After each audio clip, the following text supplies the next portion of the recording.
for educational purposes only. This audiobook is brought to you by audiobooksmaker.com. Chapter 1. What is your life's work? What's going on here? Where is all of this leading? These are the questions we are all asking. We are experiencing a time of great uncertainty and great change taking place around the world. A time when people are feeling a great deal of anxiety, fear, and reservations about the future. A time when people are going to work and don't know whether or not they will have a job tomorrow, not necessarily because of their performance, but because of what's happening in the economy. And a time when there are more challenges than ever before in personal relationships. Now, more than ever, we must begin to look at what we can do to get on a firm footing in life. We must begin to ask ourselves what powers we have, what is our purpose? Many of us go through life never discovering these innate things we have going for us. Part of knowing your purpose is knowing what your life work is. What is it that gives your life a sense of meaning and purpose? Once you find that, it puts you in your power place. If you do know what your life work is, then I encourage you to start working on it. You don't have to do it all at once. Do just a little bit at a time. If you don't know why you are here, if you don't know what it is that you showed up to do, I encourage you to find out what your purpose is here. What is the meaning of your life? What will be different? Have you ever asked yourself that question? I've done that. I was coming from a funeral and reflecting on my friend whose life was so promising. I thought about all of the things he had planned and never got a chance to do. I started thinking about my own life and how much time I had left to do the things that I would like to do. At that time, I wasn't sure what my life purpose was, what my life's work was. I thought about it quite a lot, and though I had some idea, I wasn't convinced. I didn't feel worthy. I didn't believe that I could do this work that I'm doing right now. I had to make a conscious effort to find my life purpose. I believe that taking the time to ask these questions and find the answers can literally save your life. Dr. Larry Dossey, author of Recovering the Soul, reports that human beings are the only species that have achieved the dubious distinction of dying on a certain date. In this country, most heart attacks take place on Monday mornings between 8 o'clock and 9 a.m. Most would say the primary cause of heart attack or stroke is smoking, high cholesterol, stress, or obesity, but all of those things are contributing factors. Now let's consider why the majority of people have their first heart attacks on Monday mornings. After the Sunday football game or 60 minutes, the anxiety begins to build, and come Monday, they drop dead of a broken heart. According to recent studies, 85% of the American public are going to jobs that they hate and that do not challenge them. They get sick thinking about going to work. People are literally dying to go to work. If you are going to a job and you already know how far you can go, how much you're going to make, you're in a dead-end position. You can already see that proverbial glass ceiling. It's like going to a movie you've already seen, but starting in the middle.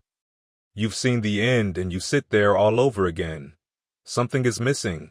You know what the outcome is going to be. You can't get excited about going through that movie all over again. It erodes your self-esteem. It lowers your sense of yourself. It creates some inner turmoil.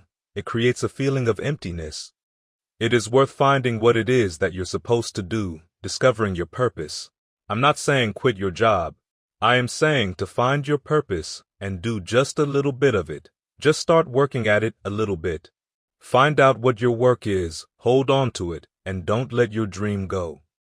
When I wanted to become involved in public speaking, I started little by little, going to seminars and workshops, listening to other people's recordings, learning quotes, and asking other people to help me. Why is it that most people don't pursue their dreams or uncover their potential? I think that many of us don't know what to do yet. We don't even explore the possibility of what to do because subconsciously, we don't believe that we deserve it. How much time do you spend working on you? How much time do you spend every day working on your dream? In the last 90 days, how many books have you read?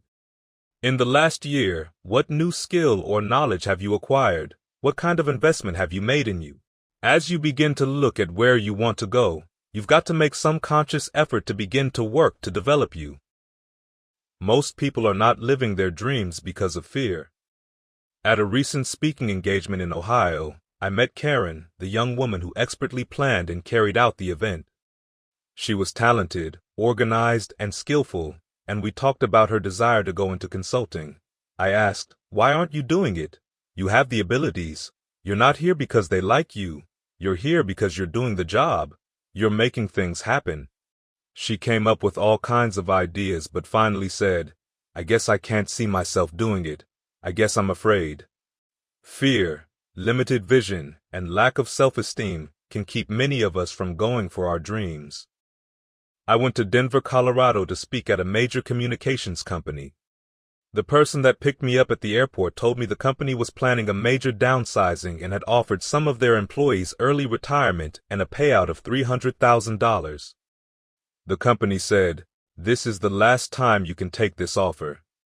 If you don't do it now, as part of the downsizing, you might be among those whose jobs get cut, and all you will get is your severance pay."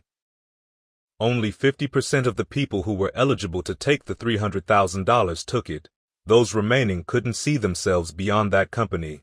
They were afraid to take a chance on themselves. They couldn't see life after that situation.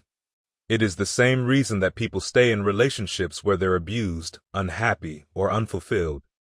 They just can't see themselves beyond that relationship or enjoying life without that person. They think this is all they can do and all they deserve. This is all they've ever known. It's been passed on to them. They think that this is it for them. I'm here to say no to that. Fear is the most subtle and destructive of all human diseases, said Smiley Blanton, renowned author and colleague of Norman Vincent Peale. Fear kills dreams. Fear kills hope. It puts people in the hospital and can age you. Fear can paralyze you and hold you back from doing something you know you're capable of doing. Here is the question I asked myself, and I'm now asking you. What is the benefit? What's the benefit of allowing fear to hold you back? What's the benefit of giving up on yourself, of not stepping out and taking on life? What is the benefit for you?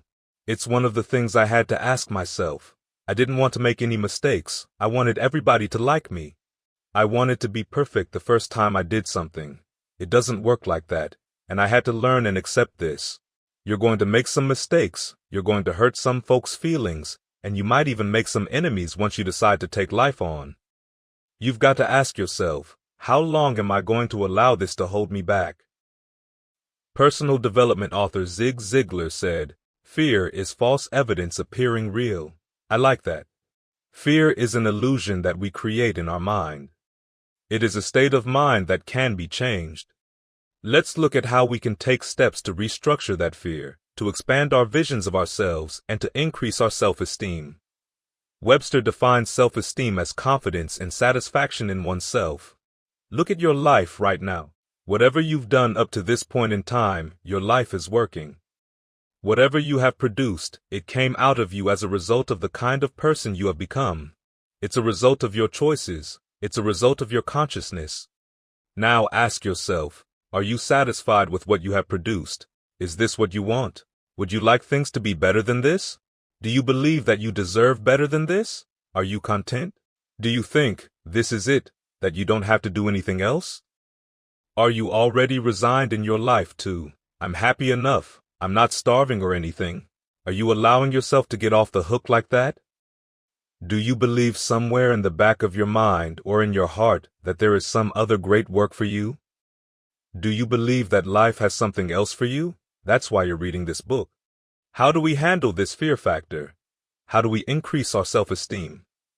You have to begin to fortify yourself. How do we do that? I believe you have to consciously monitor your inner conversation and start talking to yourself. Start building yourself up. Sometimes the only good things you will hear about you are the things that you say to yourself. An audience member once said, "I told myself yesterday for the first time that I'm proud of me. I felt good about that." Learn to be your own booster. Start to build yourself up. Encourage yourself. Start by saying, I can do this. I can make this happen. When I started to think about becoming a speaker, I said, yes, I can do this. I can make this happen. I repeated these words when I was trying to convince myself that I could be a businessman. Even after flopping and failing, after losing thousands of dollars, feeling stupid and dumb, and having people take advantage of me because of what I didn't know. I had to talk to myself because what I was hearing from others was that I was done, finished, and that I had given up. It's easy to believe what others say about you. Somewhere in the back of my mind I was agreeing, you're right, look at how I've messed up. I had to become my own booster, to say, no Lay. Hey, come on man, get yourself together, you can handle this. You just haven't figured it out yet. It's all right, this is your training period. This is a tuition you have to pay for what you don't know. You can do this. Other people have done it. It doesn't take an Einstein. Get people that can teach you stuff you don't know. Get some people that have done it successfully and learn from them. Take some seminars, attend workshops, read some books on how to manage a business. Change the way you see yourself and begin to take care of the personal details. Understand that nobody's going to handle your business better than you. Once I started changing that mindset of beating myself up for my mistakes and started looking at the possibility of doing better, of making adjustments that would enable success, things begin to change. To you I say, stop beating up on yourself. You do it. I know you do it. I've done it. It's a natural inclination for us to put ourselves down. Perhaps we have a negative consciousness because we live in a negative world. You don't have to teach children to lie. They lie automatically.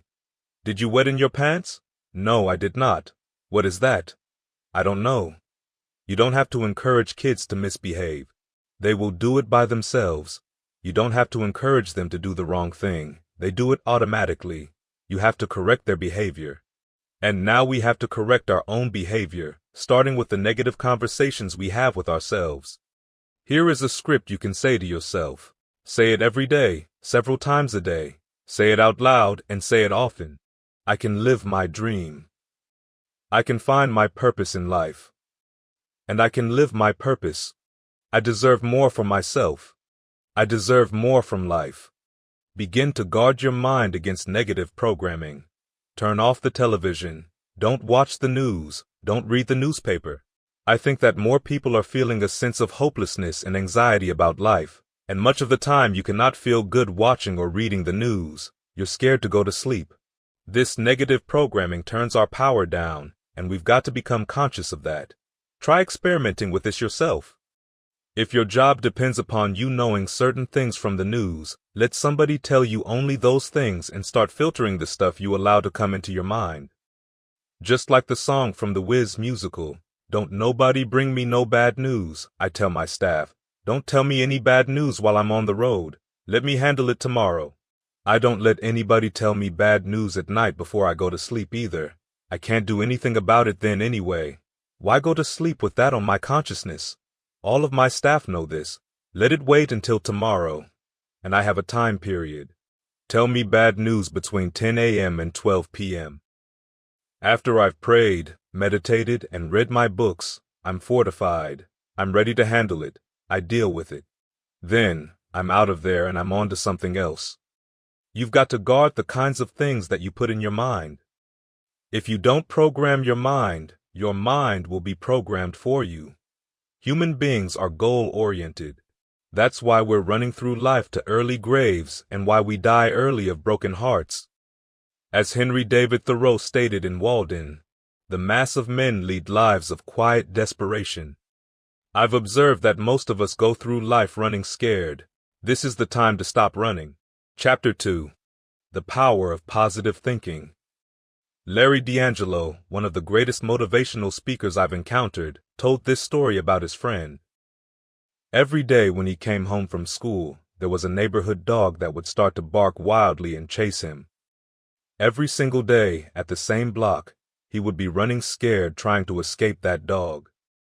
Finally, he just got tired of the chasing and the running and said, "Next time I'm going to find a brick and bust that dog in the head." The next day he was walking home, minding his own business, and sure enough, the dog started barking and chasing him. He started running as usual, and then he saw a brick. He stopped, picked it up, and turned around. As the dog got closer, he realized it didn't have any teeth. He just put down the brick and said, "Get out of here," as the dog whimpered away. All our lives, many of us are running from things that don't have any teeth to do us harm. Have you ever been afraid to do something and then after you did it, said, "If I had known it was this easy, I would have done it sooner"? We create this in our minds, false evidence appearing real. In our minds, we make it real. Winston Churchill said, "There's nothing to fear but fear itself." Fear is the destructive monster. Turn off things that can contribute to your fear. Turn a deaf ear to negative people, negative talk, and negative ideas. Start to recondition your mind and retrain your thinking. Start listening to recordings and using meditation on a daily basis. Start attending workshops and seminars. How does faith come to us? By hearing and hearing and hearing. Listen to things that can empower you, that can enable you to create a new reality and a new life for yourself. People might think you're strange. Most people think it's unusual if you're happy these days. People ask, "How are you doing?" I answer, "Better than good." "Whoa, what's wrong with him?" they say. Try going around with a smile and watch how people react. Most people don't smile, so others may find you peculiar. Start observing people. Look at their faces in the morning. Here we go, another Monday morning. "How are you doing?" "I haven't had my coffee yet." Don't ask me. These people have not found their purpose in life. That's why they are grumpy, why they're miserable. They are negative because they're hurting, and so they want to hurt other people. Start practicing positive thinking. Keep a journal. Record your thoughts, what's happening with you. Keep a journal near you. I keep mine by my bed, so every day when I get up, I can write down my thoughts immediately. We get 3 to 4 thoughts a year that if we acted on, could change our lives. Don't say, "Well, I'll remember that." Write that thought down. Do it now. Here's a thought I wrote down today. My friend is in the hospital. It's very difficult. They're talking about amputating his foot. His morale is low. I thought, I'm going to visit, but I can't be there with him all of the time. Why not create a recording just for him, something that helps to boost his morale and raise his hope and confidence? We also suggested he postpone the surgery. You are depressed. Your energy level is down. Tell them not now. Don't do it now. I know of some doctors who don't perform surgery on patients that are in this state of fear, that don't think they will make it. They have a sense of awareness and want their patients in a different state of mind. I suggested, what about making recordings for people facing difficult physical challenges? That's a good idea. There are ideas that can come to you out of things that appear to be negative. My new friend from Chicago is just 23 years old. He went financially bankrupt 2 years ago and ruined his credit. It was devastating. Then he found a blessing in it. He started to restore his credit. It was difficult, time-consuming, and very challenging. He realized that a lot of other people during these particular times also ruined their credit, and so he started a credit repair business. Last year, he earned over $100,000 helping people to restore their credit. A young woman was at her father's funeral putting flowers on his grave. She looked around and noticed the other gravesites were not as well groomed or attended to. She started a gravesite maintenance business. Out of her personal tragedy, something positive arose. She is now earning more than she had in her previous job and keeping her father's memory alive. What idea are you sitting on? Write your ideas down. Then, once you get that idea, take the leap. Take the leap. A lot of people get ideas and just walk around with them. Have you ever had an idea and then one day, out of the blue, you see somebody else had that idea and they had followed through with it? Don't let fear of competition hold you back. Take the leap. If you think you could go out there with my recordings for hospital idea, forget it. We'll be out there together. Take the leap. It's out there in the universe. If you don't take the plunge, I guarantee you somebody else will. Take the plunge. Go into action. You will be surprised how things will come together. I have to tell you this now. You are going to have some difficult challenges. Things are not going to work out exactly right. For a time, they might. But there are many times when life will just come over and slap you on the side of the head. I'm telling you this now so you will not become undone if this happens. Go into action with your dream. Don't avoid things because there might be a fight. Get in the midst of it. Get knocked down so you can learn to hold your position. Most people don't get out in the arena of life because they don't want to fight or get knocked down. But you're going to be knocked down whether you're on the field or you're sitting on the sidelines, so at least get dropped for something. Don't get knocked down while you're sitting down. Most people are spectators in life. You don't want to be a spectator. You want to get out in the field where the action is. You will be amazed. After the struggle, there will be a calm period, and then things will begin to click for you. You don't have enough money? Don't worry about it. You have the idea. You have the dream. You don't have enough resources? Don't worry about it. You need some help? Don't worry about it. Get out there in the arena. Someone will look at you, become inspired, and say, "Hey, can I help you?" If you are sitting up on the bleachers, nobody's going to ask you anything. You've got to get out into the action. I got a call from Frances Hart in Chicago. For 10 years, she had been sitting on an idea for a show she wanted to produce called Mind-Body Connection. Someone she knew saw me speaking at a convention in Chicago and told her, "Perhaps Les Brown can help you host this show. He has the energy and charisma." So she called me. She was so fired up. I said, "Listen, I'm speaking in Chicago that day and I can do it for you. By the way, I met someone in Baltimore 2 weeks ago with a similar idea and she's doing it on radio. Why don't you call her?" She did, and then she called back. "Who else would you suggest?" she asked. "Well, I know Deepak Chopra, who wrote the book Quantum Healing, and I know Bernie Siegel." I put her in touch with another friend who could get her in touch with them. She started calling all around, just as she had called me on a suggestion. Frances did not have the resources, only this idea and this dream. When we finally came together in the studio before the audience, she said, "I feel like I've been pregnant for 10 years, and tonight you are going to witness a beautiful delivery." And it was. She said, "Lay, I can't believe how things began to happen, and once it started, how it all began to come together so quickly. You don't have to have all your stuff together. Sometimes, if you just go out there with your dreams and your faith, things can begin to happen for you. You won't know until you give it a try. Go ahead, take a chance. You can do it." Chapter 3. The Power of Hard Times. Experience the pain. Experience the rejection. Experience the hard times. That's how you grow. That's how you develop yourself. That's how you begin to appreciate the things you get. When you're working toward your dream, at some point a transition takes place. The transition is what you're becoming as you pursue your dream. And even if you don't achieve that dream, you become such a strong and powerful person just in the striving toward it. It will change your life and outlook in powerful ways. Now you can look at something else and say, "Well then, I think I'll go do this." As you strive to pursue your dream, you are developing competence and confidence in yourself. You are learning how to deal in the arena of life, and you can move into another area and not miss a beat. Once you begin to discover who you are, you realize how you have been given authority and dominion over everything on the face of the earth, especially all the dimensions of your own life. However, you can only do that by going through the struggles of life. Most people avoid the struggle and go through life avoiding pain. When you go through life like this, something in you dies. There is something lying dormant in you, something that you never activate because you have not challenged yourself. It is said, the land of familiarity belongs to the dead.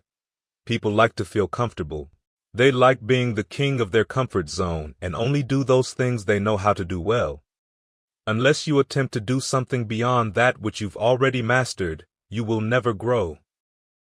To begin to grow, you've got to put something out there that you can't reach easily, a goal that will make you stretch, make you jump for it, something to make you get back a little and dig in so that you can take a leap forward.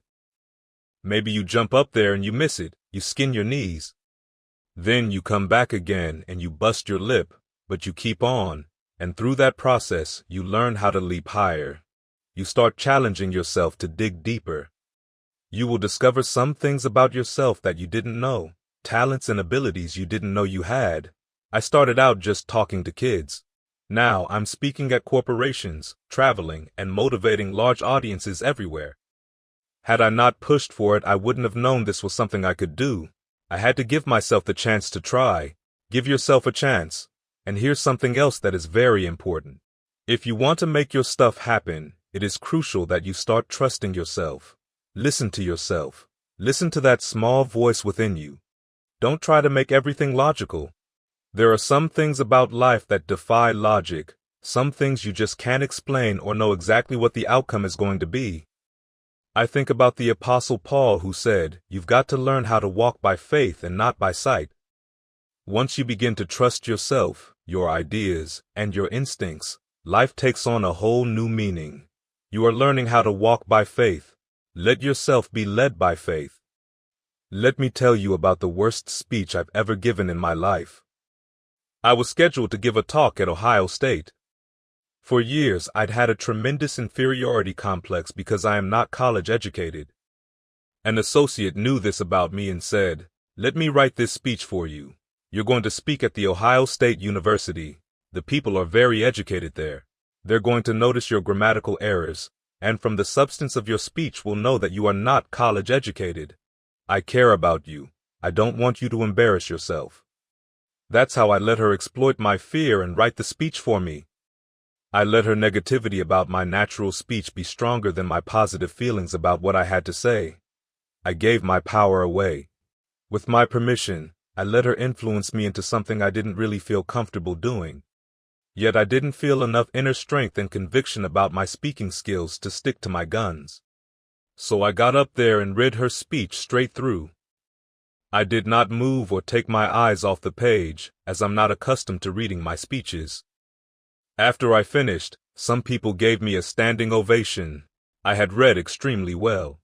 I was tense and nervous and avoided the side of the room where my friends Boo and Mike were waiting. The look on their faces said, "What happened to you?" Instead, I went over to the folks that I knew would be complimentary, who were saying, "Thank you very much. You were very good." I wanted to be fortified by this before I faced my friends. When we were finally in the car, Boo, as tactfully as he could, said, "That was the worst speech you have ever given." Of course I knew that. "Why did you read the speech? What happened to your spontaneity? You've always been an extemporaneous speaker." "Lay, why did you do that?" When I admitted my fear of rejection, Boo said, "Lay, let them take you as you are." I gave my power away. Don't do this. Don't give your power away. You don't need anybody else to approve your dream. If people can't see it, it's because it wasn't given to them. It was given to you. Hold it, nourish it, cultivate it, and work on it. It's yours. It's your baby. Work on it until it comes to fruition. I gave away my power until I said, "I'm not going to do that anymore. Now you try." Say it out loud. "I'm not going to do that anymore." Doesn't that feel good? I'm not going to do that anymore. Chapter 4. The Power of Doing the Right Thing. Always take the high road. Listen to your inner voice and always take the high road. Do what you know is right. Treat people like you want to be treated. Don't try to take shortcuts. Don't cheat. Pay your dues up front. What goes around comes around. You can pay now or you can pay double later. Sometimes, because of our own programming or some negative parts of our consciousness, we might have a tendency to say, "I'll just do it this time. It won't matter. Nobody will know." Do the right thing. Everything matters. I would rather lose out on my dreams doing the right thing than achieve them by taking shortcuts or cheating. I want to be able to look at myself in the mirror. The true quality of a man is what he does when nobody is looking. The saying goes, "Judge a man not by what he says, but by what he does." I believe there's some good out there in the universe that has your name on it. Nobody can take your special good. When you know that whatever you're seeking, it's also seeking you, you won't worry. You don't have to run scared. You can listen to your inner voice and always take the high road. There might be a tendency or a natural inclination to take the low road. You must resist that. Always take the high road. You won't lose your special good. Do the right thing, no matter what. Here's something else I live by and encourage you to do if you want to make it today. Keep your agreements. Keep the agreements that you make and establish a network of people who will not only keep their agreements, but who you can count on. Create a network that will be there for you when you need them, as you'll be there for them. You might want to set up a test to find out how many flaky people you have in your life. Ask them to meet you someplace saying, "This is very important for me. Will you be there for me? I need you." Whoever shows up can stay on your list. If they call you, it's okay to be unavailable for them. Are you busy? No. I just choose not to deal with you in this way. It's okay to get rid of all the flaky people in your life. I once asked a friend of mine about a mutual friend, wondering if they'd talked recently, and she said they had not. When I asked why, her response was clear. "He is so negative, I had to cut him out of my life. I could not risk having him in my life anymore." I had a fruit basket in my office with plums and apples. I noticed that a plum had spoiled, and when I removed it, I found the granny apple now had a brown spot. Just like the expression, "One bad apple will spoil the whole bunch," one negative person can spoil your whole life. Leave the flakes alone, people who are seriously not serious. It is said that like attracts like. So if you are surrounded by flakes, that tells you who you are. Chapter 5. The Power of the 3 Ps. Patience, persistence, positivity. I get a lot of calls from people saying, "Hey man, I read about you and boy, are you lucky?" Let me tell you something about luck. There are 3 important things to have in your life, in working on your dream, and in doing your life work. You must be patient, you must be persistent, and you must be positive, no matter what. I called John H. Johnson, the founder and publisher of Ebony magazine, for 2.5 years to try to get into his magazine. The first time I called, he wouldn't talk to me, yet I persisted. I kept calling and kept trying to find someone who knew him that could introduce me. I wanted to create an opportunity to speak so that he could hear me. I finally met a fellow who worked for him, and he introduced us. I offered to do the talk for free, as long as Mr. Johnson would be in the audience. As I spoke, I gave it everything I had. After I finished, Mr. Johnson said, "Young man, you're quite impressive. I'm going to have my staff do an article on you." I said, "Thank you, Mr. Johnson." And I immediately sent information about myself and my work, but the article didn't happen. I waited for a month, and it didn't happen. I waited for 2 months, and it still didn't happen. I started calling every month. "Hello, how are you? May I speak to Mr. Johnson?" "I'm sorry, he's not available." "Tell him Les Brown called, and I just want to say thank you very much for the article when he puts it in." I kept doing that, kept on calling, sending new articles about my talks. I kept updating the information on me and my activities, and kept sending thank you letters. "Thank you, Mr. Johnson." I was always positive. I could have been negative, saying, "Why did you lie to me? Why did you say you're going to do an article about me in Ebony and then not do it?" It would have been very easy for me to get an attitude. But I know it's better to be positive no matter what. When you are negative, you're sending out negative energy and blocking your own good. Don't send out negative energy. Don't take it personally. I didn't care what he thought of me. I knew that I was a nuisance to all of the staff. They get paid to deal with people like me. I wanted to be in that magazine. With a subscription base at the time of 1.7 million, I did not care what the staff thought about me. Any sensible, reasonable, intelligent person knows that if somebody doesn't call you back after 2.5 years, they don't want to talk to you. Did I care about that? No. I persisted, and the article appeared in 1990. A lot of people have ideas or dreams they think about and work on for a while, only to give up when they hear, "No, don't do that."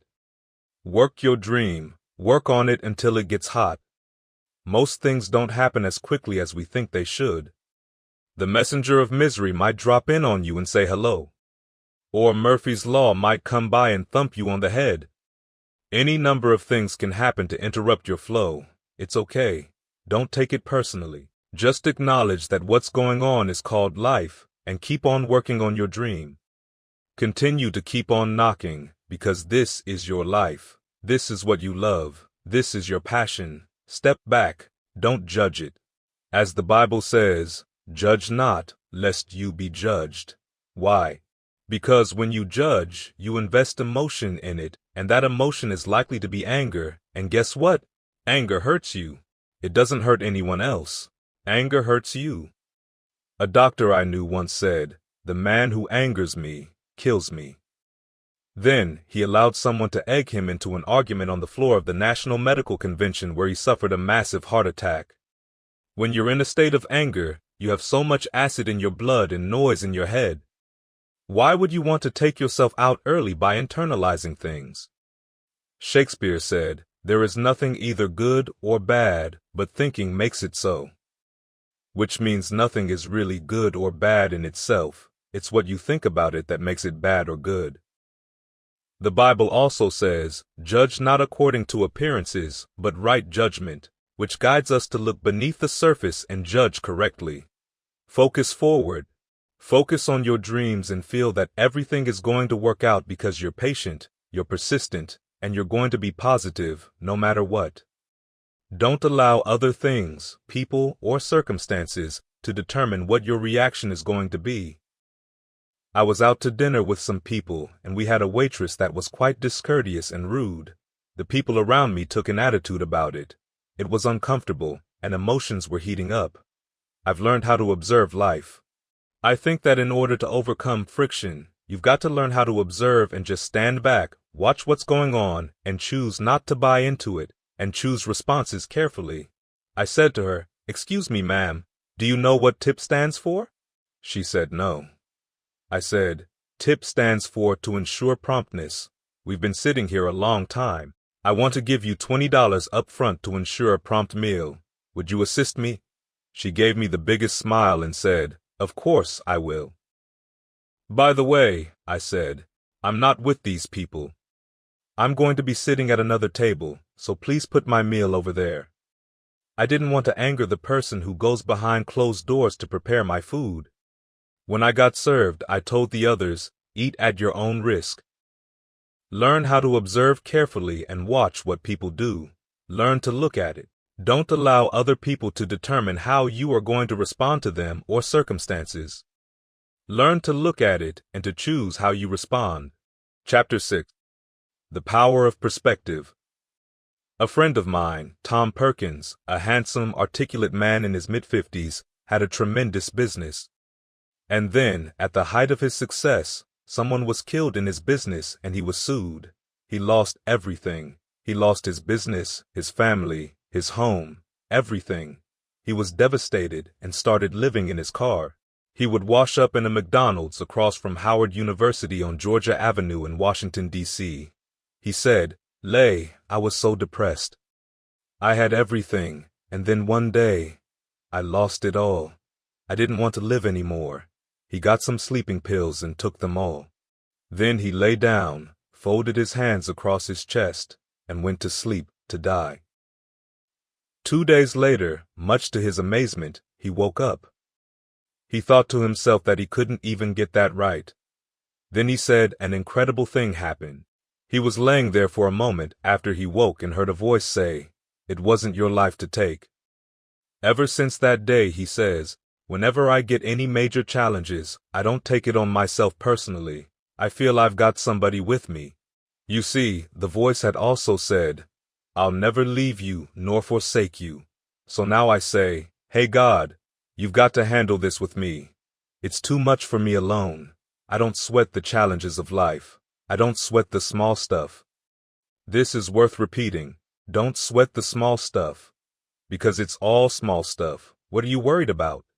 If someone called you right now and said, "Listen, you only have 2 days to live," you wouldn't be worried about your bills or deadlines or what people were thinking about you. You would put things in perspective. Here's something else Tom said that I think is important. The voice also told him, "If you change your ways, I'll give you far more than you ever lost." Look at your life right now. If you want to keep on getting what you're getting, keep on doing what you're doing, you've got to be willing to change your ways. Your life is working right now. If you don't like what you have produced, that's on you. You are the director. You are the star. You wrote this script. You produced this, whatever it is. If it's a hit, you produced it. If it's a flop, you produced it. Take ownership of it. Decide to go back to the drawing board and rewrite the script that you are the star of. You have the power to do that. On this day, as you read this, you can declare that, I'm going to change. As you look back on your life, you can decide that, I don't like what I produced here. I want higher ground. I want to experience more love. I want to have more adventure in my life. I want something that gives my life a sense of meaning. Throughout my career, I've had the opportunity to work with thousands of young people through various programs to deliver positive change in their lives. One such program was Project Life in Chicago, which focused on training thousands of kids in foundational life skills and experiences to help them develop into successful, integrated members of their community. How life-affirming to see these unskilled, unfocused young people when they come in, become the parents and the community volunteers when they come out.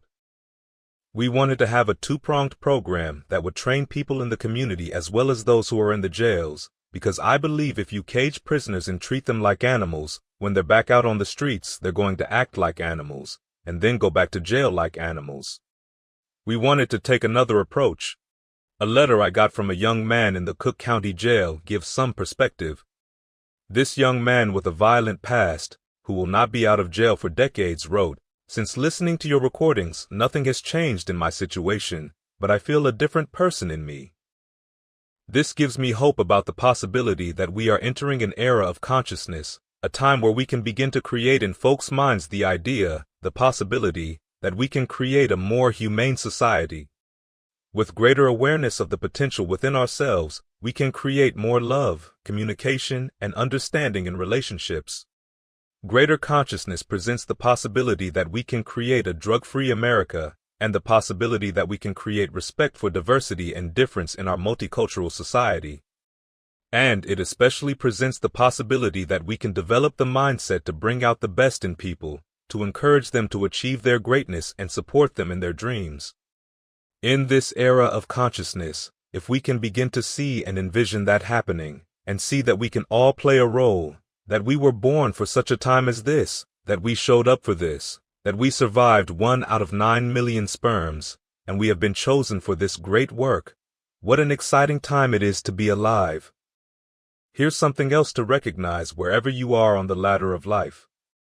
I was reading one of Dr. Norman Vincent Peale's last books, The Power of Positive Living, which I think is his greatest work.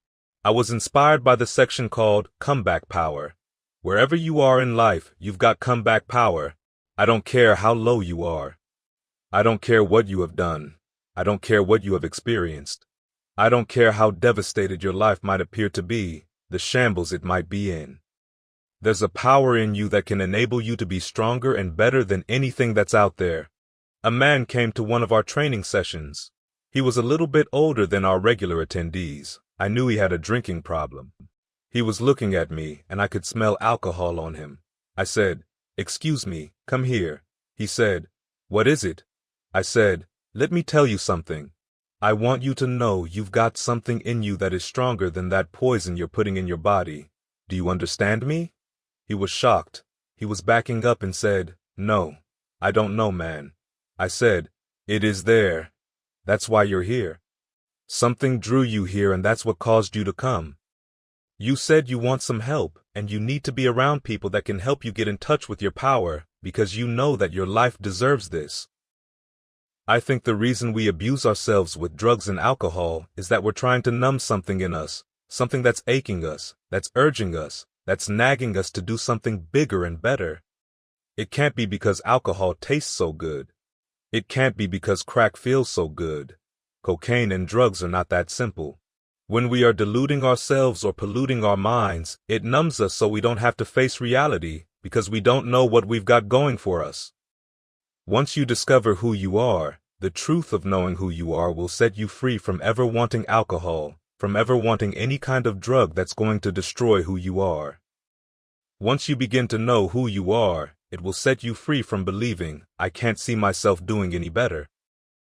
Once you discover this power, the perfect essence of who you are that's in all of us, that's permeating our being, that enables us to be the directors of our lives, that knows you truly can live a healthy, happy, prosperous life, you will make it in what are called the worst of times. Dr. Robert Schuller said, "Tough times never last, but tough people do." You are tough. You are made of some special stuff. There was nobody here before you. You brought something here that was not here before you showed up. Guess what? Nobody is going to do your work for you. Nobody's going to write your book for you. Nobody's going to open your boutique. That has been given to you to do. Nobody can help those people you want to help. They will only respond to your voice. You will sit here to speak a word that will wake them up as sure as the word was spoken 2,000 years ago. Lazarus, come forth. You will speak that word and ignite and bring to life many who have entombed themselves in fear, mediocrity, a limited vision, and low self-esteem. Challenge yourself to look within, knowing that you have come back power, knowing that you came and brought something that was not here before you came. Whatever that dream is, whatever that great work is, don't let anybody take it from you. Fight for it. It's yours, it's no one else's, and you can do it. Chapter 7. The Power of Joe versus the Volcano. I like to remember these lyrics by Jerry Reed that say, "When you're hot, and when you're not, you're not."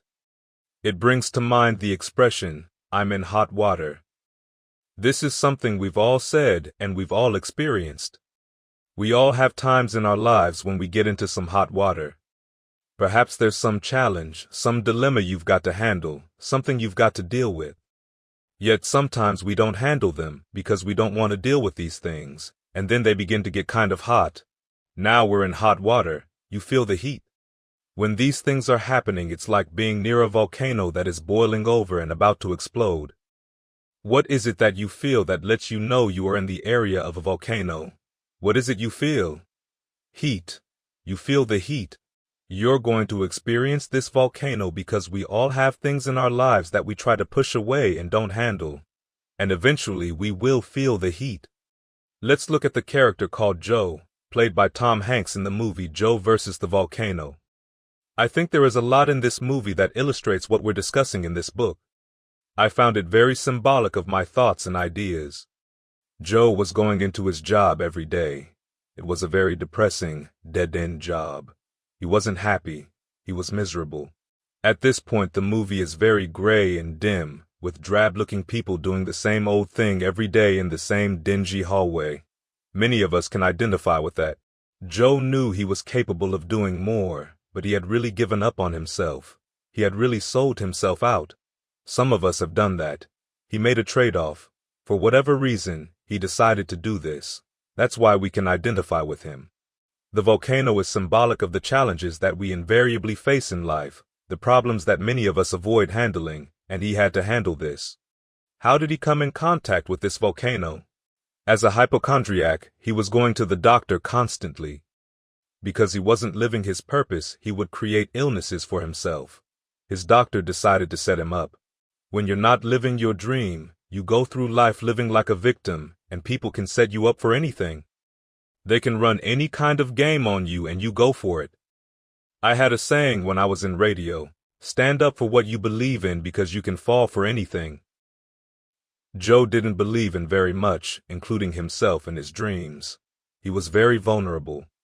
His doctor told him he had a rare disease and only had 6 months to live. This disease we call a brain cloud. He believed it, but here's the thing, it changed his life. He was told, "You don't have long to live anyhow. Why don't you do this? I'll give you all my credit cards, and this way you can live like a king." But there was a catch. There's a volcano on an island that's about to erupt.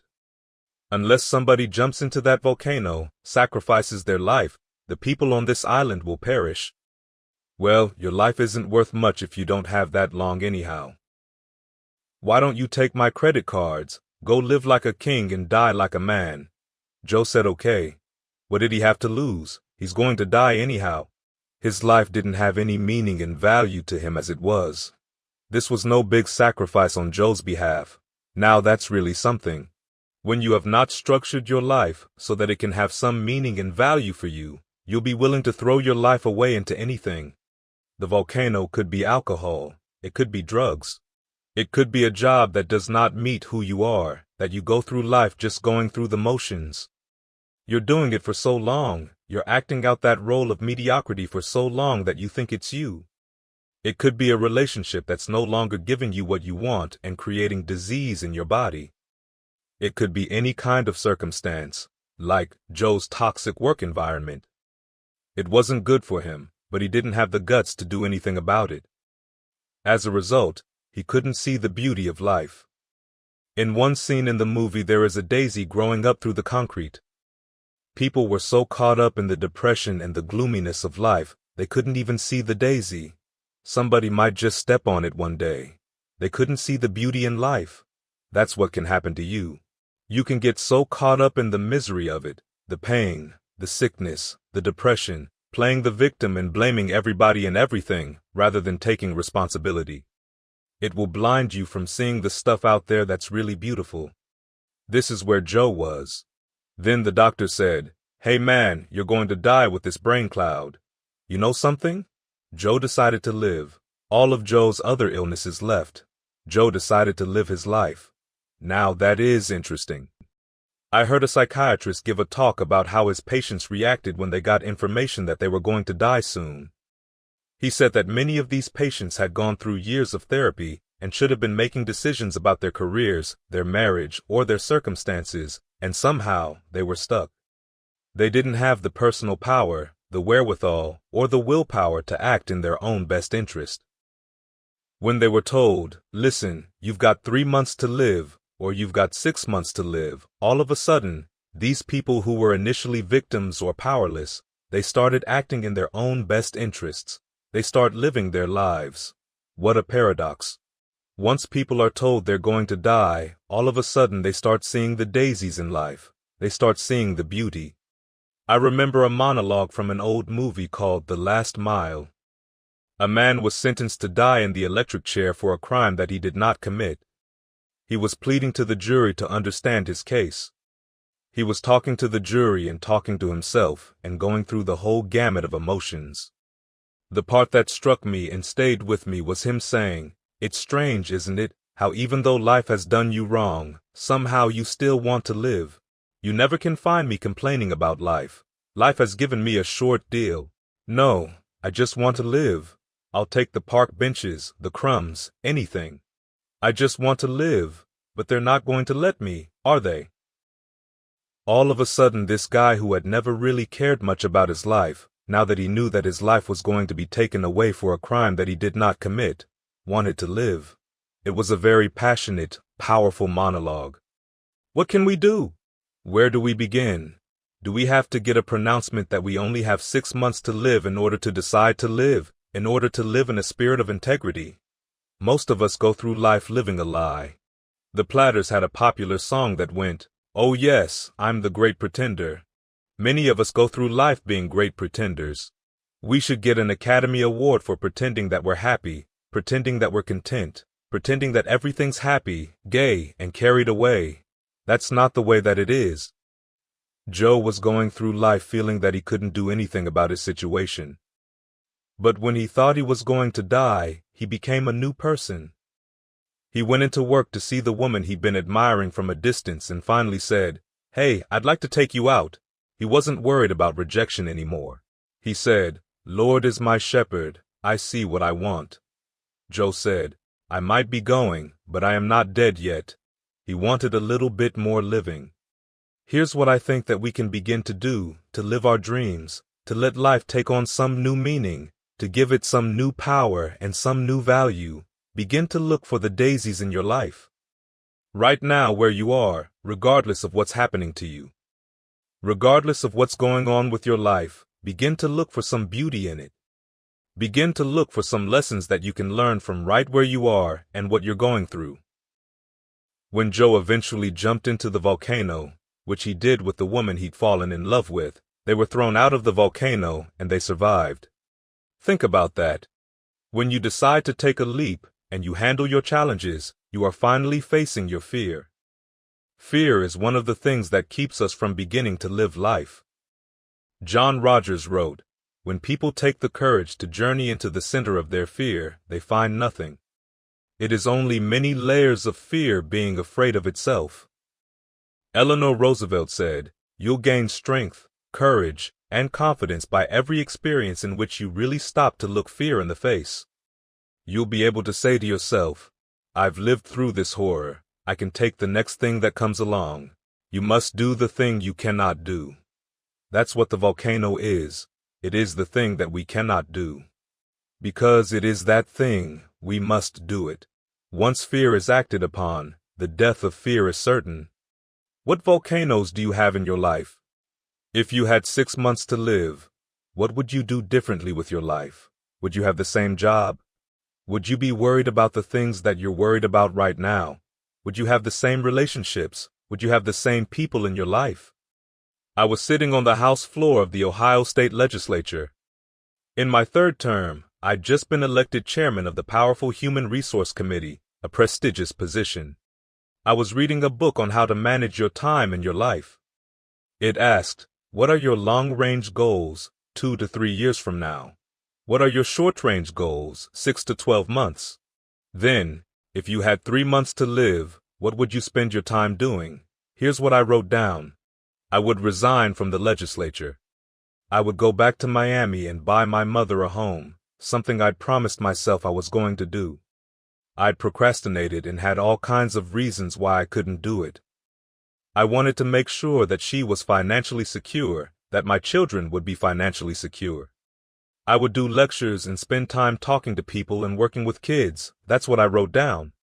Then I turned the page and it said, for all you know, you don't have 3 months to live. You might die today. Whatever you wrote on the last page, you want to spend as much of your time doing that today. I looked around at the House chambers, at the Speaker of the Ohio Legislature. Then I said to my fellow state rep on my right, Mike, 25 years from now, who would care what legislation we passed? He said, nobody would care 1 year from now. Here's what was happening with me. I had come to the Ohio State Legislature with great expectations. There were things I wanted to do. I wanted to make a change in society. I had wanted to make an impact, but after being there for a while, I was just disillusioned. I had introduced some legislation that I had worked months to get passed, got it out of subcommittee, voted to the major committee, and then to the reference committee and finally to the legislative floor. This legislation was designed to provide protection for senior citizens and poor people who bought money orders. People buy money orders thinking they are like cash, but what they did not know is that there's no bond or insurance security in the event that the money order company files bankruptcy. This company had filed bankruptcy and left a lot of people just holding worthless paper. I wanted to introduce some legislation so that senior citizens would not be victims of this anymore. After months of hard work and having the votes lined up, a guy raised his hand and said, Mr. Speaker, I would like to introduce an amendment for Mr. Brown's bill. The Speaker, Mr. Wright, said, we will hear the amendment.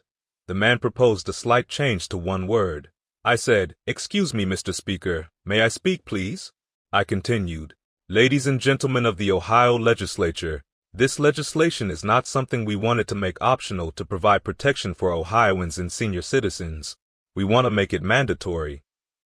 Then the guy said, no, Mr. Speaker, I just think that he's taking it a little too far. This is an honorable gesture on the behalf of the state, but he's taking it too far. Let's make it optional. Leave it up to the goodwill of these money order companies to provide for the protection. Let's have the vote. They had the votes, and I lost. I said, wait, this is not why I came here. All of a sudden, this job that at one point had so much meaning and so much value, it was no longer there for me.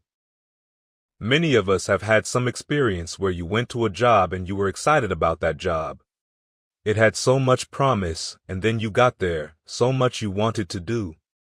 You thought it was an opportunity for upward mobility, for growth, development, and expansion.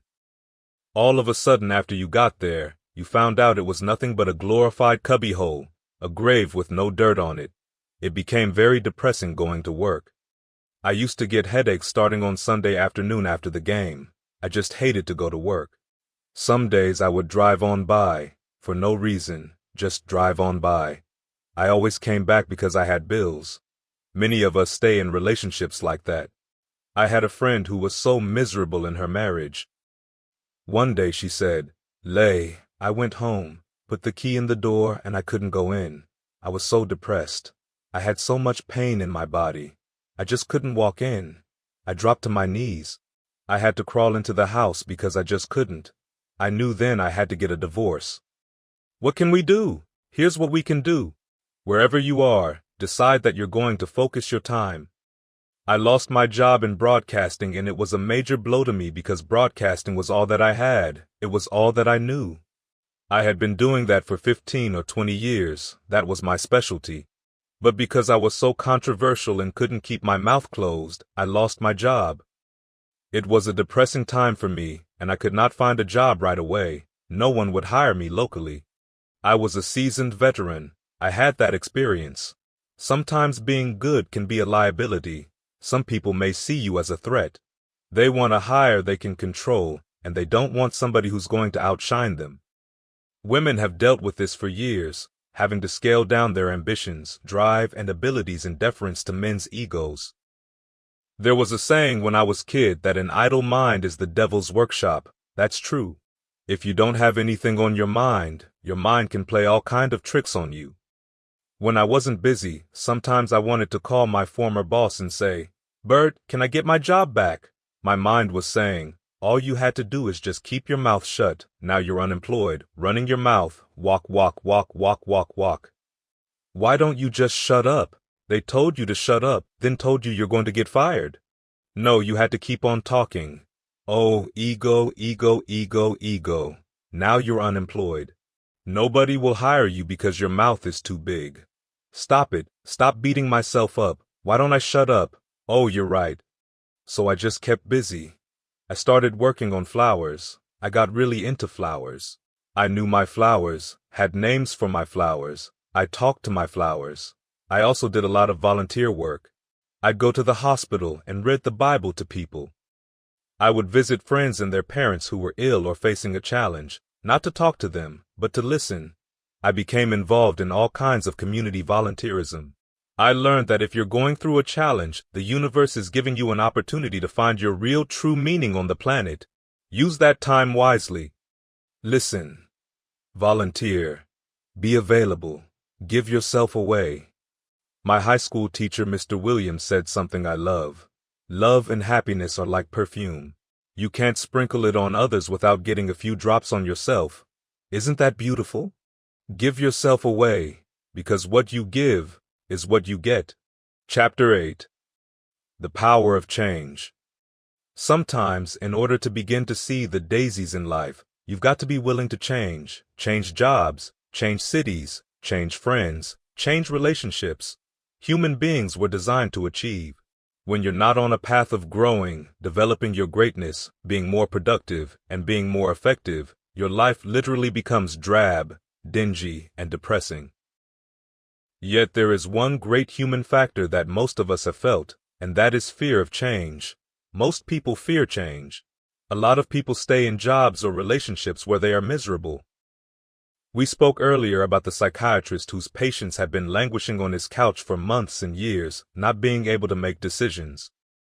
Then, when they found out they were dying, they got up and started making all kinds of decisions. They decided to no longer sell out. When I lost my job at the radio station, it was as if life was saying, Les Brown, you know you can do more. Les Brown, you have sold out. Les Brown, go home, go in your drawer, pull out your check stubs, and see for how much you have sold your soul. One of my favorite scenes from Joe versus the Volcano is after the doctor told him he was going to die and he returned to work to confront his boss. He said, "Because I was afraid, too afraid to live my life, I sold it to you for $300 a week. I sold my soul for $300 a week." I know that this is me at different points in my life. When you look at your life and realize it is not what you want it to be, if you're not living the way that you want to live, if you're not experiencing what you want to experience, you've got to ask yourself, what have I sold my soul for? Remember this old song? You load 16 tons and what do you get? Another day older and deeper in debt. St. Peter, don't you call me 'cause I can't go. I owe my soul to the company store. This song is surely a sad lament. And it is depressing to see how many of us have sold our souls for a home in the suburbs, or a brand new car or popularity. When you decide to make a change, it's challenging. There's going to be some resistance. Not everybody will agree with you. There's a price to pay. Sometimes you stay in a situation too long. Many times you say, well, I need to do it for the kids. Actually, staying too long can be harmful to the kids. A friend of mine who finally got a divorce after years of agonizing told me, I stayed there as long as I did for the kids, but if I had to do over again, I would have left sooner because it wasn't healthy for them, and it wasn't healthy for me. Many of us stay in jobs where it's no longer good for us to be there. We can't see ourselves having the capacity to do more, to achieve more, and we can't see life after that job, so we stay there as victims. We are volunteer victims because nobody's making us do it. We volunteer to be victims. We volunteer not to be in charge of our destiny. We volunteer to willingly do it. If you're going to sell out, you don't do it in a hurry, you do it slowly.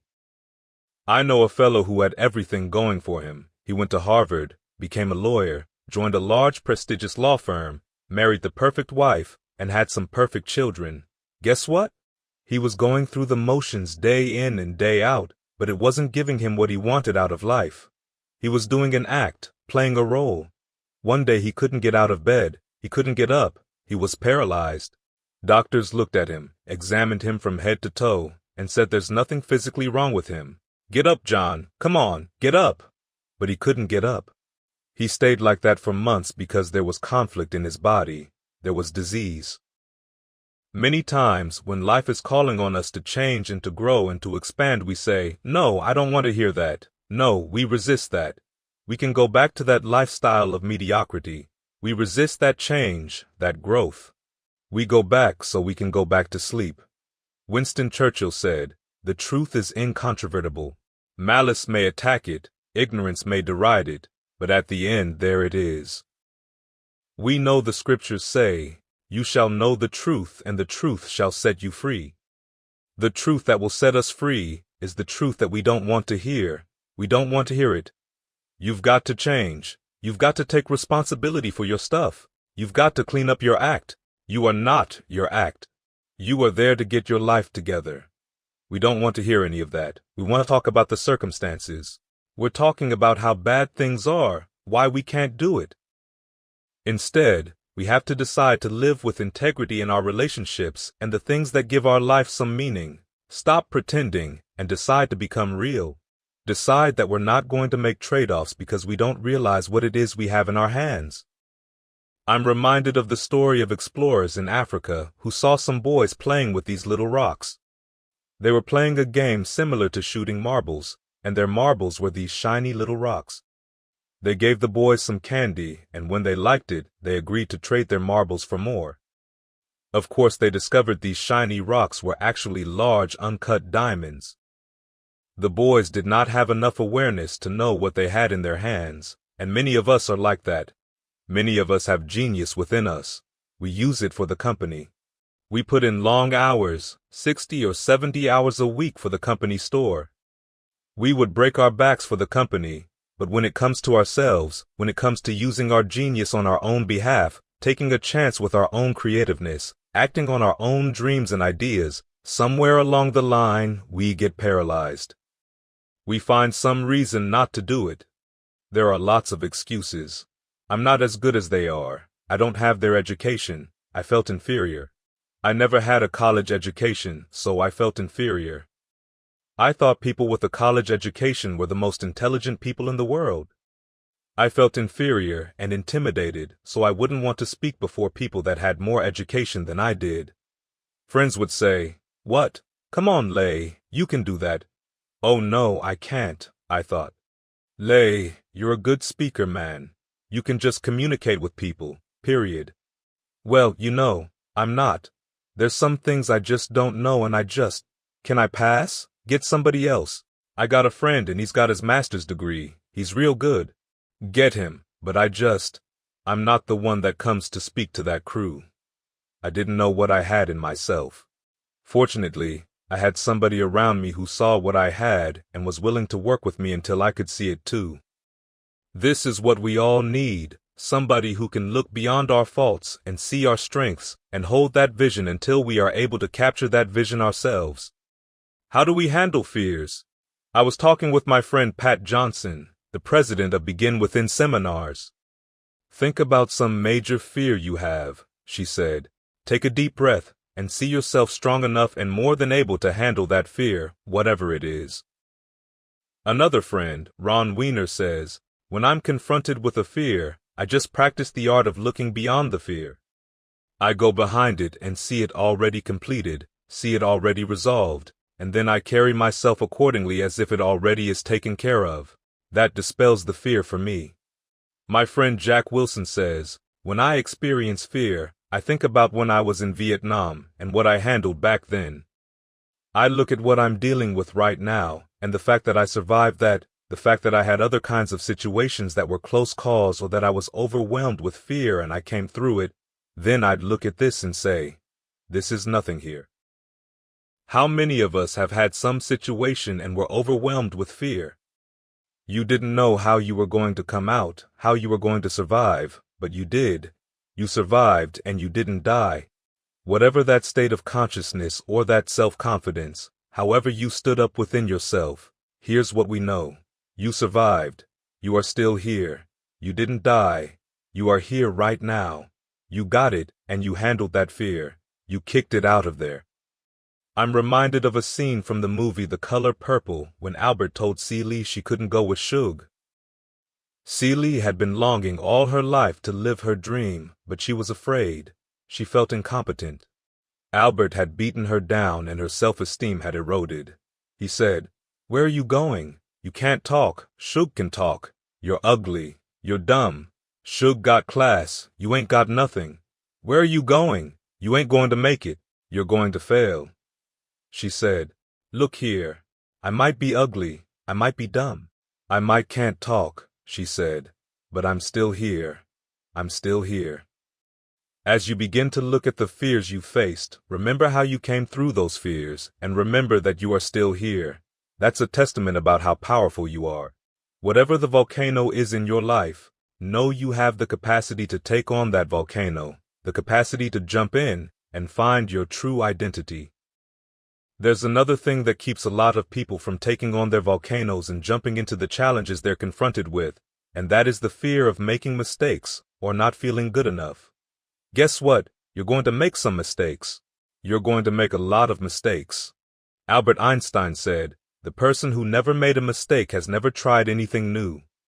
You're going to make some mistakes if you want to do something out there. You're going to fall flat on your face. You're going to be criticized when you come out into the arena called life. You're going to feel awkward and stupid and dumb sometimes. It goes with the territory, but it's okay. What's important is that you put your stuff out there. Are you good enough? Prepare yourself. There's no substitute for competency. A positive attitude won't get it. Being enthusiastic won't get it, so you've got to prepare yourself. You've got to develop yourself. You've got to practice. You've got to work. You've got to do your homework. You've got to do your research. A lot of people have a yes I can attitude, but I know I can't aptitude. Competency builds confidence, and confidence feeds into competency. The better you become, the more confident you feel, and the more confident you feel, the better you want to become. You realize that you have no ceiling, that you can do better than whatever you have done so far. You can go beyond that. Don't become cocky and arrogant feeling that you've already arrived as some people have. That's why they have settled for less than what they rightly deserve in life, because they feel they have arrived, and they say, "Well, I can rest now. I can rest on my laurels. I've made it." No, no, no. As long as you're breathing, you got some more work to do. There's something else for you to achieve. The publisher of USA Today said that unless you've made some major mistakes in life, you haven't started living yet. So if you've never made any major blunders, never made some major mistakes, lost some serious money, or taken some serious risk, then you haven't started living. You don't call not rocking the boat living. You are going through life quietly tiptoeing safely to an early grave. No, no, no, no. You have got to take some chances. You want to bring some adventure to your life. Say to yourself, "I will develop myself. Sharpen my skills. I'm good. Better than good. Better than most. I will keep getting better." Now say that again, out loud. I will keep getting better. Resistance to making mistakes takes us to the next level, fear of failure. The opposite is just as bad, fear of success. Let's add in fear of the unknown. I want to tell you about Bob Boyd from Columbus, Ohio, who I have known since 1972. Bob Boyd introduced me to motivational recordings, to a lot of inspirational speakers in positive thinking, and to a multi-level marketing company called Best Line Products. I've been involved in business deals with him. I had not seen Bob for a number of years, and when he wanted to come and see me, I was interested. Here's why. Bob has incredibly had at least 30 failures since I've known him. I wanted to know if Bob had lost his fire, if life had beaten his dream out of him. Hello, Lay. I've got to talk to you. He greeted me in the traditional Bob Boyd fashion. Les Brown, I've got a deal I know can expose you to a lot of people. Man, I've got a deal. I'm thinking, does he want me to join Amway? What is this? Man, I've got something going. Man, this thing. Man, Lay, it's a money machine. I said, tell me about it, Bob. But here's what was going on in my mind. Bob didn't mention anything at all about the deals he'd lost money on. It never came up in conversation. It was like this is the first deal he ever brought me. What courage, I thought. I like what Winston Churchill said about courage. Courage is the ability to go from failure to failure without losing enthusiasm. Bob could courageously hold on to his dream and not lose enthusiasm. He has not internalized failure. Things just didn't work out the way he wanted them to work out. He's still looking for his pot of gold at the end of the rainbow. Bob started talking while he was taking his coat off. Lay, let me tell you something, man. You've got to see this deal. With the things you're doing, you're now on PBS. My God, Lay, you'll make a fortune. Man, I just can't wait to tell you about it. I said, tell me, Bob, tell me. When he got to talking, I said, Bob, I want to be a part of it. He said, now, explain to me what I just told you. I said, I don't know what it is, but I want to do it. I didn't even know what I was agreeing to. I felt like Patricia in Joe versus the volcano when she fell in love with Joe. Joe decided he was going to jump into the volcano, and she insisted she go with him. He said, you can't go. She said, I want to go too. When you get fired up about something, people will come to see you burn. They want to go too. I like the fact that Bob has not lost his fire. Bob is still hungry. Bob still sees his dream. Bob is still searching for a way to make it happen. He doesn't care what people say. That's what you have to do if you want to conquer your volcano. A man from Los Angeles was on the front pages of all the newspapers. He had finally passed the bar after taking it 48 times. That bar was his volcano. He had more than enough reason and excuses not to keep taking it. His son had a law firm. He could have been a legal assistant or a clerk. He was a laughingstock. People joked, taking the bar lately? Know who that guy is? The man making the career of taking the bar. I don't know why people like to see you fail. I was on the expressway and traffic was jammed up. You know what was happening? There was an accident and people pulled over to the side to get out of their car to go look, to see somebody else's suffering. That's why talk shows are so popular. People get caught up in other people's misery, and then they go magnify it in their own lives. That's all they focus on. Bob Boyd went to conquer his volcano just like that Los Angeles gentleman did. He decided it didn't matter how many times he failed. He was going to courageously pursue the bar exam. He didn't care what people said. He didn't care what people think. This was something that he wanted to do to give his life meaning and value. You've got a volcano like that in you somewhere. At some point in time, all of us have seen our destiny. Reverend Ed Graham of Mount Zion Baptist Church in Miami came to visit when I was 6 years old. It was right before Christmas, and my mother was ill. We had no food in the house, and this tall, strapping man came to the door with a food basket in his hand and said, "Hello, is this the Brown family?"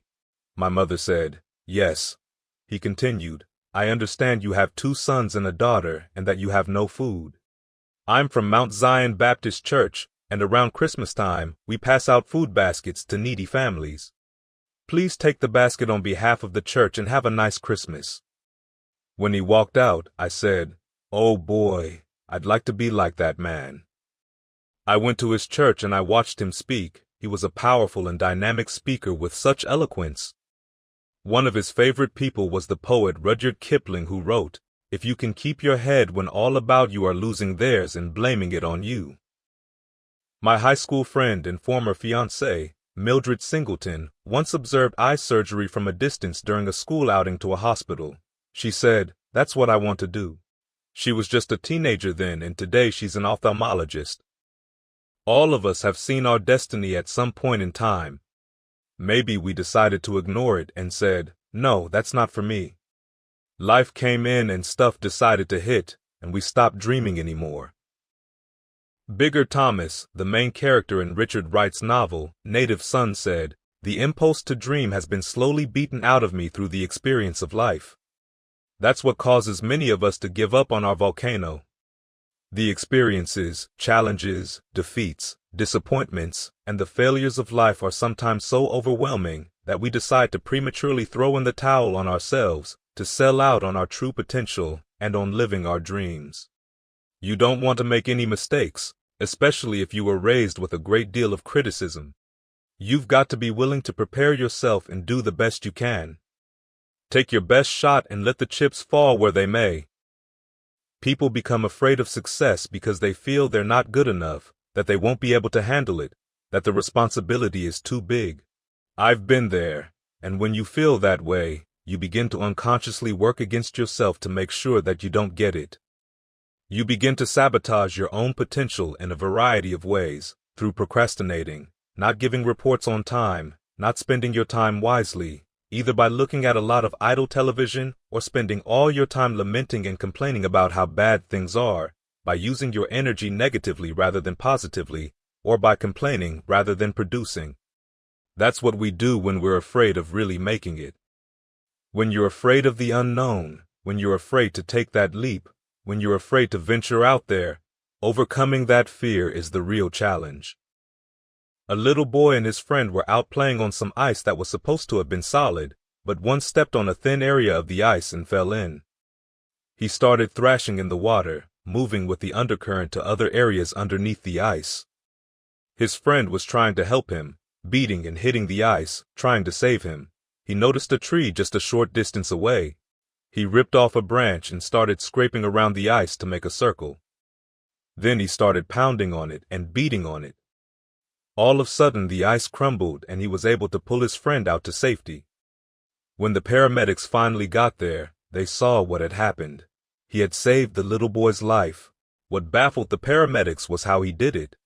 They looked at the big branch and the thickness of the ice, and finally at this little scrawny boy and said, "How did he do this? It's impossible." They just went beating around the ice to see how thick it was, hearing the thumping sound.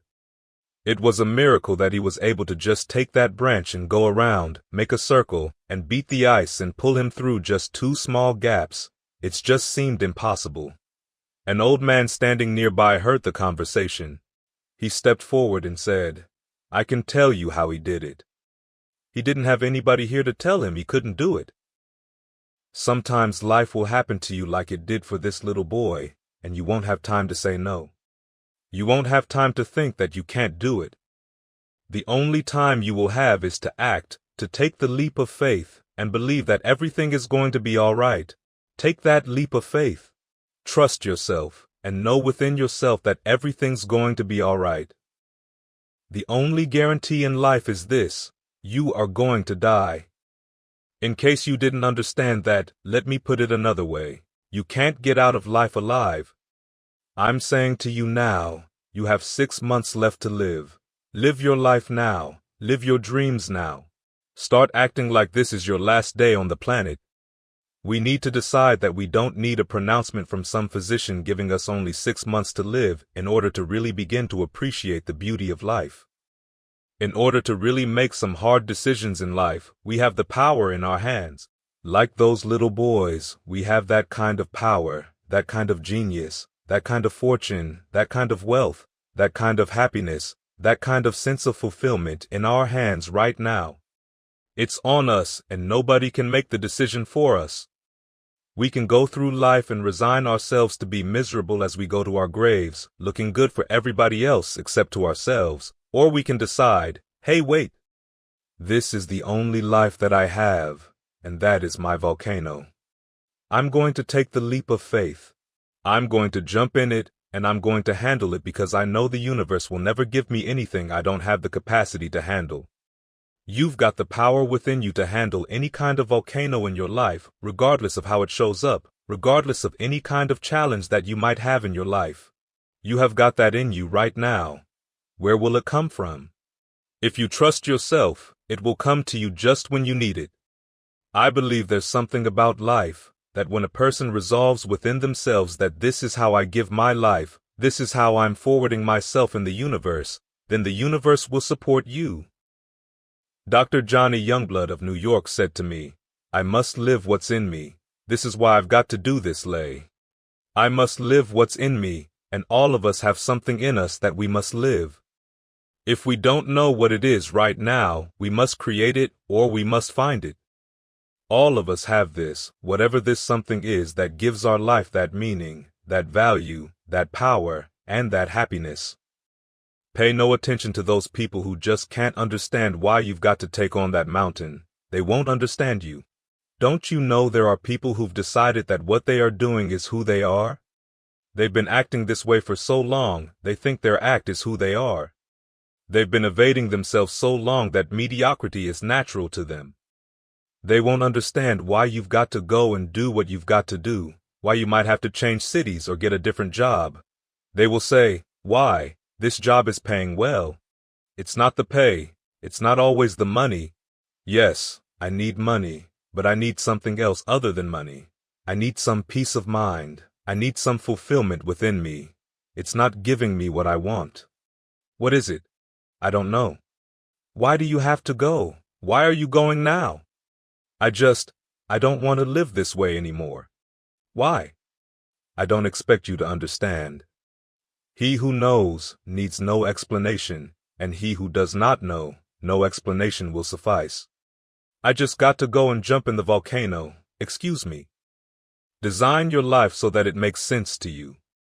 It might not make sense to anybody else, but it makes sense to you. That's what's important. It makes you happy. It gives you that sense of joy. It brings back alive that little boy or little girl in you.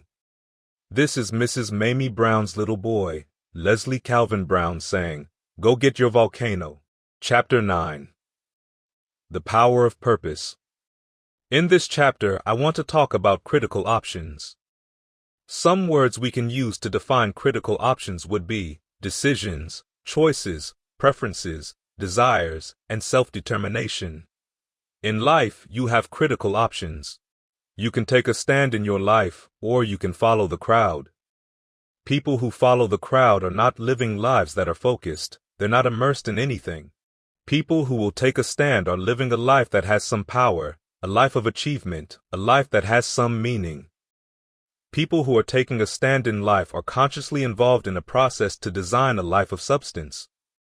People who are following the crowd are just doing what everybody else is doing. They're following the followers. I want you to think about this critical question. What is the focus of your life? What are some of the things we can do that will enable us to live our lives with purpose and meaning? How can we live in a way that can be real for us, that can give us a sense of fulfillment, of joy and happiness and peace of mind? Many people are bored with life. Many feel that life isn't worth the hassle, that life is just wearing them out. It's boring. They have nothing to look forward to. It's monotonous. Here we go again, another Monday morning. TGIF, thank God it's Friday. So let us not be followers. Let us not walk around with a bored and weary face, and let's look at some of the ways we can begin to give our lives some special power. The first thing you can do is to commit yourself to giving your best at all times. That's not easy. The world has been changing fast, and people are realizing they've got to change their behavior. We are now involved in a world economy, and that means we cannot do business the same way as in the past. The standards have been raised. We will never be able to do just enough to get by. Quality and productivity have been increased because of the competition, and average performance will not be enough. This is a new day. Competition is fierce, so people who are locked into behavior patterns of just working hard enough to keep from getting fired are being laid off or forced into early retirement. It's a new game. It's about increased productivity and about superior quality service. Now more than ever, it's about creating a positive atmosphere in the workplace.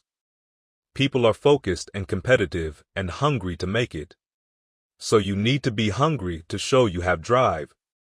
You can't just casually walk around, well, I'll get to it later on. Oh no. This is a new day right now. Commit yourself to giving your best at all times. Pay no attention to careless or lazy influences that carelessly tell you, hey look, don't push yourself too much. Now is the perfect time to push yourself, to get in the habit of giving the best that you have to share. I'm going to share from my own life a perfect example of giving the best at all times. I was giving a lecture out in Los Angeles, California for Xerox Corporation. As a part of my corporate training, I always try to arrange with a community organization to have a group of young people for me to work with in the evening. That night I was to speak at Carson Community Center right outside of Los Angeles. I had met with one of the young organizers and his mother. This young man took an interest in me because we were both twins. Sadly, his brother had been the victim of a gang initiation ritual, killed as he was coming out of a store by a new member proving their loyalty to the gang with a random killing. They were very interested in having me speak. Mr. Brown, would you please come and talk to the teenagers here? We are very interested in your workshops and your materials and handouts. There's a lot of depression and despair and hopelessness here, and people are feeling powerless about the gangs. Parents will be involved too. Would you be willing to do that? I said, well, I'm doing a full-day seminar and I'm usually just physically exhausted afterwards. How many people are you going to have? We guarantee at least 400 to 500 people there. I said, okay. I will come there and work with them and take them through this intense workshop called Project Respect. We will look at how to create a shift in the community, how to get young people engaged in the process of creating positive peer pressure.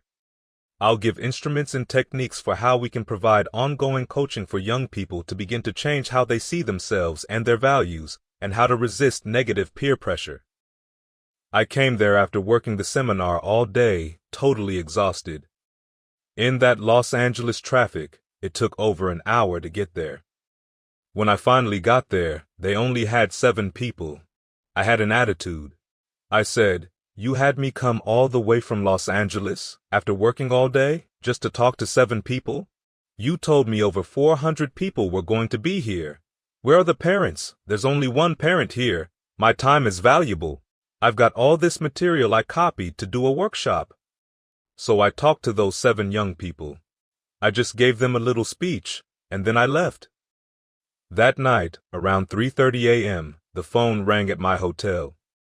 It was the minister that had arranged the workshop saying, Mr. Brown, I've got to ask for your attention for a moment. Kenyatta, one of the young men who was there tonight, wants to talk to you. It was his twin brother that was killed. He's been here for over an hour, and I asked him not to call you, but he insisted. Would you please talk to him for a moment? I said, yes, put him on the phone. Kenyatta, what can I do for you? He said, Mr. Brown, I listened to your recordings for a long time. I've grown to love you and admire you. Among the things that I heard on your recordings was that you said you must deal with circumstances such as you find them. You came in this evening, and I admit, no, we did not have the numbers that you asked for. No, we did not deliver as we had promised we would, but we were looking for you, the motivator, to give us some hope. We are depressed, and we don't know what to do. We were looking for some direction, and you were so caught up in pouting with your ego because we didn't have the place full. You didn't give us your best. I sat up in the bed. I said, excuse me, wait a minute here. I worked all day. I didn't charge you a quarter for any of this.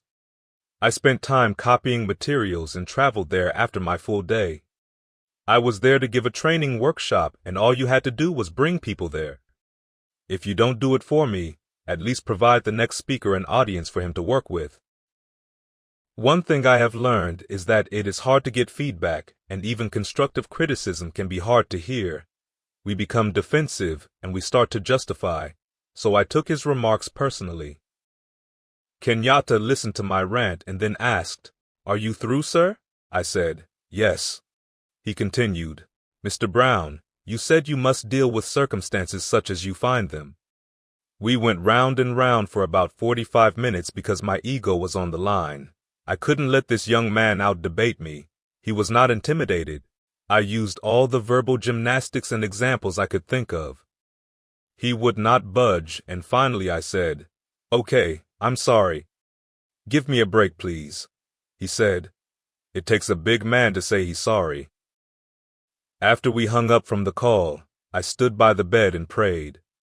Lord, if you ever give me a chance to speak again, I don't care if it's only one person in the audience, I'm going to wear that one out. I learned my lesson. When you start looking at what it takes to commit to giving your best at all times, it's clearly not easy, yet those are the standards you are setting for yourself because that's who you are. Let's say you're working on a job where you're miserable. They're not paying you what you're worth.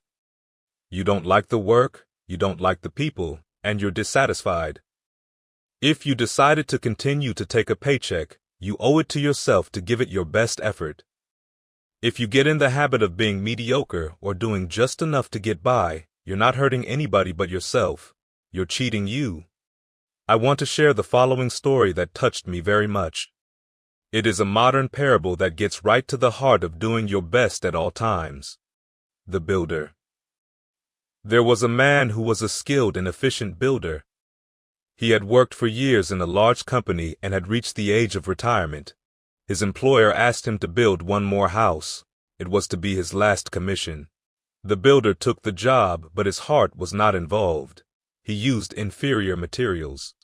Timber was poor, and he failed to see the many things that should have been clear to him had he shown even his normal interest in his work. When the house was eventually finished, his employer came to him and said, "The house is yours. Here's the key. It's a present from me." The builder immediately regretted that he had not used the best materials and engaged the most capable workers. If only he had known that the house was for him. This story really moves me. If only he had made a commitment with his life, with his craft, saying, "I'm going to give my best at all time, even if this is my last job, I'm going to give it my best shot because that expresses who I am," he would have had the gift of his lifetime. The next critical option that will enable us to live our lives with purpose and meaning is to decide to live each day with integrity. Don't try to get something over in life. Don't try and cheat. Cheating is so easy. I was at a service station with a friend getting some gas and they gave me too much change. I discovered it down the road and was turning around to go back. My companion said, "You fool. Do you think they flag people down when they don't give the right change?" I said, "I'm not responsible for them. I'm responsible for me." I went back and said, "Excuse me, sir. You gave me a $20 bill too much." He just took it and walked away. "No. Thank you." My companion said, "I told you, you fool. I'd have kept it." I said, "I'm not responsible for his attitude."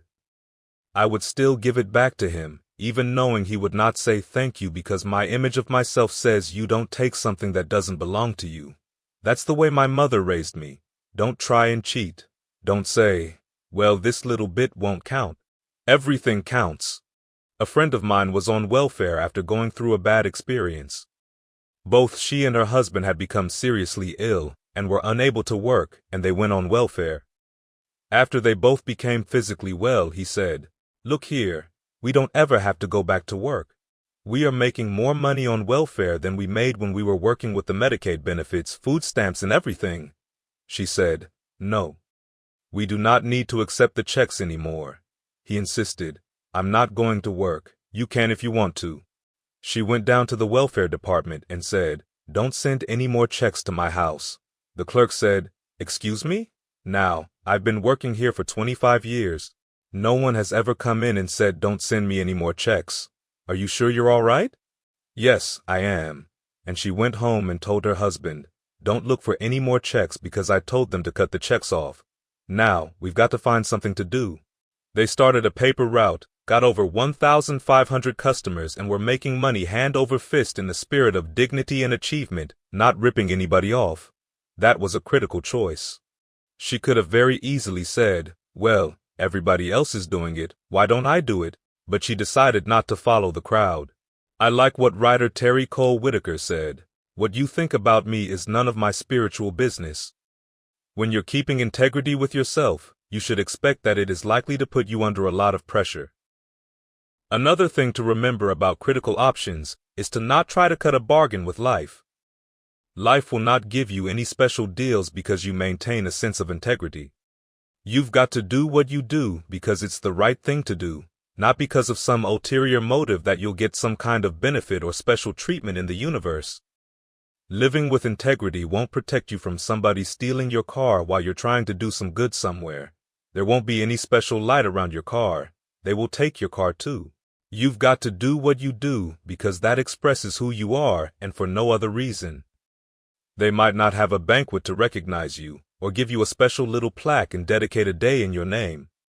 You do what you do because that's who you are. The next critical option that will enable us to live our lives with purpose and meaning is to dedicate our lives to something. When you dedicate your life to a cause greater than yourself, you're not following the crowd. I like what Howard Thurman said about dedication. He was a leading theologian and educator, and one of the key mentors to leaders in the civil rights movement, including Dr. Martin Luther King. He said, "The quality of life is often determined by that to which the individual is dedicated. If the dedication of the life is vague and diffuse, the qualities have to be poor and weak." There is much to be said for the intensity of life. Most people are not intense about living and can be very casual about life. When you dedicate your life, you are not thinking about the odds. Here's a saying we can all live by: when the dream is big enough, the odds don't matter. When you dedicate your life, you bring on a special power. There's a power in you that people, circumstances, events, and I'm not talking about the physical you that can change the course of history. I'm talking about the real you, the indestructible, invincible, perfect essence of who you really are that can bring a government to its knees, that can change the course of history. I'm thinking about people like Nelson Mandela, who sacrificed his personal freedom in order to take a stand against apartheid. Imprisoned for 27 years, he ultimately negotiated the end of apartheid and served as the first black president of South Africa. Because of the integrity within himself, he was able to dedicate his life to something much greater, breaking the back of apartheid and freeing his people. Benjamin Disraeli said, "Nothing can resist the will of the people that will stake even their existence on the extent of their purpose for good, that when you dedicate your life to something, you bring on some powers in the universe that works through you to bring about changes that you would never ever know unless you have dedicated yourself. There is a Mother Teresa in you. There's some work for you to do. There is a Nelson Mandela in you. With that kind of commitment, that kind of spirit, that kind of personal power, that kind of vision. All of us came here to do something, to make a difference, and in a historical context, the world will never be the same again because you came this way." Here's something I like to say. When asked how I'm doing, I reply, "I'm doing better than good and better than most, and sometimes even better than that." Let me tell you where I got that from. When I was involved in broadcasting as a disc jockey in Columbus, Ohio, the first part of my show was an inspirational program. Listeners would call into the show, and we would discuss topics on air. Audrey was one of my regular callers. She worked at University Hospital and was one of those people everybody just liked. Enthusiastic, with a radiant smile, she was just one of those people. Audrey was stricken with muscular sclerosis and eventually became confined to a wheelchair. Because of her physical deterioration, she could no longer care for her children and had to be cared for in a nursing home. Her nurses would call during my show for her and put the phone to her ear. I would often ask her to say a few words to the listening audience. One day I got a call from Shirley, another regular caller to the program. On this particular day, I detected that something was wrong from something in her voice. She said, "It's nice talking to you, Lay. I'll be seeing you." I said, Wait, hold on a minute, Shirley. There's something wrong." She says, "There's nothing wrong." I said, "I know you, Shirley. Come on, What's wrong? Shirley had been diagnosed with breast cancer and had been told that her survival chances were not great. During this ordeal, her husband became very distant. Overwhelmed by that loss and the struggle she was up against, she had reached a critical point in her life where she just felt, I'm not the kind of person that can handle suffering, and I'd rather just end it quickly. This is the option that she decided to take. I did everything I could to discourage her, to give her a reason to want to go on living. I was trying to find something for her to hold on to give her a sense of hope, some thread. I used all my resources, scripture and especially the serenity prayer. Lord, grant me the serenity to accept the things that I cannot change, the courage to change the things that I can, and the wisdom to know the difference.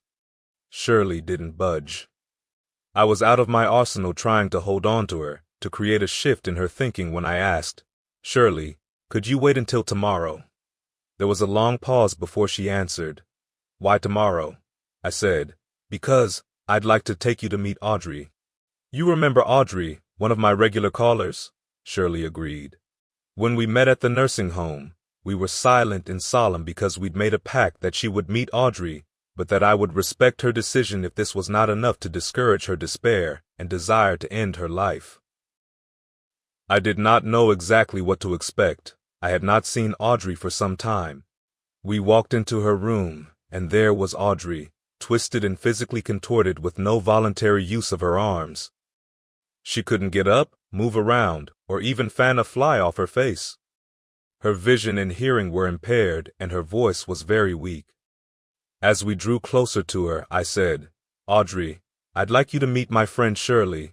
How are you doing, Audrey? And with what strength she had, her reply was, better than good and better than most. Here is Audrey, who's been a prisoner in her body for 17 years. She can't turn us off. She can't get up and go to the restroom. She said, Lay, I'd love to be able to get up and walk out of here with you. I'd love to be able to take care of my children, to be a mother to them, to see them graduate from high school. She said, Lay, I can't do that, and I'm doing better than good and better than most. Now all of this had a great impact on Shirley, who left there with a renewed commitment to whatever time she had left, realizing she had no right to cut her time short. She had a new determination, a renewed spirit about her. Audrey could not walk out of the hospital. She did not have the capacity to take care of her children, but she had a freedom of spirit. Audrey was popular with the nursing home staff who visited constantly for inspiration and encouragement. We all have freedom of spirit. Wherever we are, with whatever hand that life has dealt us, we have freedom of spirit. We can go through life whining and weeping, or we can have the kind of spirit that inspires people to say, it's a blessing to be around that person. I'm reminded of this story about a young boy on a bus. Some bigger boys were picking on him, and they kept thumping him on the head and hiding their hands. He tried over and over to get out of their reach, but they just pushed him back down. Sit down. I don't want to sit down. Over and over, I don't want to sit down. Sit down, until they held him down. He looked at them and said, You might hold me down, but I'm standing up inside myself. Know that there's something about you, something about us. There's a power inside of you that regardless of what happens to you, you can stand up inside of yourself. I think that's what William Ernest Henley meant in the poem Invictus. Out of the night that covers me, black as a pit from pole to pole, I thank whatever gods there may be for my unconquerable soul. Remember that you too have an unconquerable soul. I'd like to share with you something that George Bernard Shaw said that I think has some power for us. He said, This is the true joy in life. In his play Man and Superman, which he subtitled A Comedy and a Philosophy, he said that we should establish a tribunal where people would be required to come once a year to give a reason why they should be permitted to go on living for the next year. Can you imagine all the do-nothings, hopping from one foot to the other, trying to give some justification why they should be allowed to live for the next year? Well, what do? I drink a little bit. What are you contributing to life? I go to work every day. No. Are you making a difference in the universe? Why should we allow you to continue to occupy the space? Can I come back to that one? This is the true joy in life, being used for a purpose recognized by yourself as a mighty one. It's being a force of nature instead of a feverish, selfish little cloud of ailments and grievances, complaining that the world will not devote itself to making you happy.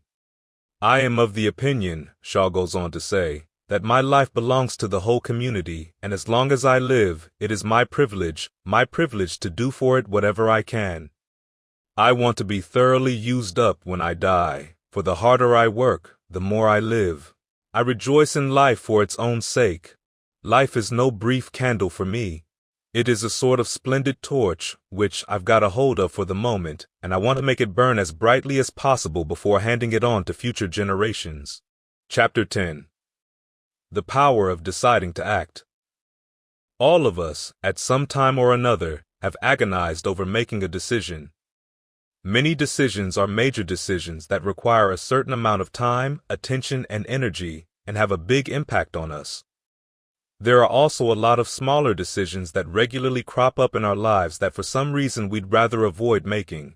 They tax our minds, they drain our energy. They create a lot of anxiety, nervousness, and mental torment because we don't take care of them. We choose not to decide, which is a decision itself. Deciding to decide, deciding to act is a major challenge for all of us at different points in our lives. What are those things that we know we ought to do, that we need to, but for some reason or another have just not been able to gather the resolve to work on? How can we work through the procrastinating, the putting off, the justifying or the blaming, or whatever reason we just haven't done it?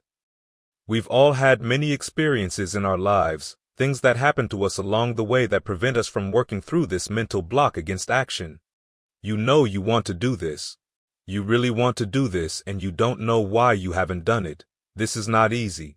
In order to reinvent your life, you've got to make a conscious, deliberate, and determined effort to begin. You've got to put all of yourself into it. It's very challenging to act.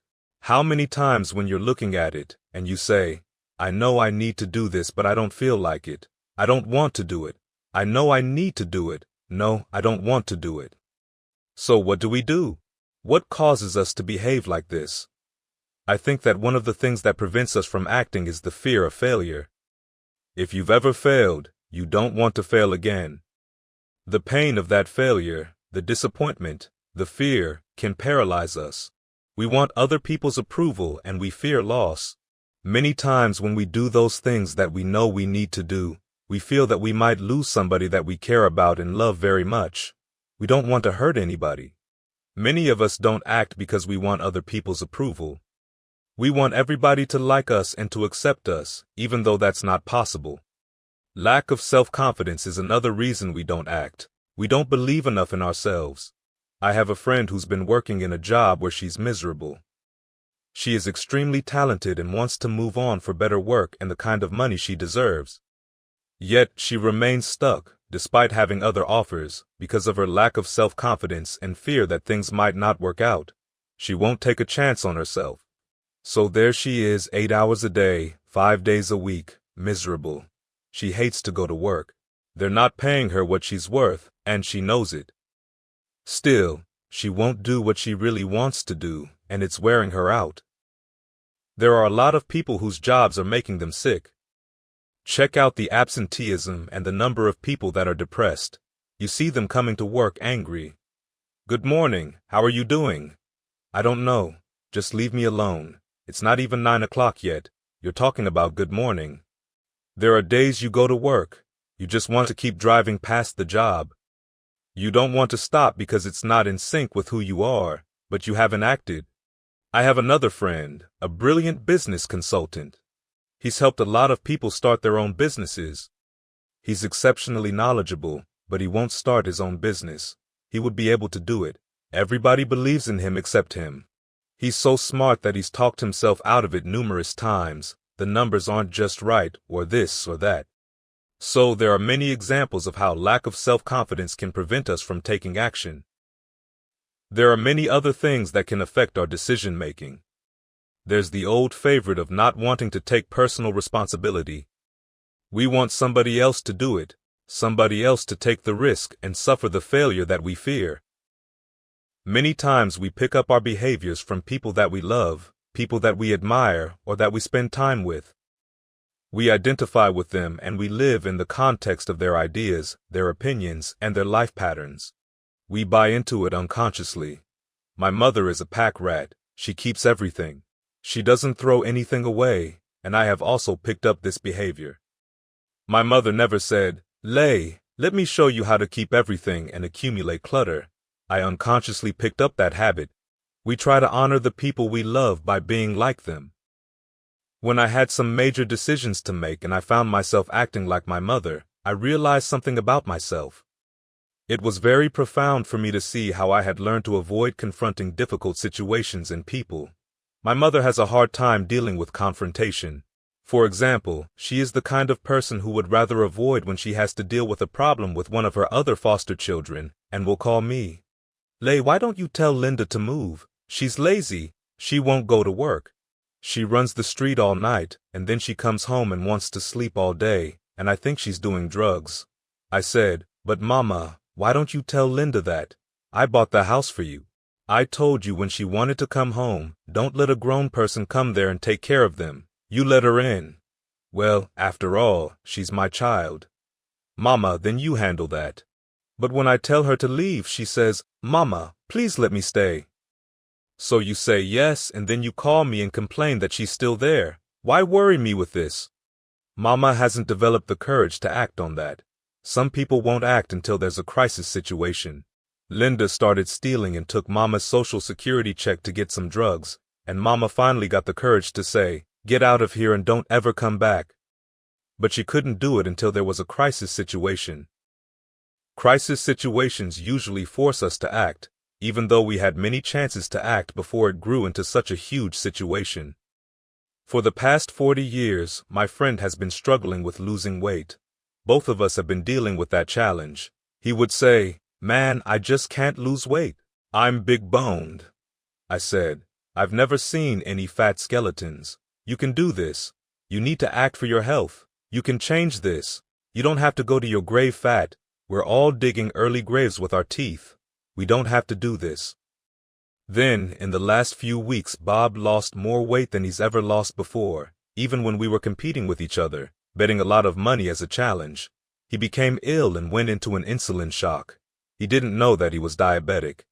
The doctor said to him, "You are diabetic. You're going to need insulin shots every day. You have to change your diet. Let me tell you what's going to happen if you don't do what we tell you. Number 1, there's a possibility that you will become an amputee. Number 2, you can go blind. 3, you can become impotent."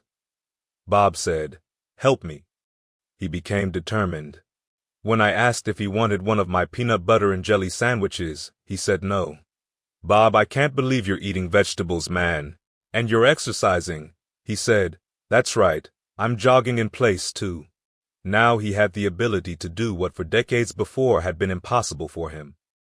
It took that level of crisis to bring reality into focus and for them to act in their own best interests. Some people have to hit rock bottom in order to rise. Begin to look out on your life and think about what you want for you. As we begin to focus in on what it takes for us to act, we have to talk about circumstances. Things happen, and these events can inspire us or force us to act at that particular time. A friend of mine wanted to do something and just did not have the motivation, the courage, or the confidence within himself. Then his circumstances changed overnight. The company he worked for was acquired, and he lost his job. Through the inspiration of desperation, he had to act. Life can also bring things that inspire us to act. If we don't have the courage or guts to do what we know we must, life many times will move on us and make us act. Life will whoop your butt so bad. You will be so miserable, you will catch so much hell you'll say, "Yes, I will do it. What do you want me to do? Take me." A friend of mine said, "I can't stop smoking. I can't stop smoking." Then the doctor said, "Sam, you have emphysema." Sam never picked up another cigarette. He said, "Look at those stupid people smoking." "Sam, you did it for 35 years. How can you talk about people like that?" "Well, I was different. I'm trying to help them. They don't have to do the same thing I did." But be compassionate, Sam, I told him. Isn't it interesting how quickly we forget? I'm saying you should look for that something in your life. It might be just writing a letter to somebody to say thank you. It might be just to apologize to somebody. I had a confrontation with a security guard in my office building. He responded to me in what I perceived as a negative way, and we engaged in an argument. I did not like the way I handled that. I avoided going through the front door for a long time because I didn't want to face him. Finally, I decided to act, and I went up to him and said, I want to apologize to you for the way in which I handled the argument we had the other day. I was wrong. I hope you accept my apology. He said, I do, and I said, thank you very much. I felt relieved. Now, when you do decide to act, it's not always going to be like that. Once I had a friend of mine do some work for me. The result was below par, and I knew he was capable of doing better work. I also knew that he had a fragile ego, so I was trying to think of the most sensitive way I could share this information because I wanted him to do the work over. I was going to pay him for what he did, but I needed my work done right. I was afraid that I would hurt his feelings. I was very meticulous in how I approached him and said, let me share this with you. You know I care about you and that you're a very talented and gifted person, and you and I both know that what you have given me is not a true reflection of your talents and abilities, and I'm saying, let's go back in the studio and do this again. He said, I'm going to forget you ever said that.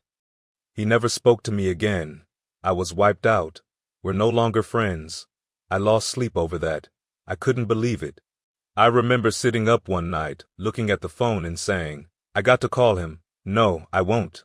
Then, no, forget that. I called. Look, man, we've known each other for too long to allow this to come between us. He said, don't call me anymore, and hung up. I thought about what I could do to make it up to him. Finally, something came to me. Lay, what do you have to prove? We all want people to like us, and here I was acting on that impulse too. When you decide to start acting in your own best interest, you might lose some friends. Not everybody will approve of everything you do. Some won't like you. Who do you think you are? You are arrogant. What do you think you can do? You think you'd get away with that? You're selfish. As we begin to look out on our lives, we face some challenging moments like these. It is difficult to start acting in our own best interests. This is not easy all of the time. So what are the things we can start with to start choosing to act? Number 1, you've got to bring it out and look at it. You've got to take the power out of it. You've got to expose it to the truth, and the truth is that it has no power over you. Write down something you want to act on, but for some reason you've been holding back. Look at it. The next thing is to ask yourself a question. Is it helping you to continue to put it off? If it's an asset for you to continue to procrastinate, then continue to do that. But if it's a liability for you, if it's causing you some mental and some emotional challenges, or perhaps a financial problem, look at that. Examine that for what it is. Next step, ask yourself, what's blocking you? What's preventing you from acting? Why don't you have the courage to handle that? Why won't you face that? What are you running away from? What kind of avoidance behavior are you engaged in? The next step is to ask, what is the worst thing that can happen when you take action? When I looked at that, I said, what's the worst thing can happen when I tell him this? He can say, I don't like you, and he did. What happened next? I experienced that. I looked at that. I saw that, and guess what? I didn't die. My feelings were hurt a little bit. I lost some sleep about it, and sometimes I think about it when I drive past his house, but I'm still here. It's uncomfortable, but it's okay. It doesn't bother me anymore. I've gotten used to it now. So ask yourself, what is the worst thing that could happen? Visualize that, experience that, feel the nervousness and the discomfort, and the more you run it in your mind, the less power that it will have to block you from acting. Finally, ask yourself, how will you feel after taking this action? I felt a sense of personal achievement when I faced somebody who had been my mentor for years. And for years, there was something I wanted to tell him, but didn't have the courage to say. Always, I was the student, he was the teacher. I looked up to him, admired him, and held him in high esteem. I was always grateful and thankful for the impact that he had on my life, and I loved him so much. I didn't have the courage to say to him, "Please stop drinking so much. You're an alcoholic. You need help." I didn't have the courage because I was afraid that he might not like me anymore. I was afraid he would be hurt and crushed, and we would no longer be friends. I didn't want to jeopardize what we had. I loved him a great deal and didn't know how this would affect our relationship. I didn't want him to know that I knew he was an alcoholic. I was a coward. I was spineless. In the name of love, I was unable to act, unable to try to help somebody I loved from dying. I said, "I love him so much. I just can't tell him this." I don't even know how he would handle it, to know that he's an alcoholic. Finally, after years of this inaction, I developed the courage to face my teacher, my mentor, who had molded me, who's been like a father to me. I said, "I've got to tell you something. You've got a problem. I love you very much. Please stop drinking. You're killing yourself. It's not just social. You do it every day. You need help, and whatever I can do to support you in that, I will. Please stop." I had no idea how he was going to handle this. He just looked at me and I felt something like, "How dare you?" We just looked at each other, and then I reached out to embrace him. We had never hugged before, being men, macho men. I hugged him, and he just stood there with his arms straight by his sides. He couldn't raise his arms to hug me back. He was shocked. After he got over the initial shock and could bring himself to speak, he said, "I'll be seeing you." He had to maintain his composure because he could never afford to let me, his student, see him vulnerable or admit that I was right. I said, "Yes, sir, and tell your wife I'll be by the house to see you off before I leave." When he walked away, I was very depressed at first, thinking, maybe it wasn't my place to do this. When you take action, you're going to have some second thoughts. Then I realized, no, I did what I felt was right. I did it because I feel very strongly about this, and I love him too much to stay quiet any longer. Fortunately, he called a few weeks later and left a message, "Leslie Brown, I just want to say thank you," and hung up. That was a good feeling.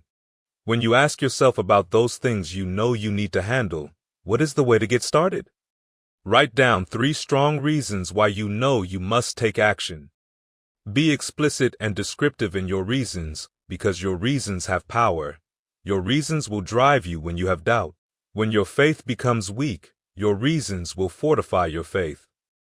When you have second thoughts and inner conversations, they will help you stay strong. Your reasons will become your rod and your staff to comfort you, to take you through those challenging moments. So write down your reasons and let them guide you. When you decide to act, when you decide to take on life on it, can be painful. It will be uncomfortable, and that's where the growth is. When you're uncomfortable, when you're stretching out, when you're taking life by the collar, you're going to get thrown to the ground again and again and again. But when you have determination and you know that what you're doing is right, it gives you your life. It gives a special meaning and power to you. You will have some power from on high. You will discover some things about yourself that will begin to electrify your personality. When you put yourself in that type of challenging situation, you'll begin to discover some things about yourself that you don't know you had. Here are some words to guide you in this journey. Say them out loud and repeat them often. I can go into action on anything in my life. Nothing is stopping me but me. No challenge in my life has any power over me. Here's something that Howard Thurman wrote on the decision to act. It's a wondrous thing that a decision to act releases energy in the personality. For days on end, a person may drift along without much energy, having no particular sense of direction and having no will to change. Then something happens to alter the pattern. It may be something very simple and inconsequential in itself, but it stabs awake. It alarms. It disturbs. In a flash, one gets a vivid picture of oneself and it passes. The result is decision, sharp, definitive decision, and the wake of the decision. Yes, even as a part of the decision itself, energy is released. The act of decision sweeps all before it, and the life of the individual may be changed forever. When you decide to act, to make decisions, you begin to access power within you that will increase your self-esteem and enhance your personal power. It puts you in charge of your life, and life has a whole new meaning for you. There's a sense of personal freedom. It doesn't mean you're not going to have any struggles or any challenges. It doesn't mean you're not going to suffer any defeat. What it does mean is that you're putting yourself in the position to grow. You're putting yourself in line with your higher calling and your highest self, and that's what life is all about. Here is another affirmation to help you decide to act. Recite it out loud and often. I'm standing up to life and the challenges in my life. I'm going to use all of me, all of my courage, my faith, determination, and any help and support that I can give anyone to realize their greatness. Together, we can succeed. I've got what it takes. Chapter 11. The Power of Self-Awareness. One of the first things I want you to do is to take a brave look at your life. Look at your life right now, where it is, and answer these questions. Begin to look out on the future, on this year ahead, and take your personal inventory. What has brought you here? Look at the things that took place this past year. Did you get what you wanted out of them? Did you reach the goals that you set out to achieve? Are there parts of your life or things that you do that you don't want in your life? Begin to look where you want to go in your life and what you want to do. Are there any people that might be dead weight you could unload? If you have found that a relationship is more toxic than nourishing, more debilitating than empowering, now you've got to make a decision. Many of us won't be able to move forward because we are not taking true inventory of our lives. Look at your emotional, spiritual, and intellectual development and ask yourself, how many books did you read? How many seminars did you attend? How many classes did you take to develop yourself professionally or to improve your craft or your skill? How many new things have you learned? Learn to take some time for personal reflection. Give yourself the gift of your time, just thinking, being with yourself, examining, beginning to know yourself. What are the things about your past that have influenced you? What's your philosophy of life? What are your beliefs? What things do you feel very strongly about? Are there things that you have picked up along the way, routines or habits you've been doing for so long that you think they're you? Can you re-examine these and perhaps get them out of your life? There are many things we do unconsciously because we picked them up somewhere along the way.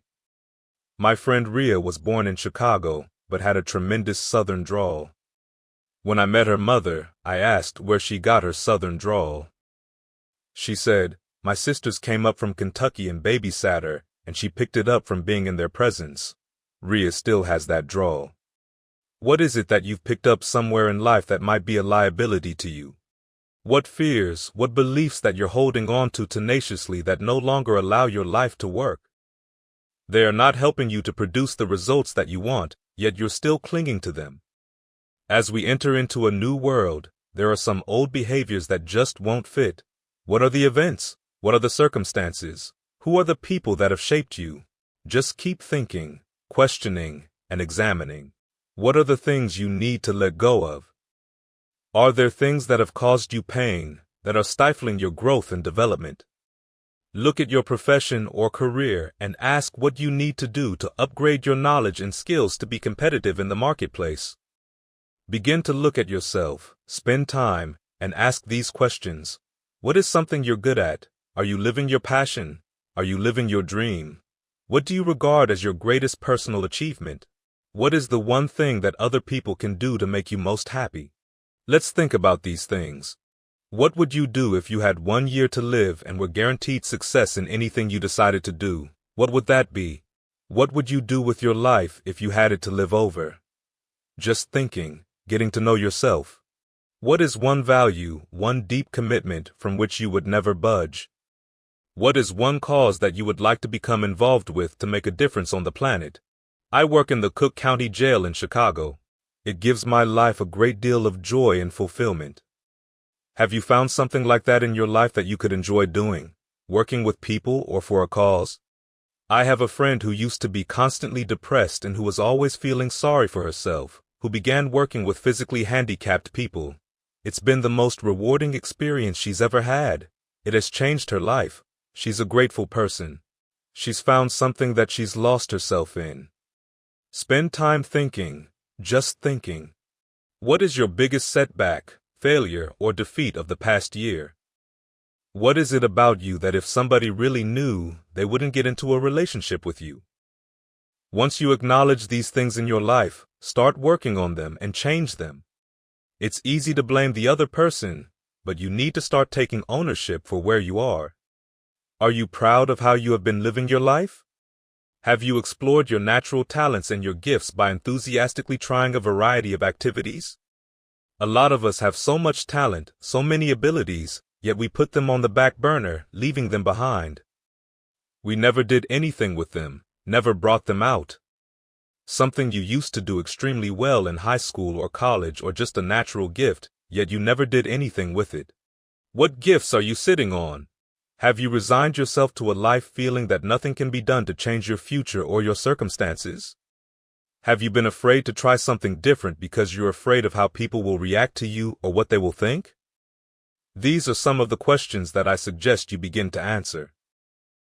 Here are some things that you need to begin to work on to develop your character. These character-building activities will give you some personal strength. Webster's says that character is the pattern of behavior, of personality found in an individual or group, moral strength, self-discipline, fortitude. Character is what's going to be required in order to manifest your greatness. As you begin looking at yourself, ask, what are the things you need to be in the process of doing more of or less of? Let's look at some I've spent time with. It was very difficult for me to say no without feeling guilty. I found it very challenging to be direct. I used to have the problem of not telling people what I actually thought because I didn't want to hurt anybody's feelings. I wanted to be more focused. I used to do a lot of things. I was a jack of all trades and master of none. One year, I decided to do one thing well. I looked at all of my talents and I decided the strongest one was my ability as a speaker, and that's the one I'm going to focus on. I'm capable of doing a lot of other things, but only when I decided to focus on one did I begin to reap the rewards of my talents. Decide to keep your word. Just say, I'm going to keep my word. If I say something, I'm going to do it regardless. Look at your life and find the things that you can say. Hey, I know, I've got a problem in this area. Try being more considerate, more trusting, more disciplined. Try being less fearful, more adventurous. Being late, I need to take care of that. Procrastinating, I need to deal with that. Not taking care of business. Being seriously not serious. Creating an imbalance in my life where I'm spending more time looking at television or having social fun and not spending enough time working on me. Many people spend more time working on their jobs than they spend working on themselves. Whatever we achieve in life, whatever we create, whatever we're able to manifest, comes out of the human mind. I want you to think about 5 things that would give you a feeling of satisfaction and self-respect if you had the courage to do them. Take the time to write these things down, whatever they might be. It might be in your personal life. It might be in your friendships or your family relationships. It might be in your business. I was negotiating with a friend of mine that I admire a great deal, and she went back on her agreement and I did not challenge her on it. Number 1 was because of my admiration for her. Number 2, because I really wanted the business and I think she sensed that, so I didn't want to seem too picky. I was nervous about it, and I was cowardly because I should have said, listen, that's not what we agreed to. I should have called her on that, but I didn't want to look bad or to appear to be negative or risk losing the business. Look at those 5 things that if you had the courage to do, you would do. A lot of people say, well, I've been like this all my life, I just can't change that, this is the way I am. Dr. Harold Greenwald, a psychologist and author of Direct Decision Therapy, said, when someone says I can't change, some part of them wants to change, but the payoffs for his present behavior are greater than the payoffs for a changed behavior, or his fear of change is too great. It takes courage to live your dreams. It takes courage to manifest your greatness. It takes courage to decide to live, to decide to bring out all of your talents and abilities, to decide to stretch out, to decide to take a chance. It takes courage to be happy just to be you. I saw a friend who I hadn't seen for a long time, Her whole personality has changed. She was an extroverted, assertive person, but now because her husband has a fragile ego when she's around him, she plays to him. She's very silent. She doesn't express herself or her true feelings.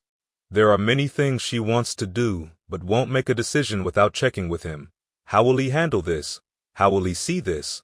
Will this be disruptive in our relationship? A lot of us, both men and women, readjust our behavior and end up not being who we really are in deference to relationships.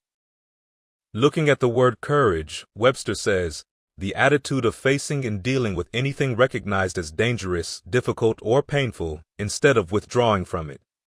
As you begin to look at where you want to go and take personal inventory, it's going to be very uncomfortable. That's why most people don't do it.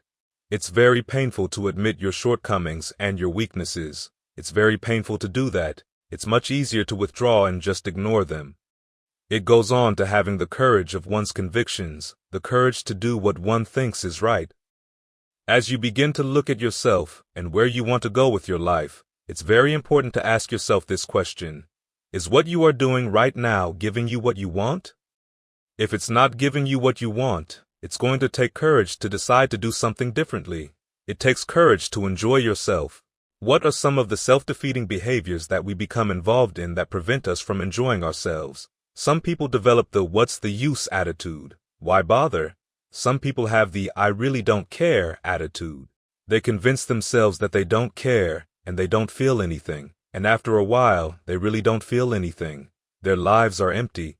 Some people say, well, it's really not worth the hassle. That's too hard. It doesn't bother me anymore, the fact that I'm not living out my dream. The fact that I'm capable of doing more but I'm not doing it. The fact that I'm content but I'm not fulfilled. The fact that I'm not living my dream. In their book, I Want to Change, but I Don't Know How, Tom Rusk and Randy Reid said, people go through life many times playing it safe. That's the secret hope that they say to themselves. If I never let myself feel too good, maybe I'll never get hurt too badly. Often people don't do the things they're capable of because they allow themselves to go along with the crowd or to follow the crowd. Many people have things they want to do, but they find themselves in relationships with people who are addicted to mediocrity and they allow themselves to be influenced by their behavior. Many people allow their lack of self-confidence to immobilize them. I wanted to go into business for years. It was an agonizing thought in my mind. I wouldn't try it because I didn't believe that I could make it. Of the 5 things that you would like to do if you had the courage to, I want you to pick one. Here's how to set it up for yourself to help free you and get you unstuck. Ask yourself, what is the worst thing that can happen if you do it? What's the worst thing? Let's say, going into business for yourself, or changing careers or getting a divorce. Taking some kind of chance on something you've always thought about doing, but you just haven't done it for whatever reason. What's the worst thing that can happen? The worst case scenario? When you have the worst case scenario, write it down. Write down the worst things that you fear could happen. Naming your fears puts you in control. What are you afraid of? Name it. Write it out so you can look at it. Confront that fear. What is it? I'm afraid that things might work out. What else? Well, I've never been in business, okay. What else? Well, I don't have all the help I need. Okay, good. What else? Well, I don't have enough money, all right. Good. What else? Well, I don't have a college degree. I'm not as good as those other guys that I've seen up there speaking. Okay. What else? Well, that's all I can think of right now. Okay, good. This takes you to the next step. What are the benefits? What are the benefits of your acting courageously, of taking life on? Part of what happened for me was that I felt better within myself, and I had a strong sense of self-respect. I made a lot of mistakes going into business for myself. Sometimes I was down on myself. I felt stupid. I felt dumb because people who were in business said, "Why would you do something like that?" Well, I didn't know. "Boy, you were really dumb." And I used to chime in with, "Yes, I guess I was." I didn't know any better. But the other thing is, I had to say to myself, "But I did it. I did it even if I made a flop of it. I did it. I took the chance. I took the leap." What are the benefits of your acting courageously? Whatever you've identified, write those benefits down and then focus on them. Focus on the benefits, not on the liabilities, not on your fears. Focus on the benefits, since that which you hold in consciousness tends to manifest itself. Think about how good you'd feel. Think about the increase in self-respect, the sense of self-worth, how good you will feel getting up in the morning, looking yourself in the mirror, because you're taking life on. The next thing is to acknowledge your fears and then go into action. I like the book by Susan Jeffers, Feel the Fear and Do It Anyway. That says it all. I believe anybody who's ever taken a chance, who's ever done anything, doesn't mean that they are not afraid. Courageous does not mean the absence of fear. Being courageous is being willing to do it anyway because that's what you feel. You do it regardless of the fear. You're not going to be immobilized by your fears or your doubts. You admit, okay, I'm scared to death now. Okay, what is it that I must choose to do? Go ahead and experience that fear, but don't let that fear stop you. In what you've done with your life thus far, is it giving you what you want? When you look toward the future, when you look at all that's going on out there, is there some voice within saying, hey, I know I need to be out there in that arena. I know I can do more than what I've been doing. I know there's some great music that I have within me that I haven't brought out. Is that something that you begin to look at within yourself? I used to do that, and I used to go to big rallies and see guys up speaking when I wasn't courageous enough to go out there and say, hey, my name is Les Brown, the motivator, Mamie Brown's boy. I want to talk. I would never do that. I'd just be back there looking at them and wanting to get their autograph. Can I meet Mr. Zig Ziglar? Please tell him. Who are you? Les Brown. Because I felt within myself that I was a nobody, so who am I to go talk to these great speakers and get their autographs and admit, I'd like to do what you do. I say if you look at your life and if you're not getting what you want, you owe it to yourself to do something differently. I've heard that 85% of Americans go to jobs where they say they're unhappy. If you're doing something 8 hours a day that you don't like, then it's not giving you what you want. It's not giving you a strong feeling of satisfaction and fulfillment. You are miserable. You hate to go there. You're depressed just thinking about it. And you sing the Thank God It's Friday song every week. It's giving you headaches just thinking about it on Sunday afternoon after the game. If that's your life, you owe it to yourself to start strategically working to change directions. Most people, however, will resist change. Most people will fight change as if change would be worse than what they are experiencing. They know this. They are familiar with this. Most people will not challenge the unknown. They won't just step out there. Well, see, there's certain things that's got to be in place. They got to see it all together. And life isn't like that. That's not how you grow. As you look at your life, are you saying, I'm not getting what I want? As you begin to look toward the future, begin to know that whatever it takes for you to create that, you've got that in you. You've got genius in you. You've got goodness in you. You've got creativity in you. If you decide to take the initiative to change the current quality of your life, I think that you will find that the universe is on your side, that life is on your side. Will it be turbulent? Yes. Will it be easy? No. Will you have some opposition? Yes. Will I make a lot of mistakes? Yes. Will I get hurt? Yes. Many people won't try anything different in life because they don't want to get hurt. Let me tell you something. Pain is everywhere. You can hide over there, but it will find you. Viktor Frankl calls it unavoidable suffering. You can't avoid it yet. Most people spend their lives not wanting to deal with the pain of rejection, the pain of defeat, the pain of being disappointed, the pain of losing, the pain of failure, the pain of being criticized, the pain of not being liked, the pain. That's called life. Life is full of pain. It's everywhere. But guess what? There's no gain without pain. And the pain of regret is also real. I think if we're all going to suffer pain in our lives anyway, we might as well get something out of it. I was in a seminar and the topic came to, if I had my life to live over again. One woman stood up and shared all of the things that she would do differently, and you could feel the pain of regret in her voice. She still experienced pain.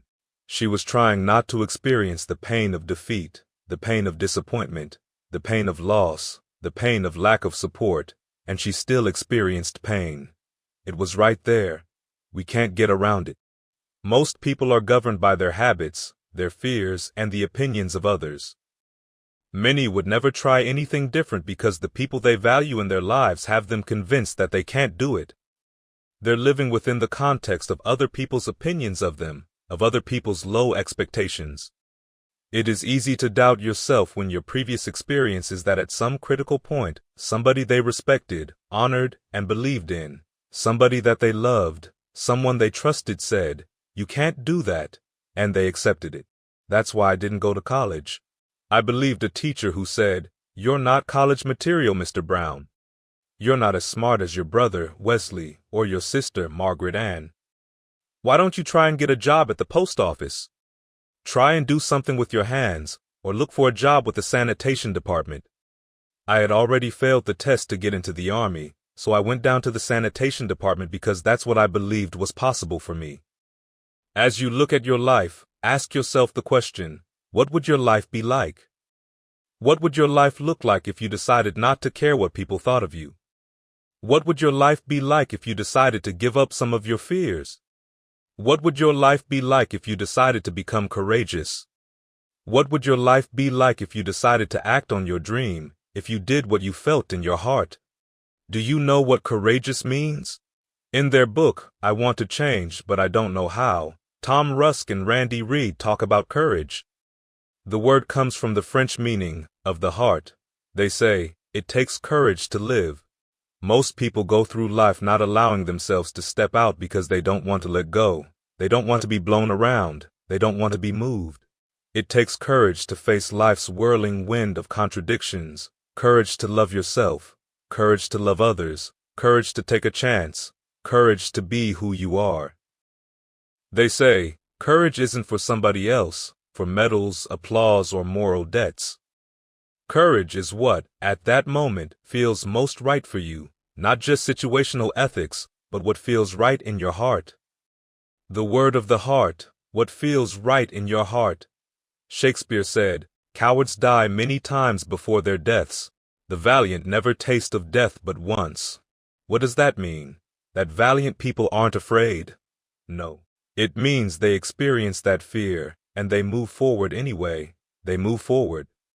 By allowing their dreams to die, many are already tolerating lives of slow death.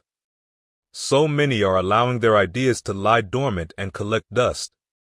Without the courage to be who they truly are, all their talents and abilities are buried inside of them, and will go with them to their graves. As you look toward the future and begin to manifest your greatness, it's going to take everything in you. Your life deserves your concentrated effort. Begin to ask yourself these questions. How can I express more of me? How can I bring my ideas out here now?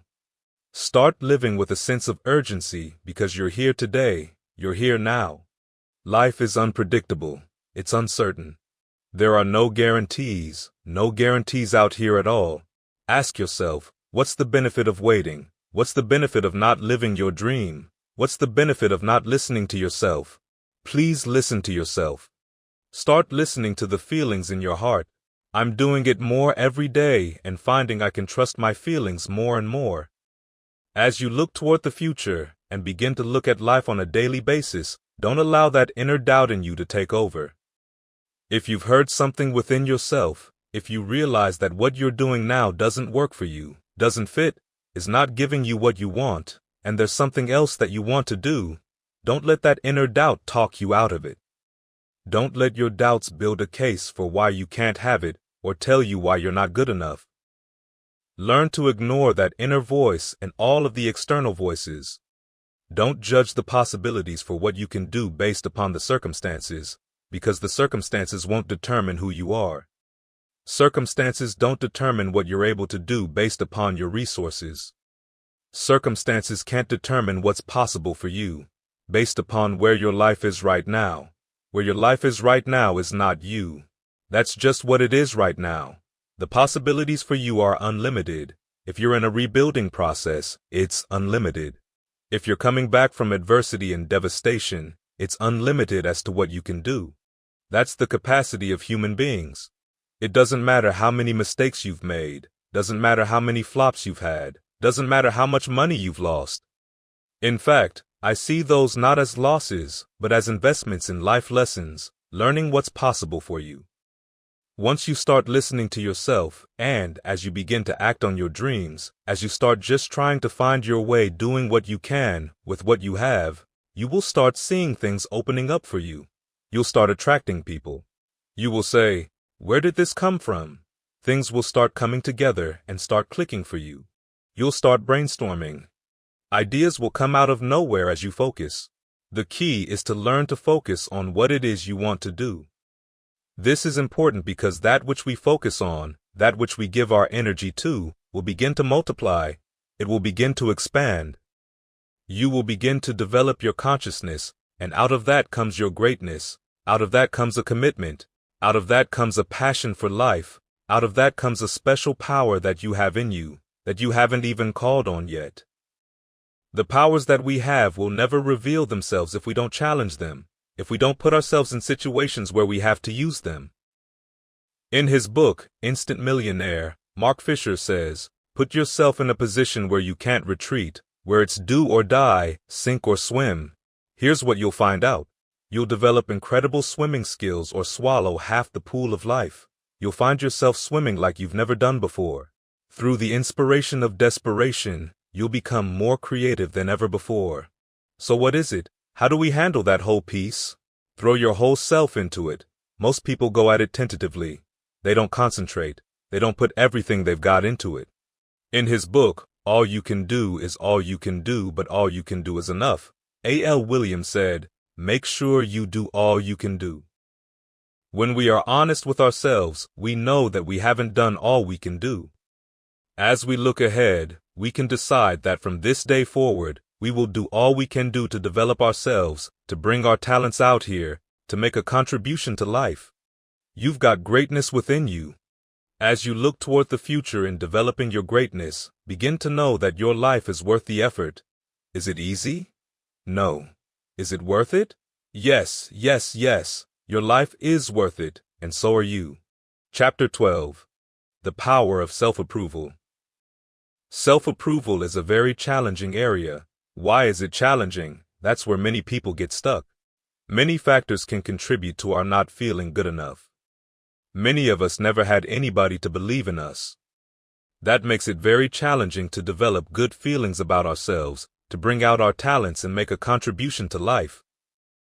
We've all done some things that we don't feel good about, that if we had to do over we would do differently, or not do at all. In order to grow and begin to move into our greatness, let's look at and prepare to remove this major energy block around the issue of forgiveness.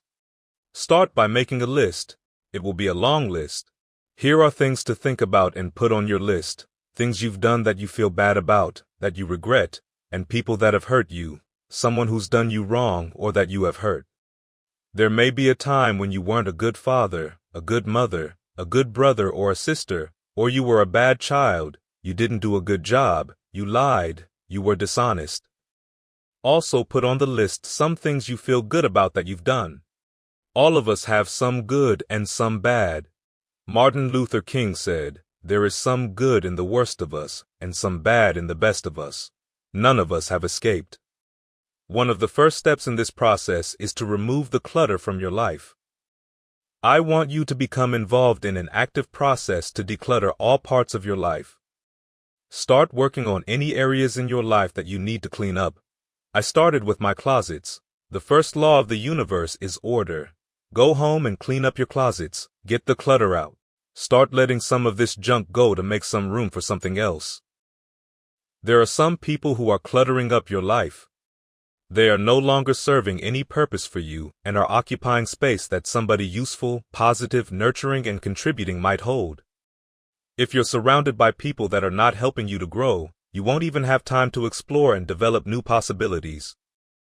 Ask yourself, what is it I need to get out of my life? And then just start cleaning this stuff out.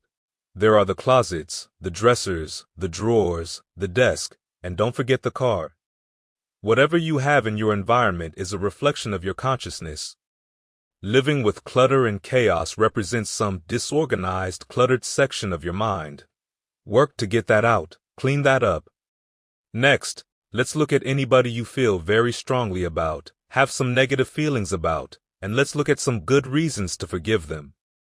Number 1. Try and see clearly what has happened or to see things from their point of view. Number 2. Holding a grudge hurts you, it doesn't hurt them. Just for good health and peace of mind, let it go. Any feeling of resentment, anger, or hatred has called to me the load of bitterness within. Every thought we entertain produces a chemical in our brain that impacts our body's immune system. Besides, this person you hate, they probably are not even aware of it. They could be someplace having a good time and don't even know you hate them. You've turned up the steam, gone from dislike to hate.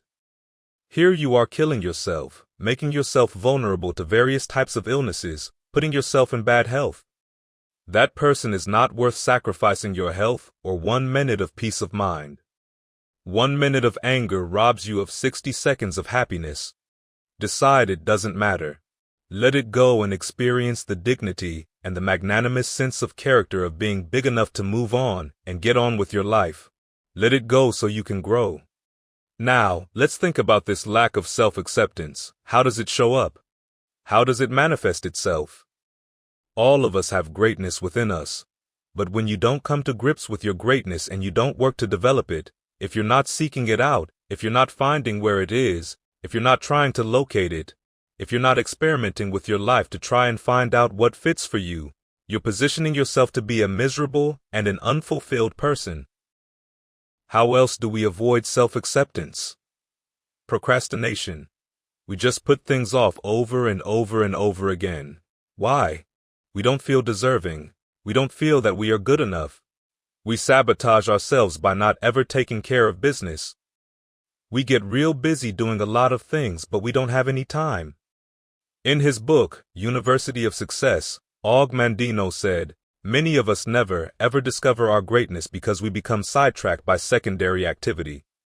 We start doing so many things, we just give our time away until we don't have any time for ourselves or any time to do the things that we really want to do." Think about every time you put it off and move it back. Oh, I'll do it one day. Oh yeah, I'm going to get to it. One day you'll look around and there goes a year, there goes 2 years, there goes 3 years. If there's something you want to do it now. Do it right now. Don't put it off. Start right now, where you are. There will never be a perfect ideal time. Whatever you have going for you right now, that's enough. Work on that idea. Work on it, work on it, work on it. Another way in which lack of self-acceptance shows up is in the relationships we form, the people we have around us. This reminds me of 2 young men I've known. Larry Little was a football player at Booker T. Washington High School, where I graduated from, and went to Bethune-Cookman College. Larry became an all-star offensive guard playing for the Miami Dolphins, and is an all-around great guy. But Larry wasn't really the most talented guy in that position at Booker T. Washington High School. Willie Covington was a far more talented player at Booker T. He was faster and physically stronger, but Willie never made it out of high school. He started running with the wrong crowd, and those people led him to the penitentiary and ultimately to a premature death. Willie Covington had great talent and great potential, but was running with the wrong crowd. Watch out for the relationships you have. What kind of person are you becoming because of the relationships that you have right now? Do those people contribute to you? Do they help you grow and develop yourself?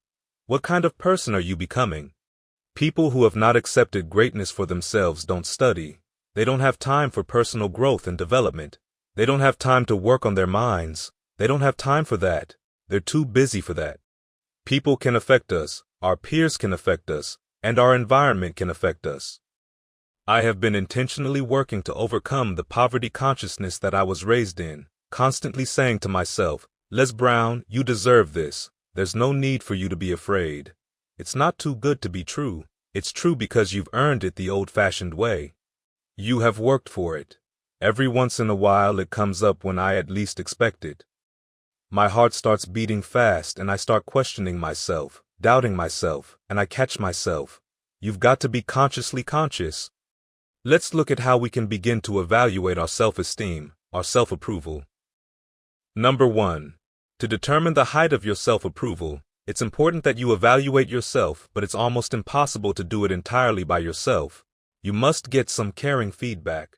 Find somebody close enough to you that has observed you, has been around you, whose opinion you value, and ask, how do they see you? How do they rate you in terms of your self-esteem? Compare what's on your list with what they say. There are things that people can see in us that we can't see, because it's a blind spot for us. If I'm talking to you and my breath is offensive and you don't tell me, then I'm unaware, but you and everyone else around is aware. All you have to do is just tell me, Lay, you need to gargle or something. We all have those blind spots. We have those areas of our lives that we need to get some caring feedback. We need some coaching. We need someone to let us know. Why don't people just volunteer this feedback? They don't want to hurt your feelings. They don't want to embarrass you. Some simply don't want to hear it and are likely to argue or become defensive. If you're one of those people, just decide to shut up and listen. How well do you handle compliments? This is a good barometer to check out how you feel about yourself. When someone pays you a compliment, can you handle it well? I said to a woman out in our hallway, "Oh, what a beautiful dress you have." She replied, "Oh, it's nothing. I got it on sale. It's nothing." Now, I didn't ask if she got it on sale. I just said it was a beautiful dress. Can you handle compliments well? That's a good barometer about your self-esteem. Can you handle criticism well? Can you give criticism? What are your expectations? What do you expect to get from life? What do you expect to get from your business? What do you expect to get from your relationships? What is your ideal day? What is it that you expect from this experience, this trip, this journey that you're involved in? People who have a strong sense of self-approval have high expectations for themselves, from life, and from others.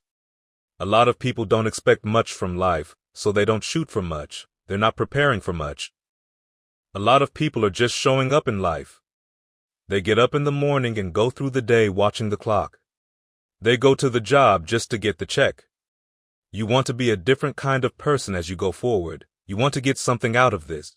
If you're going to do it, it's worth your time, your energy. You've got some expectations from this. I do not let people waste my time. If someone wants to meet with me, I want to know why, and if it does not measure up to my expectations, I'm not going to invest my time. I don't have the luxury to waste time. I'm expecting some great things from my life, and I plan to spend time working on and developing myself. Examine your expectations versus your wishes. Some people wish they could do better, but some people expect to do better. Where are you on that? Let's look at what things we can do to increase our self-approval, our self-appreciation, our self-acceptance. Number 1, love yourself. Make caring for yourself the highest priority in your life. Take care of you. Look out for what truly satisfies you. We are not taught to love ourselves. We are not taught to look out for ourselves. We are not taught to take care of ourselves, to become sensitive to our wants, our needs, or our desires. Make a conscious effort. Make you your number 1 priority. Your peace of mind, your health, is more important than anyone, because without peace of mind or your health, you can't serve anyone. Don't neglect yourself. A lot of us, particularly women, have been groomed to be sacrificial lambs, putting their dreams on the back burner in deference to their children's dreams, their husband's dreams, or their family's dreams. They forget about themselves and become resentful, angry, and bitter. Start taking care of yourself, looking out for you. Develop a health plan. Your health is all you have. Start taking care of you. Start by taking care of your body. Loving yourself starts here.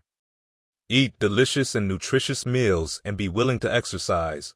Do some good stuff for yourself on purpose. Take some time out for you. I have some good things I enjoy doing for myself. One is taking spiritual baths. I play my favorite music. I have different oils that I put in a tub of hot water. I sprinkle flowers that I've picked in the water and I soak.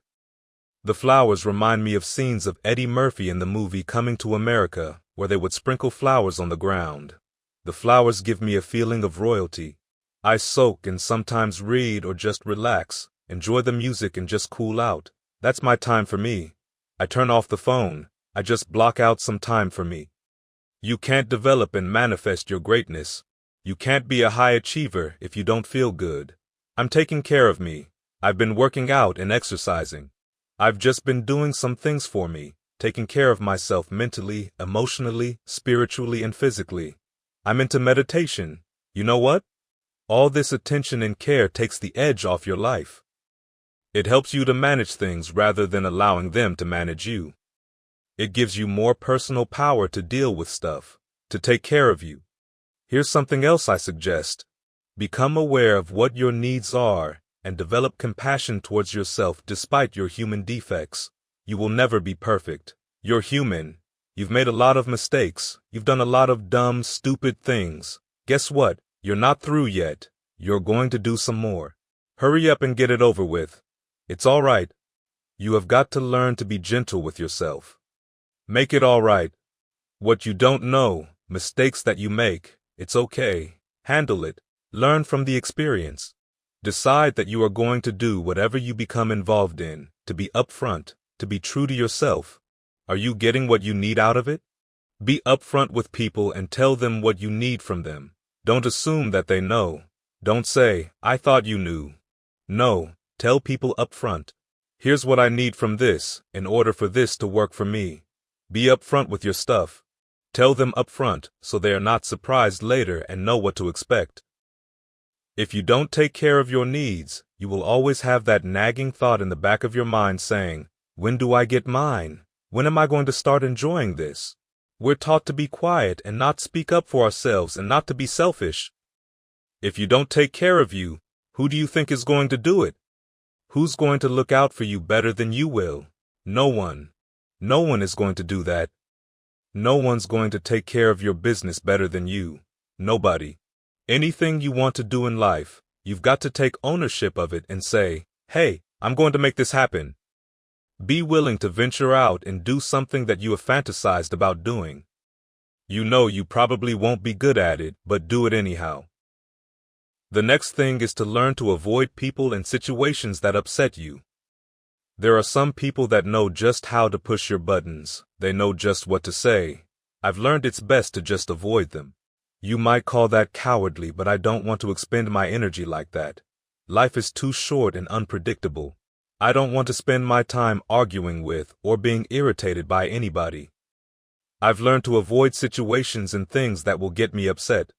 I don't watch movies that frighten me. The last frightening movie I saw was The Exorcist. I never watched another one after that. It was 2 weeks before I could sleep with the lights out. I only watch comedies, things that make me laugh, make me feel good, make me feel like the little boy in me. Life is just too serious. Here's something else that can help to increase your self-esteem. Draw the line. There are certain things that we just put up with, and at some point, we've got to draw the line and just say, enough is enough.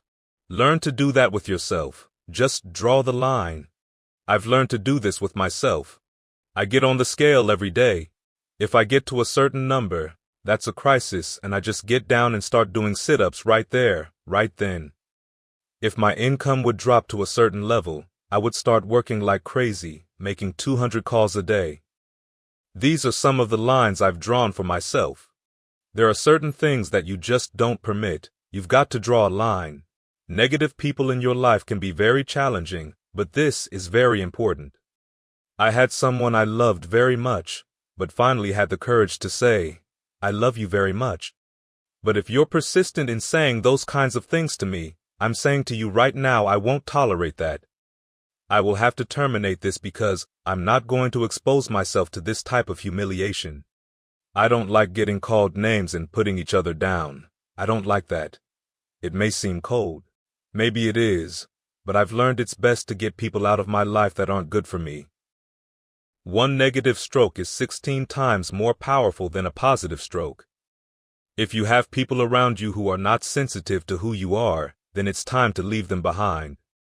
Often the people that can hurt you the most are the people that you love and are most vulnerable to.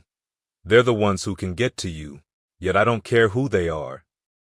If you don't draw the line and you just let them run rampant in your life, if you let things happen to you that you don't feel good about, and if you continue to allow it to happen, you won't feel good about yourself. You will not grow. Your image of yourself will erode, so you've got to draw the line. Why are known hells preferable to strange heavens?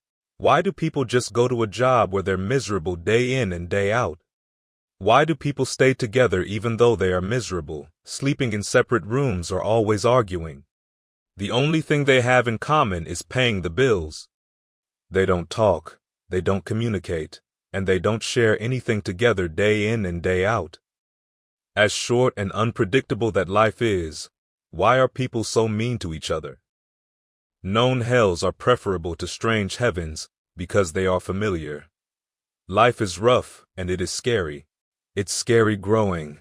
It's scary taking a chance. It's scary acting on your intuition, on your guts. It's scary. It's frightening. There are people who are just tolerating things right now and they're immobilized by fear. Journalist and historian Theodore White said, "To go against the dominant thinking of your family, friends, and those people you associate with every day is perhaps the most difficult act of courage you will ever perform." When you start growing, when you start changing the way you walk, the way you talk, the way you act, the way you respond to things, the way you use your time, your self-confidence and awareness will blossom. Start drawing the line for yourself. Start with saying, "No, I can't do that." Why? You don't have the time? No, I have my own agenda. I've got something that I'm doing.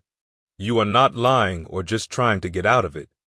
Just say, "I'm busy doing something that I want to do," or "I'm not mad or upset, I just don't want to do it." Why? I don't want to do it. Thank you so much for asking me. Don't let people try to put a guilt trip on you. You have to draw the line. Don't go through life feeling like you're powerless. Don't let yourself be a victim of people that are powerless. You're not powerless. You are powerful. You direct the power in your life. Whatever your life is right now, it is a duplication of your consciousness. It's a result of how you have decided to use your power. That's all it is. That's not who you are. That's just a perverted use of your power that you aren't satisfied with, and you've got the power to change that. Wherever you are, I don't know how, but I know you've got the power to do that. You don't know what has happened to me. It really doesn't matter what has happened to you. The only thing that really matters is, what are you going to do about it now? That's all that matters. You can allow it to destroy you, or you can allow it to build you up. In his book, Why I'm Afraid to Tell You Who I Am, John Powell recounts a story of his going out to get a newspaper. The clerk was very rude to him, yet he remained very courteous to the clerk. His companion asked, "Why would you be so courteous to this guy considering how rude he was to you?" He answered, "I'm not going to allow that man to determine how I'm going to act. Things are going to happen to you in life. Make it okay." As the Serenity Prayer says, "Lord, grant me the serenity to accept the things that I cannot change. I cannot change the fact that when I asked my son to move out, he became angry and perhaps hated my guts. To change the things that I can change how I respond to it. I can become upset, nervous, tense about it, weak about it, or I can say, it's okay, I am doing the right thing for me. Become comfortable with it. What's the next thing? Learn something new and tackle it in a spirit of adventure and love." Somebody said that we are not stricken by the things we do, but we are stricken by the things that we don't do. The songs that have not been sung, the poems we have not written, the work we have not done, the ideas we have not developed, the dreams we have not acted on. That's what constricted you and can block your power. That's what can rob you of peace, satisfaction, self-respect, and this special joy you can get out of life with special achievement. One thing that contributes to high self-acceptance is self-achievement. It feels great when you achieve something, and you can stand back, look at it, and say, "I did this." What if it doesn't work out? You can stand back, look at it, and say, "I tried it, I went for it, it didn't work out. I value the experience. I loved just the experience of doing it. I love that." That's why I said, I've been fantasizing about singing. I'm going to do this. Who says that when I first stand up and sing I have to sound like Pavarotti? I can sound like that's right, Mamie Brown's boy. Look at your life and find something that you can tackle and do it with love, something that you love. When you do that, you're doing it in a spirit of love. I know that there is greatness in you. I know there is something in you. Everybody has something. As you focus, as you go into action, as you hold that thought in consciousness persistently, you begin to develop the consciousness to manifest and create all kinds of things. You will begin to realize powers and abilities you have. When you walk into the room, people will say, I don't know what it is, but there's something different about you. There's just something about the way you look. It's a glow, but what is it? What are you doing now? I'm just being who I am. I'm just living out my greatness. I'm approving myself and giving myself permission to pursue my dream. It's there. I know it's there. Give yourself permission to realize all the powers and abilities you have. Pursue your dreams. Pursue your greatness. Chapter 13. The power of commitment. Commitment shows up in your life through action. You can tell people who are committed and those people who don't feel worthy. The people that are committed are busy doing it. Then there are the people who don't feel worthy. The guy I talked to last night told me, hey, I sure would like to do what you're doing. However, I just don't want the responsibility. The company I work for, they're taking good care of me. I said, let me tell you something. Once you increase your sense of worthiness, you won't even be able to open your mouth saying that somebody is taking care of you. You want to take care of yourself. He doesn't feel worthy, but he's intelligent.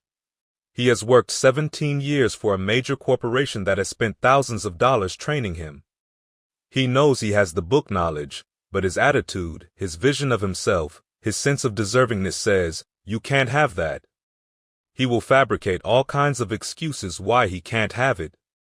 Management theorist Robert Anthony said, you can only have two things in life, reasons and results. Notice reasons don't count.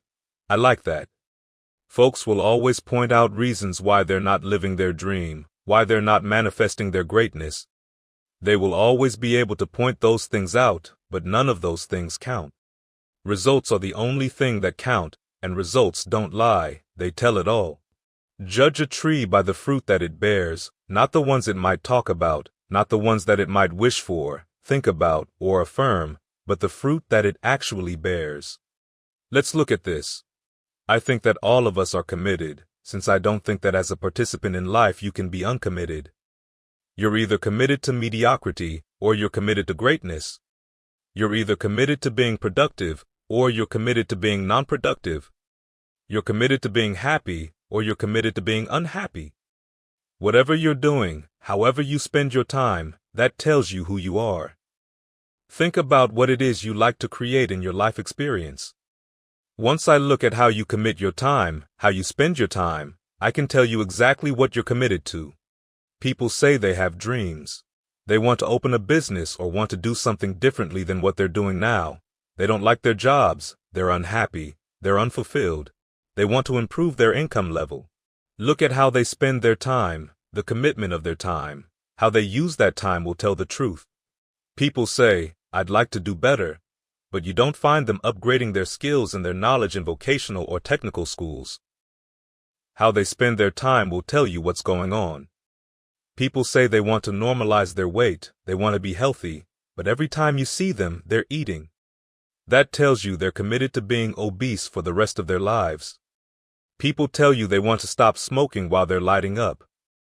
Folks who say, I want to stop drinking, and then every time you're in their face, they're reeking with alcohol. That tells you what's going on. Don't listen to what they say. Just watch what they do. Commitment shows up in what you do. On the other hand, you can make the commitment to your life, and if you don't like where you are, you can decide you're going to do something about it. That power is available to all of us. People look at life and decide, I want something different for myself. Carol, a single mother living in Detroit, decided that she wanted to open her own business, a health food store, but did not have enough money to do it. She sold her car and used the money to get started in a little hole-in-the-wall storefront. She rode to work on a bicycle. Then, when she got enough money, she bought a motor scooter and did that for a long time. She is now a very successful business owner with 3 health food stores. She said, it was hard, it was a struggle, Lay, but I did it. I made the commitment to do it, and I did it. Why is it that people are frightened by commitment? The word commitment intimidates a lot of people. Why? because it means you have to deliver. Many folks, if you say to them, "I would like you to do this," they will say, "I'll try." "I'll try" means that is my escape clause when I don't come through. It's really a polite no. I don't have the courage to tell you no, so I'll tell you I tried. "Hey, look, I need you to come to this meeting." "I'll try." "What do you mean? You're going to lean toward the meeting? Try and sit down. You either do or you don't. Try and take this pencil out of my hand. You either do or you don't. There's no such thing as try." Most people like to use that language. They don't want to commit themselves because commitment means, among many things, no excuse is acceptable. That's what it means, no excuse. If you decided you want to do something and it becomes hard, then do it hard. If it's difficult, so what? If it's inconvenient, so what? That's how people lose their way following their dreams. They don't honor their commitment to themselves. Let me tell you what happens when you don't keep your commitment. Number 1. It begins to deplete your self-esteem, and it erodes your self-image. It weakens your faith in yourself. You don't feel good when you don't keep your commitments. The other thing is that you begin to develop weak relationships with people. People begin to realize they can't depend upon you. They can't rely on you because you won't keep your word. You've established that kind of reputation. Just think, what would your life be like if you decided to keep your commitments? What will all of our lives be like if we decided to keep our commitments, to do the things that we said that we were going to do, that we wouldn't even speak it unless we were going to do it? Let's decide that for just 1 week to see what your life can be like. Let's make a commitment, a 7-day commitment, that we won't say we will do anything unless we're willing and able to do it. Do this and find out what your life will be like. Let me tell you that if you follow through, if you keep your commitment to the commitment, at the end of the 7 days you'll feel strong and powerful. By honoring your commitment, you will immediately discover the discipline and resolve that is required, and you will find yourself focused and empowered. I'm suggesting that first of all, you commit yourself to live in the present. I was very moved by the scene in the movie, The Dead Poets Society, with Robin Williams as the teacher, who tells his students, "Carpe diem," which means, seize the day. Many of us are not able to develop and manifest our greatness because we spend so much time looking back or worrying about the future. Seize the moment. You cannot go into the future and manifest your greatness when you have various things in your life blocking you. Let's look at how we can begin to keep our commitments. Dr. Robert Anthony said this about results. When you keep your commitments, you're able to produce some different kinds of results in your life. How can we keep our commitments, and do we keep all commitments? No, we don't. You will not be at 100%. However, you will have a greater percentage rate of maintaining your commitments to yourself, whatever those things might be. If it's going into business, if it's changing a habit that you know that works against you, if it's overcoming self-destructive behavior, if it's retraining your thinking, if it's reinventing yourself, if it's trying to begin to design your relationship differently, all of us have a possibility by focusing and really harnessing our attention and concentrating on it. We really have the power available to us to honor our commitments in those particular areas. Number 1, make it a priority. No one would go get on an airplane if you thought your chances of getting to your destination were as good as your luggage. Am I correct? I say the reason that you will reach your destination more times than your luggage will is because the airline has made it a priority to move the human beings from one point to the other safely. I'm not really upset when my luggage doesn't show up. I'm glad they delivered me because they've made me a priority. They have made delivering you to your destination important. If you want to honor your commitment, whatever you decide that you're going to do, make sure you make it important. Make sure it is a priority. Get started by finding one thing, one action step you can do towards your goal. Make sure it stretches you, that it challenges you, but it's doable. It has to be something that you can do. When I decided that I was going to exercise, I started out doing just 10 sit-ups and 10 push-ups. I knew I could do that. I started out small. Now, I'm up to 50, but if I tried to do 50 starting out, I wouldn't be doing it. I started doing it in manageable segments. Do that, little by little, build on that, and it strengthens your will. My commitment now is strengthened and fortified by the activity of actually doing it. Now I can expand and build from there. When I decided to begin to manage my money differently, I started saving 5% of my money, then I increased it to 10%, then to 15%. Now I have disciplined myself to live off 75% of my income. It took discipline to do that, but I started watching how I was spending my money. I started keeping a log and following myself.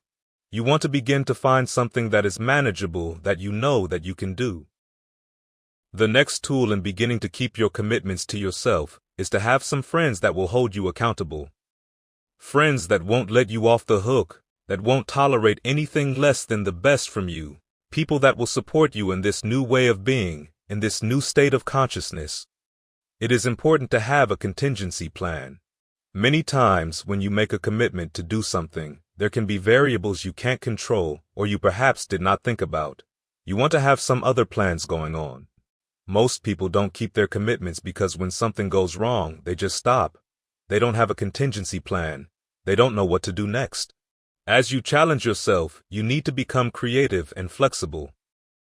Many times I say, I don't know what to do.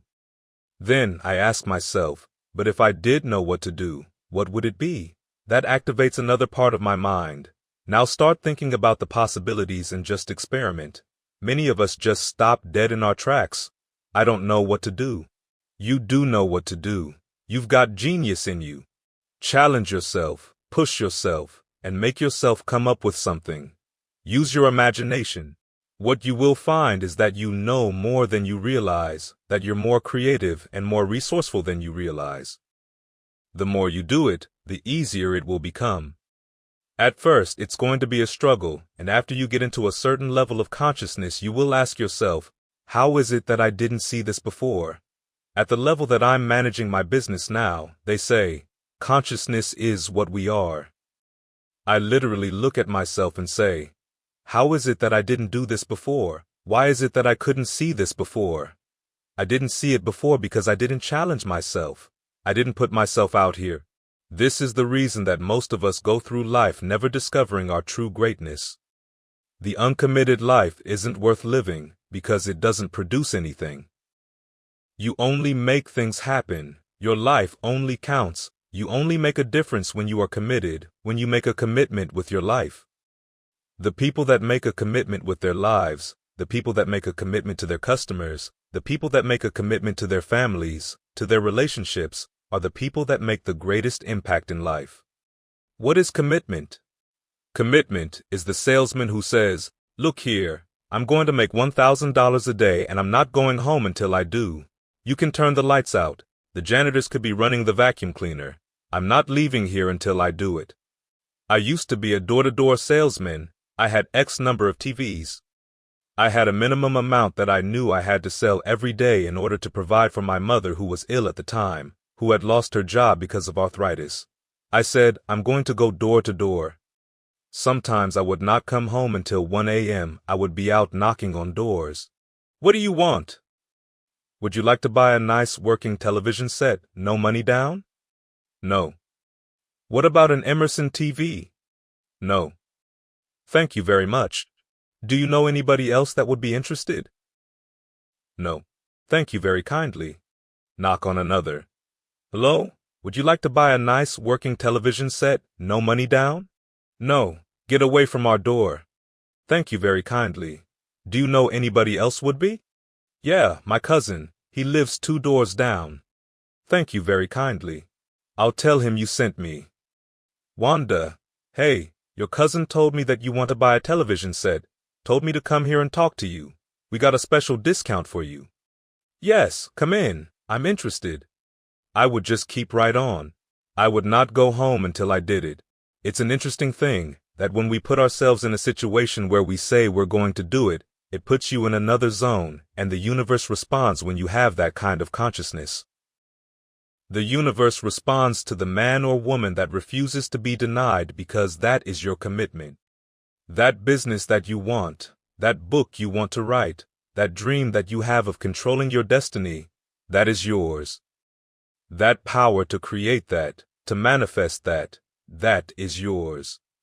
That's available to you. But you've got to be willing to stand there and face disappointment, to not have support, to be lonely, to doubt yourself sometimes, to be rejected again and again and again, to become bankrupt if necessary, again and again and again, and refuse to turn around until life gives it up. Nothing can resist a person who has that kind of commitment. These are the people that have made a difference on the planet. John F. Kennedy said, "We will go to the moon in the next decade." He spoke it. That was a commitment, and people shared that vision. People bought into that. We've had all kinds of examples in history where people have made declarations, who have committed their lives to bring about a difference. There are people who are taking a stand today against hunger.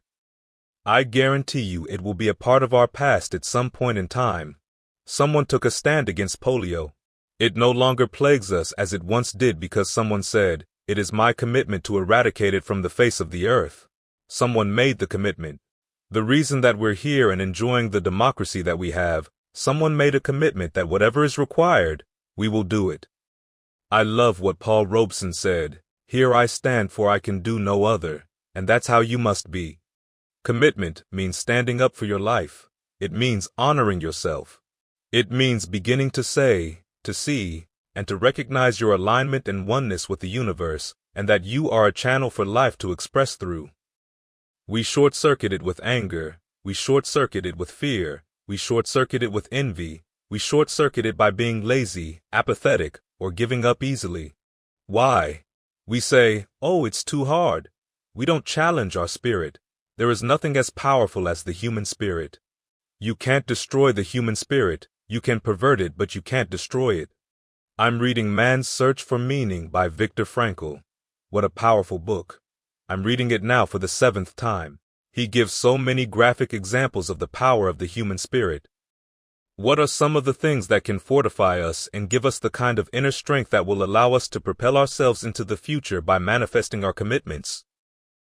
In some cases, commitment means going back to school, getting some training, sitting up in classes with people younger than you, putting yourself in a position where you don't know, and that is awkward and uncomfortable.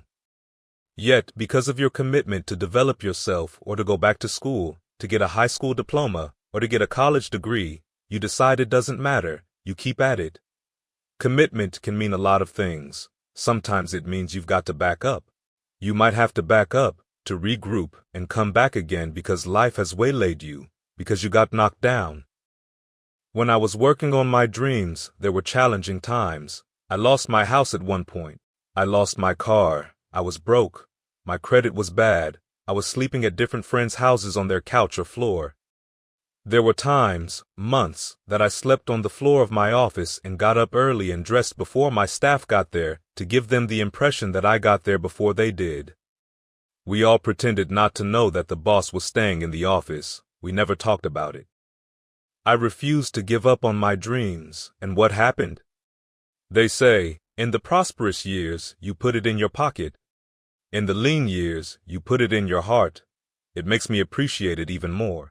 I wouldn't trade for anything the disappointment and the pain that I have gone through by keeping the commitment. Keeping the commitments that you have might mean taking a stand that's unpopular. Dr. King said, "Cowardice asks the question, is it safe? Vanity asks the question, is it popular? But conscience asks the question, is it right?" Many people would rather operate from the first two. Is it safe for me to take this position? When I was a state legislator, I saw men and women who believed in legislation very strongly, but when the Speaker of the House said, "We won't go with that," they backed down and felt bad about it. They wouldn't take the position because they didn't want the Speaker of the House to be angry with them. They wanted to be all right with all of the rest of their colleagues. It takes a great deal of strength, courage, and commitment on your part to step out of line. Henry David Thoreau said, "If a man does not keep pace with his companions, perhaps it is because he hears a different drummer. Let him step to the music which he hears, however measured or far away." When you are committed, you are dancing to the beat of a different drummer. Don't expect people to understand you. Don't expect why you have to do this, why you have to go, why you leave, to make sense to anybody. This is a good job. I'm going. They pay you well. I'm going. You're just a few years from retirement. I'm going. Why? I don't understand. You don't have to understand. I'm going for me because I've made a different kind of commitment with my life. This is something I have to do. Commitment means taking a stand for you. It means delivering. It means coming through. What if you don't keep your commitment, Lay? What if you give it everything you have and you come up short, or if you don't give it everything you have? What if you get weak along the way and you throw in the towel on yourself, you surrender to your emotions? What then? A lot of people become discouraged. They become frustrated. They say, "Oh, what the heck?" And they go back to doing what they were doing before, saying it doesn't work. Here's what I suggest. Number 1, that does happen. Take total responsibility for it. Just own it. Don't make any excuses why you gave in or why you didn't come through. Just own it and face the flak, whatever it is. Stand up inside yourself. Next thing is, assess the situation. How did you get here? What happened that you broke down, that you had a breakdown and you surrendered? What happened? What was going on? When I used to go on a diet, which I no longer do since I made a commitment to having a healthy lifestyle, I used to eat until 12 o'clock midnight on Sunday anything that wasn't moving. On Monday, I would get up and eat fruit, get a light breakfast. For lunchtime, I would fix some broiled chicken and meticulously peel the skin off, eat the chicken, and then eat the skin. Do 5 sit-ups, look in the mirror, and become discouraged because my stomach didn't look like a washboard or one of the Alvin Ailey dancers. I'd say, "What's the use?" and then go to the refrigerator and eat cold food standing right there. When I evaluated where I broke down, I realized I can't have junk food in the house, so I had to remove that.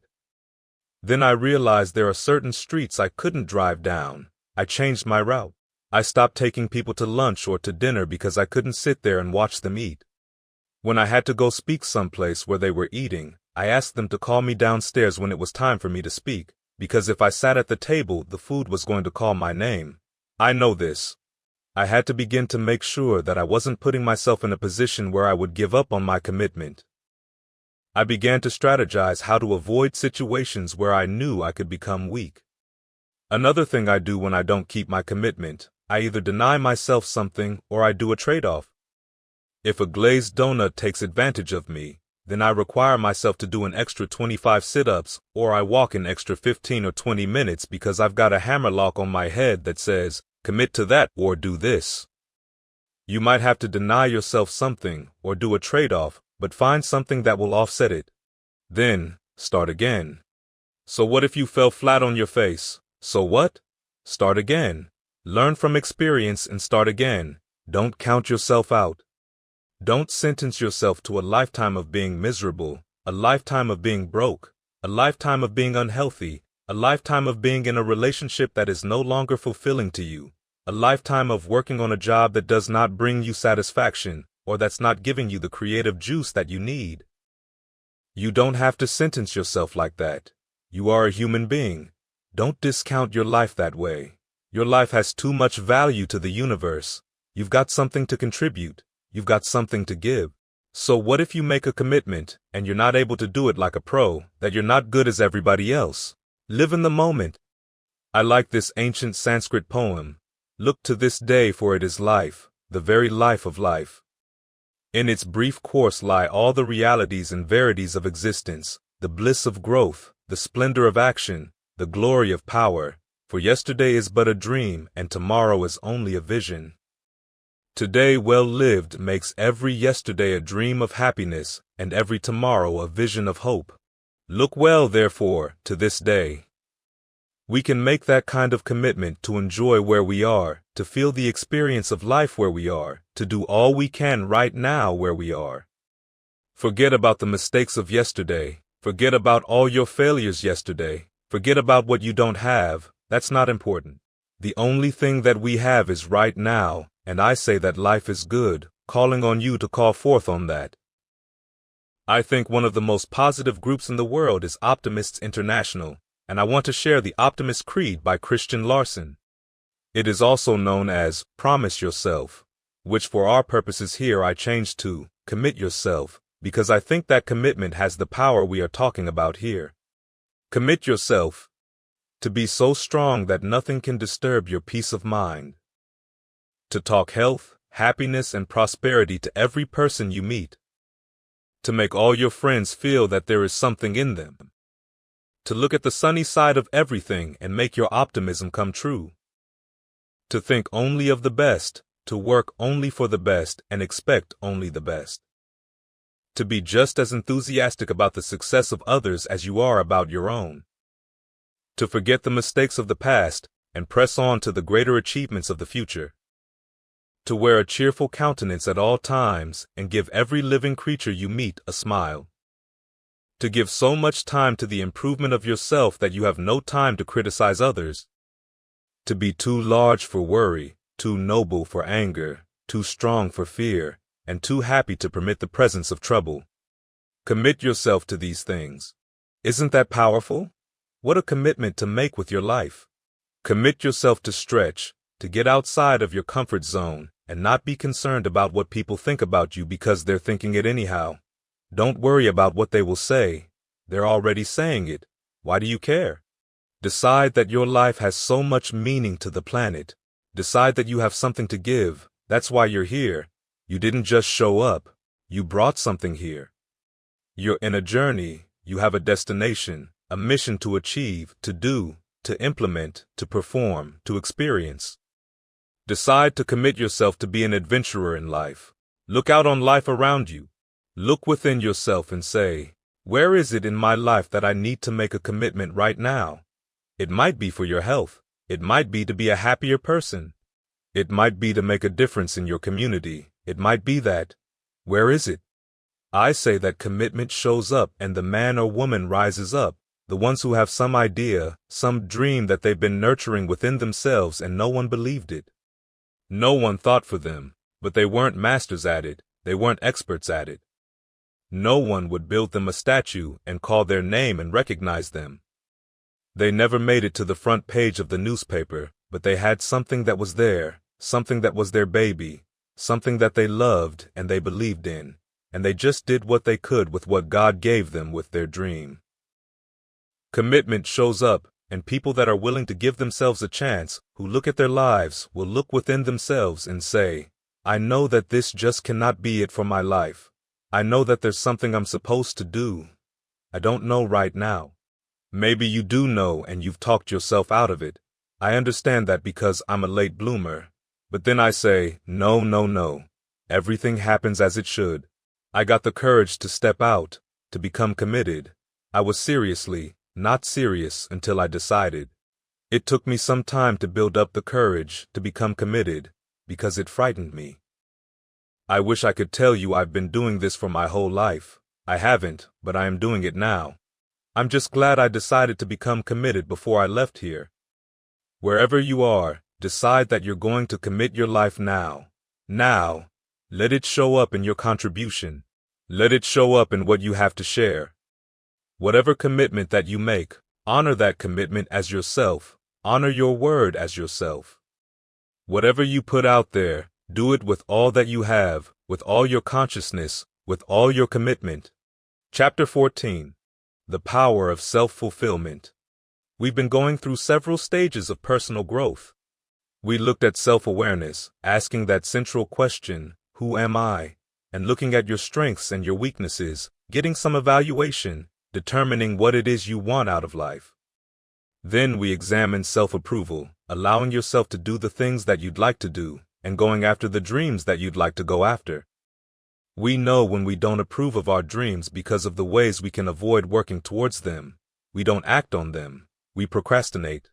We come up with a variety of excuses on why we're not going into action. Now we arrive at self-commitment, which finds us going for that dream, going for those goals, deciding to do the things that are necessary to bring about the changes that we want in our lives or in society. When you are involved in commitment, when you are implementing your plan of action, you're going to produce some results. You're going to have some victories that you can feel good about, and it's a time of celebration. What happens when you reach the level of self-fulfillment? First of all, we can acknowledge that self-fulfillment is unending and should be viewed in that context. Robert Schuller says it best, success is never-ending. That means that we never get to a level where we feel there's nothing else for us to do, that we've achieved a certain number of goals and we figure that we are through. No. You don't want to stay there and celebrate too long like a lot of people do. They do something they consider outstanding. They go around talking about what they used to do. Let me tell you, I used to do this and I used to do that. Excuse me, but as the saying goes, used to be's don't make no honey. What are you doing now? What have you done lately? Going around telling people what you used to do and who you used to be, what does that count for now? What are you doing now?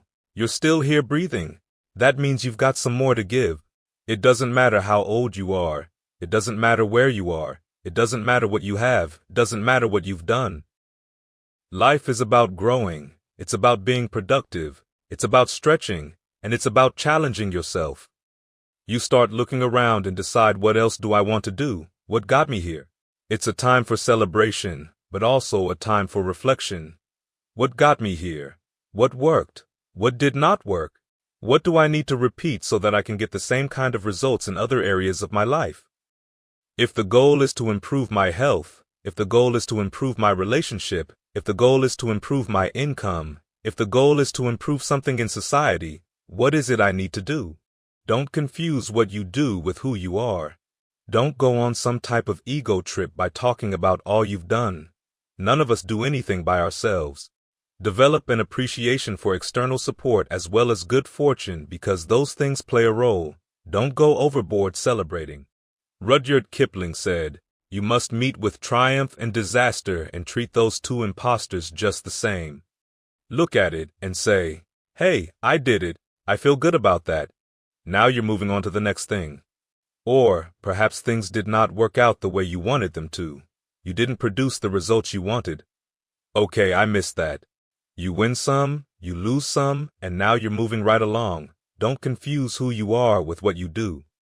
You return to the area of self-assessment and start looking at yourself and evaluating yourself now.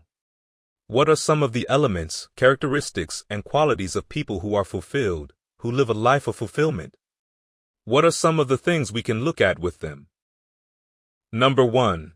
Make your mind fertile ground for the seeds of opportunity.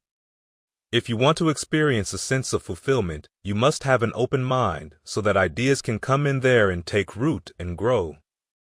Part of beginning to have fertile ground is that you have to break that ground up. Break up that hard crust because if you don't, seeds will fall there and the wind can blow them away, the winds of doubt. When you're setting your mind and you refuse to grow and you're not open to new ideas, new methods, new ways of doing things, if your mind is already fixed, you become stagnant. You can't grow. You can't have a sense of fulfillment. You become extremely cynical and negative about everything. You know it all. Learn to look at life and have a sense of curiosity. Don't be a know-it-all. You want to keep learning and growing. Here's what I see as our theme. You never find out how much you know until you find out how little you know. There are some people you can't tell anything. They have all the answers. Oh, I've already done that. A friend relayed this observation from a flight he took. 2 men were sitting together. One was finished reading a magazine and said to the other, "Would you like to read this magazine?" "I'm finished and want to share it with you." "No, I read that before. Don't like it." "Okay. What about this USA Today?" "No, I read that before. I don't like that either." After the food was served, the first man noticed his companion wasn't eating and asked, "Would you care to have anything I have here?" "No, I tried that before. I don't like that." Next, we can presume he only has 1 child. This story illustrates how often we can go through life prejudging things. Let's look at buttermilk. How many of us like it? But how many have actually tasted it? If I just don't like the way it looks, I might be missing out on something. Many of us count ourselves out of things prematurely. Without examining, you just don't know what the possibilities are. You want to be open. You want to continue to learn. You want to continue to grow. You want to begin to know that there are unlimited ideas out here waiting for you to discover. If you don't take advantage of them when they come your way because you're so close-minded, understand that somebody else will. We've all had ideas that we did not act on, and then somebody else had the idea and went with it. Learn to be curious, open, and receptive. The next thing in living a fulfilling life is to become involved in life. Live your fantasy. Most people go through life not living their fantasy, sitting up in the bleachers, looking out onto the field, wishing they were down there, just fantasizing. I used to do that. I used to imagine myself at a basketball game. 1 second to go, Les Brown comes down court. He looks to his right, looks to his left. He's the only one that can do it. Swoosh, the ball goes in. Les saved us, and people picked me up and carried me off. I never went out and did it. Decide to live your fantasy. You can go through life, you can come up with reasons, or you can come up with results. You can come up with excuses, or you can come up with achievements. You can go through life blaming, or you can come up with solutions. The choice is in your hands, satisfaction or despair. We can choose that. Look at your life and decide what it is that you want to do that will give it a sense of worth. Someone said that your life worth is measured by your accomplishments and not by your complaints. Want to have a fulfilling life? Decide not to make your life predictable. Sometimes our lives can be too predictable, a little too routine, day in and day out. You don't always get much juice out of a life like that. What happens if we change it up? Variety most certainly is the spice of life. Here's another way to create a greater sense of fulfillment. Challenge your fears. Look those fears in the face and take them on. Don't allow them to rule you. Decide that you're going to take some chances. One day, my friend Adrian decided to have a day of challenge, so he and a friend went to the amusement park. He's always been afraid of certain rides, so he said on this particular day, he decided that he was going to go on the most dangerous rides. They went around looking at all the rides. His friend said, "That's the one there, that's it." He said, "Why that one?" She said, "Well, I read about it in the newspaper. 2 people were killed last year on that." He said, "Yes, that's the one I want, that's the one." He got in the long line. After nearly 2 hours waiting in line, as they started getting closer, he started doubting himself. Maybe I shouldn't do this. His friend insisted, "Get back in line." He said, No, I changed my mind. I don't want to do this. I don't have to do the most dangerous ride." He started visualizing himself being thrown out of this big ride and his name on the front page of the newspaper. He just started saying, "No, I don't want to do it," but she insisted. "Come on, Adrian. We said we're going to do it. We're going to confront our fears today. Come on, just stay in line." He kept arguing with her the whole time. They got to the front of the line and the attendant called, "Okay, next." He said, "No, I just decided to change my mind." She said, "Come on," and pushed him on. They strapped him in. As they began to move, he said, "Wait a minute. I want to get out." But it was too late. "Oh no, please, I got a bad heart. Let me out." He screamed all throughout that ride. His friend was laughing. A wig came off. He lost his hat. Adrian says, "Lay, when I got off that ride, I walked a little taller." He said he felt good inside. It wasn't that bad after all. We've all experienced things that we dreaded doing. When we finally did it, we say, "Hey, it wasn't as bad as I thought it was going to be." That's what many people miss out on in life. You've got to be willing to risk. If you're not willing to risk, you can't grow. Life has no power when you're not willing to risk. Here is an inspirational poem by William Arthur Ward called "To Risk." To laugh is to risk appearing the fool. To weep is to risk appearing sentimental. To reach out for another is to risk involvement. To expose feelings is to risk exposing your true self. To place your ideas and dreams before a crowd is to risk their loss. To love is to risk not being loved in return. To hope is to risk despair. To try is to risk failure. But risks must be taken because the greatest hazard in life is to risk nothing. The person who risks nothing, does nothing, has nothing, is nothing. He may avoid suffering and sorrow, but he cannot learn, feel, change, grow, or live. Chained by his servitude, he is a slave who has forfeited all freedom. Only a person who risks is free. I'm reminded of a story about a missionary who had gone to Africa to work with a tribe called the Headhunters. There was a reporter observing them, and for a long period of time, the missionary had a limited relationship with the tribe. They would not take him in. He was tentative, hesitant, and fearful, and he didn't want to risk having a relationship with them because he didn't want to mess around and have his head taken off. He had this fear, and obviously it showed, and the tribesmen sensed it. Finally, the reporter returned and saw he had developed an incredible relationship with the tribesmen, these headhunters. He asked the missionary, "What happened? How did you convert the distance, the hostility into a warm, close relationship?" He replied, "I had a dream one night. I was asking what my passion is, what's my life goal. I always wanted to be a missionary. This is the work I love." In the dream he asked himself, "How much do you love it?" I said, "I'm willing to die for this dream." When he woke up, he said he acknowledged that this was, in fact, his passion, that it was, in fact, his life's work, and that he loved doing this so much that he was willing to die for it. Therefore, he no longer had any fear of death. He said, "When you no longer fear dying, what else can life threaten you with? What else?" Here's a view of commitment which I love. The next time you have bacon and eggs, look at it. The chicken was involved, but the pig was committed. He had to give it all up. When you're willing to give it all up, that's what life is. You got to be willing to give it all up. When you're willing to throw it all on the line, that's when life takes on a whole new dimension. Most people won't do that. They won't risk that. Decide to take some risks. You want to break the routine.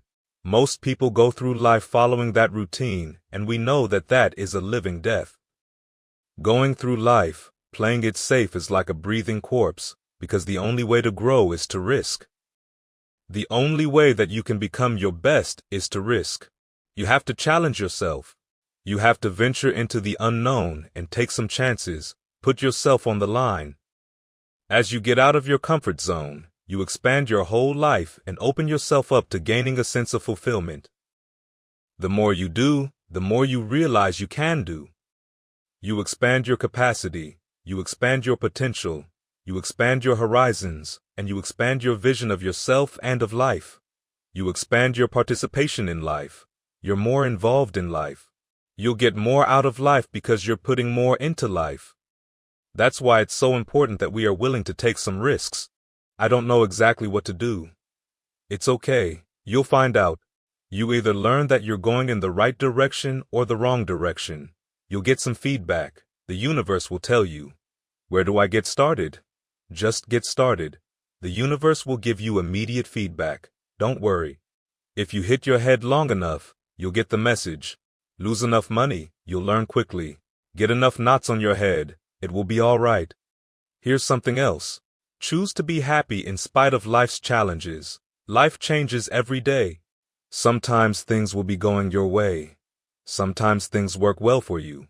Sometimes it won't work so well. Sometimes you have your health, you're feeling good and energetic, and you have a yes I can attitude. All of that can go. There are some things that can happen to us in life that can take all of that away. Illness, accidents, financial crisis, life is always changing, and you can choose in the midst of it to be happy in spite of it. In the good times and the bad, you can make a choice. In Man's Search for Ultimate Meaning, Viktor Frankl said, "The last of the human freedoms, to choose one's attitude in any given set of circumstances, to choose one's own way." Douglas Mallock has a poem I love, entitled, "It's Fine Today." Sure, this world is full of trouble. I ain't say it ain't. Lord, I've had enough and double. Reason for complaint. Rain and storm have come to fret me. Skies are often gray. Thorns and brambles have beset me. On the road, but say, ain't it fine today? What's the use of always weepin'? Making trouble last? What's the use of always keepin'? Thinking of the past? Each must have his tribulation. Water with his wine. Life, it ain't no celebration. Trouble? I've had mine. But today is fine. It's today that I am livin', not a month ago. Havin', losin', takin', givin', as time wills it so. Yesterday a cloud of sorrow. fell across the way. It may rain again tomorrow.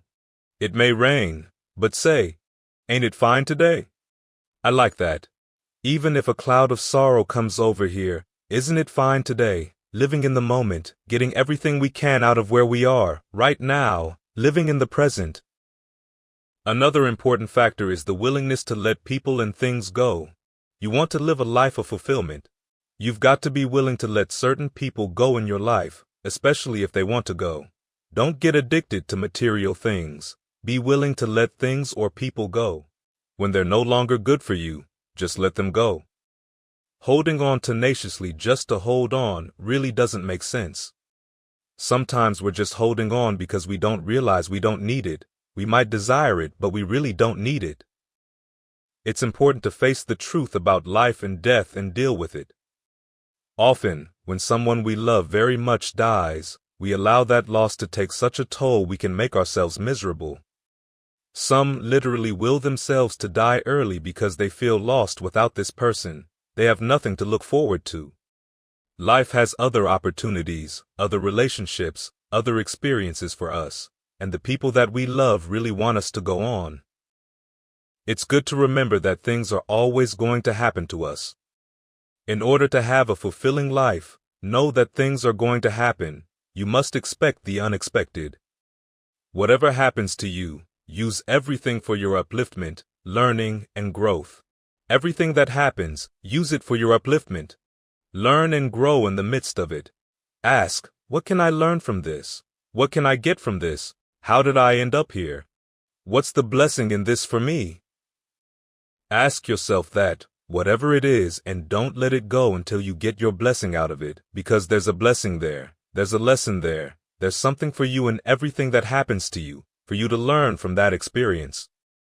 Look at it, examine it, analyze it, dissect it, take it apart until it reveals itself to you. Then get what you need from that experience and move on from everything that happens to you. I have a friend who stutters, and I asked her if she was taking any special classes to stop from stuttering. She said she wasn't because it helps her business. She continued, when I go to somebody, I say, now if you're busy, I'll come back because I stutter. And they used to say, oh no, you can tell me right now. Then I delivers my sales pitch, and after I goes through it, if they say no, I say, well, you didn't understand. Let me tell you again. They then say, oh no, that's all right. How much did you say it is? That's all right, don't tell me any more. Just let me know how much I need to give you so you can get out of here. She's turned that stuttering to her advantage. Somebody said, if life gives you a lemon, write yourself a lemon cookbook. I have people say to me, hey, I really feel sorry for you. It's a shame they labeled you educable mentally retarded. I said, it's okay. I've told this story before workshops at AT&T, Procter & Gamble, McDonald's Corporations, Xerox. Whatever happens to you, turn it to your advantage. I have now determined that it is a blessing for me as opposed to a handicap. I would eventually prove those labels wrong by engaging in self-study and consciously working to develop myself. Now they have to ask themselves what they were thinking about when they used those labels for me. What was going on? Here is something I encourage you to do. Whatever you do, do it in a consciousness of love. If you love what you do, and if you decide to love people, to make wherever you are an experience of love, just decide to be a loving person regardless if the people you're around are loving or not. I've never read anywhere where they say, God has love. I never read that. How does it go? It's God is love, not God has love. If we are the children of God, we are the offspring of God, then we are what? Love. Love is not an emotion. Love is not something you can give. You can't give love. You must be love. You've got to be a loving person. As you learn to operate in that consciousness, remember this does not just come to us overnight or just someone recommending it. Enlightenment, insight, come to us only with practice, practice, practice, and more practice. We gain insight by doing it and doing it and doing it some more. It takes a lot of working consciously. Emmett Fox said, love is absolutely invincible, and went on to describe it in a poem simply called Love. There is no difficulty that enough love. will not conquer, no disease that enough love will not heal, no door that enough love will not open, no gulf that enough love will not bridge, no wall that enough love will not throw down, no sin that enough love will not redeem. It makes no difference how deeply seated may be the trouble, how hopeless the outlook, how muddled the tangle, how great the mistake. A sufficient realization of love will dissolve it all. If only you could love enough, you would be the happiest and most powerful being in the world. He goes on to quote a scripture that says, God is love, and he that dwelleth in love dwelleth in God, and God in him. Decide to be a loving experience in life. Whatever work you have to do, do it lovingly. Whatever relationships that you have, just decide to be more loving, more giving, more caring, more concerned, more sensitive than you've ever been before. What if you don't get it back? It would be great if you get it back, but don't count on it. You might get it back, and you might not. Don't let someone else determine who you're going to be. Be who you are. Give what you want. Why? Because you want it back? No, do it because that's who you are. Do it because that's how you have decided to live your life. Do it because it gives your life a sense of fulfillment, worth, and self-respect. When we get off center, when we allow people or circumstances to determine whether or not we are loving because of the way they treat us or because of what we are experiencing, then we are not controlling our destiny. We're not determining what happens to us and for us. That's the power that we have been given, the power to choose, yes. Ask yourself, right now, who do you serve? Do you serve those negative feelings and emotions? Anybody can hate, anybody can be revengeful. Some people would rather get revenge than get ahead in life. Anybody can do that. Anybody can hold a grudge. It doesn't take any greatness for that. We don't need any motivation or encouragement to hold a grudge.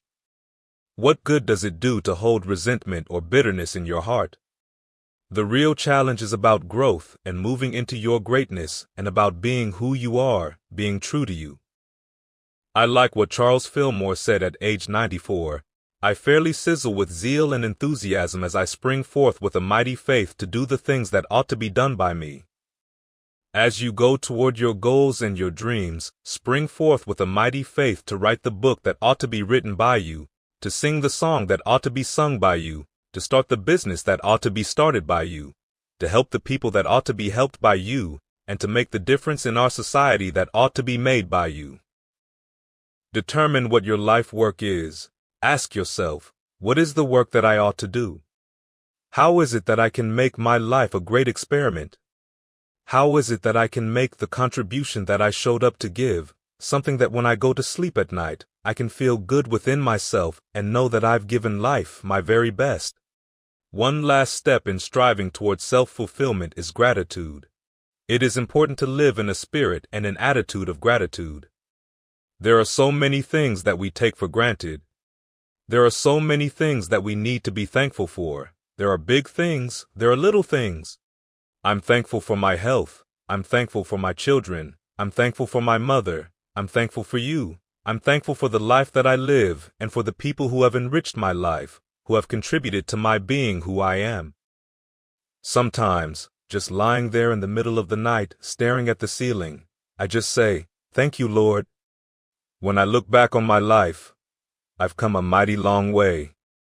Even if I don't reach my goals, I'm thankful for this journey. Thank you very much. Thank you. Chapter 15. The Power of Motivation. I define motivation as the desire to achieve that which you believe to be worthwhile. In this chapter, we will look at some keys to self-motivation. Many people go through life never getting in touch with their greatness because they lack the motivation to push themselves, or simply because they have not found anything they believe to be worthwhile enough to challenge them. There is a line from Thomas Gray's elegy written in a country churchyard. Many a flower has bloomed unceasingly and wasted sweetness upon the cold desert air. To me, this simply means that many talented persons have gone unnoticed and the world never had a chance to be exposed to their talent because that person did not take the time to express, demonstrate, or motivate themselves toward bringing forward that which they came into the universe to bring. How can you measure your motivation? How can you evaluate where you are on a scale of 1 to 10? Let's do this for ourselves mentally. How do you rate yourself from 1 to 10, your mental attitude about yourself, how you feel about you, how you feel about life? How do you rate yourself on a scale of 1 to 10 in terms of your physical appearance, in terms of your health? Do you take care of yourself? Are you allowing yourself to get overweight and out of shape? Are you conscious of your health? Are you watching the food that you take into your body? Do you make a deliberate effort to exercise? George Burns said, "We cannot help getting older, but we don't have to get old." Many of us get old before our time because we don't take time to take care of ourselves. Your environment is a very good indicator. On a scale of 1 to 10, is it what you want it to be? Do you find it desirable? Are you satisfied with the job or career that you're involved in? 85% of Americans are unhappy with their jobs. Are you spending 8 hours a day just doing time? Are you doing something that you don't find challenging, that does not make you stretch mentally, that does not stimulate you, that does not inspire you? Do you find any sense of fulfillment in it? If you're doing that day in and day out, it has to affect how you feel about yourself and your level of motivation. Look at your relationships. What kind of impact are they having on your life? Are they nourishing or toxic? Do they drain you or build you up? Ask yourself that. How motivated are you to do something about it? What are your contributions, your actions? What are you giving? Many people will leave the universe without a trace. Will anybody know that you came this way?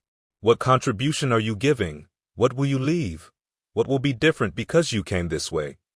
I like the expression that says our life is a gift that God has given us, and how we live our lives is our gift to God. What kind of gift are you formulating? Is this a gift that you'd like to take back and do something else with before you turn it in? Think about that. What can we do? What are some of the keys that we can begin to use to motivate ourselves when our batteries run low? I don't care who you are or what you do. At some time, you are going to get tired, you're going to get in a rut.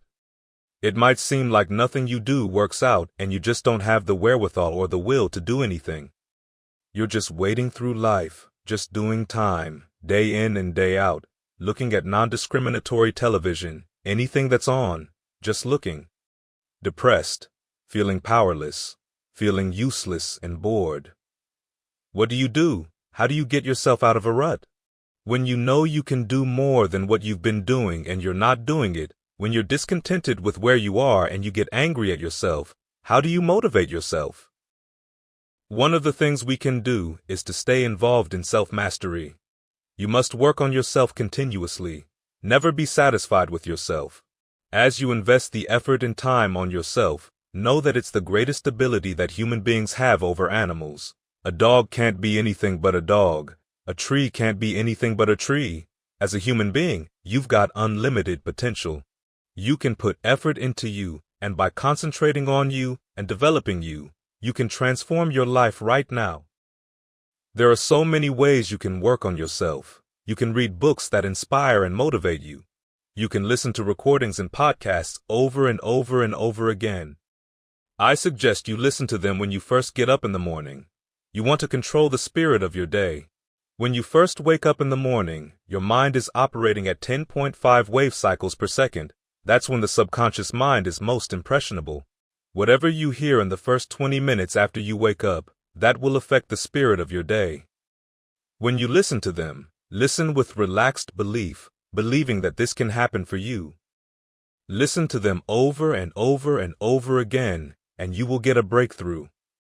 You can listen to the same one for months, and all of a sudden, you'll hear something you've never heard before, and it will have a special meaning for you. When you read the same book over again, and you might find some special insight, you'll say, I can't believe I didn't see that the first time. Get involved in developing yourself. Most people won't do that. Most people won't take that kind of effort and invest that kind of energy in themselves because they fall prey to that conversation within. Oh, don't do that. You don't have time. You're too busy. You're too caught up in the rat race. Most people won't do that. They won't take time to go to lectures or seminars. They won't take time to go to classes to improve themselves. As you continue to work on yourself, you will begin to expand your vision of yourself. You will begin to work towards self-mastery, and you will begin to see it reflect itself in all the dimensions of your life, your mental life, your physical life, your social life, in your relationships, your monetary life. Concentrate on developing yourself, because if you don't, I guarantee you that you will make a settlement, and most people have, and most of us already have. What kind of settlement have you made with your life? When we make settlements out of court, that usually means you've decided to take something less than what you originally wanted to get had you gone into court. And the reason that you settled outside of court is because you didn't believe that you can get it, so you made an out-of-court settlement. Many of us are making in-life settlements. We're settling for less than what we actually deserve. We don't feel good about it, but we make it work in our minds. We come up with some kind of excuse to make it all right. What kind of settlement have you made with your life? Many of us settle for less than what we want out of relationships because we don't have the courage to change them.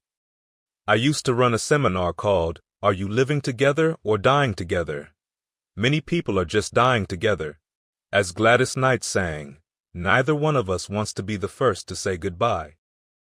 As you work on yourself, you feel good about yourself, and as you feel better about yourself, you'll treat yourself differently. Now, the next thing is to develop a health plan. You can't feel well and do well if you don't have good health. You can't perform if you don't have your health. Your health is valuable. Develop a health plan, a plan that you will follow because this body is the only vehicle you have to carry you through this experience called life.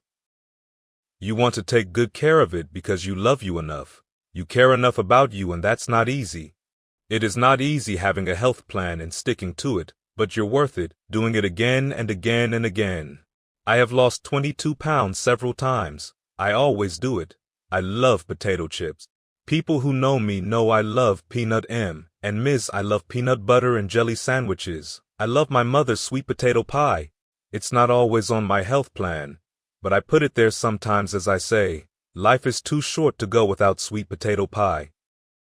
As you take care of yourself, you can start to live life with energy and passion. You can make a conscious effort to be lively. You can smile. You can feel happy.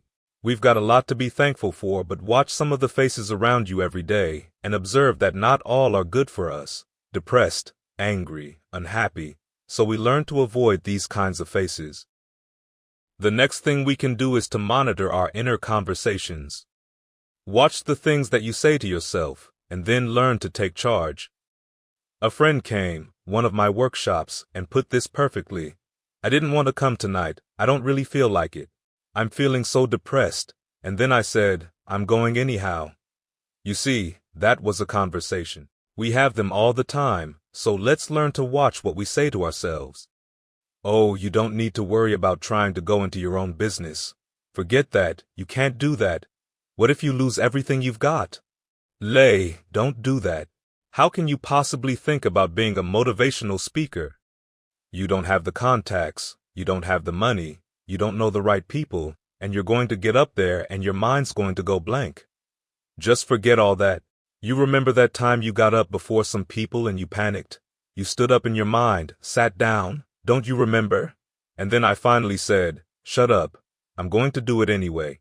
You've got to learn to stand up to yourself inside yourself and override that conversation that's always going on. 85% of what that conversation will tell you is negative. It will tell you you're tired when you really are not tired. It will tell you you can't do it. It will fill you with fear, so you've got to watch that conversation. And when you find it going on, you've got to stand up to it and say, I'm going to do this anyhow.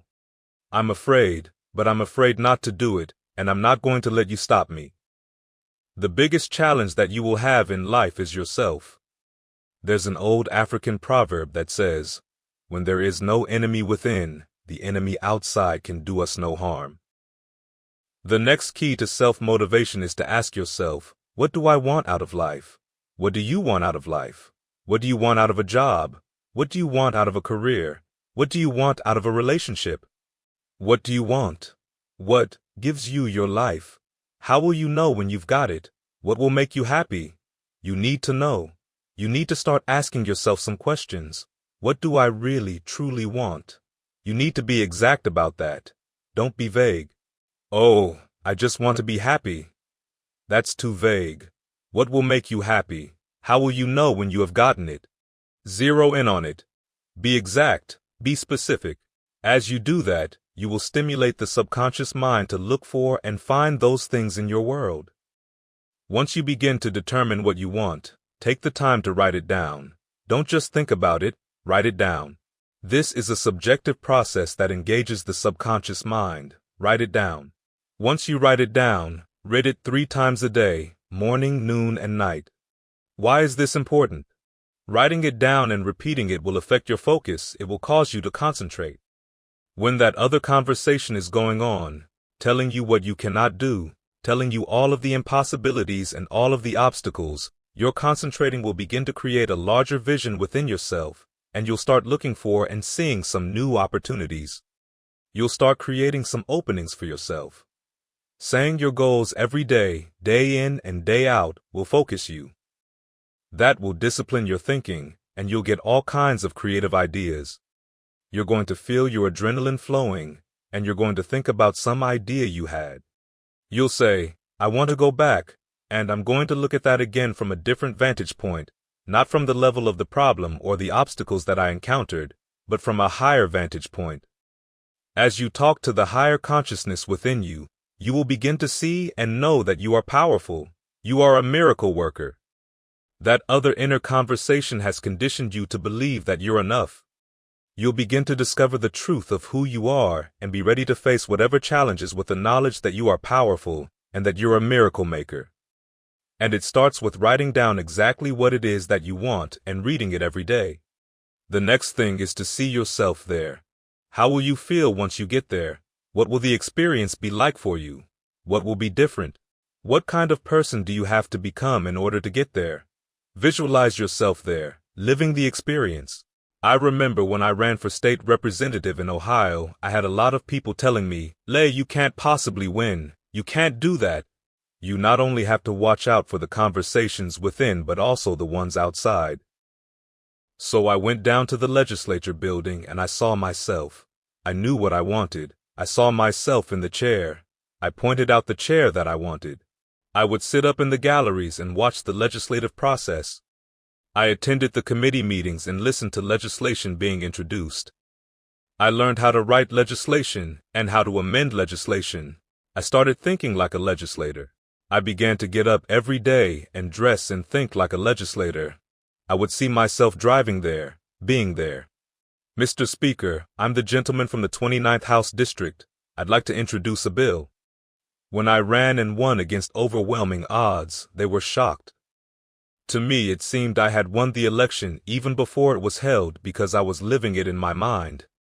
You want to see yourself beyond your circumstances, beyond your challenges. See yourself with the challenge already resolved and knowing that all is well. See yourself in control and in charge of your destiny, being healthy and happy. The next thing is extremely important for self-motivation. It's very important to know why you're doing it because your mind will say, "Why bother? Why go through all this? This is too hard. Throw in the towel. It's not worth it." Has your mind ever said that to you before? Here's how you can handle that and override it. Write down 5 reasons why you deserve it. Why do you deserve what you want? Why you? What meaning and value will it bring to your life? What's so different about you that you deserve to reach this goal? When you write down those 5 reasons, you can pull them out when you have down moments. When those conversations start both in your head and from the outside world, and they will start, you can read those reasons and they will build you up. They will be your rod and your staff to comfort you through challenging moments. Life will knock you between the eyes. It will catch you on the blind side, come out of nowhere. Stuff you can't anticipate will knock the wind out of you. You'll want to give up. That's why it's important to work on yourself, learning, building yourself up, talking to yourself with power, feeling, and conviction. I want to share one of my experiences being blindsided. All was moving forward spectacularly as I was pursuing my dream. I had just given a great presentation with 5,000 folks attending. After I finished and got a rousing standing ovation, I called the woman I was dating at the time. "Hey, guess what?" I said. "They loved me. I got a standing ovation." The audience was still chanting, "We want the motivator, we want the motivator." I said, "Listen, do you hear?" She said, "Yes. Lei, I need to talk to you." "Wait a minute. I'll be home soon." "Lei, we need to talk." I heard a voice in the background say, "Hurry up and tell him." "Who's that?" "Lei, you've been gone a lot and there's somebody else." "What?" The organizers came in. "Come on, Mr. Motivator. They want you back out there." "Wait a minute. Hold on. What did you say?" "I'm sorry. There's someone else." And I heard a voice say, "Hang up the phone now." Click. I said, "Wait a minute." Again. "Hey, Motivator, come on. They want you. Can't you hear them cheer?" I said, okay." I returned to the stage and started talking again. When you're working on a larger vision, you've really got to work on yourself because life will catch you on the blind side, and then make sure you really want it. You better be ready because sometimes it'll make you cry. Somebody said, "The spirit is on him." I was on fire and talked until I was blinking in the lights and they had to take me off the stage. "Come on, Mr. Brown, it's time to go home." I went back to my hotel room, and loneliness and heartbreak were sitting on the bed, said, "Do you have your larger vision now? How's your positive attitude?" Life will wear you out. You'll be saying, "No, I can't," and "No, I won't." You try to read it, but can't see through the tears. I went climbing through the drawers in this hotel, trying to find a Bible. Somebody, anybody help me. Yahweh, Yahoo, anybody. That's why you have to work on yourself because life will send you some curves you cannot anticipate and you want to be ready. Whatever you do, you want to develop technical mastery. You want to be the best at what you do. You want to master it. Part of self-motivation is finding something that gives you a strong sense of competence. When you become known for that, you develop a reputation of being good at doing that. You set some high personal standards for yourself. You're not competing with anybody else. You're just unfolding yourself to be the best person that you can be, to give the best quality service that you can give, because that is a statement about who you are. Another key to self-motivation is to recognize that you're going to get into some slumps. You're going to encounter a great deal of failure in life. It goes with the territory, but in the face of that, you want to be relentless. When you want something, don't expect everybody to say, "Come on in. You want this? Great. We want to give it to you. You're such a nice person." No, life isn't like that. Many doors will be closed in your face. Many loan applications will come back with, "No, you don't have enough collateral. You don't have enough credit." It would be easy to give up, but you're going to shout back, "I'm going to be fearless. I refuse to be denied, and I'm going to go all out. I'm going to be relentless. I don't care how many no's I encounter." When Isaiah Thomas is getting ready for a basketball game, he says, "I'm going to either shoot us in or shoot us out, but I'm not going to not do anything." That's the way to go. You can't make a basket unless you shoot the ball. You can't hit a home run unless you take a swing at it. Most people won't even take a swing. "Well, I probably won't make it anyhow." That's the conversation within. They probably won't give it to me anyhow. If you want something, you've got to be relentless. You've got to decide, "I deserve this and I'm going to have it," and you go all out to get it. That drives you. When you want something out of life, you've got to be willing to go into action. Don't wait around for things to be just right. Don't wait for things to be perfect. Don't wait for the ideal situation. It will never be ideal. There will always be a reason.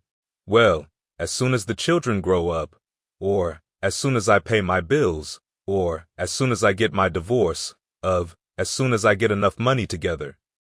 Do what you can, where you are, with what you have, and never be satisfied. A lot of people never take a chance in life. They don't want to take any chances. That's not walking by faith. That's walking by sight. If I can see it, I'll do it. No, no, no.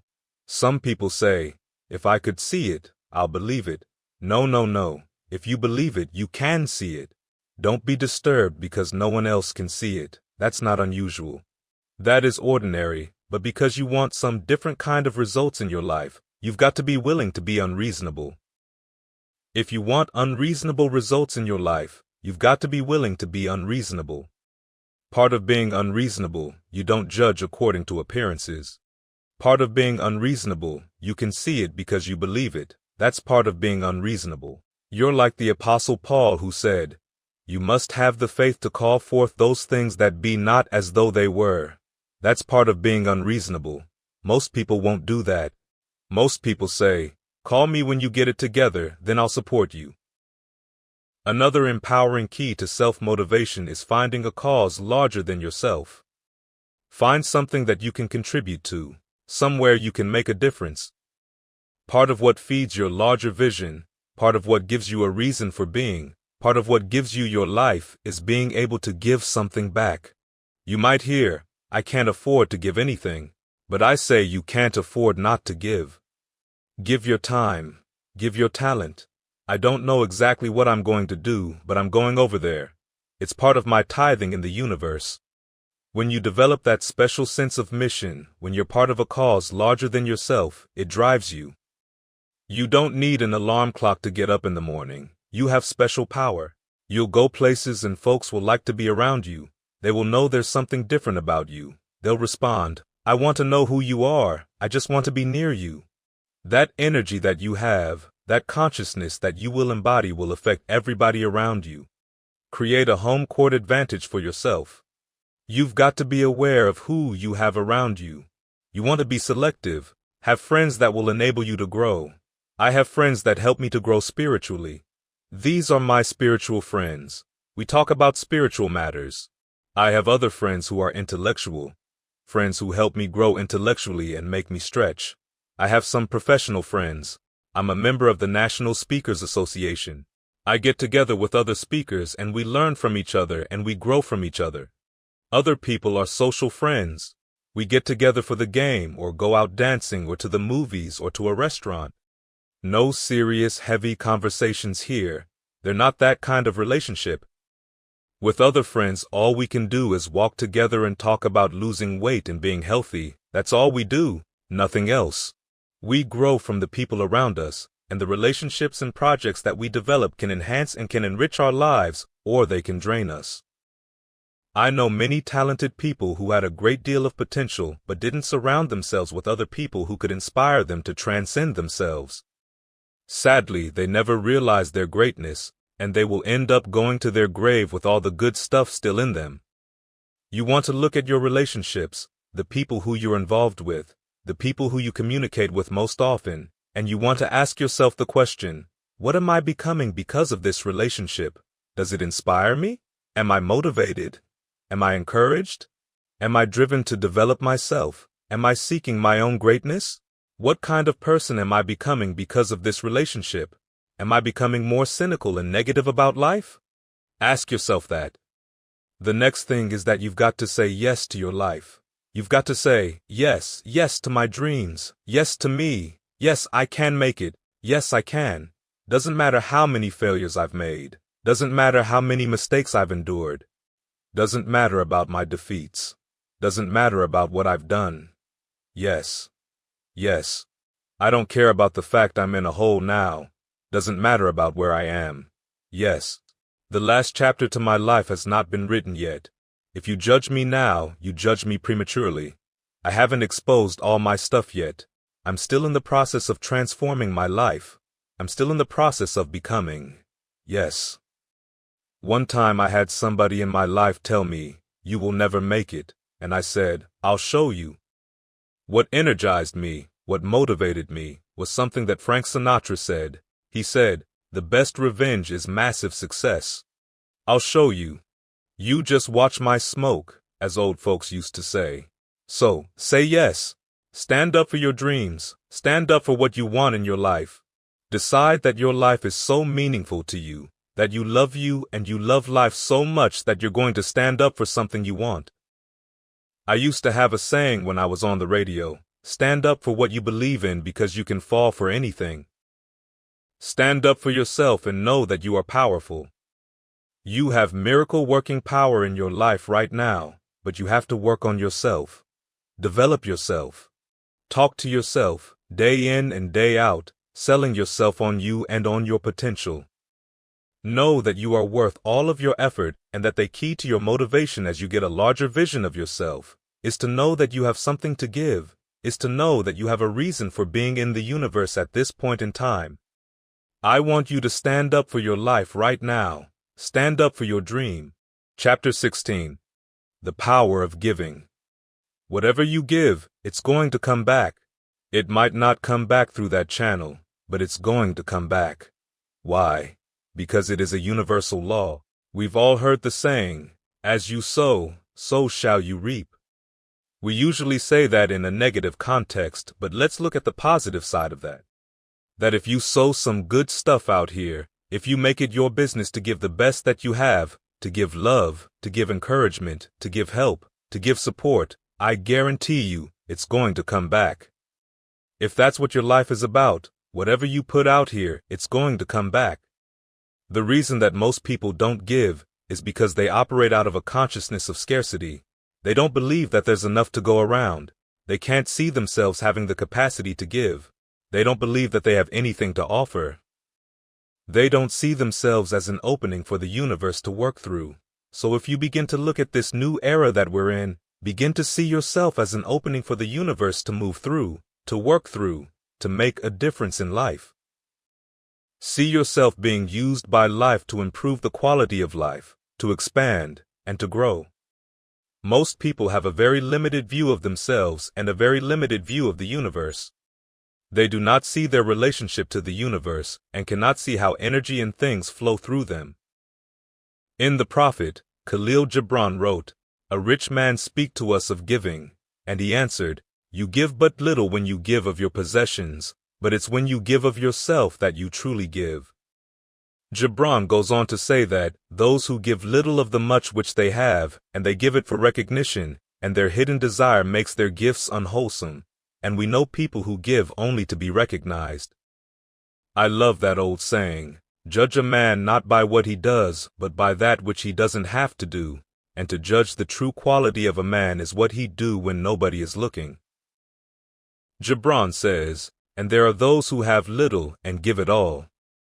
These are the believers in life and the bounty of life. Most people don't give because they don't believe in life. They don't understand the abundance in life, and so they go through life holding back on life, not understanding this also, that what you hold back from life, life holds back from you. Most of us go through life not giving. We're cheating ourselves and also cheating life. I believe that all of us have some work to do. I strongly believe that each one of us showed up to do something, that each one of us showed up to contribute something to life, and that if we don't do it, it will not be done. No one is going to give Les Brown's speech. No one is going to write your book. If you've been given something to do and you don't do it, you're short-circuiting the flow of the universe. Just imagine, if you please, people standing around a circle. We are given a bucket of love. I pass it to the person on my right, and they pass it to somebody on their right, and on, passing it until it comes back to me. One of the great things about giving is that as you give, you're going to receive. What we want to do is keep the flow going. If anybody gets the bucket of love and stops and holds it there, all of us suffer. They have short-circuited the flow that stopped what was going on, the energy that was going around. See, you are part of an equation, and you are needed. Part of what I wish we'd all begin to look at is how we give up on our lives and that we've all got to begin to see what we're supposed to be doing. We need to ask ourselves, what is my life work? And then give ourselves to that because, as we do, we will be in a better position to take on this new era that we're in. If you decide to start living life generously, to start giving more of yourself, to start putting out more, contributing more to life, I guarantee you that life will take on a whole new meaning for you. As you begin to give more of yourself in your work, give more of yourself in your marriage, give more of yourself in your relationships with your families and friends, give more of yourself to your talents, vocation, job, or business, life takes on a whole new dimension, and you'll be happier. As you begin to set higher standards for sharing your true self with the universe, you'll have a greater sense of fulfillment in life. Now, this does not mean no problems or challenges exist in your life. You will not be exempted from life's challenges, but you will begin to see newer horizons. You will begin to see life differently from most people. I think when Henry David Thoreau said, "The mass of men lead lives of quiet desperation," he meant that we're going through life getting up in the morning for no reason because we're not using that which we have been given. Once you discover your purpose in life and decide to live a life of sharing and contributing to life, you won't need an alarm clock to get up. You'll move differently. It will be easier to smile. Many folks appear listless, lifeless, and find it hard to smile. Many are abusing themselves with alcohol and drugs, evading their own greatness and holding back on themselves. For years, I was cheating myself. For years, I could have been doing exactly what I'm doing right now, but I was afraid. I didn't feel I was worthy, and I couldn't recognize that which I have been given. I had a limited view of me, and I was literally running away from me. Life sometimes chases us and says, "No, no, no.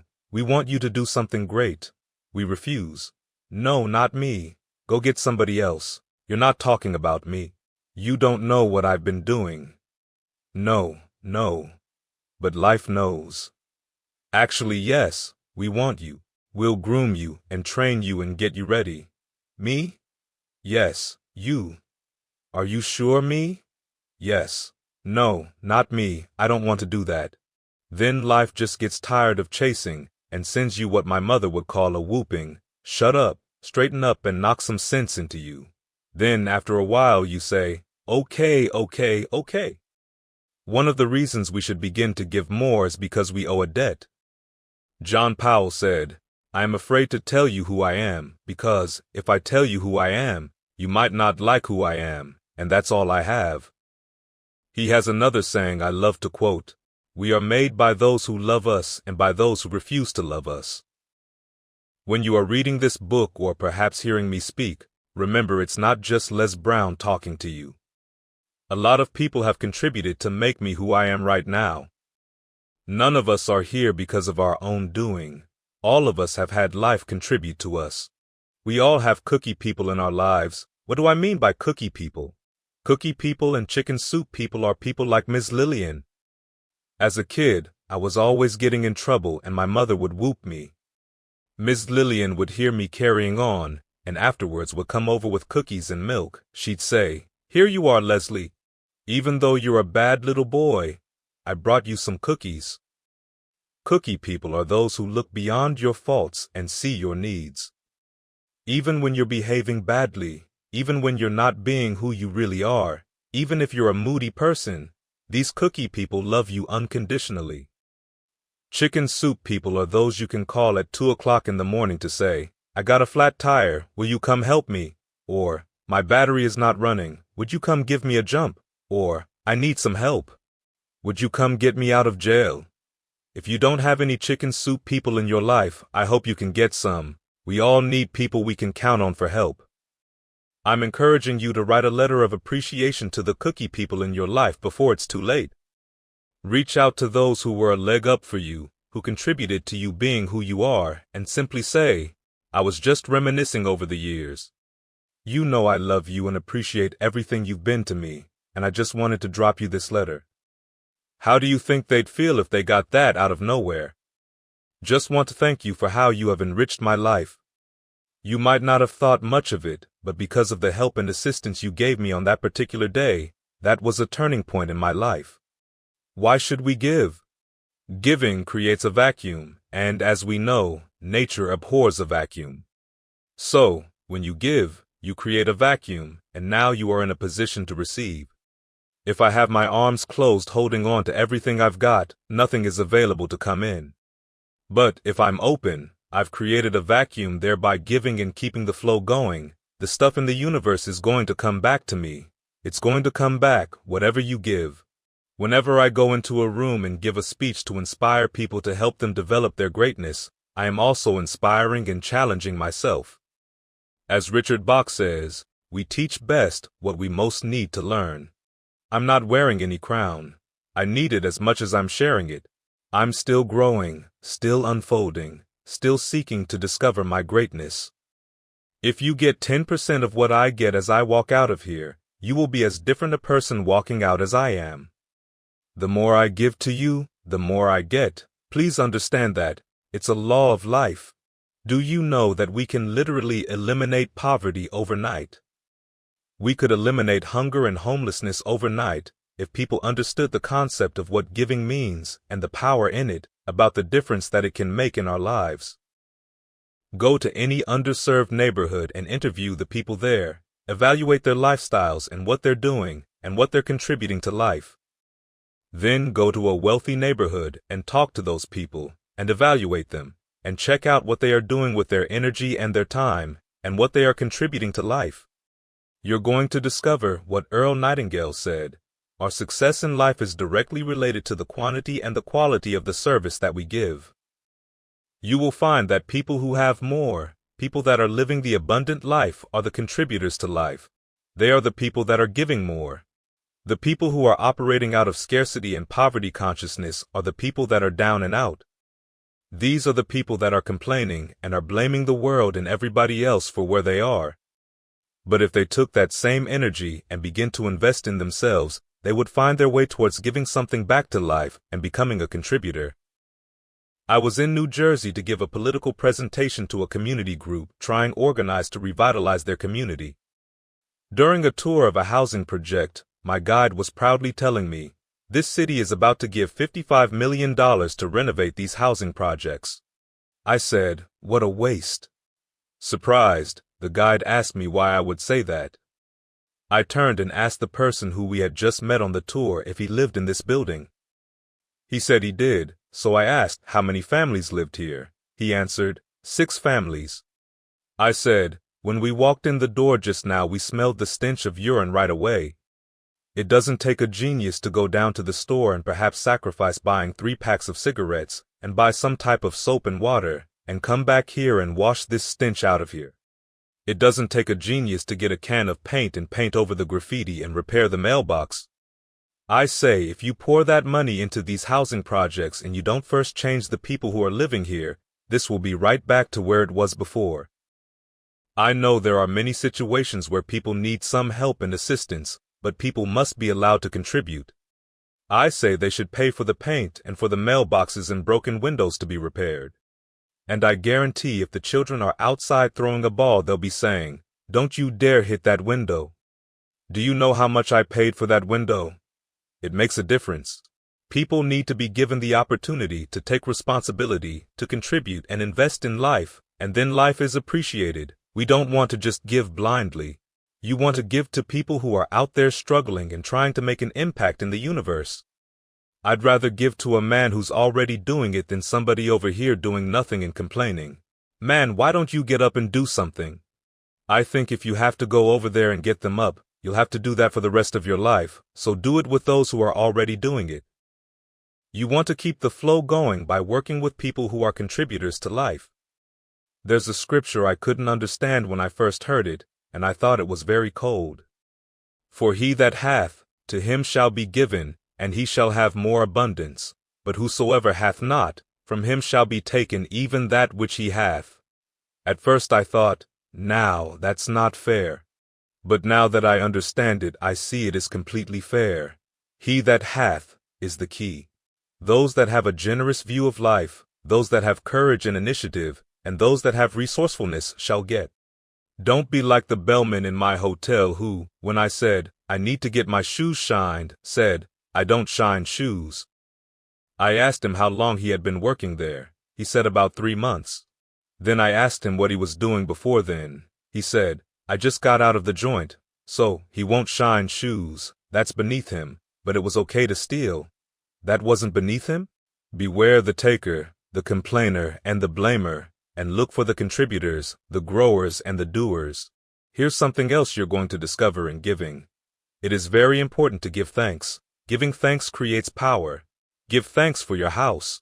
Give thanks for your apartment, your car, your family, for your health, your relationships, for what you have. When we focus on something, it expands. Whatever you focus on, that's what you're going to continue to multiply and expand in your life. But if you focus on what you don't have, if all you can do is point out the negative things in your life, whatever you focus on, you're going to expand that. Some people, all they can do is complain. They can't find anything good to say about life and about anybody else. Every time they open their mouths, that's what their minds are consumed with, and that's all they're producing in their lives. These are people that you don't want to be around. Develop a spirit of gratitude. I'm thankful for life. I'm thankful to be an American. I'm thankful to be on this part of the planet. I'm thankful to see another day. I don't have all the things I want to have, but I'm thankful that I'm still here. I have another opportunity, another day to live, another chance to contribute, another chance to make a difference in life. Begin to give thanks for what you have. Whatever you focus on, remember now, you want to become aligned with the universe. If you have scarcity in your life, it's because you have a consciousness of scarcity. Become thankful for what you have, for the abundance that you're attracting, for the good relationships coming your way right now. Become thankful, as this will help you to create incredible opportunities and will help you improve your life and the quality of life of the people around you. Learning to give also means learning to give forgiveness. Many of us do not realize we are blocking ourselves, we are blocking our good in the universe, and we're literally standing in the way of the flow of what life has for us because we haven't learned how to forgive. We haven't learned how to let things go so we can get on with our lives. When we forgive, it's not for the other person. It's not because they deserved or earned it. It's for us. It's for you. Most importantly, you've got to forgive yourself first and learn how to let that baggage go. As Paul said to the Philippians, forgetting those things which are behind, reaching forward to those things which are ahead. Let's consider how giving empowers you and makes you powerful in the world. The more you give to life, the more you're able to get from life. Many of us go through life feeling that we don't have enough to share, feeling that we will be depleted if we give of our resources. We don't see ourselves connected to the abundance of life. I feel very strongly that we can make an incredible difference in life. Phyllis Marks said, "Giving empowers you because, taken to its ultimate, what you are really giving is love. Love is the motivating force behind the infinite supply of universal energy. Love truly makes the world go round, and as with anything circular, it's going to keep coming back." Phyllis is right, so as she continues to give love and hope to these people, she receives love and hope for herself, and helping to begin to restructure and redesign the kind of life that she wants. We all have had experiences in our lives that will weigh us down if we allow it. If we allow it, we could carry this baggage through our lives, letting it hold us down, stifling our potential to give and to contribute in life. If we continue to carry all that baggage, we can never be open to the love, abundance, and opportunity life has to offer us because we are so full with all that baggage. This story of the monkey trap illustrates how holding on to baggage can get in our way.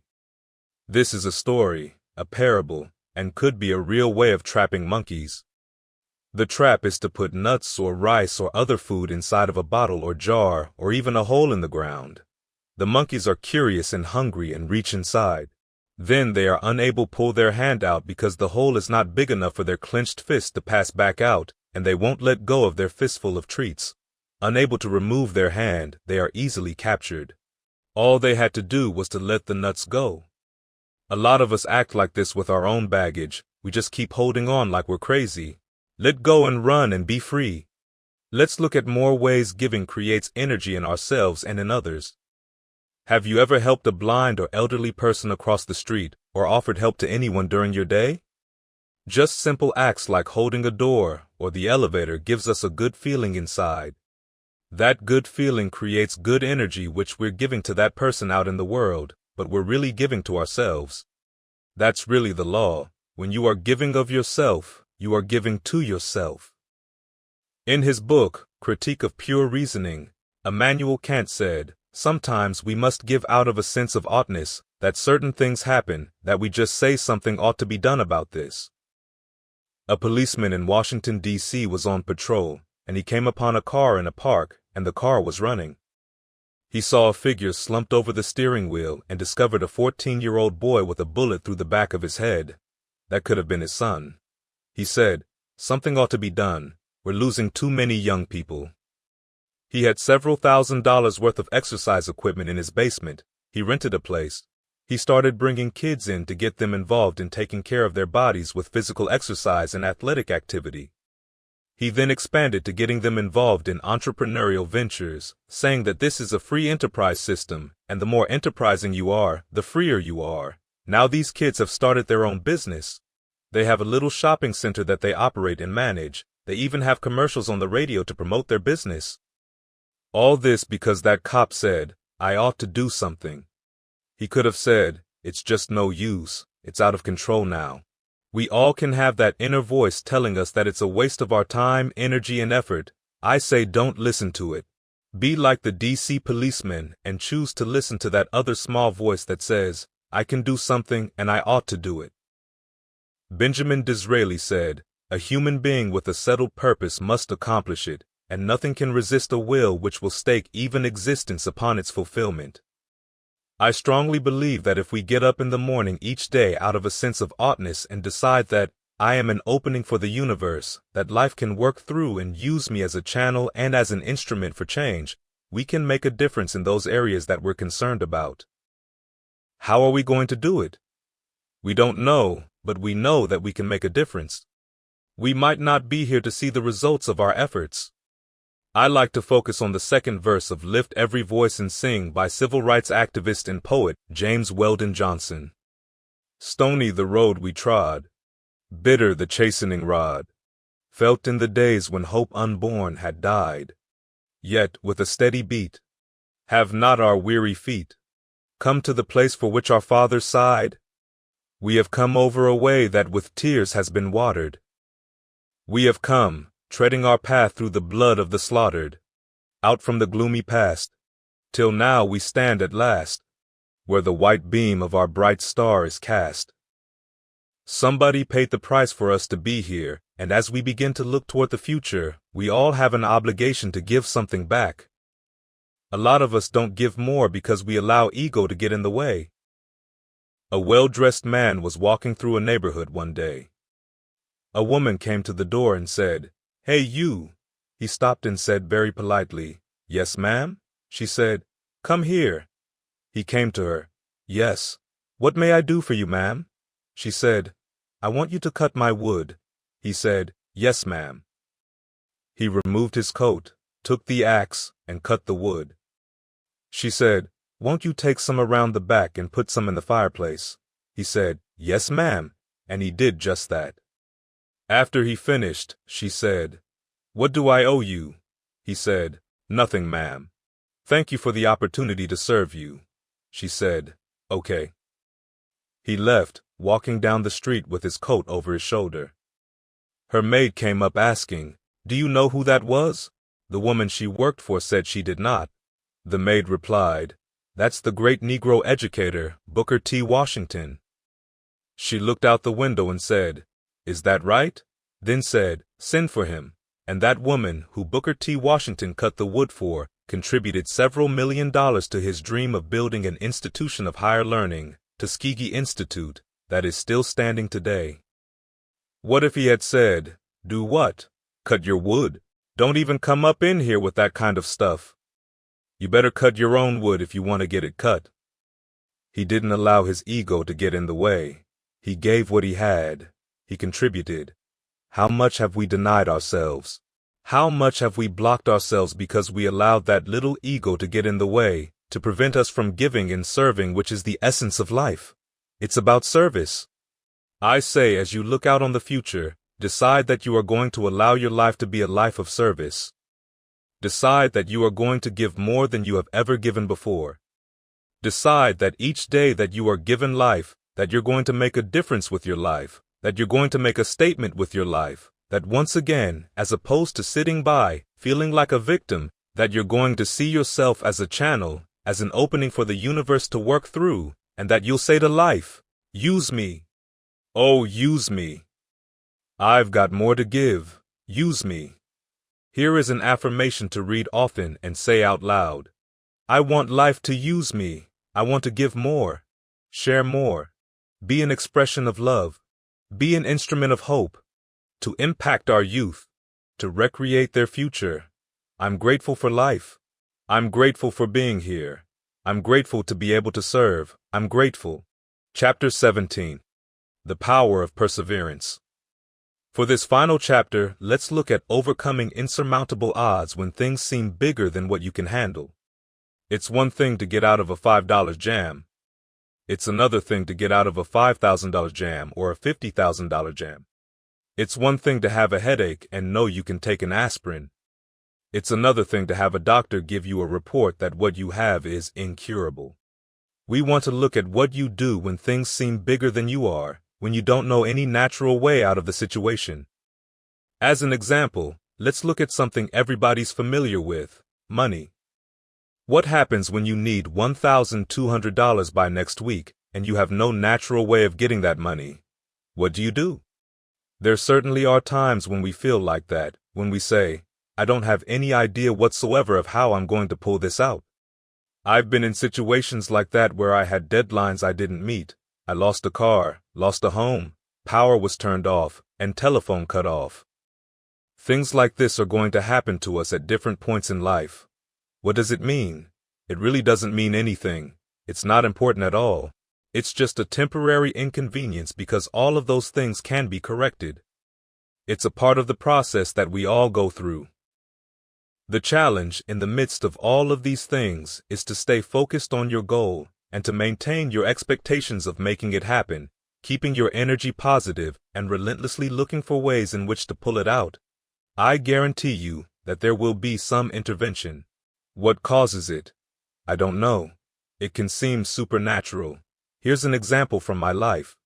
I remember the exact date I lost my job after being fired from broadcasting, September 18, 1978. I was behind in my mortgage payments, and my house was up for foreclosure. I had done everything I could. I had borrowed as much money as I could borrow. I talked to family members and friends. I was unemployed for several months, applying for job after job, yet nothing was happening. I couldn't get enough money to save the house, but I never felt that I was actually going to lose that house. This is very important, the feeling that I had. I wanted that house. What I did next was very uncanny. I released it. I knew that I had done the best that I could. At that time, with the limited money that I did have, I decided to take a trip with my family to Miami to spend time in the sun with my wife and children. We caught a Greyhound bus from Columbus, Ohio to Florida. We arrived on the day that the bank was to foreclose on the house at 12 p.m. when I got a call from my former assistant who had gone by the house. Lay, it's an emergency. Call Columbus right away. I did, and she said, Lay, you won't believe this. You have a check from the Internal Revenue Service. It's your income tax refund, and it's enough to pay the house notes. And I had money left over. I never received a refund prior to that time nor since, and I did not lose the house. There are things that we don't understand, but we have seen that if we act in certain ways, things begin to happen that are in our favor, things that show us that the universe is on our side. I believe that if we begin to align our thoughts with action, if we are relentless and focused, then we will find everything we're seeking. If necessary, we may have to try 100 things, or 500 things, or 10,000 things as Edison did, until we find a way out. Sometimes we eliminate possibilities for ourselves because we really don't do all we can. I think A.L. Williams was spot on with the title of his book, All You Can Do Is All You Can Do, but All You Can Do Is Enough. I think that my commitment is stronger than most people's, but if I had to literally measure my commitment, I might have given about 18 to 20% of what I'm really capable of. Compared with where I used to be, I believe I am getting to higher levels of consciousness, yet I'm still nowhere near reaching 50% of the commitment that I can make to accelerate the growth and development of my dreams and the manifestation of the things that I know within myself that I'm capable of producing. Our biggest challenge is beginning to look within ourselves to remove those energy blocks. If we are not producing the income that we want, let us not to look outside of ourselves but look within ourselves and ask some questions. How am I blocking myself? Am I really giving it all that I have? Am I really being as creative as I can be? Am I really unstoppable? Am I as relentless as I can be? Am I exhausting every means possible? Am I turning up every rock to find what it is that I'm looking for? What resides between our ears when we're examining how to come up with $500, $1,200, or $2,000 is the same gray matter that resides between the ears of a Ross Perot or a J.P. Morgan. How is it that one man or woman can do it and repeat it again and again, and that so many others just can't? It has to be consciousness. When we talk about consciousness, we're talking about a collection of our thoughts, our feelings, our emotions and experiences, all used as an active force to produce in our lives that which we want to produce. Everything that exists in life, from the shoes on our feet, the chairs we're sitting in, the clothes we're wearing, the homes we live in, the cars we drive, all came out of our consciousness, from the invisible into the visible. Man was a vehicle, the outlet to produce that. What happens when a person is pursuing their dream and they get stuck, saying, "I tried it, but it didn't work"? Apparently something stopped them in midstream. Perhaps it was something that they felt they couldn't surmount. It seemed as though they were stuck, and there was no way out, so they gave up and said it didn't work. Anybody that has fallen short of their goals ran into something that they were not willing to handle. In order to reach your dream, in order to make things happen, there must be a willingness to do what is required. Let's say the need is to raise $2,000 and like me, you have a set of recordings you can sell for $40. Are you willing to make 200 calls a day? Are you willing to stand on a corner, talk to people and say, "Listen, I've got a set of recordings here that can change your life"? Are you willing to make the commitment that you will not go to sleep until you sell at least 10 a day? Are you willing to say, "I'll do it if it takes me 12 hours walking and talking to people until I find 10 people to say yes"? If I have to talk to 200 people or 300 people in order to provide food for my family, to provide shelter, to not to have creditors hounding me, am I willing to do that? Am I willing to stand in an airport and sell them? Am I willing to go out and make calls again and again and again? Am I willing to knock on doors? Am I willing? If we have some skill, ability, knowledge, or product, then the only thing that's between us and what we want to generate is our willingness to expend the energy to produce the results that we want. Am I willing to wash cars? Am I willing to scrub floors? Am I willing to wash dishes? Am I willing to go out and speak or do seminars or workshops? What am I willing to do with my energy, my time, and my knowledge to produce the results? That's the bottom line. What are you willing to do? Many people don't give up on their goals because it becomes insurmountable or impossible. Too often they looked at what they wanted and just decided within themselves, consciously or unconsciously, "I'm not willing to produce this result." So, ask yourself if you are willing to say, "I need $2,000 between now and next week, and come hell or high water, I will produce that"? That's the bottom line. The only thing that counts in life are results, not reasons explaining why you didn't do it. We are capable of producing results. Are you willing to honor your commitment to do that? What are you willing to do? How many floors are you willing to mop? How many shoes are you willing to shine? How many phone calls are you willing to make? How many sales calls are you willing to make? How many jobs are you willing to hold? How much service are you willing to provide? Many times people don't keep their commitments. They are not willing to be a no matter what person, the kind of person that says, "I'm going to make this happen no matter what." Many use escape routes for themselves or point to some reason for not producing results. People weren't buying or the economy is soft.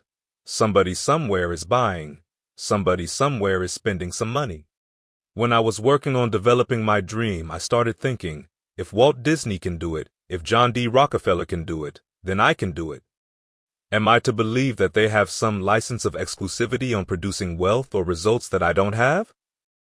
In his book, Succeeding Against the Odds, John H. Johnson said, "For it is the most enduring element of our faith that I must conclude this speech by saying that men and women are limited, not by the place of their birth, not by the color of their skin, but by the size of their hope." What is the size of your hope? As we begin to look at what it is we want to produce in our lives, I think another question to ask ourselves is, what is the size of our commitment to make it happen? When you ask people to become a no matter what person, something inside of them begins to tremble because of the fact that we aren't accustomed to saying, I'm going to make this happen. Most people won't do that. They won't take that kind of stand saying, I'm going to make this happen no matter what. It takes energy, conviction, determination, and a mindset to say, I'm going to do this. Goethe said, once you make a commitment, providence moves too. All kinds of things happen that never would have happened. I know from my own life that a whole stream of things can happen that you could never anticipate. I know that. I think that Longfellow was right when he said, if you go to the gate and you knock loud enough and long enough, somebody is going to answer. It's the same thing with anything in life.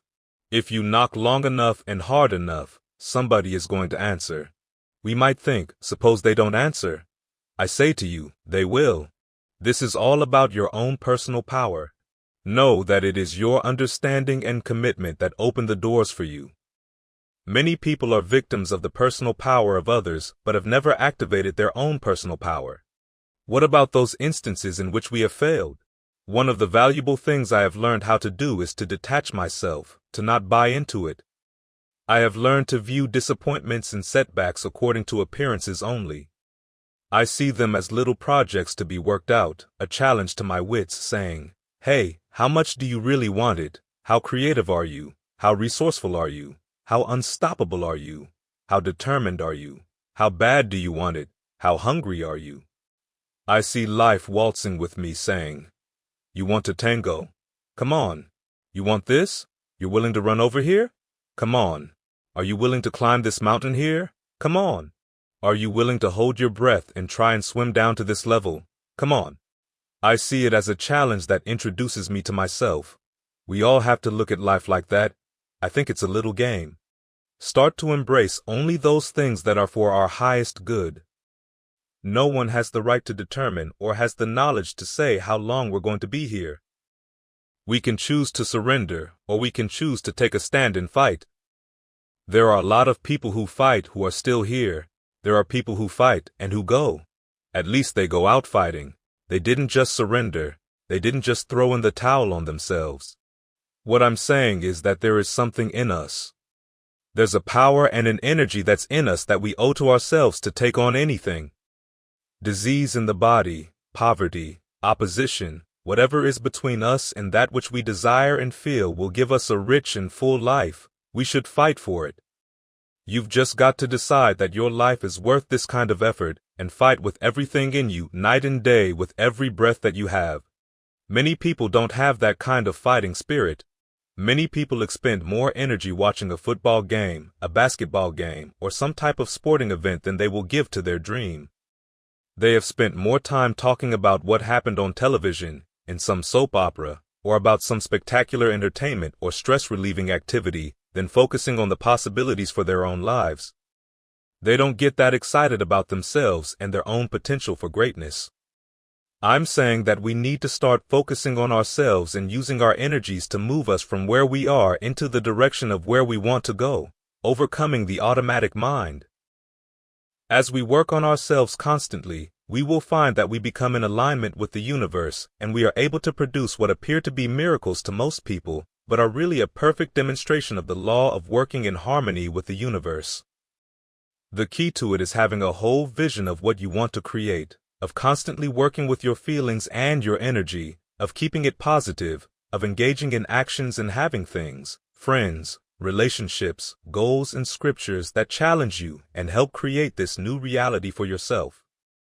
As you continue to hold that vision in focus, as you continue to charge it with words and to act as if it already is, when you finally hit that level of consciousness, it will manifest. People come out of nowhere and support you. You get unexpected money that you had no idea was going to come your way. Help and assistance from strangers will come to you and you'll say, whoa. You begin to discover things showing up that you need that you didn't even know you needed. And they are right here at your disposal when you get to that new level of consciousness. The key is dogged determination, which I've observed and learned from the people who I have read, including Thomas Edison, all the great inventors, John H. Johnson, Dr. Norman Vincent Peale, George Washington Carver, and Dr. Benjamin Mays, to name just a few. They all had dogged determination. They knew it, they saw it, they felt it, and they experienced it. There was a consciousness about them. I think the greatest manifestation of this in our time is Nelson Mandela. So many people who took the stand he took died, and he didn't. Why is that? What is it that will give a man or a woman that kind of determination to give up 27 years of their lives, facing death every day, and not collapse, fall, or surrender? What is it about a human being? The human spirit is so enormously powerful beyond our wildest imagination that one entity could bring a political system to its knees or begin to dismantle an unjust form of government. What is it about a human being, about a Mother Teresa, about a Mahatma Gandhi, about a Benjamin Disraeli, about a Winston Churchill, about a Martin Luther King? What is it about those people that can affect humanity in such a way that changes history? I believe that whatever it is in them, we are all endowed with that as well. We have the capacity to produce those kinds of results in our own lives. We have the ability to align ourselves with something that will outlast us, something that is bigger than ourselves, that will energize us and propel us to new levels of consciousness. I don't believe these things work. I know they work. That's the only way that I've been able to achieve any success and to live my life. I am reminded that I must put these habits and knowledge to use every day. It is a breakthrough when you tap into the knowledge that you are involved in creating reality. The kind of person you must be in order to produce those results, the kind of thinking and the level of energy required, means that you are getting out of step with common thinking. You're marching to the beat of a different drummer. This can feel awkward and be lonely and strange, but it's okay. The kind of person you become will give you a feeling of self-appreciation and self-respect. You'll be glad that life did not deny you the opportunity of experiencing all of what it has to offer. Get to know yourself. Know that regardless of what's going on now, you are lovable, you are valuable, and you are a worthwhile person. You've been endowed with greatness. You have basic goodness, which is the foundation for the greatness that you can ultimately achieve. You have a spiritual and moral obligation to do something with your life. You have a reason for being. This is Mrs. Mamie Brown's baby boy, Leslie Calvin Brown, saying it's been a plum-pleasing pleasure as well as a privilege to serve you. Thank you all for reading.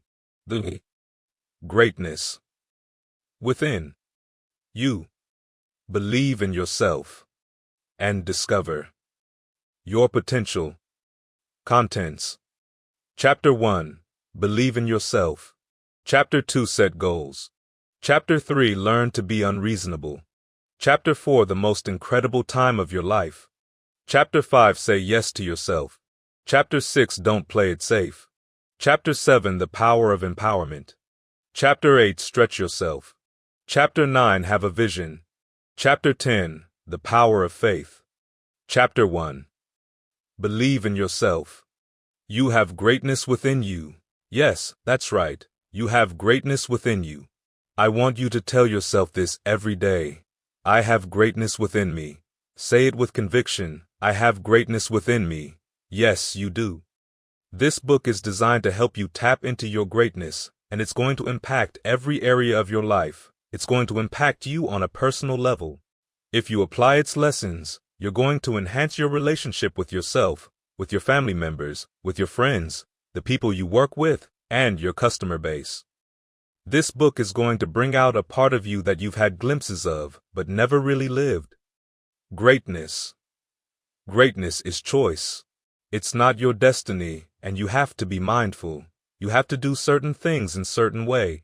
There's a ritual you have to engage in order to step into your greatness. I want you to think about things that you want to achieve with your life. I want you, first of all, to focus on your personal life. I want you to think about what are some of the things that you know about yourself that you know you need to work on, that you know you need to develop, the things that, if you get them right, will allow your life to move on to another level. Don't try to do everything at the same time. Start by focusing on one area of your life that you know you need to work on right now. Like the lady said, Lord, ain't what we going to be, ain't what I'm going to be, but thank God I sure ain't what I was. When I look at my life and I look back at the goals I wanted to achieve, I think of my mentor, Mike Williams. He said to me, Lay, what is it you want to achieve? I told him that I wanted to be involved in speaking, to help and inspire other people. But I didn't have the money, didn't have the education, and I had no experience of doing it, and it's a very competitive field. He said to me, Lay, I want you to start by looking at you. What is it you need to change about you? What do you have to work on? As you think about that, I want to ask you a question. If you had your life to live over again, what would you do differently? I want you to think about that too. What is one area of your life that, you know, if you worked on it, if you got that together, your life would change? For me, it was overcoming my lack of self-confidence, not believing in myself. I had a tremendous inferiority complex because I don't have a college education, and I didn't think I could compete with people like Tony Robbins and Dr. Norman Vincent Peale, Robert Schuller, and Zig Ziglar, and the other big names on the speaking circuit. I didn't believe I had what it takes to become an intellectual resource for corporate America. Because of my lack of belief in myself, I hadn't taken any steps toward achieving my goal. What I want to ask yourself is, what regimen do I have to build myself up? As you think about the goals you want to achieve in your personal life and in your professional life, what is it about you that has to change? How do you need to begin to train your mind to serve you? Most of don't realize how we are affected by the things we hear, what we are told, by the rejections we face. We live in a world where we're told more about our limitations than our potential, so most people go through life operating on a level of mediocrity. Most people never discover their greatness. I think that's why one woman asked, in a moment of anguish, what if you live your life only to discover that it was wrong, that you're living somebody else's lie? I know in my own life, I'll never forget, that as a child I was labeled educable, mental retarded, and put back from the 5th to the 4th grade. I failed again in the 8th grade. I was called DT in school. DT stands for dumb twin. I have a twin brother, Wesley, who is very smart. And my sister Margaret graduated from the University of Miami with honors, but I didn't have college training. Being called DT, dumb twin, caused me to buy into that characterization. That affected me, set me back in life. There's a line in the movie Magnolia that I'll never forget. The character played by Tom Cruise says, "We might be through with our past, but our past is not through with us." What is affecting you that you perhaps aren't even aware of? I had no idea, on a conscious level, how being called the dumb twin and people having low expectations for me affected my childhood and even my personal relationships.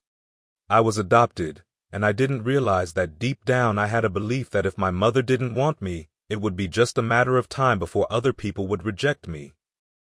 Because I didn't feel deserving, I conducted myself in such a way that caused others to reject me. I didn't feel deserving, and so I was working against myself.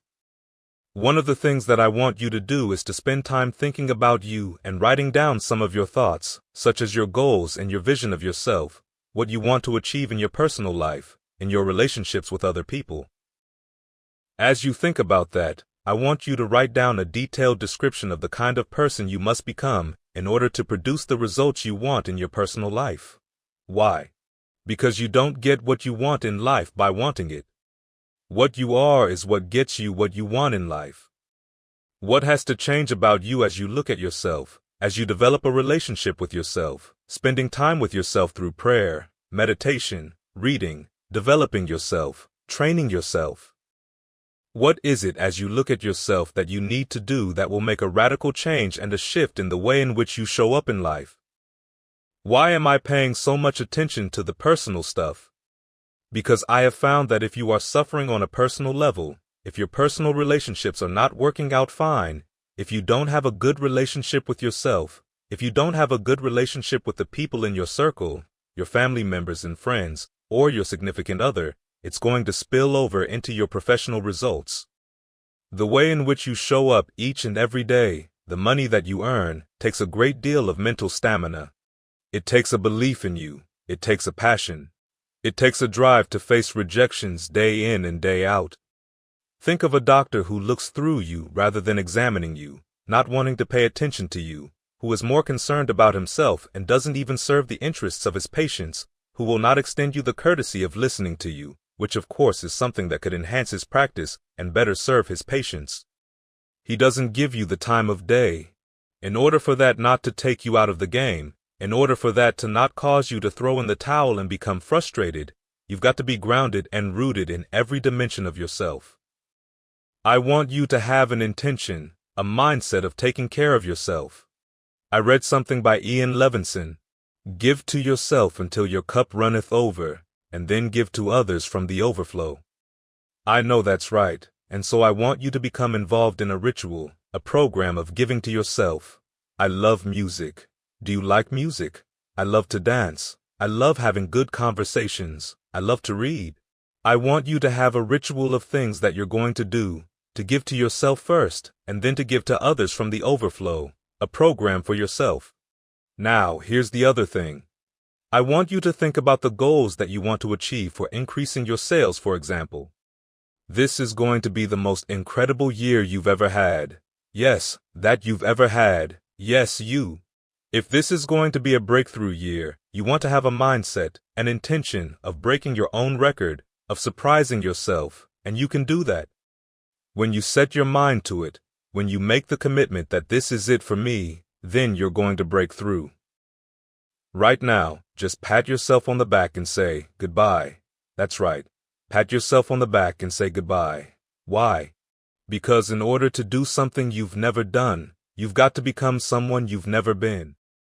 I want you to think about the goals that you want to achieve, and whatever those goals are on a personal level and on a professional level, the number of sales, the kind of revenue that you want to generate, I want you to go beyond those goals.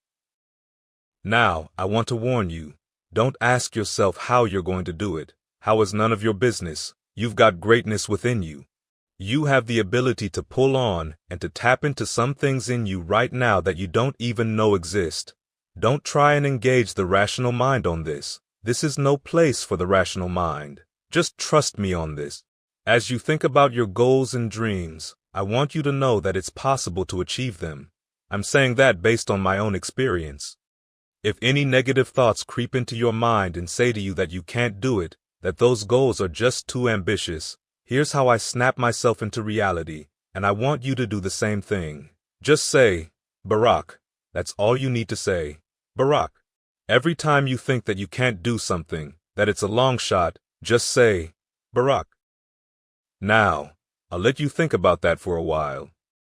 You can do some things right now that you don't even know.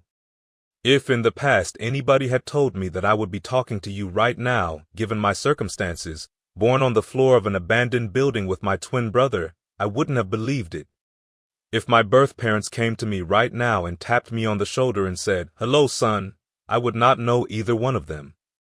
If anybody had told me that I have the capacity to earn millions of dollars doing what I love to do, I wouldn't have believed it, but it happened. I don't mention this to impress you, but to impress upon you that you have greatness within you.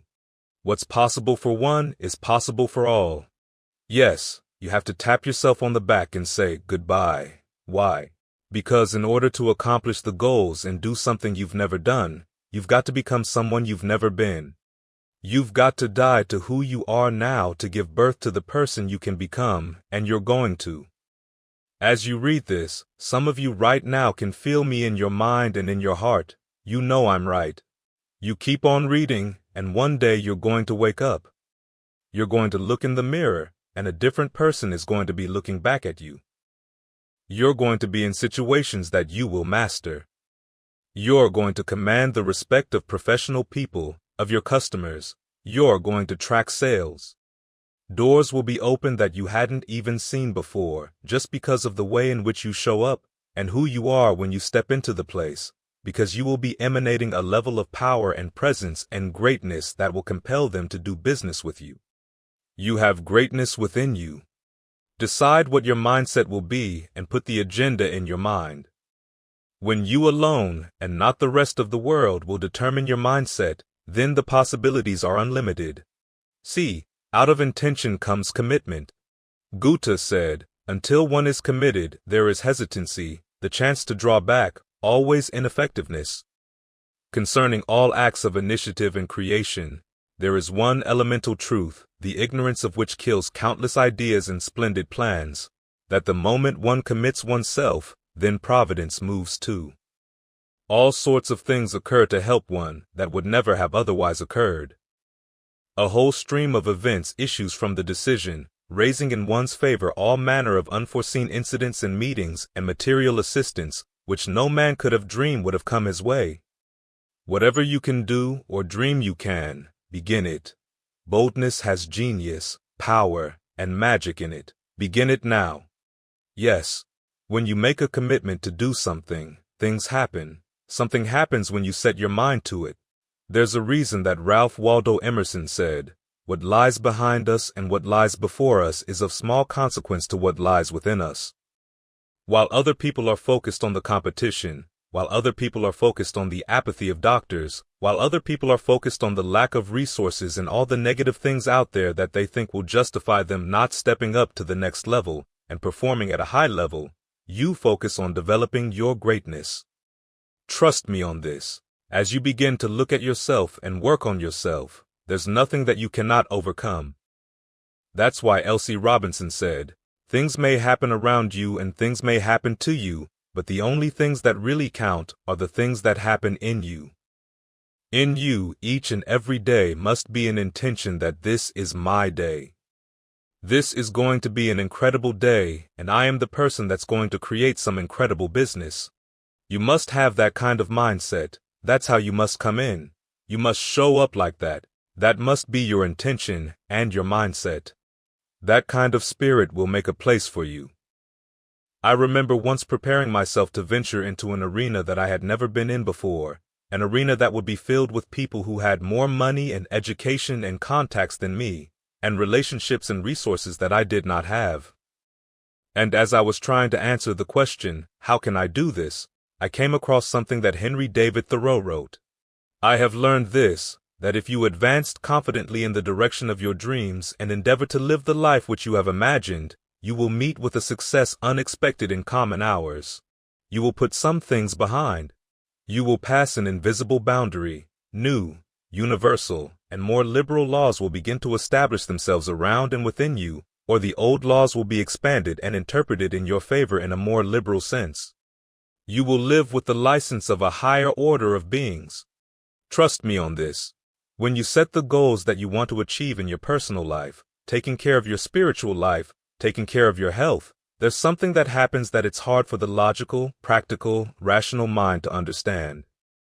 Case in point, I experienced something that no one ever wants to experience, to hear the words, "You have cancer." Those are 3 words that are the most feared words in many different languages. You have cancer, and what I had to do immediately was to go within myself and say, how am I going to deal with this? Do I have cancer, or does cancer have me?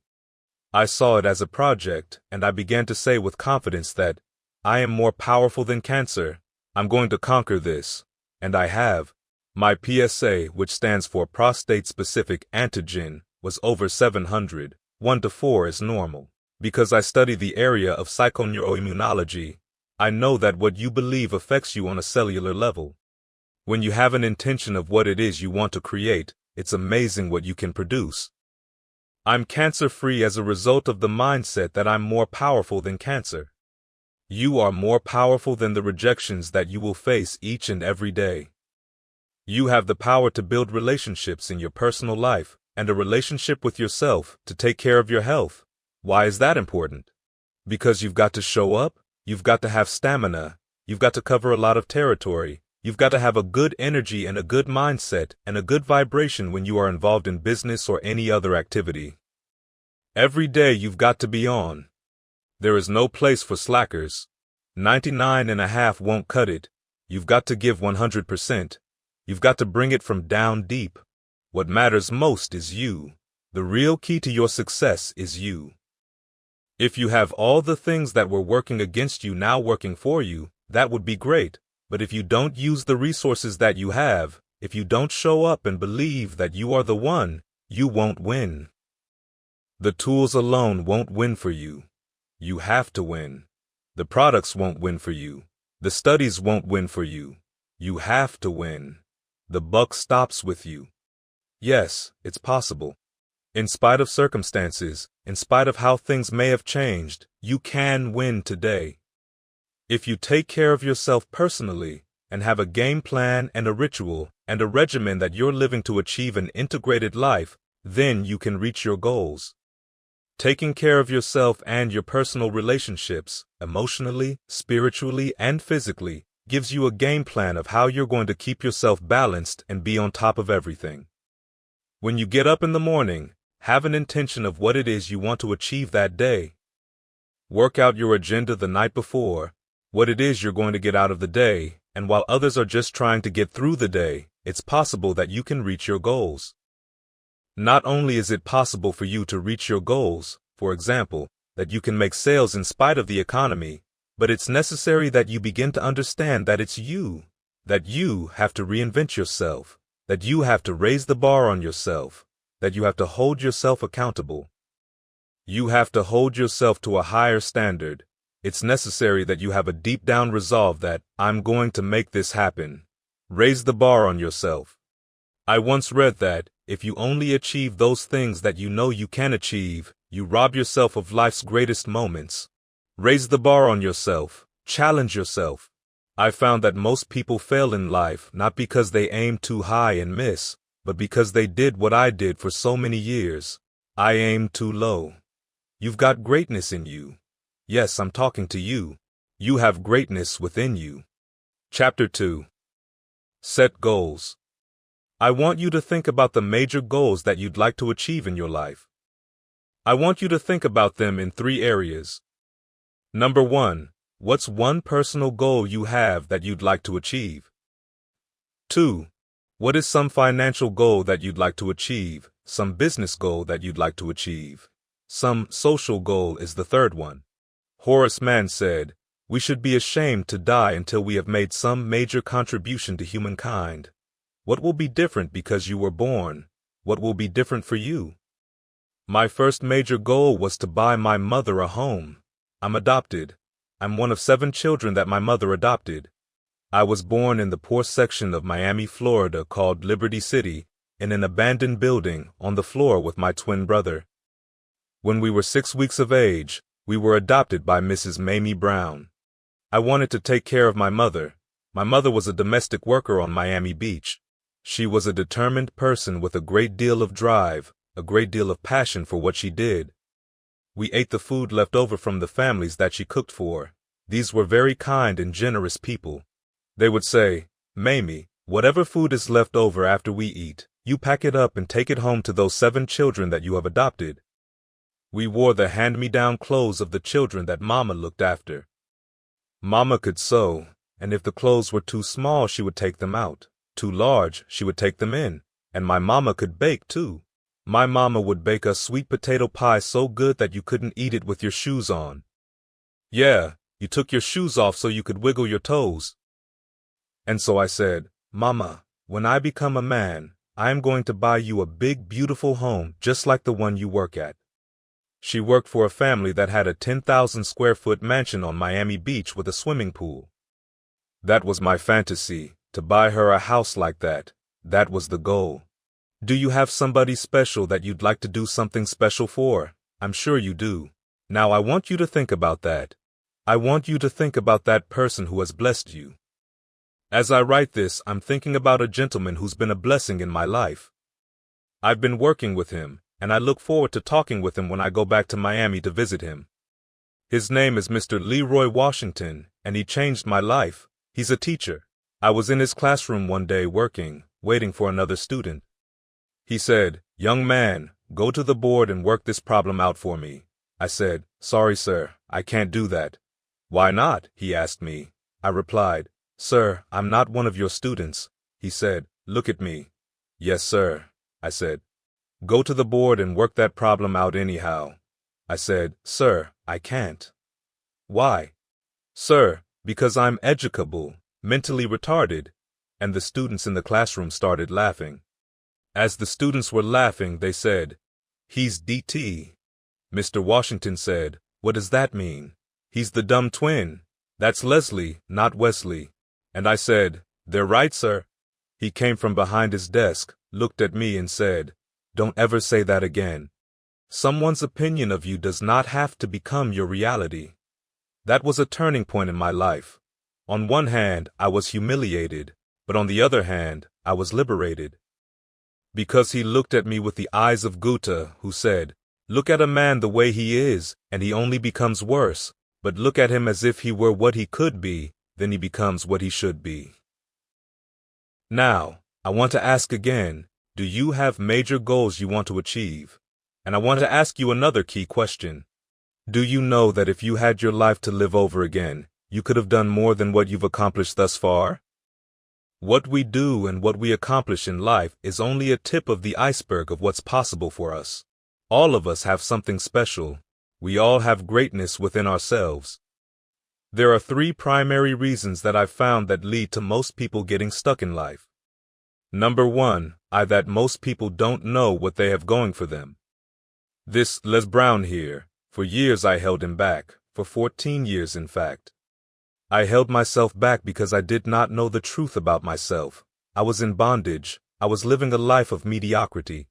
We live in a world where we're told more about our limitations than our potential. Have you gone through some stuff that still affects you in the present?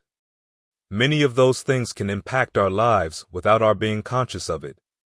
I used to go see Zig Ziglar and Dr. Norman Vincent Peale, who wrote The Power of Positive Thinking. They would say that you have something special. You have greatness in you. Don't allow your negative thoughts to hold you back. Don't allow your circumstances to determine who you are. When Dr. Peale spoke, it gave me goose pimples. I remember one of my goals and dreams was to share a platform with him, and I finally had the chance to do that in Kentucky. Og Mandino couldn't make the engagement, and so I showed up there, and when I got to the back door, I said to the person who opened it, "Hi, my name is Les Brown." The person replied, "But you're not the band leader." I said, "No, I'm not." "Well, who are you?" So I told him, "I'm Mrs. Mamie Brown's favorite boy." He looks at me for a moment and then says, "Well, who is Mamie Brown?" I said, "My mama." Anyway, he took me to Dr. Peale's dressing room. When I got there, Dr. Peale's wife said to him, "Les Brown is here. He is not the band leader. It's Les Brown." Dr. Peale's back was to me and he said, "Les Brown? Shoot for the moon because even if you miss, you will land among the stars, that Les Brown?" I replied, "Sir, that's my quote. I sent that to you when I was in the 11th grade. I wrote that for a contest. You remember that?" "Yes, Mr. Brown. I end every speech with that quote." He had thought it was from the band leader Les Brown, of Les Brown and the Band of Renown. I used to go see Zig Ziglar, the #1 motivational speaker on the planet. He and Tony Robbins dominate the industry. I also went to see Mark Victor Hansen, another icon, and Jack Canfield and Jim Rohn. My heart would say I could do that. And then my mind would ask, "Les Brown, how would you do that? I didn't have a college education. How would I speak to AT&T, Procter & Gamble, McDonald's, IBM, Xerox? I'd never worked for a major corporation. As a child, I was labeled educable, mentally retarded. You don't even know who your parents are. You were put back from the 5th grade to the 4th grade, then failed again in the 8th grade. How many of you ever thought about something you wanted to do and then talked yourself out of it? There's an African proverb that says if there's no enemy within, the enemy outside can do us no harm. For 14 years I procrastinated. For 14 years I was on the sidelines. For 14 years I just watched. I was silent. I once spent a day with Maya Angelou, and she said something I just love. "Most people go so far in life, and then they park," she said. I know why most people park. I had a goal and a dream of having a talk show, but it was canceled. I took a hit, and I parked. I was married to someone, and I thought we would be married for the rest of our lives, but we got divorced. I took a hit, and I parked again. My mother, my rock, was diagnosed with breast cancer. I parked. I was diagnosed with prostate cancer and given 2 to 3 years to live. That was 14 years ago. My best friend died waiting for a liver transplant. I took so many hits, and each time I parked, I didn't turn my emergency lights on because I didn't want to call attention to myself. I just parked. Have you ever been parked like that? People go to jobs they hate and at the same time they hope they don't get fired. That's what you call mixed emotions. I was parked. And so I would go to seminars, go workshops. I was reading books. I was listening to motivational messages. I would see people doing what I wanted to do, and my conversation with myself. The story I told myself was, you can't do that. I convinced myself that I couldn't do it. Most people are stuck because they don't know what they have going for them. I did know what I had going for me, but I only focused on the things I had working against me. Here's the other reason that most people are stuck. Most people don't know how to make money with their gift. I had the ability to speak, but I didn't know how to make money with my talent. I know people who know how to write, but they don't know how to make money with their writing. I know people who have business skills, consulting skills, coaching skills, all types of ideas, talent, abilities, and specialized knowledge, but they don't know how to make money with them. Most people don't know how to make money with what they have going for them. Here's the third reason that most people don't know how to get ahead, and that is that they don't know how to get access to the people who will pay them for what they know. Am I correct? So those are 3 reasons why people are stuck. 1. They don't know what they have going for them. 2. They don't know how to make money with what they have going for them. 3. They don't know how to get access to the people who will pay them for what they know. The training that we provide can give you some things that people can use right away. Seth Godin, who has been called the world's greatest marketer, said something very interesting. Becoming successful in business is about marketing, and marketing is not about making stuff. Marketing is about telling your story. Write this down. Learn how to tell your story. I want to give you some things that you can use right now. See, life really boils down to stories. I started off by telling you my story. I told you that I was born on the floor of an abandoned building in the poorest section of Miami, Florida, a place called Liberty City. My mama only had a 3rd grade education. She was a domestic worker on Miami Beach. Why did I tell you this? Let me share some things with you right now. When you're speaking to someone and you're talking about your business or your idea, your proposal, your invention, there are 3 questions in their minds, and you want to answer each of them. Number 1, who are you? Number 2, what do you have? And number 3, why should I care?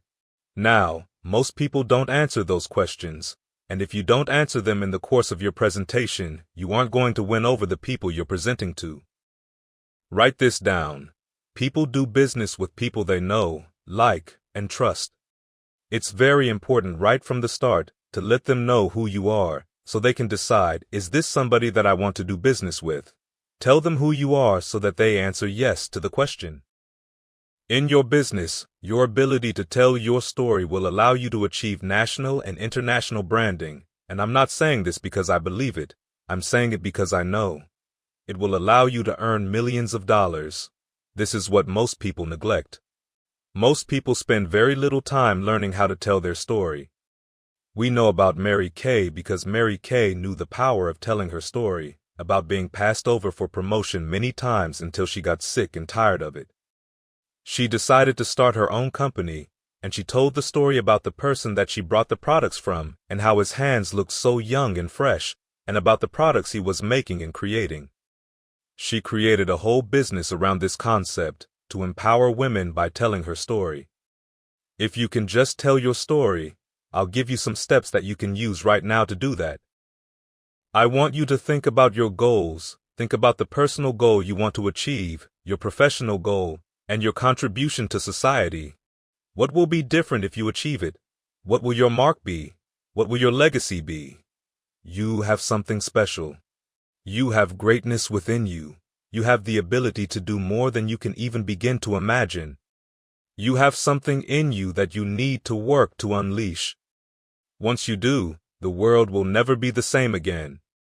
You have this in you. You have books in you. You have leadership in you. You have genius in you. You have miracle-working power in you. Now, let me share something with you.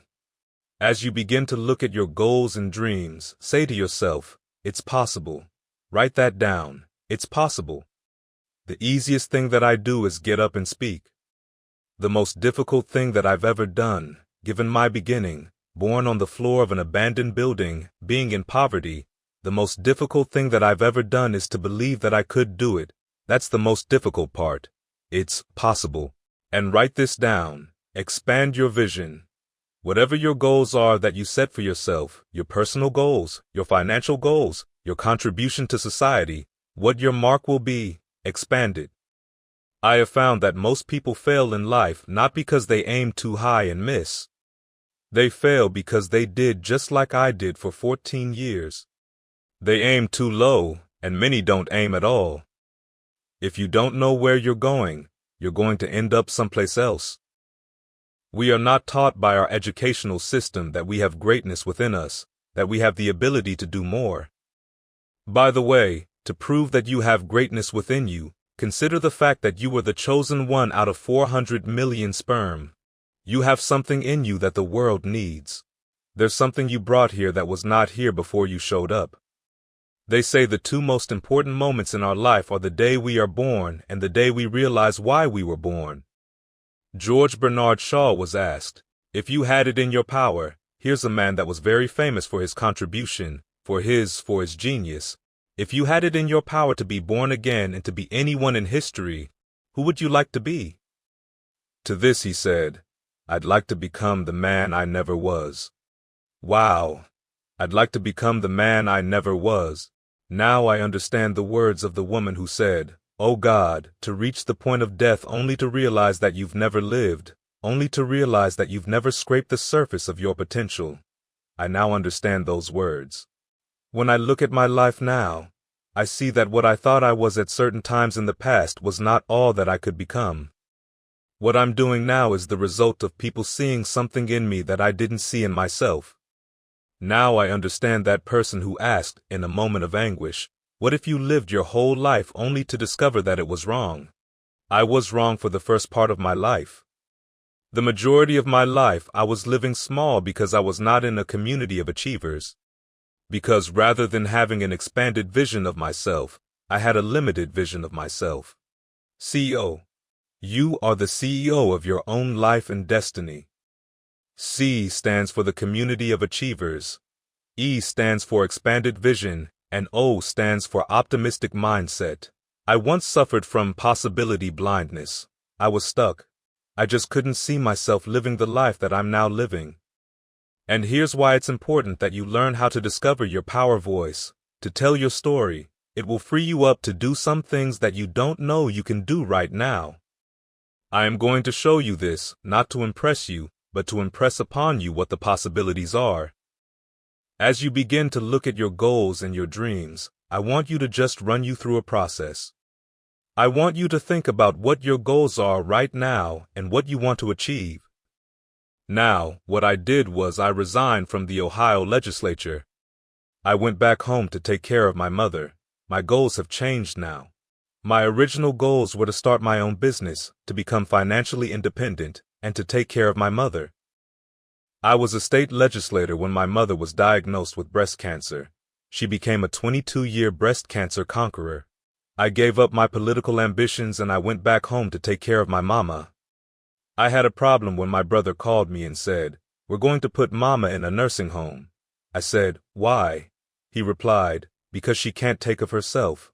I said, No, we're not going to do that. We're going to take care of her." My brother replied, "We thought you would say that, Leslie, and we interviewed a lot of people, and the people we chose are going to be really nice, really take care of her." I said, "Let me tell you something. She didn't clean their behinds, she cleaned our behinds." I couldn't understand how one woman could raise 7 children when they couldn't take care of themselves, but 7 grown people couldn't take care of one woman. I had a problem with that.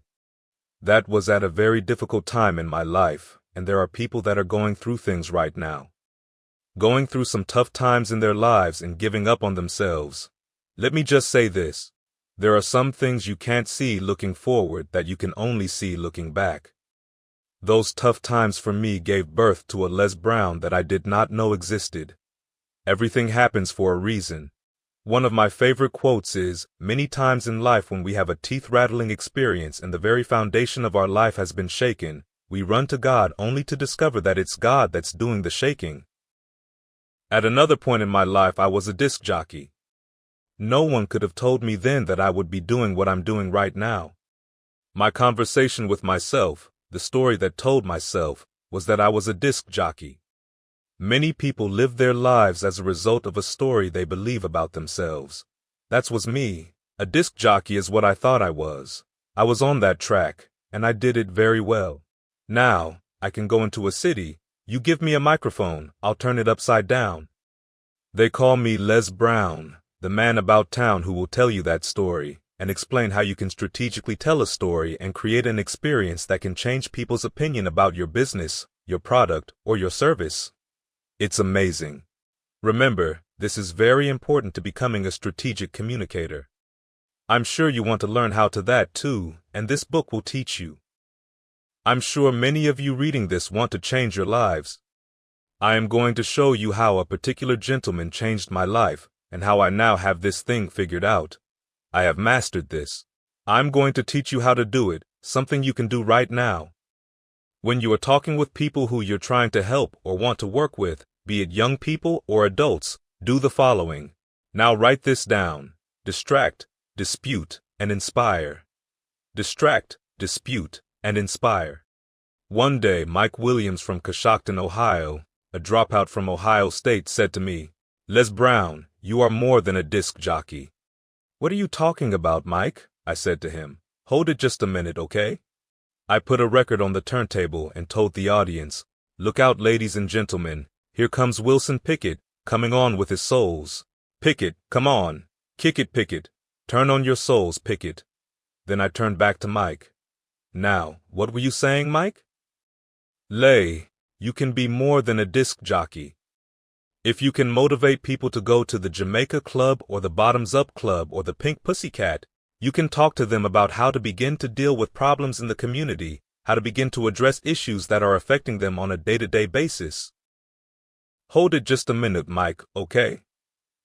"Folks, here comes Aretha Franklin. Come on, Riri. Oh yeah, she's got a new thing called respect. Come on, sock it to me, sock it to me, sock it to me. Come on, Riri baby. All right? I'm your man about town, Les Brown." I looked over at Mike. "Go ahead. What were you saying, Mike?" "Lay, let me tell you something, man. You can do more than this. You have the ability to touch people's lives. You are more than just an entertainer." With that, Mike Williams distracted me. Distract.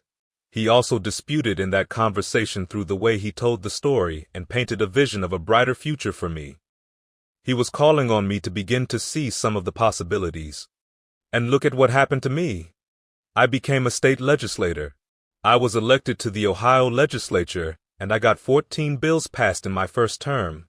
It gets funnier. Think of 2 little boys eating sugar cane. My brother and I were born with sugar cane in our mouths. If you had a choice between eating a silver spoon or eating sugar cane, what would you eat? Sugar cane, of course, and that's what I'm talking about. I'm telling you, you have greatness within you. Have you seen Lion King? Remember that line, "Simba, you are more than what you have become." Remember that line? I wanted to be on stage with Dr. Norman Vincent Peale. I wanted to speak with him on stage, and I did. Who'd have thought one of the little boys eating sugar cane would appear with Dr. Phil and Dr. Phil would quote him? I don't write this to impress you, but what if I had been just a disc jockey? I wouldn't have worked for the National Speakers Association, the largest professional speakers association in the world. What if this guy, Mike Williams, had not spoken to me? Some of you may have gotten ideas that you have already shut down. You need to pull them out. How many of you ever heard of Toastmasters, or the Golden Gavel Award? That's the highest award Toastmasters gives out. Who would have thought that of 2 little boys in Liberty City eating sugar cane, one of them would have that sugar cane turn into a microphone? What if I had had more people in my ear than Mike Williams? I might have become the Les Brown I am today much sooner. I sat on the sidelines for 14 years. There's one area of my life that I regret, and I can't unscramble those eggs. There are some people who decided to do drugs because they didn't hear my voice. When I was going down the street, and I'd see young men walking with their pants dragging down below their butt, that made me angry with myself because it happened on my watch. On my watch. When I see the incarceration rate going up, that bothers me. Part of what I'm doing in my social commitment, in honor of my mother, is to reduce the number of women who die from breast cancer. She was a 22-year breast cancer conqueror. Part of my goal before leaving the planet is to impact the lives of young people, to eradicate HIV, that hood-infected virus. I want to end the addiction to incarceration and death syndrome, teach these kids mindset development, effective communication skills, and how to dress like a prospect and not a suspect. Now, I want to discuss success strategies for making it in a global economy. Because we are in the era that the late Peter Drucker called the era of the 3 C's, accelerated change, overwhelming complexity, and tremendous competition. Most people don't know that soon 2/3 of the jobs in the United States will be permanent part-time jobs with no health benefits. And even if you're working, you got to do 2 and 3 jobs to get by. As you begin to look at yourself, as we begin to look at where we are, it's very important that people get the tools, have the support, have the relationships, and have access to the resources that will allow them to reinvent themselves. This is the age of self-reliance. You've got to be willing to die to who you are now, to give birth to who you can become. I must die daily. Being conformed to this world, being transformed by the renewing of your mind and the developing of your power voice, that's what I call it. Your ability to speak from your heart in order to impact people's minds and touch their hearts is what will change their behavior. What is important about our relationships? Let's call it OQP, only quality people. Only quality people means the value of being in a community of achievers. Sidney Poitier wrote a book called The Measure of a Man.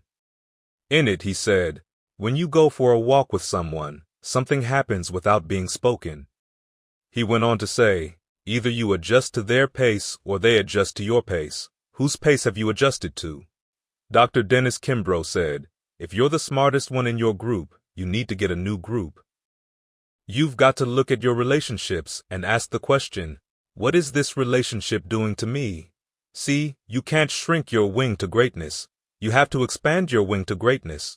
The reason most people go to their graves with their greatness still in them is because they won't take a chance. They're playing it safe. They say, I can't afford to do it. I say, hey, I can't afford not to do it. They ask, how much will it cost? You should say, well, how much will it cost me if I don't do it? If I had listened to my friends, I would never have gone on a Greyhound bus to Ed Foreman's executive development seminar. I caught a Greyhound bus from Miami to Dallas, Texas to go to that seminar. My friend said, you are stupid. Why would you go, Leslie? You are spending the last of your money. Why would you go? You've spent all your money trying to keep Mama alive. Why would you go, Leslie? I've got to go, I told them. They replied, Leslie, you can go back to your job at Sears. They have good benefits there. So I told them I couldn't make enough money working that job. Mama took care of us. She made a way out of no way.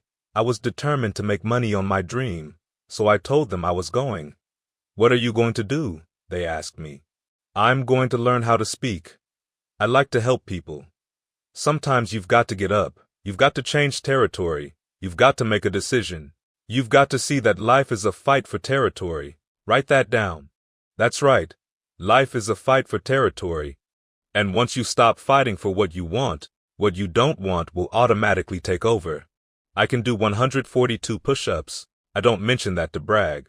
I'm doing that to stay alive because exercise alone, being a cancer conqueror, reduces the chances of cancer recurring by 37%. My body took a hit from cancer. I don't think doctors should tell people they're terminally ill like they told me. What they should say is, my knowledge and ability to help you has terminated. They are not God. And I found in my research that more people die from a doctor's prognosis than from the disease itself. Part of what I do is tell people, you are more powerful than cancer. When cancer has you and when you have it, you can kick its butt. I'm telling you what I know. My PSA, which stands for prostate-specific antigen, was over 400. 1 to 4 is normal. But today, I'm cancer-free, I'm debt-free, and drama-free. For me, PSA stands for me positively staying alive. Life is a fight for territory, and once you stop fighting for what you don't want will automatically take over. You've got to fight for your health. You have to fight for your business. You have to fight for your relationships. Things are going to happen to you that you can anticipate. It's possible to do this. Now say to yourself, I can live my dream. It's necessary. Say it to yourself with conviction. Say it out loud. It's necessary. If you're casual about your dream, you will end up a casualty. You've got to fight for your dream. You've got to say, this dream is necessary. Why? Because when you have a goal, when you have a dream, you will have tribulations. You're going to get a visit from Murphy's Law. Who's Murphy? Don't worry. He's waiting for you out there in the world. Murphy's Law says that if anything can go wrong, it will, and at the worst possible moment. That's why only 2% of people live their dreams, because they don't know that you've got to fight for your dream. That it's not something that you would like to do. You've got to say, this is necessary. Paul Robeson said, I stand here for I can do no other. I have got to speak. There are some of you who've got to do what you're doing. As much as you have chosen it, it has chosen you. Let me digress for a moment. One of my colleagues in the National Speakers Association was traveling across Europe. At that time, he was trying to find himself. He told me, soldiers boarded the train and woke up the sleeping passengers and asked, where have you been? Why are you here and where are you going? And so ask yourself, where have I been with my life, with my dream, with my idea, with my invention, with my talent, my gift, my skill? Where are you going with your life? Where are you going with this dream, this thing that just won't let you sleep? Everywhere you turn, it's there. It's there slapping you on the face, saying, answer me, bring me to life. Remember this, live full, die empty. Write that down. I love to recall the words of Dr. Howard Thurman, who wrote Deep is the Hunger, and who was an advisor to Mahatma Gandhi and Albert Schweitzer and Martin Luther King. When I had 238 radiation seed implants for my cancer, the doctors told me, Mr. Brown, your PSA is rapidly increasing. Your cancer obviously has metastasized. It has gone beyond the capsule of your prostate, and there is nothing we can do. When I heard that, I remembered reading the words of Dr. Thurman, who wrote this, the ideal situation for man or woman is to die with their family members praying with them as they cross over. But then he went on to say, but imagine, if you will be on your deathbed and standing around your bed, the ghost of the dreams, the ideas, the abilities, the talents given to you by life, but you, for whatever reason, you never pursued those dreams, you never acted on those ideas, we never heard your voice, we never saw your leadership, you never wrote that book, you never formed that task, and there they are standing around your bed, looking at you with large angry eyes saying, we came to you and only you could have given us life, and now we must die with you forever. The question is, if you die today, what dreams, what ideas, what abilities, what inventions, what businesses, what leadership, what voice, what book, what artwork, what photography will die with you? Miles Monroe, a great preacher from the Bahamas, said, the wealthiest place in the planet is not in the Middle East where there is oil in the ground. It's not in South Africa where there are diamond mines. The wealthiest place on the planet is the cemetery. There you will find potential never realized. Reminds me of the poet who said, many a flower has bloomed unceasingly and wasted sweetness among the cold desert air. Many talented and gifted persons have gone unnoticed. But because they had no result, because they were suffering from possibility blindness, they never gave themselves a chance to show the genius that they were chosen to show. Now say to yourself, it's possible. It's necessary. I detoxify my life. Many people never achieve their goals because they have too many energy-draining critics in their lives that sap their energy. My favorite book says, death and life is in the tongue. If I say to you, you can't do that, then somebody else can come along and say, you can do it, you can do it, you can do it, you can do it. John H. Johnson, who founded Ebony magazine, created a $400 million empire in Chicago out of a $500 loan from his mother, and he fired his best friend. Somebody said to him, "Why did you fire your best friend?" He replied, "Because he told me I couldn't do it. I don't need anybody on my payroll to tell me that." Every day I had to convince myself. I had to believe in Mike Williams' belief in me. Sometimes you have to believe in somebody's belief in you until your own belief kicks in. And I'm saying to you that the world needs you. We need you to believe in yourself, to believe in your dream, to not give up, to see it through. We need you when you get knocked down to get back up. We need you when others say, "No, you can't get the loan. No, we don't want that book. No, we don't think that's a good idea." We need you to keep coming back again and again and again and again. That's how I got here. Chapter 3. Learn to be unreasonable. We need your dream. Don't you give up on that dream. You may ask, when will your dream happen? It will happen when it happens. When will a baby walk? It will walk when it walks, and some walk sooner than others. When will it talk? It will talk when it talks. That's when it happens. I'll tell you, I used to sleep on the floor of the Penobscot building in Detroit, Michigan, on the 21st floor. I used to bathe in the sink down the hall from my office. Security said, "Mr. Brown, the office managers would like to see you." So I went to see them. They told me, "Mr. Brown, this is an office complex. It's not a hotel, sir." "What do you mean?" I said. "At 2 o'clock in the morning, the janitorial staff saw you running down the hall in your underwear and hiding in the closet, trying to escape them seeing you." "I was just working late that night," I told them. "You see, during the good times, you put it in your pocket. During the tough times, you put it in your heart. It was tough sleeping in my office. I had to get up early before my staff got there and say, 'All right, we're going to make it happen today. Yes, indeed, this is the day. We're going to do it.'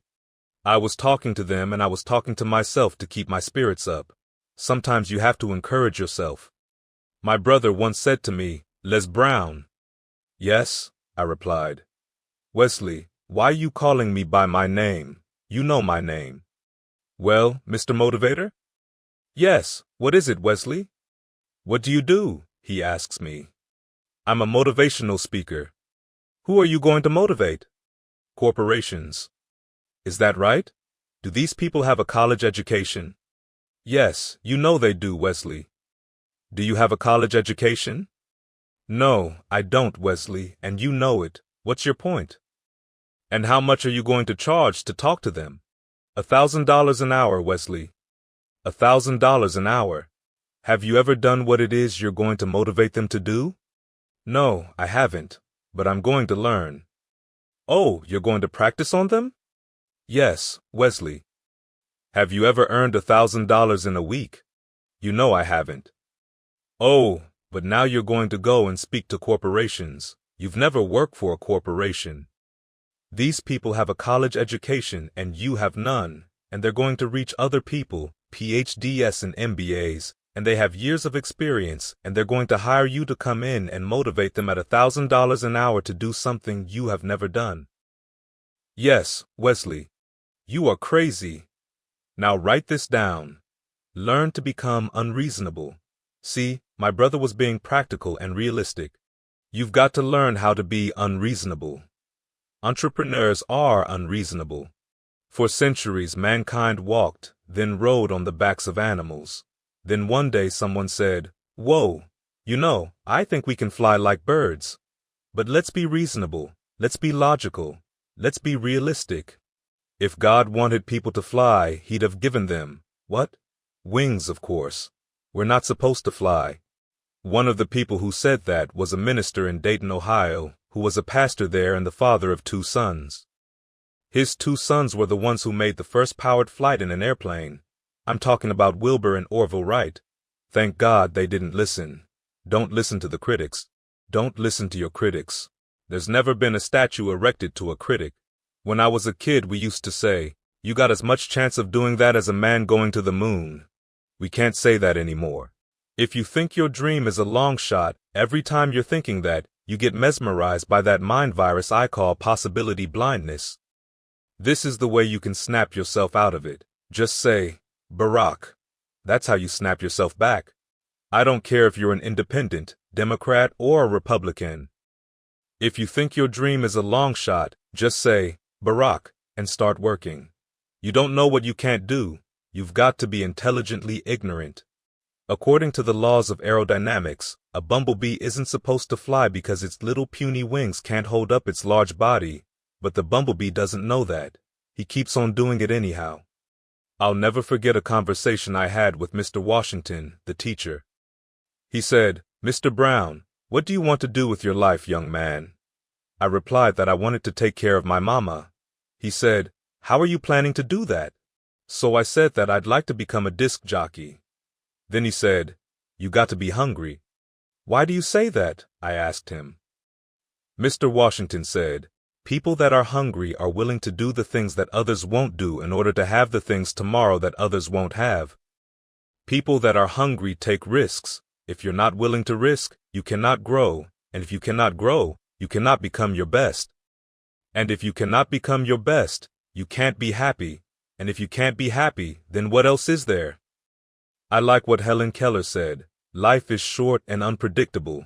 Eat the dessert first. You got to be hungry, young man. I am hungry, sir. I am hungry to take care of my mother. I'm hungry to make something of my life.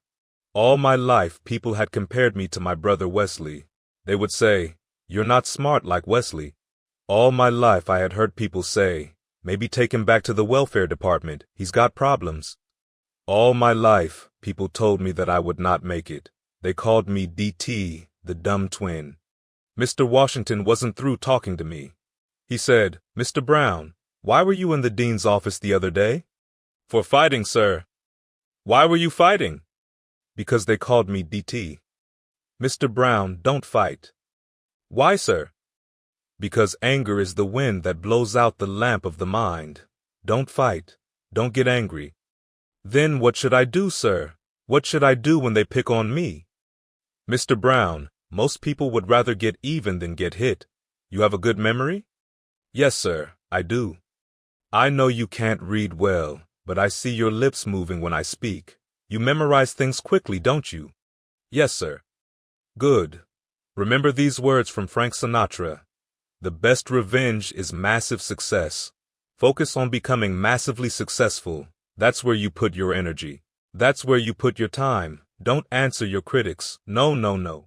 What they think about you is none of your business. You focus on becoming massively successful. I'm saying to you, focus on becoming massively successful. Focus on mastering yourself. Focus on mastering the telling of your story. Focus on mastering success. It's a learning process. All of us are born the same way, dumb, naked, and speechless. No one comes in knowing anything. You must be willing to do the things that the others won't do in order to have the things tomorrow that others won't have. You are cut from a different cloth. You're a different kind of person. You are strange. You don't want to be like everybody else. You see a different life for yourself. You have said I can do better than this. This can't be it. That's what I said. I wanted a different life for myself, for my children. Say this, you've got to be hungry. You've got to be hungry. So, what do you want to do, young man? Mr. Washington asked me. I want to become a disc jockey. Is that right? Good, Mr. Brown. Here's what you do. Work on your mind. Listen to Earl Nightingale, The Strangest Secret in the World, Dr. Norman Vincent Peale, Zig Ziglar. Listen to their motivational messages on a regular basis. Program your mind. You don't get in life what you want. You get in life what you are. I suggest to you, take the time to read 10 to 15 pages of something positive every day. Take the time to listen to motivational messages. Review the lectures. Why? Faith comes by hearing and hearing and hearing. I do it to this day. I do it now. Why? Because you can't kill negative thoughts. They are like weeds. James Allen was right. There is no such thing as weed killer. You can keep them at bay for a while, but you stop using it, they'll come back with a vengeance. That's what happened to me. I got one of my goals, one of my dreams. I wanted a national syndicated show. I did all the things to get there, and then I stopped doing those things. I used to watch the Phil Donahue show. And as I listened to him, I said, I want to have a show. And King World sponsored my show, paid me $5 million. I stopped reading. I stopped working on myself. I lost myself in what I was doing. I became so busy I didn't take care of me. I wasn't mastering me, and when they took me to Manhattan and had me in a $7,500 a month condo, and I had a security guard, and they were picking me up in a limousine, my mentor was saying to me, Lay, this is not the mountaintop. There are no overachievers in the universe. And my conversation with myself was, whoa, this is too good to be true. Something was bound to happen, and it did. It did.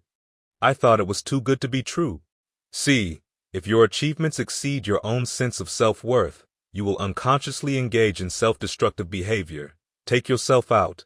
I took myself out of the game. If there is no enemy within, the enemy outside can do us no harm. The fault, dear Brutus, is not in our stars but in ourselves, that we are underlings. Abraham Lincoln said, if I have 8 hours to cut a tree down, I'll take 6 hours sharpening my axe. I'm telling you what I know. Master yourself.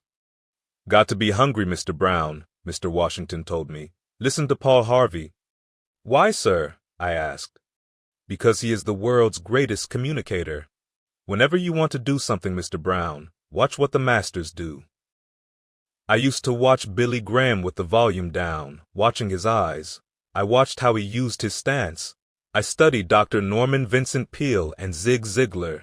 I wanted to see what they were doing. The masters in your area, the people that are doing what it is that you want to do. You want to study them. You want to read their books. You want to go to their seminars. You want to watch them. You want to do your research and develop yourself so that you can do what they are doing, and then take it beyond that. I watch my competition. Make yourself stand out. Talk about your business. Talk about your services. Talk about your invention. Make yourself stand out. I said to myself, what is it that could make me stand out? I noticed something about my competitors. They are scripted. So what if I read 2 to 3 books a week? They won't do that. I've got to outthink them. I've got to outwork them. I don't have their credentials. I don't have their contacts. I don't have their money. But I can think. I can work. I can work to develop myself, to train myself to speak extemporaneously, to custom design my presentation. Start thinking like Henry David Thoreau.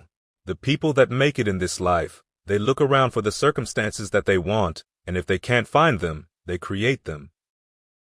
Goals and dreams are achieved twice, once in the brain and then outside it. Being around a community of people, getting the tools and resources you need, expanding your vision and your opportunity mindset will drive your life to a new place. And, in a historical context, the world will never be the same because you had the courage not to give up on your dream. You had the courage to fight for your dream, fighting through tears sometimes. Sometimes you run out of money and have no idea how you are going to make it, but you found a way. Sleeping on the floor of the Penobscot building, looking out the window and questioning myself, do I think I can do this? God, give me a sign. Did I make the right decision? And then I realized that you won't get a sign. If you see it, it's not about faith. If you believe it, you'll see it. I had to hold the vision, and you've got to hold your vision. Chapter 4. The most incredible time of your life. I want to share with you something that I want you to begin to put your mind around. This is going to be the most incredible year you've ever had. That's right, the most incredible time of your life. I want you to know that the steps that I share with you are things you must do day in and day out. This is not something you do once in a while, it's every day. It's a ritual that you must engage in every day to create a breakthrough in your thinking. Now, I want you to understand about the power of words. Rudyard Kipling said, words are, of course, the most powerful drug used by mankind. Every year we see things in the media about how we need to protect ourselves, to inoculate ourselves, to protect ourselves from the seasonal flu. Let me share something with you, what you're doing in this process of reading my book. I affect you not only on the conscious level, but the subconscious level and the cellular level. When I speak to you through this book, there's a part of you that I'm speaking to that has more power and the ability to do things than you can ever begin to imagine. That's the part of you that I'm reaching out to right now. In order to access that part of yourself on a regular basis, there's a ritual you must engage in that will allow you to expose and to expand that unlimited potential that you have within you to do more, to have more, and to experience more. Let me remind you of the story I told about George Bernard Shaw, who was a thought leader in his day, recognized for his accomplishments and for his brilliance. He was asked this question by a reporter: if you had it in your power to come back and be anyone throughout history, who would you like to become? As you may remember, Shaw replied, I'd like to become the man I never was. Wow. Now I want to ask you a question. I'm sure you've done things that you feel good about, things that you've accomplished that you can pat yourself on the back and say, I've done something good. We've all done that, but let me ask you something. If you had your life to live over again, could you have done more than what you've done thus far? Absolutely you could. If we are honest with ourselves, all of us will have to say, yes, and why don't we? Well, studies indicate that 8 to 9 out of 10 choices that we make every day are not made by the conscious mind. They're made by the subconscious mind that is formulated between the ages of 0 and 6. We determine what's available to us and what's not available to us. I believe that we have to engage in a ritual, a process, on a day-to-day basis to access that subconscious mind, that part of ourselves that we have lost touch with, because we live in a world where we're told more about our limitations than our potential. The world gives us the belief systems that we have and the level of expectations that we have, and that's how we begin to operate. That's why my favorite book says, "Be ye not conformed to this world, be transformed by the renewing of your mind." We earn within $2,000 to $3,000 of what our closest friends earn. Why? Because we're affected by our relationships, by our environment. We don't even realize it. I want to talk to you about a part of you. It's that intangible part of yourself that we don't speak of. I was reading a book called Positivity by Dr. Barbara L. Fredrickson.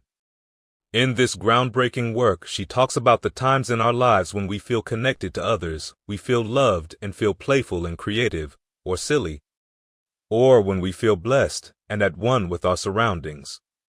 Of this she wrote, when your soul is stirred by the sheer beauty of existence, or when you feel energized and excited by a new idea or a hobby, positivity reigns whenever positive emotions like love, joy, gratitude, serenity, interest, and inspiration touch and open your heart. She goes on to say, positivity opens us. The first core truth about positive emotions is that they open our hearts and our minds, making us more receptive and more creative. I want you to engage in a process that will allow you to practice certain principles of positivity. What do I mean by this? Well, when you face a rejection, there's an emotional response to that. Every negative response that you have to a rejection or anything else in your life, you need to have at least 3 positive things, a positivity quotient to offset that. Yes. As you begin to look at your goals and dreams now, we're going to deal with that part of who you are behind the selling strategy, that part of yourself that exists behind your approach to your plan of action, your energy, your whole field, your whole vibration on how you show up and how people respond to you. Now, this is something very exciting. Let me share it with you. When you have this kind of mindset that I'm talking about, when you're engaging in a ritual that involves first, that you get up each day and before you do anything, you begin to monitor this program that you will have created for yourself. Start doing some things that will help to build up your spirit. Start doing and listening to things that will feed your mind, feed your faith, and allow your doubts to starve to death. Get up in the morning with a spirit of gratitude, that you're just grateful to be here. I remember calling a friend of mine named Mrs. Williams. She is the mother of my mentor, Mike Williams. She's in her 80s. I said to her, Mrs. Williams, how are you doing today? Child, I'm doing great, she replied. I went to the bathroom by myself, and I told myself I'm grateful. I told her, TMI, too much information. But you want to start doing things that you're grateful for. Just waking up with no pain in your body's a good thing. Waking up in the morning, knowing it's a great day. Any day above ground is a good day. If you don't think every day is a great day, try this. It will work. You want to laugh at yourself. You want to challenge yourself. You want to see life as an adventure. Helen Keller said, "Life is either a daring adventure or it's boring." And I'm saying to you, start a ritual. Just get in the habit of doing some things that will make you feel good every day. This is your time. This is your ritual to empower yourself. Why? Because you're going to take some hits. Things going to happen to you in life, and there's a reason my favorite book says that you must pray unceasingly, because things are going to happen to you personally and professionally. They're going to blindside you. Many times you won't see them coming. One phone call can change everything. One phone call can change the chemistry in your body. One phone call can drop you to your knees. One phone call. I'm telling you what I know, that you have to have a program for yourself. It might be writing down 7 things that you're grateful for when you first wake up in the morning. I'm grateful for the ability to hear. I'm grateful for the ability to move around and not have pain in the lower part of my body. No matter what's going on with you, you want to focus on the things that you are grateful for. The ability to use your talents, abilities, and skills. The ability to have the personality and charisma and the presence to attract customers and to close deals and to grow your business. The ability to be a blessing to others, to help doctors to grow their practice, and to serve their patients, and to enhance their patients' health, and to save their lives. What a powerful blessing and force you are on the planet. Just think about that you're a blessing, that you're a blessing to others. Have that kind of mindset and be grateful for the little things in life. It's amazing if you just start doing that. Why is it important? Because we are all affected by CNN, constant negative news, day in and day out. People are concerned about the seasonal flu every year, but they need to be concerned about the mind flu every day. Every day our thoughts are contaminated. Every day the words that are spoken to you affect you or infect you in a negative way. You must have a program to live your life from the inside out. Words are powerful, and the words that you say to yourself are important. When you see certain situations are so very important, these are times when people have to become very vigilant about what they're saying to themselves, about what's being said to them and said around them. These are some incredible times. We're living in a time in which we know anything is possible, yet there's still an undercurrent of fear and uncertainty, and anxiety that a great deal of people are experiencing. The suicide rate is off the charts for young people between ages 14 and 25. Right now is an incredible time, and we have to begin to monitor ourselves and speak affirmatively to ourselves. This is the time you want to engage in conscious languaging. Conscious languaging first in what you say to yourself. Psychologists might call this your self-explanatory style. Let me give you a case in point. One of the mind viruses that infected me as a speaker, as a trainer, as a professional, and as a platform seller. I was doing a tour with a group of speakers. Donald Trump was one of the presenters on this program. The program was called Millionaires in Training. Now, the mind virus on the tour that I was infected by, and so was everybody else, is that no one wants to be the last presenter at the end of the day. Why? Because at the beginning of the day, let's say there are about 3,000 people there. Usually there are about 6 or 7 presenters each day, and we all had to close and sell a certain amount of product. Well, at the end of the day, the audience would probably fall off to be about, say if you have 3,000 people, maybe at the end of the day, around 5 o'clock, there may be 200 to 300 people left. The mindset was that by 5 o'clock, most of the money had been sucked out of the room. The mindset was that when you are at the end of the day, all that's left is the crumbs from the table. All the money is gone. People were tired and worn out after hearing all these talking heads, and the money had left the room. Now I want to talk about the gentleman who came after everybody. Believe it or not, his name is James Smith. That's his name. He wasn't bothered by that. He didn't ask to come on earlier. James Smith's mindset was, this is the best group of people here. James Smith's mindset was, there's more money in this 250 or 300 people than in all of the 3,000 people that were in the room. James Smith's thinking was, There's money in this room, and I'm going to get that money before it leaves here. This blew my mind. I had heard about him, and I stayed to watch him on many of the trips to cities we both went to. I didn't always stay, but I stayed, and I watched him. He's a curious person to me to this day. He's different. He broke all of the rules of selling and presenting and talking to the public. He would come up and say, "Some of you all need to leave here right now. You are only here to suck up and to trump. You are not a player, you're a spectator. You need to pack up your stuff and leave right now. You could, because I don't want you running out of here screaming. Yes, that's right, I'm talking to you." Sometimes he would point out people in the audience. He'd say, "You know what? When you are talking to a group of people, you should not talk about politics. Well, I'm going to talk about politics." He'd say, "You know, you shouldn't talk about race." Then he'd say, "I'm going to talk about race." This guy broke all the rules. He was arrogant. He was political. He was controversial. But let me share something with you. Let me tell you something. When James Smith coughed, the presenter of this seminar, the promoter, the man who put the money up, would run and get cough drops, hot tea with honey and lemon, or whatever James Smith needed. You know why? Because James Smith sold more products than all the rest of us combined. I don't feel good saying this, but he blew me away. I was embarrassed. I was in a state of shock. I was in awe. I said to myself, how does he do it? I wanted to know him. I realized that as I got closer to him and we became friends, that he didn't like everybody, but I was very fortunate that he liked me. He admired me and he was open to working with me. He knew I was curious about him, and I wanted to study him because, you see, I believe if anybody can do something, I can do it. He put his pants on one leg at a time just like I do, and I just couldn't handle this guy eating my lunch every day. I couldn't handle this guy selling 5 to 10 times more than I did every day.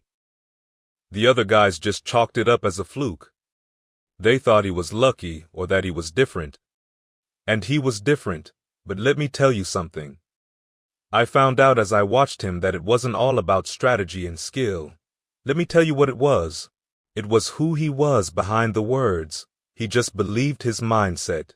He came in with a mindset and looked at the audience like the only reason they were spared from birth control was to buy his product, to do what he told them to do. There was arrogance in him, and there was a belief and an expectation that, I'm going to suck the money out of this room. Everybody in here is going to buy from me. He would close on over 80% of the people in the room. They would run to the back of the room and throw him their credit cards.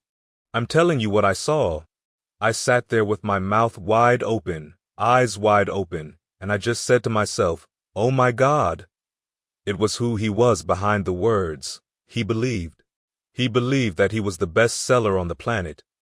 He believed that the product he was offering was better than my product and Donald Trump's product and the products of all the other presenters on the platform. He believed that he was the answer and that he had the answer to all of the problems that the people in the audience were facing. They would run and go to the credit card machines and hand over their credit cards and call family members and friends to come by and bring their credit cards to the meetings if they didn't have enough money on their own credit card. His package was 2 to 3 times more expensive than the packages of the other presenters. He had a different standard. He had a different mindset, and he would just say, this is what my stuff costs, while all the rest of us used cutting or slashing prices to motivate people to go to the back of the room and capture this deal that's available today and today only. You can't get this on our website. You've got to get it now, to create urgency. But James Smith would say, I don't cut my prices because I know what my stuff is valued at. I know how good it is and it will work for you. I learned something about that. I learned something about the value of believing in yourself and believing in your product and believing in what you're doing. I learned about that combination of believing that you are the answer and that you have the answer, and about the power of expectation. Just everything about him from head to toe, the look he gave the audience, the way he moved and walked back and forth on the stage, and above all when he spoke said, I expect you to buy everything I've got back here on this table. Yes. You see, you don't want to go in with a mindset of expecting not to get the deal or expecting to be rejected. There's no question that rejection is out there, but there's something in you, this positive emotion, this vibration. There's something in you when you are in alignment with yourself that won't allow a person to open his mouth or her mouth and say, "No, I'm not interested." There's a dimension, there's an energy field that you can create. I'm telling you what I know. I took the time to talk with James Smith about his personal ritual. Unlike most of the presenters or the speakers who just went out and talked, he had quiet time. He took time working with himself, working with his emotions, working with his spirit, working with his energy, working with his thoughts, being in alignment, being focused, concentrated, a laser-like approach to closing the room. He had a ritual. He listened to motivational messages first thing in the morning. Things that he read empowered him, made him feel good. Same thing with the music that he played. His exercise, his meditation, his prayer, his visualization were all part of his ritual. All of these things you must do too. See yourself going past the gatekeepers. See yourself being confident, standing in your power as you speak, and through the words that you speak, there's a spirit that will touch and transform the thinking of others. There's a feeling that they will have about you that says, yes. They will look in your eyes and say, yes. The smile that you give makes them say yes. The way that you touch their hands, the way that you hold yourself in the space, they are compelled to say yes to you. Everything you do, when you show up, when you get out of the car in the parking lot, tells people to say yes. Things are lined up, for your crooked places are made straight, and an environment has been created that says yes to you. Yes to your products, yes to your service, yes to your advice, yes, yes, yes. James Smith created that ritual of yes. I worked with that and I can tell you it's been very valuable for me. Living your life from the inside out rather than from the outside in. See, most people go through life as thermometers. Like thermometers, they react to the temperature of life, but the James Smiths of life are thermostats. They don't react to the temperature. They don't care about what's going on in the general economy. They are only focused on their personal economy.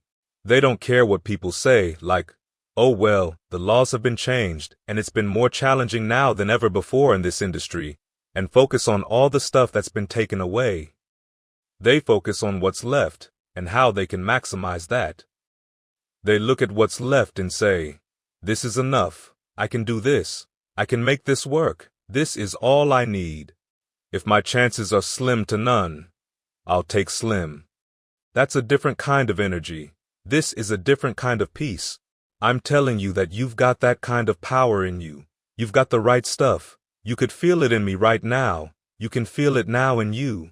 Yes, yes, yes. That power, that's who you are.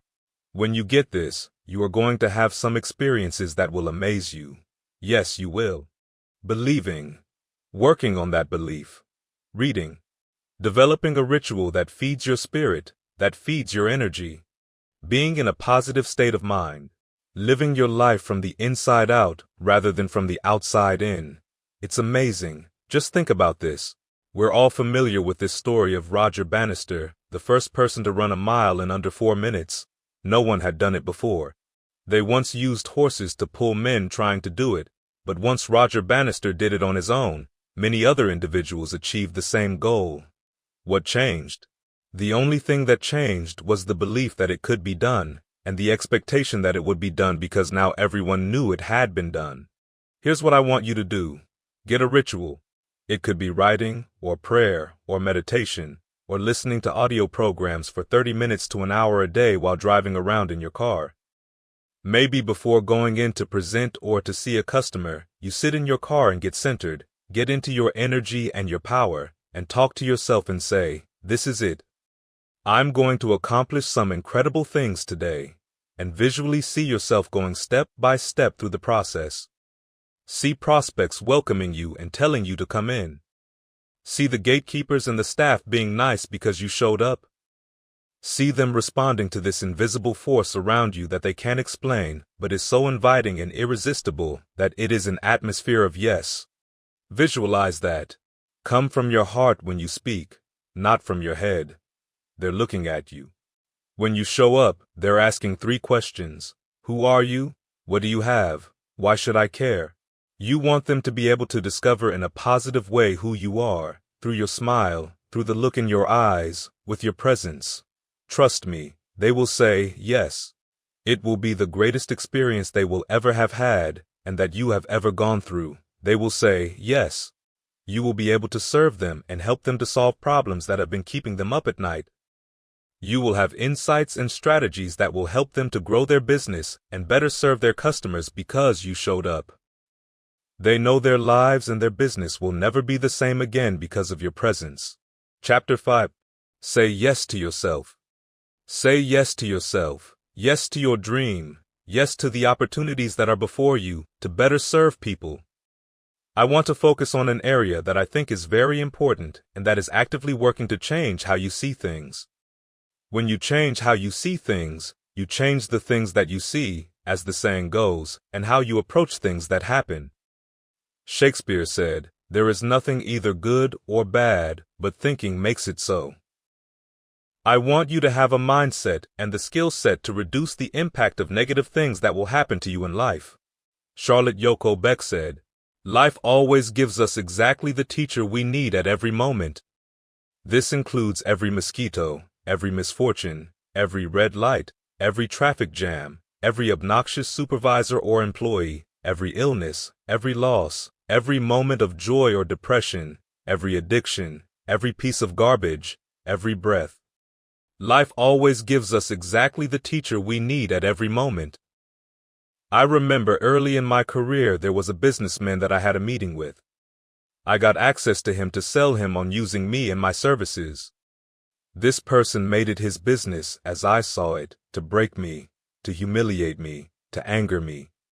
He wanted me to run out of his office screaming with my hands up in the air saying, "No, I can't do this." He was really working on me that day. He knew what buttons to push. He did everything but call me the N-word directly, but he used that at the meeting as well several times. I'm telling you, I learned a lot that day, and he and I, although we started out at opposite ends of the room, became very, very close friends because I held my ground, because I didn't buy into what he threw at me, because I didn't allow myself to be a thermometer. I was a thermostat. I didn't react. I responded, and I'm sure you've encountered some situations like this. Perhaps had it been another day, he wouldn't have gotten the same Les Brown. Had it been a different day, maybe I would have broken his jaw. Had it been a different day, I might have looked at him, my eyebrows raised, and said, "You're about to make me lose my mind." Had it been another day, I would have looked at him and said, "You know, you have no idea who you're fooling with. You don't know what you're about to lose. Let me tell you something. I had to pray in the moment. Do you hear me? I mean, I wanted to sprinkle myself with some oil because this guy knew he was getting to me, and I decided to stop it. I drew the line within myself. I said, he's trying to get to me. Here's step number 1. Things are going to happen to you in life. I mean, that's just life. Viktor Frankl calls it unavoidable suffering. Things will happen to you in life in dealing with customers, and dealing with your family members, and dealing with your children, and dealing with your friends. Things will happen to you in life, and you must actively reduce your negative response to those things. Number 1, don't feed into it. Case in point, I was standing at a counter and the person behind the counter came up. I was the first person there. A gentleman came up to my right, in a t-shirt, mind you, and the person behind the counter looked at this gentleman, who was white, and started talking to him. After he helped the white gentleman, he walked away from the counter. The white gentleman said, "Hey, this gentleman was here first." I'm standing there with a red tie, white shirt, navy blue suit, looking presidential. I had my Barack vibe going for me, all right? The man behind the counter said, in responding to the white gentleman, and while looking at me, "Oh, I didn't see him." The white gentleman and I were a foot apart, we were talking, and yet the counterman said, "I didn't see him." I looked at the white gentleman and I said, "You see, I'm invisible. That's why he didn't see me, so please don't blame him." Then the guy behind the counter said, "Well, it's the end of the day, and I just didn't see you." I said to him, "Okay. Now, pause right there. There was a part of me that's like, excuse me." At the end of the day, your racism is so blind you that you can't see me? Let me tell you, but there's a part of me that starts feeding into that and bringing all kinds of stuff. What I had to do was to stop it. I said to myself, no, don't go there. Don't feed into this. Back away from it. The Temptations had a song years ago. Just my imagination, running away with me. My imagination. If you allow your imagination to run away with you, it will. It will feed all kinds of things into itself. It will bring up a whole lot of stuff that has nothing to do with the situation. At the end of his particular day, the guy probably was just distracted and he didn't mean any harm.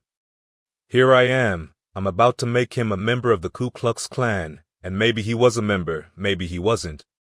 But at any rate, I saw myself getting angry and I had to stop myself and say, don't feed into this, it's not worth it. There's something that I think is very important in the context of things that are going to happen to us. This is worth writing down. When things go wrong, don't go with them. Don't go with them. Don't lose it. You've got to hold yourself to a higher standard and not feed into it, and keep the main thing the main thing. My friend whom I met when I was there to sell him, I had to remind myself why I was there. I wasn't there to argue with him about politics. I wasn't there to argue with him about things that we disagree on philosophically. I was there to sell a service, to provide a business proposition that could enhance and bring more money to his bottom line and allow him to serve the people that he wants to serve. I had to keep the main thing, and I had to raise the bar on myself and raise the conversation to another plane. So when things go wrong, don't go with them. Don't feed into it. The next thing to consider is the tendency to dispute things. It's easy to get into that because negative energy and comments are far more powerful than positive ones. It's easy to get caught up in it. It's easy to be sucked into it, and so part of what you have to do is to put things in perspective. I live by this as often as I possibly can, and it takes practice and it takes discipline. I have a friend, T.D. Jakes, who said that if you've got a problem man or money can solve, you ain't got no problem. Wow.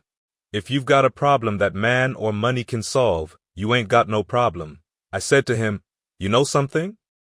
Thinking about that as a 15-year cancer conqueror, thinking about that and reflecting on the fact that just over a year ago I had 95% blockage in 2 of my coronary arteries and didn't know it, and that I have 5 stents in my heart as I talk to you now, that has a lot of power and reality for me. Yes, it does. It's very important, and it takes practice. It takes discipline, and really I must be honest with you, despite all the practice and all the discipline, there's still some stuff that can get through to you. That can sneak up on you and you say, wait a minute, and that takes me to the next place. You've got to catch yourself, because even with all of the practice and discipline and listening to audio programs and reading 10 or 15 pages of something positive every day, and with all the prayer and meditation, there's somebody out there that knows how to get through your armor. Trust me on this. They know how to tap your shoulder. They know how to bring it all down. They know how to make you snap. I'm telling you, they know how to take you there, and you must catch yourself. You must have the clarity of mind to catch yourself. That's why it's important that we work on ourselves every day, that we have a ritual to insulate ourselves, to take on the whole armor of confidence and positivity, and be able to have a spirit of optimism and being unstoppable and relentless, and be loving and engaging and respectful and magnanimous. Understanding and knowing that it's not personal, even though it feels personal. You are on a mission. When you are on a mission, you must be willing to do what is required to make things happen. You've got to say to yourself, this can't get to me. This is not going to stop me. Sometimes you've got to pause in the car, look in the mirror, and talk to yourself and ask yourself, are you going to allow this to stop you? Get that out of your mind. Shake it off and come on. You've got to make this happen. You've got too many children to be stopped by this. Anger is not an option here. Anger is the wind that blows out the lamp of the mind. Oh no, you're hungry to get this business, and you're going to make it happen no matter how hard it is or how hard it gets. You are going to make this sale. Absolutely. No matter how difficult it is or how difficult it might become, you are going to get this business. That's the mindset you have to have. Absolute faith. That's the kind of spirit and energy that you must show up with. the feeling that you will not be denied. Oh no, you are the one. You were born to do this. You've got products that have been scientifically proven. You are the person. You have the skills. You have the personality. You have the ability. You have the passion. You have everything it takes to build this business, to move these products, and to enhance the service they provide for their customers. You have everything you need. You're going to make this happen. Will it be easy? Sometimes it will. Most of the time, it won't be easy. Will you encounter resistance? Yes, you will, but an airplane can't fly without the resistance of air. You will always face challenges in life. It's called life. You have to deal with it. Most importantly, give it everything you've got. That's patience, that's understanding, that's insight, that's experience. Give it everything you've got. A.L. Williams said, "All you can do is all you can do." All you can do is enough, but make sure you really do all you can do. Sometimes, just stepping back and being still is all you can do. Just getting quiet. Sometimes asking for help is very important. Ask for help, which most people won't do because of pride. Pride cometh before a fall because of ego. Ego means edging God out. Ask for help, not because you're weak, but because you want to remain strong, because you want the business, because you've hit a wall, because you're stuck. Because you don't have the answer doesn't mean there is no answer. Einstein said, "The thinking that has brought you this far has created some problems that this thinking can't solve. Now it's about turning to the team, turning to each other rather than on each other. Getting some other thinking involved in the process, allowing things to be seen by some fresh eyes with some new thinking can create a breakthrough for you. Ask for help, not because you're weak, but because you want to remain strong. Find out what are the best practices that are being used. How did someone else facing this same situation overcome it? Try that, and if that doesn't work, go back to the drawing board and find out what else can you do, because somebody's going to get the business, and it might as well be you. Absolutely, the business will be gotten, and that business has got your name on it. That money's got your name on it. You are a professional. You have to hold yourself to a higher standard. Don't allow somebody to trivialize you and make you feel like a chump. Absolutely not. It's not that kind of party. You're going to make this happen. You are the one to get the job done. As you learn not to feed into the problem, you learn not to amplify it and allow your imagination to run away with you. You learn how to diffuse it in your own mind. You learn how to ask for help. Understand and know this as you look at yourself. Look at the goals that you want to achieve and the things that you have to overcome. There's a mindset that you have to have. I'm the one. I'm the one. I was born to do this. I can make this happen. The final step is to say, I can do this. That's one of the most important things. I remember when I was told I had cancer, I said to myself, I can do this. I can beat this cancer. I'm going to do this. I visualized myself doing it. I spoke to myself as I walked and exercised every day. I said, every day, in every way, I'm getting better and better, and you can do that as well in selling and in any area of your business. That's what I convinced myself of when I went and watched other people standing on the platform selling and earning thousands of dollars, and I was picking up peanuts. I said to myself, no, I can do this. I can make this happen. I can learn this. All of us are born the same way, naked and speechless. I can do this. I can learn. I can master this. I'm still getting better. I'm still reaching, and I'm still stretching. I'm still challenging myself. See, at the end of the day, you never find out how much you know until you find out how little you know. I have found I'm still discovering things about myself and my abilities and talents. As you are on this journey, you will find that there's so much more in you than you even realize. There's a line in The Lion King. Simba, you are more than that which you have become. I can say to you based on my own experience, you are more than that which you have become. What you earn right now is not a true reflection of you. What you have sold so far is not a true reflection of you. It's only a tip of the iceberg of what's in you. There's more in you than you're producing, than you are manifesting right now. Part of being able to get access to that part of yourself is to not allow the negative things that you encounter in life to sap your energy and strength and lower your vibration. Part of it is watching your energy. Part of it is not feeding into the negatives, not engaging in gossip, not buying into all the things that you hear, and not believing in all the roadblocks and obstacles. Part of it is having a clear mind and being laser focused on what you want to achieve and what you want to sell and how you're going to serve, and that you are the one and you're going to deliver. Part of it is having to hold yourself to a higher standard in the quality of the service that you provide. A lady was asked a question at a news conference. How is it that you are becoming a dominant force in your industry, which has been dominated by men? How is it that you are able to overcome all of the obstacles and achieve market takeaway? How is it that with limited staff and resources you've been able to get here? She answered, "It's not our intention to please our customers or to satisfy our customers. Our intention is to amaze them with the quality of our service." Wow, just think about that. When I decided to become involved in selling and speaking and presenting, my goal was to achieve something unique. As Jerry Garcia of the Grateful Dead put it, success is not being better than everybody else. Success is doing what you do so good that nobody else can do it like that.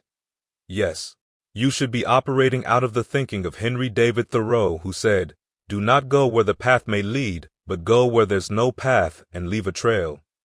You want to redefine the game, take it to another level, another place. People have to stand by and be amazed and say, "How did she do that? How did she get that business? How did he do that?" Yes, yes. It's about holding yourself to another standard and being willing to die to who you are now and give birth to who you must become. There's greatness within you, and part of releasing that greatness is not allowing the negative things to sap you of your energy and your strength and your creativity, not allowing it to tarnish your mind and your heart, not allowing it to infect you. No, no, no. You have greatness within you. Yes, yes, you do. Chapter 6.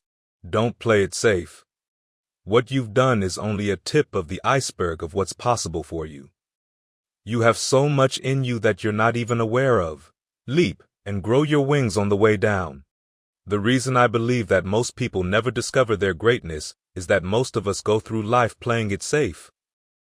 Fred Smith of FedEx said, "If you are 38 and you haven't had some major failure in your life, you haven't done anything."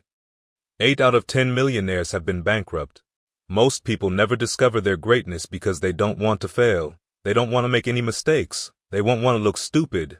That was me.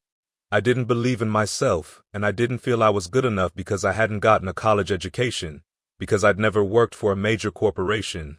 I'd never done those things, and so I didn't believe in myself. If you're not willing to risk, you can't grow. And if you can't grow, you can't become your best. And if you can't become your best, you can't be happy. And if you can't be happy, then what else is there? I love what Helen Keller said. She said, "Life is short and unpredictable. Eat the dessert first." You're going to get hurt. You're going to get hurt in life when you go after your dream. When you have a goal and a dream that you want to achieve, you have to face the fiery furnaces of this world. Things are going to happen to you. What we must do in life is look for those things that we can be thankful for. There's something special about the spirit of gratitude. Gratitude dispels negative thoughts and negative emotions. A spirit of gratitude boosts your immune system, and it gives you a sense of clarity, allowing you to begin to anchor yourself on the positives of the life rather than on the negatives. When you have a spirit of gratitude, you understand and know, as Ralph Waldo Emerson said, what lies before you and what lies behind you is of small consequence to what lies within you, and what lies within you, that nothing that you are facing is bigger than you are. I read something that I just love. Let me share this with you. When things happen, it is very important, and I want you to write this down. Make a list of the things that you are thankful for. Why? Because life is going to catch you on your blind side.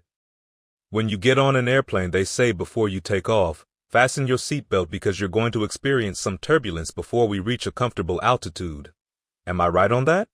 And so it's very important to look for ways in which we can be thankful. I like something that Mark Twain said about being thankful, about gratitude. He said, If I were asked to give what I consider the single most important useful bit of advice for all humanity, it would be this. Expect trouble as an inevitable part of your life, and when it comes, hold your head up, look it squarely in the eyes and say, I will be bigger than you. You cannot defeat me. You've got to have a spirit of, when life calls your name and taps you on the shoulder, you've got to stand up within yourself. I remember a mentally ill man who went to a place to kill kids. I can't remember, but I think they were Quakers. The oldest kid said, "Shoot me first." And after that one was killed, another one stood up and said, "Shoot me." Another one said, "I'm next." These little kids who put their lives on the line for the smaller kids, and the older kid who did survive, who didn't get shot, said, "We felt if he shot us first that someone would hear the shots and come running and save the little ones." That kind of gratitude about life and that kind of courage in the little kids who made that decision, who were unflinching in that tragic situation there, that they were unflinching. I said to myself, if that's available to them, that kind of gratitude, that kind of love, that kind of determination, that kind of drive, that kind of courage, it's available to us in the midst of the things that happen to us. When the time came to say goodbye to my mama, I held her hand and said, "Mama, let go, baby. You've done good by us." I remember she looked off into the distance and a tear fell out of her eye, and I started thinking, God gave me 50 good years with this woman. 50 years. I feel that God took me out of my biological mother's womb and placed me in the heart of my adoptive mother. I had no right to grieve. I was thankful. A poet said, "If you but knew where I stepped, you will wonder why you wept." When you look at your life, make a list of why you're here, the things that you are grateful for. When you look back on the past year, what are you grateful for? We need that spirit of gratitude in the midst of all the things that are going on now and the things that are going to happen. Because in life, you either end a problem or leave one behind or are headed toward one. A spirit of gratitude will fortify you. A spirit of gratitude will inoculate you and empower you to handle the hits in life. Let us all say, be thankful. The other thing that is important is to be coachable. I believe the reason most people are living a life of mediocrity and not living up to their true potential is that they aren't coachable. They're not willing to listen. Someone asked Mr. Washington, "How do you explain what Les Brown has done versus all of the other students that you've had who were much smarter than Mr. Brown? He was in special education. They made the honor roll.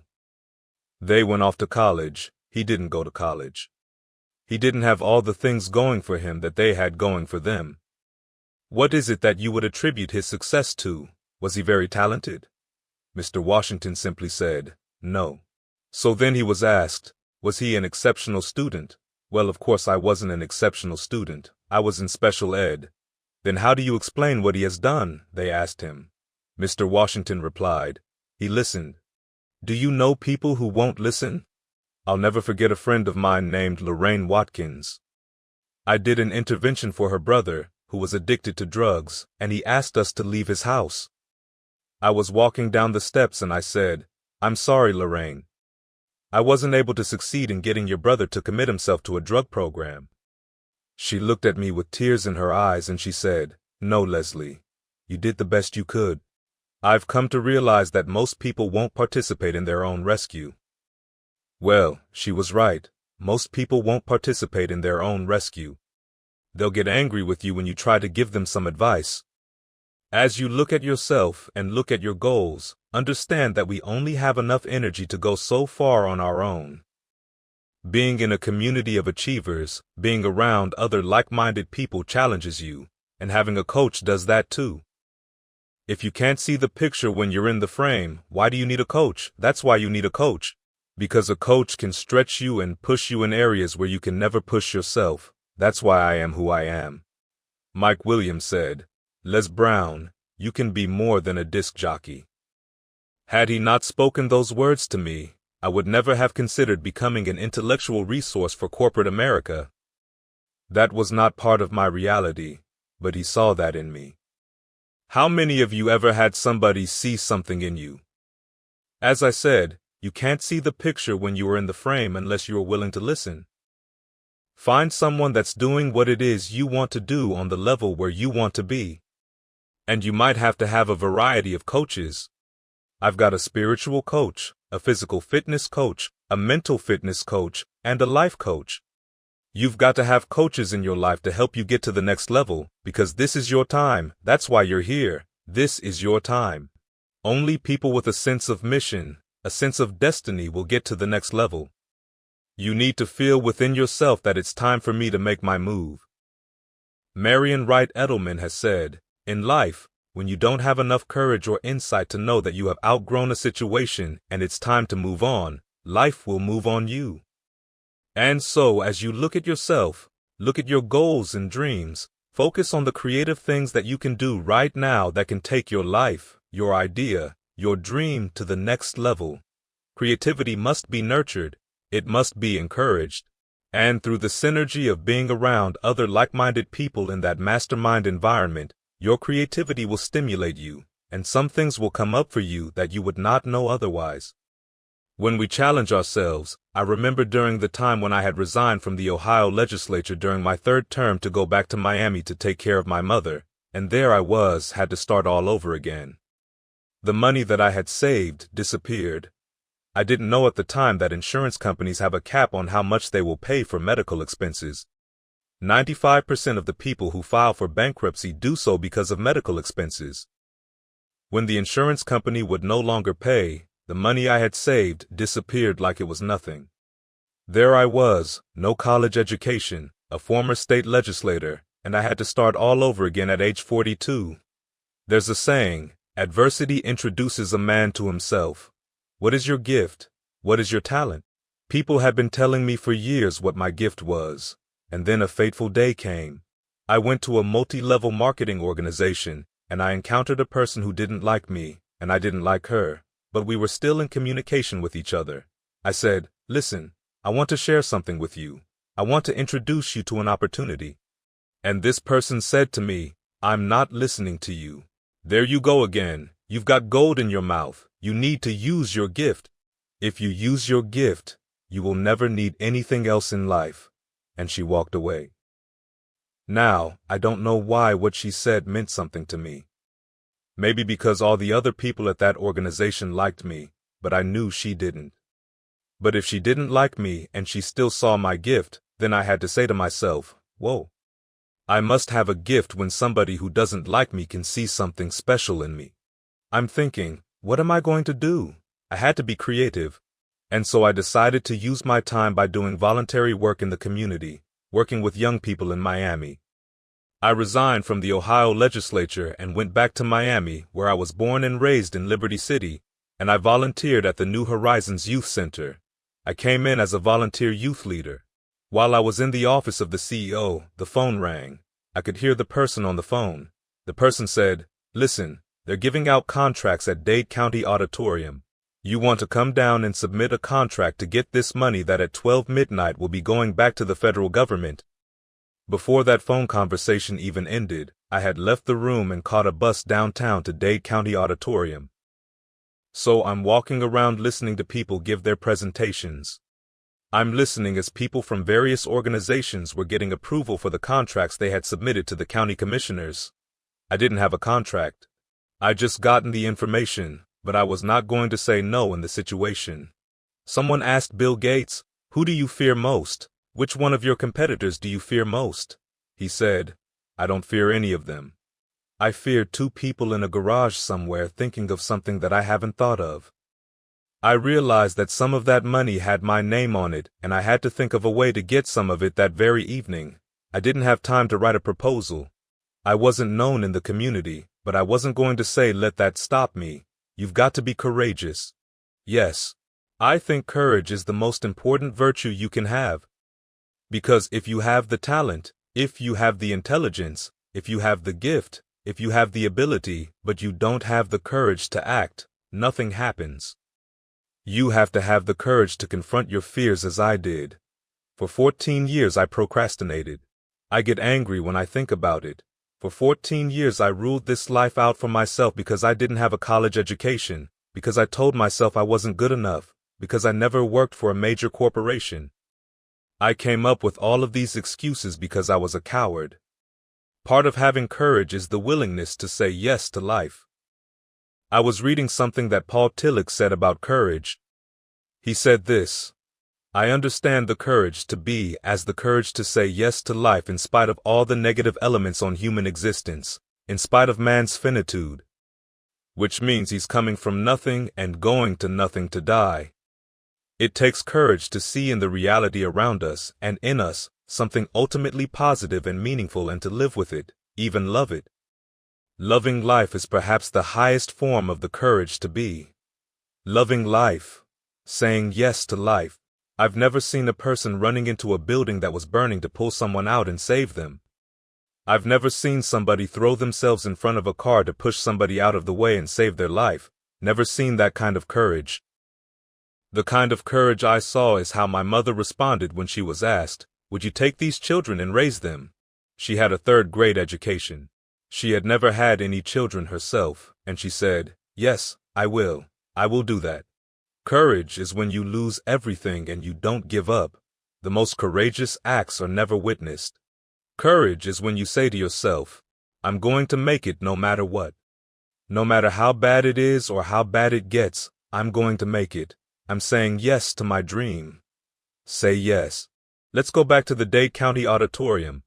I was thinking while I was walking back and forth. I decided not to be intimidated by the people who were coming up and making their presentations. I had to be creative. I started pacing back and forth, and then I went outside to get some fresh air. There was a drugstore across the street. I heard a voice say, "Go in the drugstore." I went in the drugstore and I was walking around saying to myself, "Why am I here?" We all have a moment in our lives when we see red light, the light changes and something says, "Wait," and then suddenly a car comes through, and you say, "Whoa." You listen to the voice. I'm walking up and down the aisles, and a voice said, "Look to your left." There was the stationery section. I went over there and grabbed a ream of typing paper, 500 pages. Then I saw a folder. I got the paper. I got the folder. I went up to the counter, paid for them. The cashier gave me my change and I said, "Do you have a rubber band?" She handed me one. And I said, "May I borrow your felt pen there?" I wrote on the manila folder, "The Les Brown Youth Enrichment Seminar." I put it inside of the folder and I put the rubber band around it. I went in and I put my name down as one of the presenters. Then they called my name, Les Brown, Youth Enrichment Seminar. You want to develop your personality, a passion, and your voice. I came before this group of people who were hearing the presentations and I said, "Hi, my name is Les Brown. I'm from Miami originally, and I've been listening to the programs designed for young people. I believe that as you talk about having programs to keep young people busy during the summer, your real goal is to give them the tools, methods, and techniques to make it through life. And I believe that if we can have little league football teams and baseball teams and basketball teams, then we can have little league for kids who want to become dermatologists, cardiologists, and endocrinologists, and my program is designed to do that. As you can see, this is 500 pages, and it would not be cost-effective to duplicate this and give all you copies of a 500-page document. I will entertain any questions that you might ask, I told them. They said, "Mr. Brown, how much does your program cost?" I didn't know how to price it. The person who presented before me gave a cost of $225,000 for their program. Now I played a card game called Bid Whist, and players of that game say, "Come high or stay home." So I told them, $350,000. "Mr. Brown, have you ever done this program before?" they asked me. No, not in terms of the kind of structure that I'm talking about, but I have lived this program, sir. Very good. Mr. Brown, here's what we will do. To start off with, we will give you a $100,000. We will give you a $100,000 as startup cost. I didn't answer immediately because I didn't want to speak in unknown tongues. I thanked them and they told me, "Go to the treasurer and get $50,000 for your staff and supplies. Go to your left, sir, and get the check for $50,000 to start things up. Other people are coming up to present. We're fighting time, sir." "Absolutely," I said. I went over there and I was watching to see if anybody followed me. They wrote me a check for $50,000. It's a true story. It's documented. When I went out to the elevator, I wouldn't get on the elevator with anybody for fear they might try to rob me. I waited to get on the elevator by myself. When the door closed, I said, "Oh my God, I can't believe it. Oh my God, this is unbelievable." I went to a payphone and called my sister. I said, "Margaret, I need you to come get me. I'm downtown at Dade County Auditorium." "What are you doing?" she asked me. "They gave me a check for $50,000. "Why?" she said. "I don't know," I replied. "Oh my God. I'll tell you, I was successful. I created the program. It was my first contract, and I was creative and courageous, and I made it happen. All of us have something to give. All of us have something to share. In order to live your dream, in order to do something you've never done, you've got to become someone you've never been. There's somebody in you that you can feel, you can sense it." George Bernard Shaw talked about that person when he was asked, if he had it in his power to come back and be anyone throughout history, who would you like to be? "I'd like to become the man I never was," he said. We can't quite put our hands on it, but we feel it within ourselves, and all we need is some help. All we need is some encouragement. All we need is some inspiration. All we need is to be coached to help to bring it out. To be creative and relentless in how we use talents, abilities, and skills. Commit yourself. When I became a motivational speaker, I caught a Greyhound bus from Miami to Dallas, Texas. At that time, I didn't have any more money. The promoter said, "If you show up, Les Brown, this is the only business I know where you can earn $1 million accidentally, if you have a passion for people and you love helping people." I get very creative and ask my friends to come by my mother's for slices of sweet potato pie that she'd make. We had dinners, and I earned enough money to go to Dallas, Texas, to pay the $2,500 for the seminar. Let me tell you, my mama fixed me some marinated frog legs, and, as God is my witness, those frog legs helped me. I was on the bus from Miami to Dallas, trading frog legs for fish sandwiches and pork chop sandwiches, for collard greens, for macaroni and cheese. It was amazing. They called me the Frog Man, and everybody on the bus knew me. When we got to Dallas, they said, "Okay, Frog Man, we're here." I was at the back of the bus. I got my things together, and then I said, "All right, everybody, listen to my name. I'm Les Brown. I'm Mrs. Mamie Brown's baby boy. One day you're going to hear my name." At that point, I braced myself and I hopped out.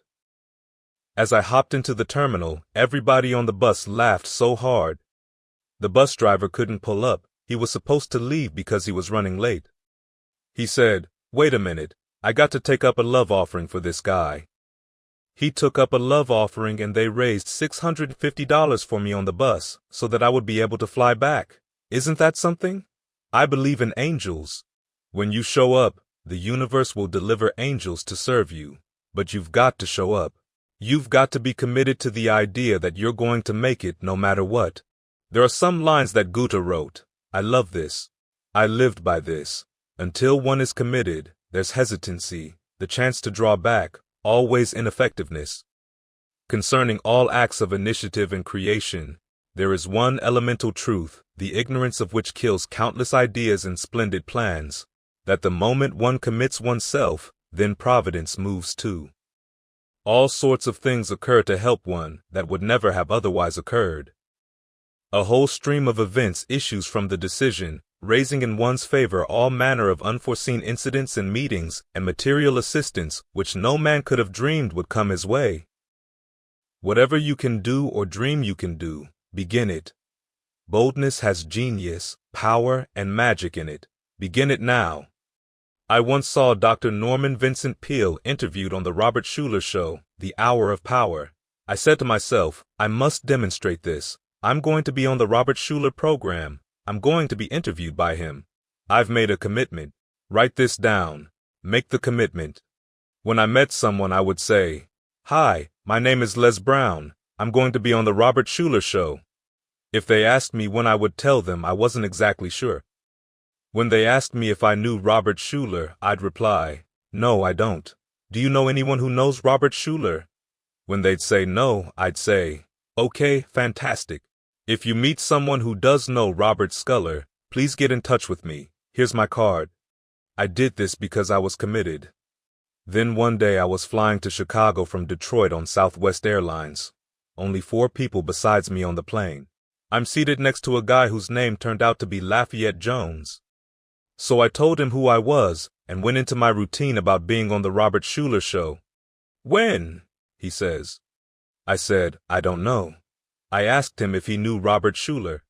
No, I don't, he replied. Then he asked me, what do you do? I said, I'm a motivational speaker. You're kidding. No, not at all. Oh my God, he says, you're an answer to a prayer. I have an event at my company tomorrow and my speaker canceled. Can you speak? Of course I said I could. Then he said, my boss gave Robert Schuller $1 million. He can introduce you to him. So I spoke at the event the next day. And after I spoke, Lafayette Jones's boss, a man named Robert Johnson, got up and said, Mr. Brown, I've never heard of you before, but if there's anything I can do to help you out, please let me know. I said to him, do you know Robert Schuller? Oh yes. Bob is a very good friend of mine. I said, I want to be on his program. I will make that happen, Mr. Johnson replied. 2 days later I got a call from Robert Schuller. He introduced himself and invited me to be on his show. I appeared 4 different times in all. I don't tell you that to impress you. I tell you to impress something upon you. And that something is when you make the commitment, when you're courageous and you show up for yourself, things will happen that you cannot begin to imagine. You must be relentless. Be relentless. Be thankful. Be coachable. Be creative. Be committed. Be positive. Yes, we all must learn to be positive. Negative people will look at opportunities and all they can see are the obstacles. But positive people will look at obstacles and all they will see are the possibilities. That's what happens in this environment. Most people, because we live in a world where we're told more about our limitations rather than our potential, develop the mindset of, I can't do this. I've had that mindset. But there are people that prove us wrong. We look at them and we say, what do I have to complain about? I know of someone who can't even wipe the sweat off her face. She has to find a way to make it happen, to cook, to prepare food, to take care of her child, to be a wife. She is a wife. She is a mother. She is an entrepreneur. She has made a commitment with her life, despite having no arms, no legs, a commitment to change the planet with what God has given her. Write this down. I have more to share. We must be more positive. Now, in order to be more positive, we have to practice. It takes practice to be positive because we have a propensity to be negative. We don't have to motivate ourselves to procrastinate. Am I correct? We don't have to motivate ourselves to beat ourselves up and talk about ourselves. We do that easily. We don't have to motivate ourselves to have guilt, to be lazy and not driven and not inspired. Who wants to live an inspired life? I'm sure you all do. Someone said that many people died at age 25 but don't get buried until they are 65. Walking, breathing corpses. That when they die, we won't know they're dead because of the low impact of their lives. You won't know they're dead until the newspapers start accumulating and there's a stench coming through the walls. We won't know. The other thing is to be patient. Be patient. Don't interpret a delay as a denial. Be patient. Things don't necessarily happen when we want them to happen. Sometimes a dream has a life of its own. Let us know when to be still. Sometimes you need to be still. Sometimes the best thing to do is to be still. As we become still within ourselves and listen to the small voice within, we learn and train ourselves to block out the noise of the world and listen to ourselves. John Leslie said, most people are more focused on their distractions rather than their destiny. Have the courage to get still and to listen to you. Write this down. I must listen to myself. I must trust myself. The answers are in me. Let me end this chapter by saying, I don't know what your goals are, but I do know that you have greatness within you. Everything that I have said in this book, you already know. It's already in your heart, in your spirit. I am confirming and validating that which is already a part of you. Here's what I know. You've got dreams, you've got ideas, you've got inventions, you've got gifts that the world needs. Someone once said that life is God's gift to us, and how we live our lives is our gift to God. Chapter 7. The Power of Empowerment. Now, I want to share some steps with you that are required for making it through tough times. I want you to write this down, the 10 steps I want you to practice. This is for your first 100 days of this year and beyond. Here's the first one. Be thankful. See, regardless of where your life is, my favorite book says, in all things, give thanks. See, it's easy when things are going good for us to be focused on the negatives, but you want to be thankful even in tough times. There's something to be thankful for. I'll never forget the first home I bought for my mother. We went into foreclosure because of me, because of my negligence, because of my not paying attention to the details. I'll never forget when we had to pack up and go back to the roach-infested home in Liberty City that I had so proudly moved her out of. I'll never forget the look in the neighbors' eyes and the shock of them saying, "Mamie, are you back? Are you all back?" I can still hear Mama saying, "Yes, yes, we are. Leslie lost the house, but it's okay. We're back." I felt so humiliated. I felt so defeated. I was at the back of the truck. I was crying and people were looking at me. I was thinking about the fact that I had let Mama down, and I had let myself down. Tears were coming down my face, and Mama came to the side of the truck. She said, "Boy, hold your head up." I said, "Mama, I can't. I feel so stupid right now. We are right back where we started." She said again, "Hold your head up." She put her hand on my chin. She said, "Hold your head up. You have nothing to be ashamed of. We still have each other." That was Mama saying, "It's not about the house. We've got each other."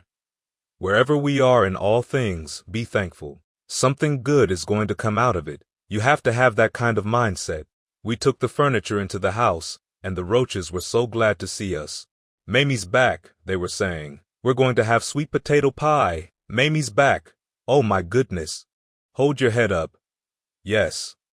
Robert Schuller was right about experiencing tough times. Tough times never last, but tough people do. Here's another thing. Not only must we be thankful, we must be thoughtful. The reason most people collapse during tough times is that they are making decisions out of their emotions and out of their fears. Zig Ziglar calls it false evidence appearing real. You want to think. This is the time for high-level thinking. You want to calm yourself. You want to get grounded, and you want to think your way through this situation. Almost all of us have been here before. Adversity introduces you to yourself. You can come up with some solutions right now, but what happens is that most people, rather than thinking, they're being driven by their fears. They're being driven by the thoughts that they are allowing to permeate their mind, the panicky thoughts, the thought that, this is the end, the story that, I can't make it, I can't see the light at the end of the tunnel. They become overwhelmed by that. That's why millionaires and billionaires are in the news for committing suicide. They're not thinking. They're taking a permanent solution for a temporary situation. Write this down. I must think my way through. Here's another thing. Be active. My mother used to say, an idle mind is the devil's workshop. You want to be active. You want to be actively engaged in working on a solution and moving in the direction of where you want to go. A friend of mine named Matt Jones said, if you're going through hell, don't stop. Keep moving. If you're going through hell, don't stop. Keep moving. Don't stop and tell everybody. 80% don't care, and the other 20% are glad it's you. You should be too busy to worry, too active, too engaged in life to have room for worry. When you are active and moving, it eliminates depression. Even if you don't have a job, or you lost your job, volunteer. Become engaged in life. Help someone. If you had some things going for you and they change, hey, it doesn't mean you're finished. 8 out of 10 millionaires have been financially bankrupt. That just means that you're a millionaire in training. Monitor your thinking and monitor your words. Don't say, I'm broke.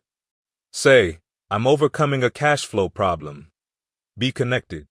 Yes, you want to buddy up with like-minded people that you trust who are making things happen. Remember OQP, only quality people. Don't try to do this by yourself. Ask for help. Ask for help not because you're weak, but because you want to remain strong. Ask for help and don't stop until you get it. That's what I had to do. I had to ask for help when I was diagnosed with prostate cancer. I had to talk to people. I had to reach out. The motivator needed some motivation. The things that I used to tell people to encourage and motivate them, now I needed that. Many people won't ask for help because of pride. Pride cometh before a fall. Because of ego, edging God out. Ask for help. There are people who will help you. If 2 or 3 people say no, just keep asking for help and don't stop until you get it, because I can tell you, based upon my own experience, that somebody somewhere will help you. I've done some things and I know I didn't get where I am by myself. Some people helped me, including some people that I don't even know. People who prayed for me when they heard that I was in the hospital with 5 stents in my heart. I'm here because of God's grace and mercy. We're all here because somebody stood up for us, somebody prayed for us, somebody spoke a word and encouraged us. That's why we're here, so you want to be connected. You don't want to isolate yourself when you're going through stuff. Here's the other thing. Be patient. We live in a time in which people stand before a microwave and tap their feet. People engage in business and after 4 or 5 months they say, I haven't gotten rich yet. They spend 40 years on a job, the journey of the broke, and don't expect to get rich. Then they go into business for themselves and expect to make it overnight. It's not that kind of party. You've got to be patient and consistent. The bamboo tree. You probably know there's a tree called the bamboo tree. You plant the seed. You water it and cultivate the soil for 5 years. It takes 5 years for the bamboo tree to break through the ground. You want to give yourself a minimum of 5 years to make your dream come true. Now, with the bamboo tree, after 5 years when it breaks through the ground, it grows over 90 feet tall in 6 weeks. The question is, did it grow 90 feet tall in 6 weeks or 90 feet tall in 5 years? I say in 5 years because at any time had the cultivation and the watering process stopped, the bamboo tree would have died in the ground. There are many people who decide they want to become an entrepreneur. They have the talent. They have the ability, but they don't have the will. They don't have the dedication. They don't have the commitment, and they let their dreams die in excuses. They let their dreams die in rejections. They let their dreams die in no. They let their dreams die in them. Maybe that's why Oliver Wendell Holmes said, most men and women take their music to their graves every day. As you think about yourself and think about your goals and dreams, be patient. Write this down. Be persistent. You've got to come back again and again and again. You've got to be persistent. You're committed. Commitment is the willingness to go from failure to failure, rejection to rejection without losing your enthusiasm. You've got to keep your head up. You've got to know that building a business is a character-building experience. Never say, I had a bad day today. Say, I had a character-building day. There's no such thing as a bad day. If you think there is, try missing one. All of those days that you have disappointments and defeats and setbacks, all of those painful days introduce you to yourself. Next thing is, be positive. You see, a negative person can look at opportunities and all they will see are the obstacles. A positive person will look at obstacles and all they will see will be the opportunities. The thermometers out there, all they're seeing now are what the headlines say, what the stock market is doing, how many people are being laid off, how many companies are closing. That's all they are looking at right now. You want to be positive. You want to walk by faith and not by sight. You are more than a conqueror. You've got greatness in you. I had to do this. When I had cancer and my PSA was going up, I was told it had gone from 125 to 230. I said, well, it's not over 300. Then it went to 400. I said, well, it's not over 500. I had to be positive. You want to find something positive in everything that happens to you because it's there. Write this down. Good things are supposed to happen to me. Let that be your affirmation every day. Every day. I say to myself, good things are supposed to happen to me every day. I remember one of the major accomplishments in my life. When it happened, I said, This is too good to be true. Something is bound to happen. And it did. Thou shalt decree a thing, and it shall be established until I called it forth. There are no overachievers in life. You want to affirm every day, good things are supposed to happen to me. No matter how bad it is or how bad it gets, I'm going to make it. That's your affirmation. Every day, no matter how bad it is or how bad it gets, I'm going to make it. That's what I said to myself every day when I would get up and go for a walk.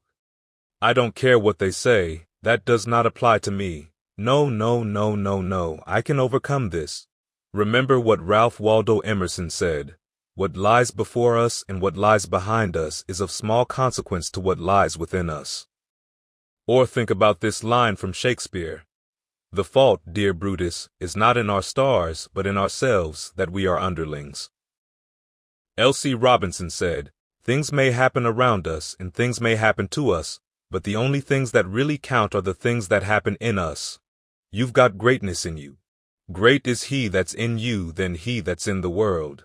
What's in this world? Negative thinking. What's in this world? Toxic people, adversity. What's in this world? It doesn't matter. What's in you? You've got greatness in you. You are greater than your circumstances.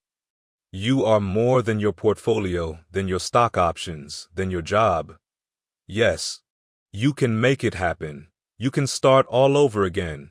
Think about the value of knowing who you are. Live your truth. The fact that you have the ability to turn any so-called impossible situation around. Write this down. Be creative. This is a new era we are in. This is the era the late Peter Drucker called the era of the 3 C's. Accelerated change, overwhelming complexity, and tremendous competition.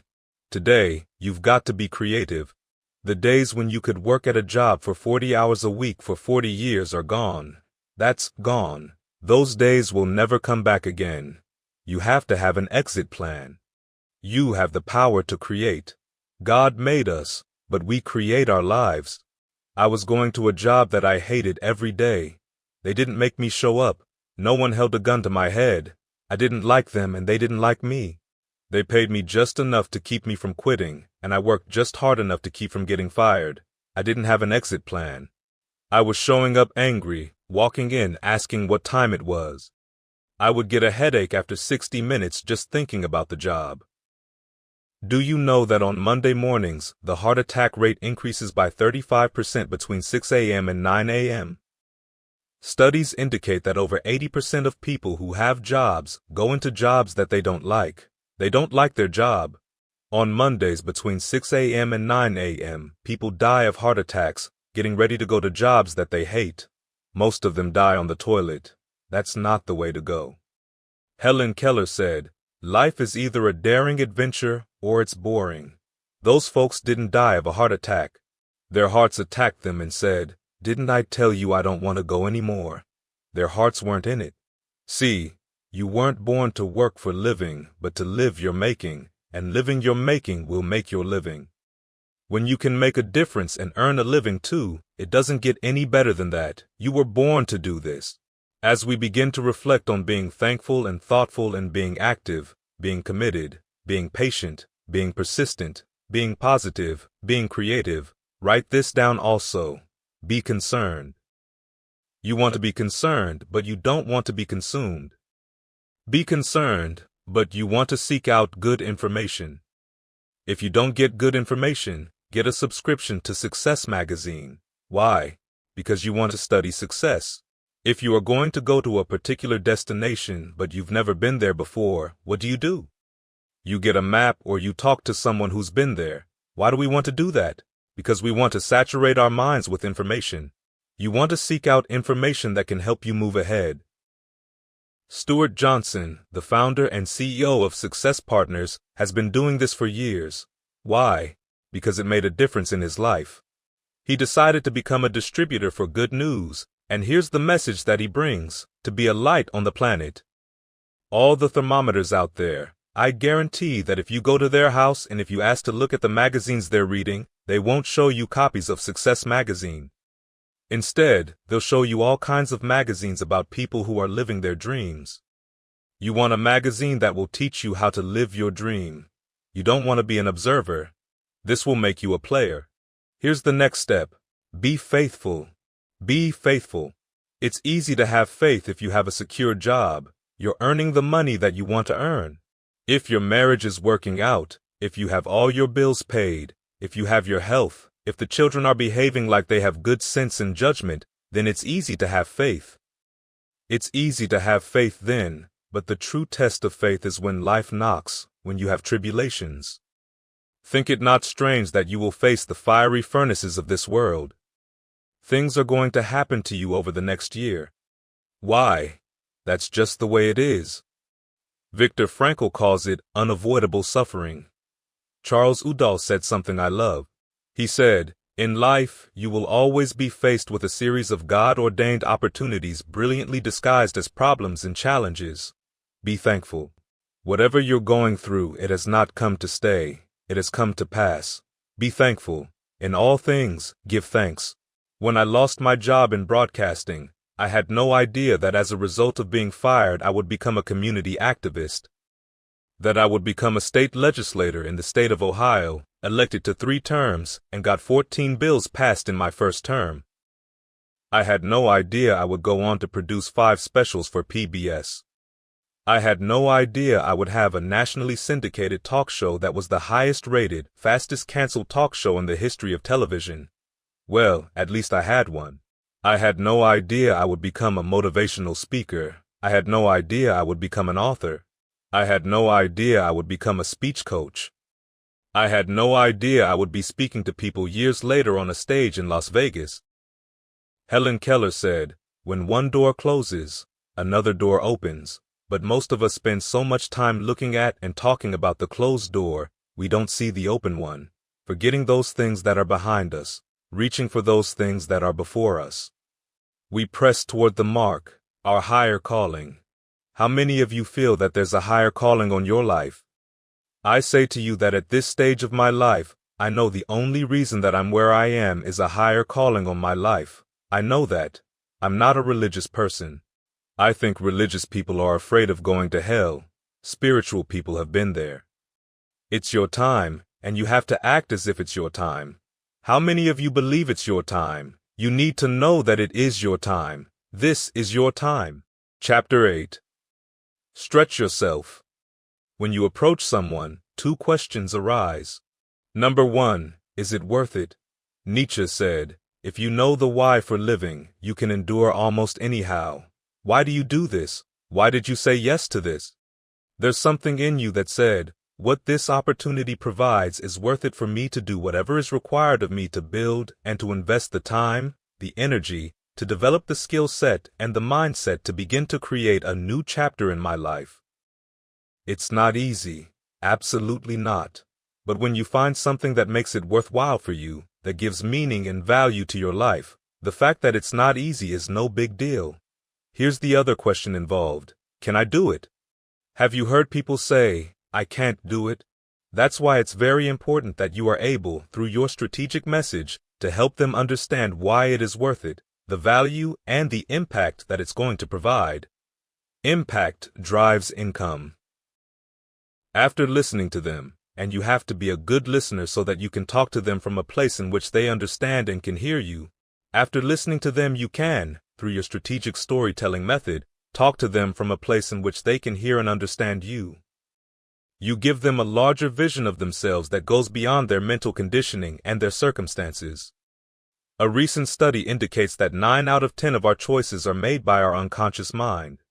We're probably all familiar with the story involving the great anthropologist Margaret Mead when she visited a restaurant in Europe. A waiter approached the table and he told her that there were several Americans in the restaurant.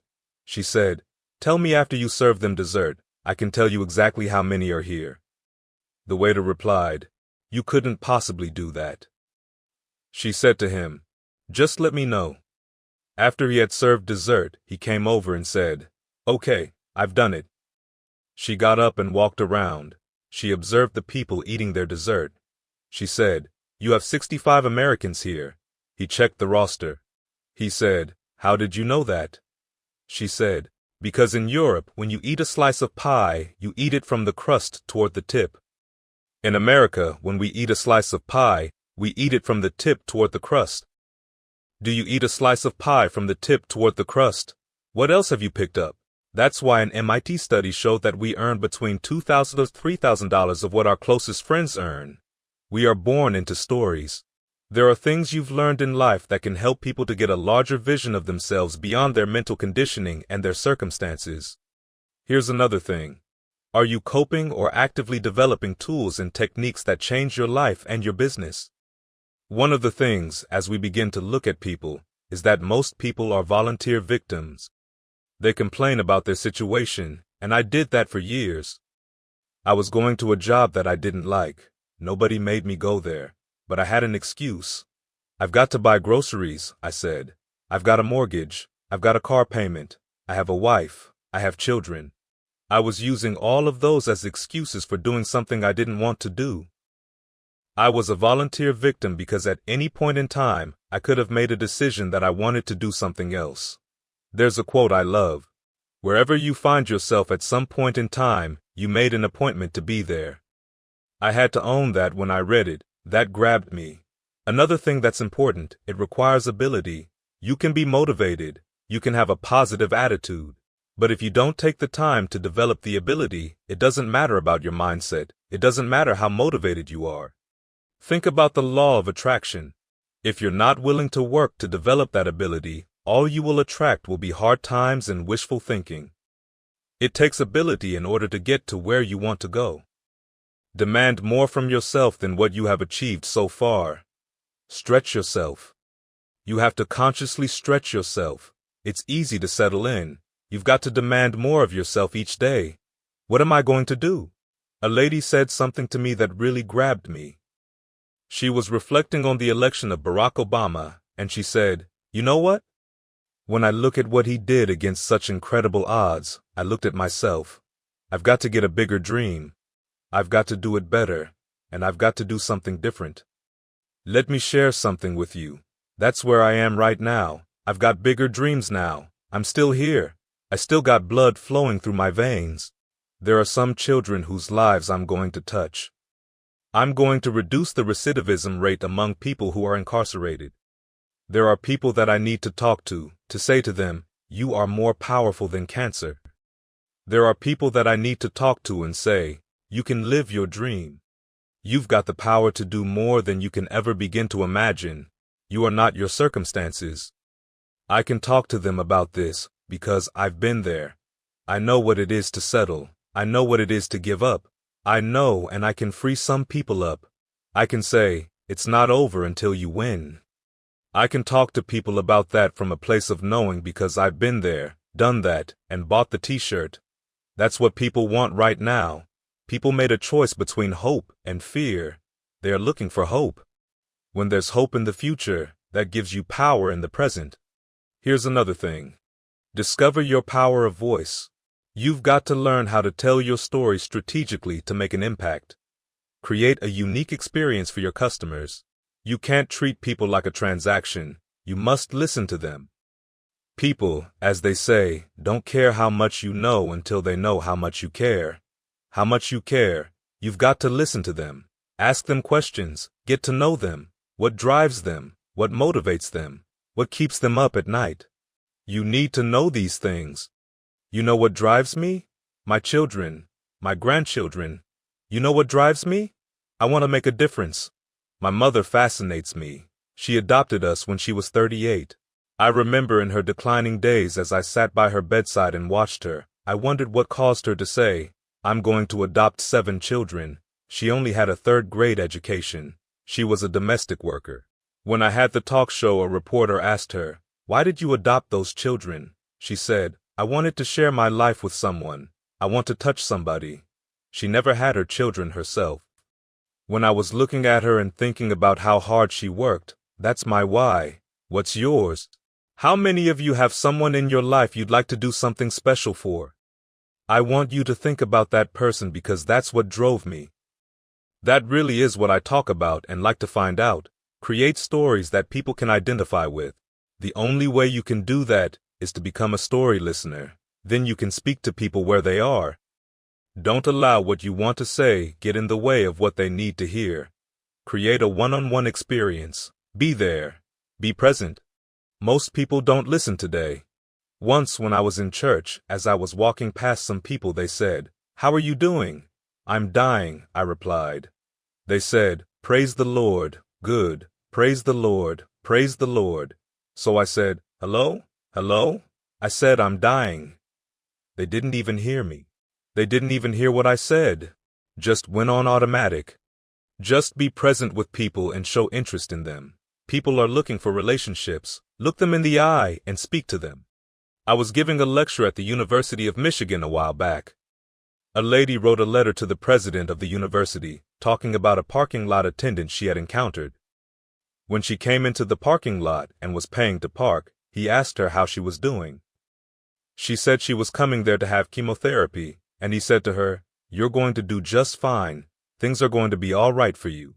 He didn't just take her money and say, "Go ahead." He said, "Things are going to work out for you." And when she came back and told him that she'd lost all of her hair, he said to her, "Girl, you're the only one who could carry this off. You are beautiful." He made her feel special. In her letter, she was expressing her gratitude to the parking lot attendant. None of the healthcare professionals that attended to her needs recognized her. I was in the emergency room just the other day. I called my cardiologist, told him that I was experiencing pain in my chest. He said, "For how long?" "For the last 4 hours," I told him. He said, "Lay, what part of your chest hurts?" "The left side," I told him. Then he said to me, "Go to the emergency room as soon as possible. Where are you? Who's with you?" "My son," I told him. Then I said, "John Leslie, tell your friend to drive me to the emergency room." After I got there, they had to give me an electrocardiogram, and they took me out into the hall on a gurney. I'm out in the hall and over 50 people passed me, and you would have thought I was Casper, the friendly ghost. You remember the movie Sixth Sense, where people were invisible? I was looking at people to make eye contact. Only 3 people, 3 volunteers paid attention to me. One of them said, "Sir, would you like to have a pillow for your head?" I said I sure would, and thanked him. Out of more than 50 people, only 3 people looked at me and said hello or made eye contact. Write this down. People want to be accepted, they want to be respected, and they want to be connected. My mother said, "It's the little things in life that count." When you have meetings, just look people in the eye and smile at them and make them feel accepted. "We're glad you're here." Create that kind of welcoming experience and be respectful. Listen to them. "What do you do? How long have you been doing it?" "Wow, that sounds exciting." Show interest in them. Hold a conversation with them rather than just trying to sell them something. "Let me tell you how you can get rich." No, no, no, no, no. Talk to them and let them develop a relationship with you through the conversation, through this experience that you're able to create. Then they can feel connected, a part of something big. Do you feel connected, a part of something that's bigger than you? When you forget about you, when you're doing what you love, the money will follow. That's if you answer the call on your life. My daughter Ona used to say, "Answer the call and don't use caller ID." I knew about the call on my life for years, and I didn't answer because I didn't believe in myself. I didn't answer because I didn't think I was good enough. I didn't answer because I didn't think it was worth it or that I could do it. What is it that people experience? The answer is passion. The people who are going to succeed today, the people who are going to achieve at a higher level and grow their business, the people who are going to drive the recovery and begin to reverse things almost overnight for the planet, are people that have a passion. It's the difference between being in business and business being in you. If you have passion, when you speak, people will hear their hopes and their dreams in your voice. When you speak, you will impact their minds, but you will also connect with their hearts. When you speak, you will change the way they think. You'll change the way they feel, and you will change the way they behave. If you don't change the way people think, feel, and behave, then all you've done amounts to cheap entertainment. That's why it's important that we learn how to strategically tell stories, to change the way people think. That's important. When you speak from a place of passion and optimism, When you discover your power voice, you live your life from the inside out. When you discover your power voice, you discover the power that you have within you. You realize that you're more than your job. You realize that circumstances don't determine what happens to you. You realize that you are in charge, that you come from a place different from where people are talking about the problems. You are talking about the possibilities. You see things that others can't see. When you are speaking with your power voice, you come from a place of optimism. You judge not according to appearances, but begin to see things at a higher level, from a different view. You have a larger vision of yourself. You realize that anything is possible. I guarantee you that years from now, historians will look back on this time as a time of greatness.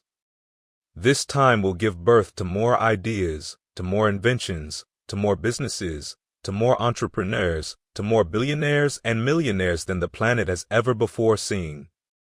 This time will show an explosion of greatness on the planet. Trust me on this. It's not going to take 2 or 3 years. It's not. No. One of you could change the planet. One person. Ralph Nader said, cars are not safe. He took on the automobile industry, a multi-billion-dollar industry. One person said, seatbelts should be in every car. They told him, you can't take on the automobile industry. But today you can't buy a car anywhere on the planet without a seatbelt, am I correct? One man, one messenger, write this down. Work. Not only must you have passion and optimism, but you've got to be willing to work. Work. The willingness to do whatever is required. Be open to the possibilities or reinvent yourself. Einstein said, the thinking that has brought you this far has created some problems this thinking can't solve. You look at your goals and your dreams, and then you've got to begin. You've got to be willing to die to who you've been, to give birth to who you will become. You've got to reinvent yourself. Work. Willingness to do whatever is required. Being open to the possibilities. Reinventing yourself.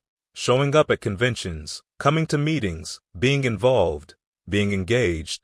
Communicating with, associating with, and building an organization with kindred spirits. Now here's the next thing. As we begin to look at our goals, and this is important, write this down. Energy. When you are aligned with your purpose, you are not working for a living, but living your purpose. Living your purpose will make your living. There's a certain energy that you bring. Now, you don't want to convince anybody to do this. Why? Because a person convinced against their will is of the same opinion still. You want positive energy in your organization, not toxic energy. There are people that are not good for you and not good for your business.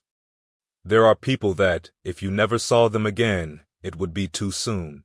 It doesn't matter if they have the personality. It doesn't matter if they have the talent. It doesn't matter about their connections. If they don't see the vision, if they don't bring the energy that you need, and that includes energy for cooperation, an energy of, we can make this happen, leave them alone, an energy of working as a team, an energy of, we are holding to the vision. If they don't bring that energy, leave them alone. Just find someone else. There's someone waiting for you right now that you can grow with, that you can expand with. You want to be very careful of the energy around you. There's a new term in psychiatry called relational illness. There are some people that aren't good for you. Well, can I change them, Lay? No, it's a full-time job changing yourself. There are some people that are so negative, they can walk into a dark room and begin to develop. I love that. Write this down. Relationships. People are looking for relationships. People will do more for a relationship than they will ever do for money. How many of you have had that experience? Relationships are crucial today, even or maybe especially in this high technology age, the age of email, Twitter, and all that stuff out there. I'm not technologically adept at all. My kids sold my 2 8-tracks on eBay against my will and without telling me. Good working 8-tracks too. That tells you I need some help. I like to hear a voice. Don't email me. I want to hear you speak. It's commonly believed that opportunity knocks on every door. I'm here to tell you that it does not.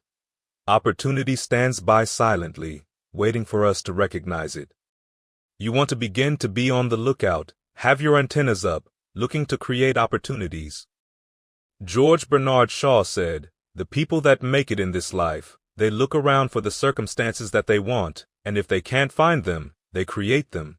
You want to drive a recovery. You want to create a rebound. You want to help people begin to see their opportunity in you when you speak, just being in your presence. They need to know that you have something special and that you can help them begin to realize that they have something special, that they have greatness in them. There's a difference between coming into a room and entering the room. When you come in, because of who you are, what you represent, and the work that you've been doing on yourself, people must know something great is about to happen just because you showed up. Yes, indeed. Write this down. Ideas. What are the things you can do right now? Challenge yourself. Think. Robert Schuller was right. There's never a shortage of money or opportunity, just a shortage of ideas. Albert Schweitzer was asked a question, "What's wrong with mankind?" He said, "Mankind simply doesn't think. People don't want to think." There are some ideas that are lying dormant in your mind right now that the world needs. You've got greatness in you, and to prove it, you were chosen 1 out of 400 million sperm. There's something in you. There's something that you have. There's something about you. There's something you showed up with, a dream, an idea, an invention, a capacity for leadership, a voice that the world needs. We need all that right now. There's a calling, a higher calling on your life. That's why you have not settled for a job. That's why you've decided, "I know I can do better than this." That's why you have not surrendered to your circumstances. That's why you're not sitting around looking at the news, biting your nails and worrying. You are actively engaged in making things happen in your life. People that you come in contact with experience you as you speak. They're experiencing your energy. As you speak and connect with their minds and their hearts, they have an experience that changes that negative conversation and story they believe about themselves. You change how they feel about themselves and their life and their dreams. You empower them to the point where they say, "My life is worth it. I deserve better than this. I can do this. I know I've never done it before, but I can do this. I know I tried in the past and failed. It didn't work out, but I can do this." You create that kind of experience for them. My mother is what drives me. This woman who scrubbed floors and cleaned toilets, who cooked for the family she worked for, and we ate the food left over from what she had cooked. This woman who cleaned house and made beds and looked after children. I feel like Abraham Lincoln, who said, "All that I am and all that I ever hope to be, I owe to my mother." I feel like something I once wrote, "God took me out of my biological mother's womb and placed me in the heart of my adopted mother." What is your why? Is it worth it? I can tell you, all the effort, all the defeats, all the rejections, all the people that said no to me, all the people that laughed at me, I can tell you it was worth it. I remember when I was driving around a very affluent area of Miami, and I said, "Mama, look at that house over there," because even after we lost the first home that I'd purchased for her, I never gave up on my dream. I had a vision, and I would drive through the wealthy neighborhoods every day because I knew I was going to come back. Write this down. I have comeback power. I had a setback. Willie Jolly, who's a great author and speaker, said, "A setback is a setup for comeback. You have comeback power." I didn't stay home feeling sorry for myself. I didn't stay home feeling depressed. I didn't spend time telling people about the home I bought for my mother and then lost, about the guy who didn't do a title search. I didn't do a title search and it turned out there was a lien against the property, and the seller didn't tell me, and so I got ripped off. I didn't spend time talking about what happened. I was actively working to get the money to buy her another home. I would drive through the affluent areas and look at these big, beautiful houses. I took my mother along, and she just said, "Whoa." I said, "Look at that one over there."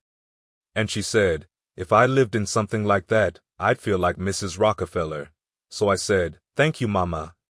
I got out of the car and I took a picture of the house. I put it on my refrigerator. I put it on my mirror. I looked at it every day. I wrote down Matthew 7:7, "Ask, and it shall be given. Seek, and you shall find. Knock, and it shall be open. For everyone who asketh shall receive. He that seeketh shall find. Knock, and it shall be open. Do that. Write that down on a 3x5 card and put your goal on the other side.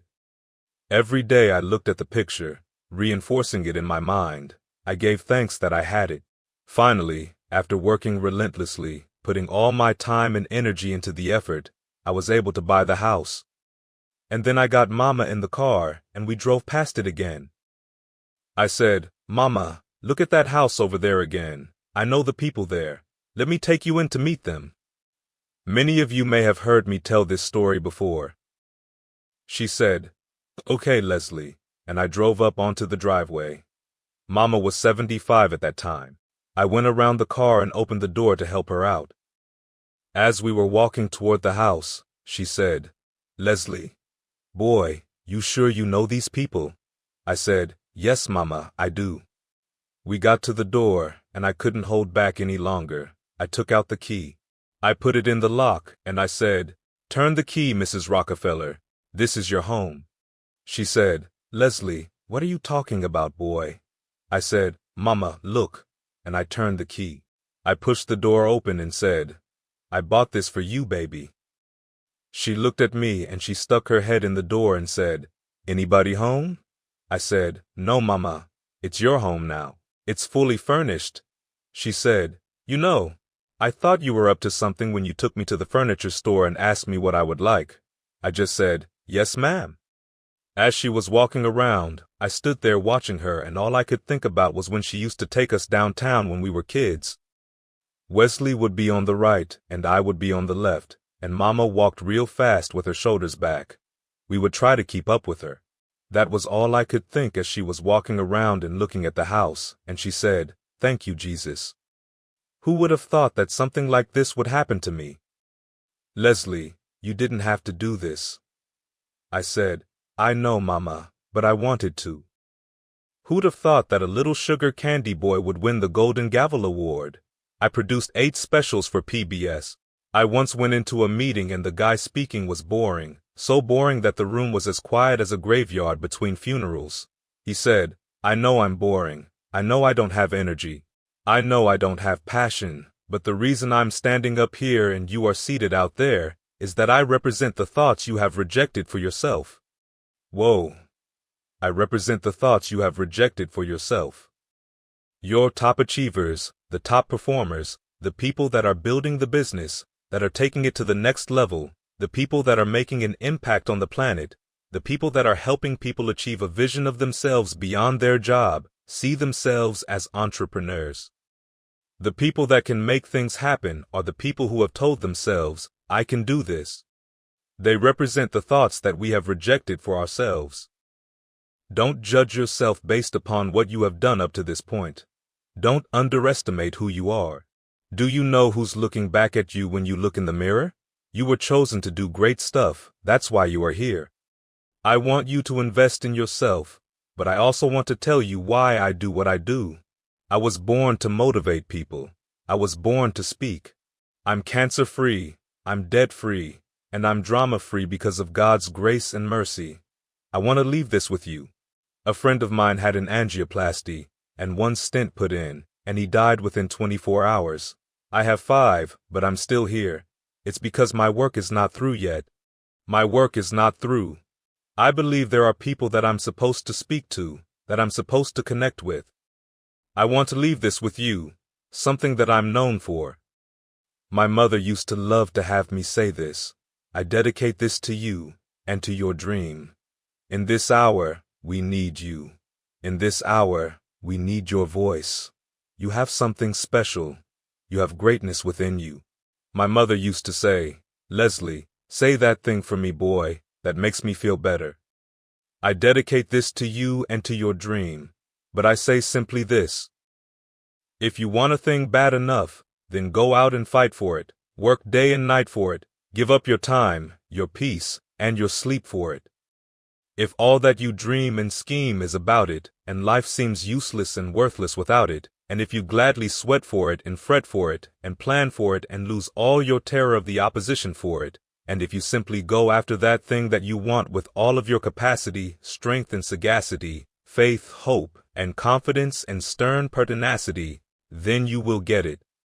If neither cold, poverty, famine, nor gout, sickness or pain of body and brain can keep you away from the thing that you want, if dogged and grim you beseech and beset it, with the help of God you will get it. God bless you. Chapter 9. Have a vision. I want you to write down the letter V. It stands for vision. I want you to have a vision of yourself beyond your circumstances. Where do you see yourself going? Don't restrict yourself. Be unlimited. Here's what we know.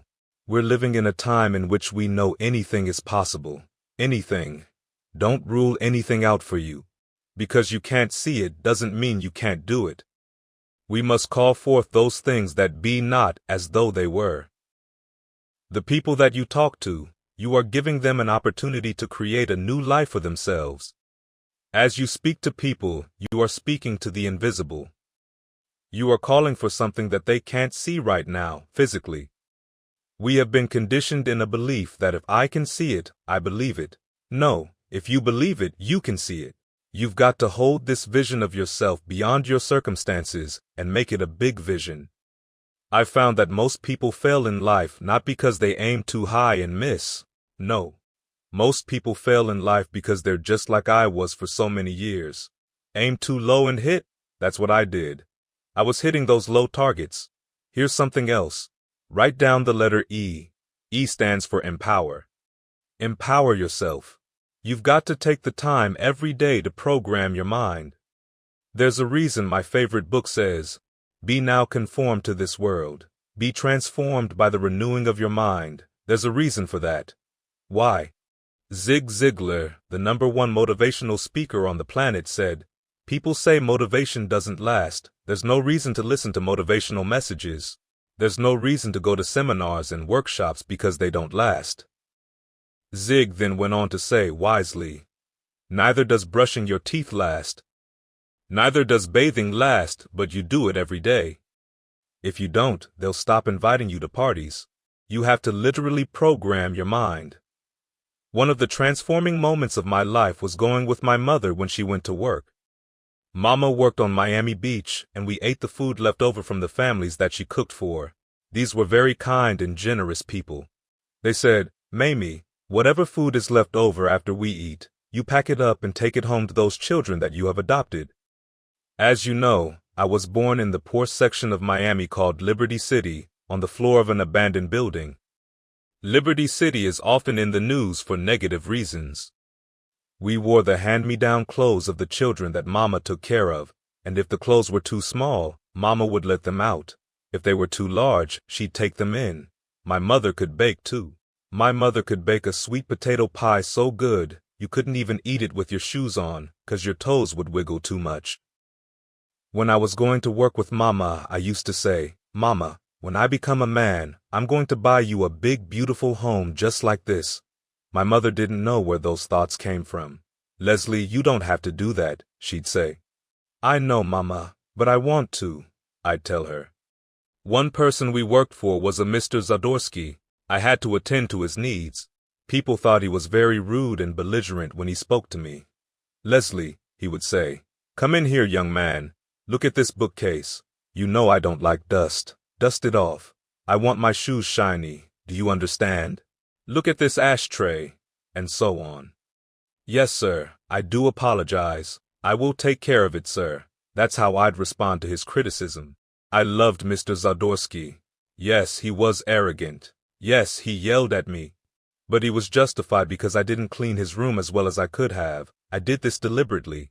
I wanted to be in the room with him because every morning when he rose and went into his office, he would listen to Dr. Norman Vincent Peale. You can't allow your negative thoughts to hold you back. You must control your thoughts, or thoughts will control you. Every morning he listened to Earl Nightingale, who said, "We become what we think about." All of us are self-made, but only the successful will admit it. Mr. Zadorsky was programming his mind. That was his hour of empowerment, every day. This man was a multimillionaire. I remember Mr. Zadorsky saying to his son David, "Do you want to be successful like me?" "Yes," the son replied.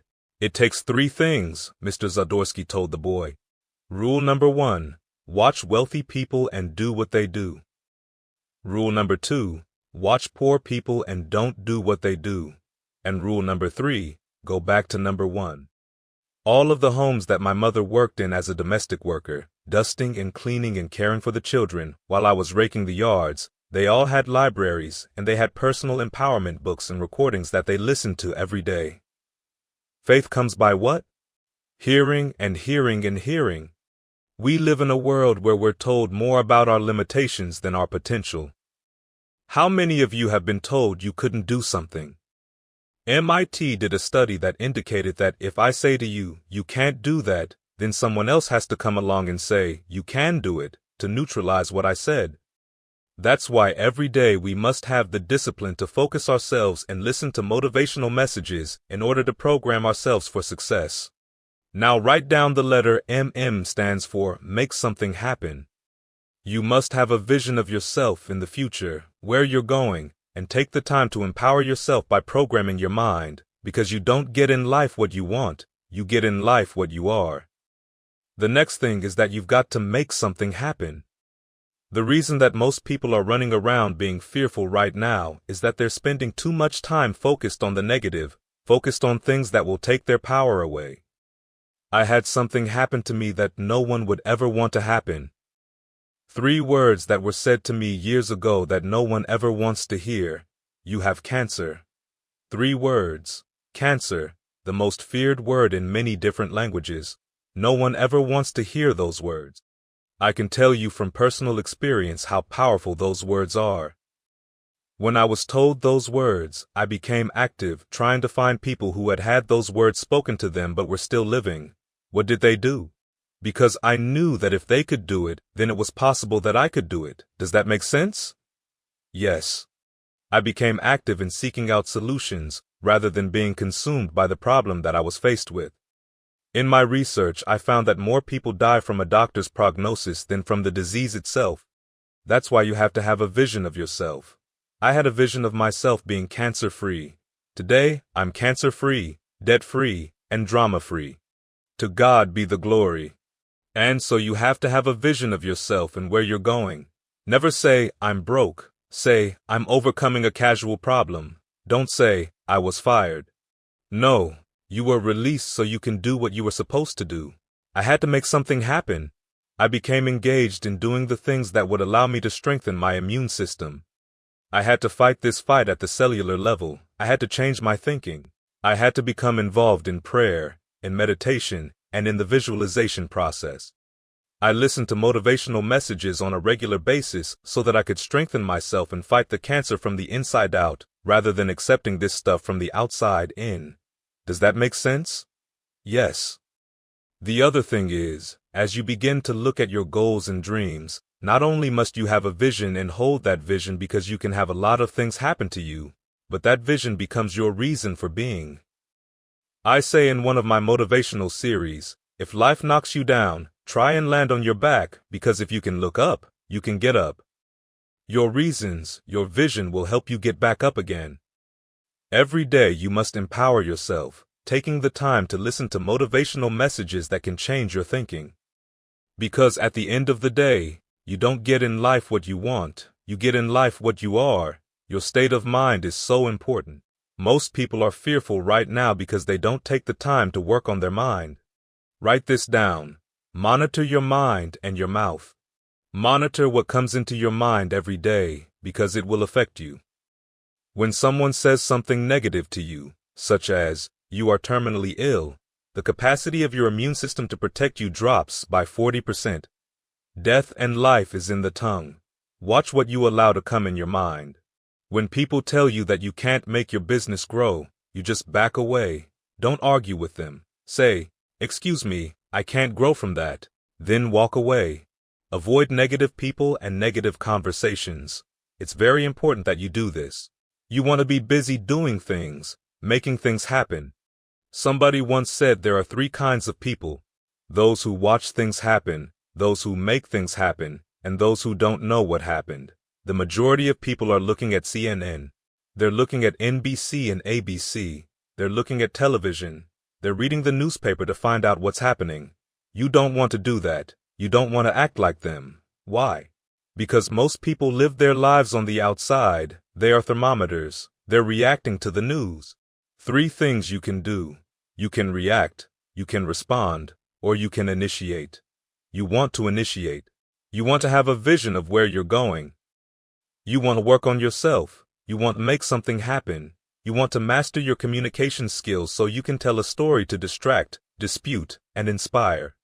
Remember the story I told about Mr. Washington? I'll never forget that day. I was in his class waiting for another student when Mr. Washington told me to solve a problem on the chalkboard. I told him I couldn't because I wasn't one of his students. He said, "Young man, go to the board and work the problem out anyhow." I said I couldn't, and the other students started laughing and calling me DT, the dumb twin. And I said to Mr. Washington, "Yes, sir, that's me."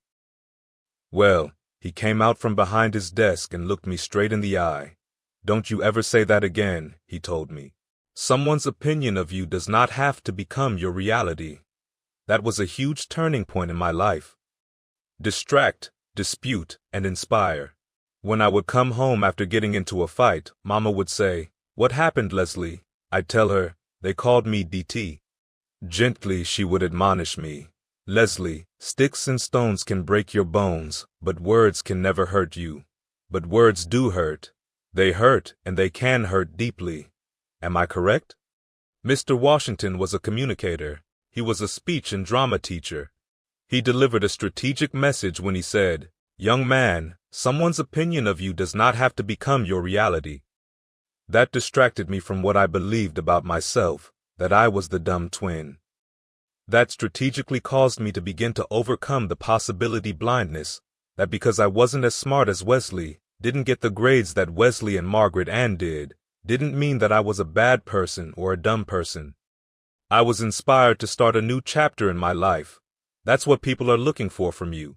To distract them from the story that, "I can't do this, I've never done this before." They can't see themselves beyond a job. That's the journey of the broke. And here's the other thing. Write down the letter A. It stands for alliances with positive people. The reason that most people are not achieving their goals is because they have alliances with people who have dreams that are very small, or no dreams at all. Dr. Dennis Kimbrough said, "If you are the smartest one in your group, you need to get a new group." You want to develop alliances with people that you can learn from, people that can help you grow, people that are top performers in your area. You want to look at them and find out what do they do to be so successful. I wanted to be around Dr. Norman Vincent Peale. I wanted to be around Tony Robbins and Zig Ziglar. I listened. I studied everything Earl Nightingale has said, and Jim Rohn and Mark Victor Hansen and Jack Canfield. I've been students of all of them. I've been studying them for years. I've read a lot. I've read thousands of books. I read 2 or 3 books a week. Why? Because I have this vision of where I'm going. Now write this down. Tonight, take the time to write down a clear description of the kind of person that you must become in order to produce that vision that you have of yourself. People always ask what a new president's first 100 days will be like. Here's my question to you. What will your first 100 days be like? What's your plan of action for your life? I saw this movie about Schmidt with Jack Nicholson. It grabbed me. I saw it 4 times, but the 4th time I heard something at the end of the movie that I had missed. I don't know how I missed it, but I got it the 4th time. Jack Nicholson's character was writing to a little boy in Africa named Ndugu, who he had sponsored, and he expressed his frustrations and disappointment with his life and the fact that his marriage didn't work out, and that he didn't have the career success that he desired. There he was communicating with this little boy who probably didn't understand what he was talking about. So he says to Ndugu, "Ndugu, when you die and everyone you know dies, unless you have done something significant with your life, it will be as if you were never born." Think about that. When you die and everyone you know dies, unless you have done something significant with your life, it will be as if you were never born. My daughter Ona, who is a motivational speaker, called me the other day from Atlanta. She was in traffic and she said, "Dad, how are you doing?" "Fine," I said. "What are you doing?" "Well, oh, wait a minute. A police officer had apparently driven on a motorcycle into the middle of traffic to stop the traffic. She said, "Oh, a funeral procession is about to come." How many of you ever had that experience? We were chatting and then she suddenly said, "Oh, whoa, ooh, Dad. Baby, what happened?" I asked her. "Was there an accident?" "No," she said. "A funeral procession just came by and there are only 3 cars behind the hearse." Whoa. I want more people to show up when I die. I want to make an impact with my life. I want the undertaker to cry when I go. You see, there are some people who, because they didn't have a vision beyond their circumstances, because they didn't take the time to work on their mind, because they were not able to communicate their story, and didn't have alliances with positive people who could motivate them, encourage them, they didn't make an impact with their lives. That's why it's very important that you have alliances with positive people who have drive and passion, that have a purpose in life. You don't want to be a person who, when they die, the only way we know that they're gone is because they didn't answer the phone over a period of days, or the newspapers gathered at their door, or a stench came through the walls and the neighbors complained to the police department. That the impact of their lives was so insignificant, so minuscule. When, as I was at Cedars-Sinai Medical Center, just reflecting on my life and saying to myself, "What are you going to do now, Lay?" I got a wake-up call. A friend of mine, Mel McDougall, left a message on my phone. "Lay, live each day as if it were your last, because one day it will be." See, nobody's figured out how to get out of here alive. Had I died of a heart attack, I would have been the most surprised person in the room. I said, "Oh my God." We should all remember, no regrets. Cornell University did a study with people in their 80s. They asked them, when you look back over your life, what do you see and what comes up for you? Over 80% of them said they had regrets and more regrets. There were things that they wanted to do that they hadn't done. Things that they attempted to do but failed because they weren't committed. They tried and stopped, or they encountered a few disappointments, a few failures, and they quit. Let me say to you, stand up for your dream.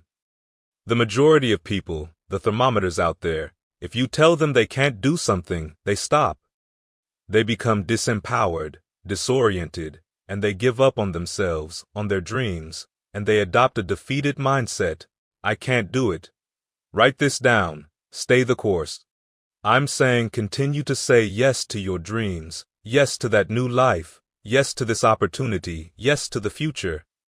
And if you do, you can feel special about the fact that you made a decision on your own behalf. A great person said, "I choose not to be a common man. It's my right to be uncommon if I can. I seek opportunity, not security. I do not wish to be a kept citizen, humbled by having the state look after me. I want to take the calculated risk, to dream and to build, to fail and to succeed. I refuse to live from hand to mouth.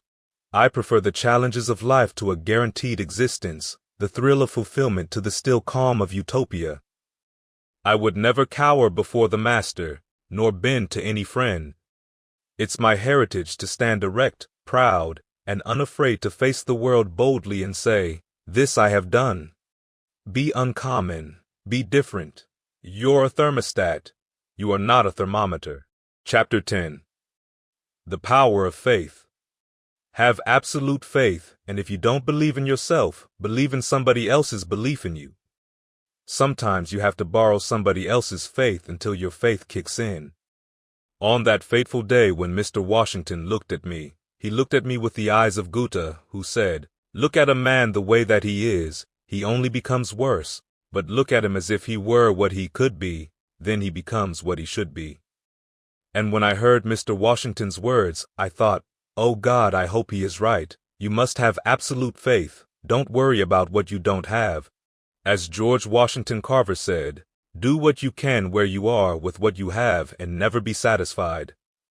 I remember when I was competing for a $300,000 contract at Procter & Gamble. I was sitting across from 2 individuals who were there competing for the same contract, and they didn't know I was there for that reason. They were talking among themselves and they pulled out a sheet of the presenters, and then they saw my name. One of them said, "This guy, he has no credentials." Between the two of us, we have a PhD and an MBA from Harvard. We're going to take him out. Sometimes life can frighten you. Sometimes life will intimidate you. Write this down. Sometimes you've got to talk to yourself. I got up and I went into the bathroom to talk to myself. Sometimes that will be the only intelligent conversation you can have. Sometimes you've got to build yourself up. I went to the bathroom and started talking to myself while walking back and forth. I looked at myself in the mirror and said, Les Brown, what do you care about all of their PhDs and MBAs? You are Mamie Brown's boy. You've got 7 children that you've got to feed and a mama to take care of. You're like Leon Spinks. You've got no driver's license, no tickets. You have nothing to lose. I walked into that room and I looked at the man who was supposed to award the contract, and my concentration as I looked in his eyes was, the only reason that you were spared from birth control was to give me this contract. I got the contract and I hired them as my assistants. I'm telling you that based upon my own experience, you have greatness within you. We are designed for greatness, but we are not predestined for greatness. That's a choice. Choose ye this day whom ye shall serve. I hope you have some ambitious goals. My first major goal was to buy my mother a home. That was important to me. I felt like Abraham Lincoln, who said, "All that I am and all that I ever hope to be, I owe to my mother." That gave a focus for my life. Have an ambitious goal, a goal that will challenge you. T.L. Osborne said, "Unless you attempt to do something beyond that which you've already mastered, you will never grow." You want to put yourself on the path of growth, of seeking out new horizons, of testing yourself, of finding out what you are made of. Most people go through life working at jobs where they get paid just enough to keep them from quitting, and they work just hard enough to keep from getting fired. You've got to have some ambitious goals. Scripture says, "Hearing my Father glorify that ye bear much fruit." It could have just said, "Ye bear fruit," but it says, much fruit. What you've got to do is look at your life. You want to take life on. You want to challenge yourself. You want to go beyond your comfort zone. Why? Because that's the only way that you're going to discover your specialness. You've got to be willing to give up who you are for what you can become. You've got to be willing to work on yourself. Here are some ways in which you can do that.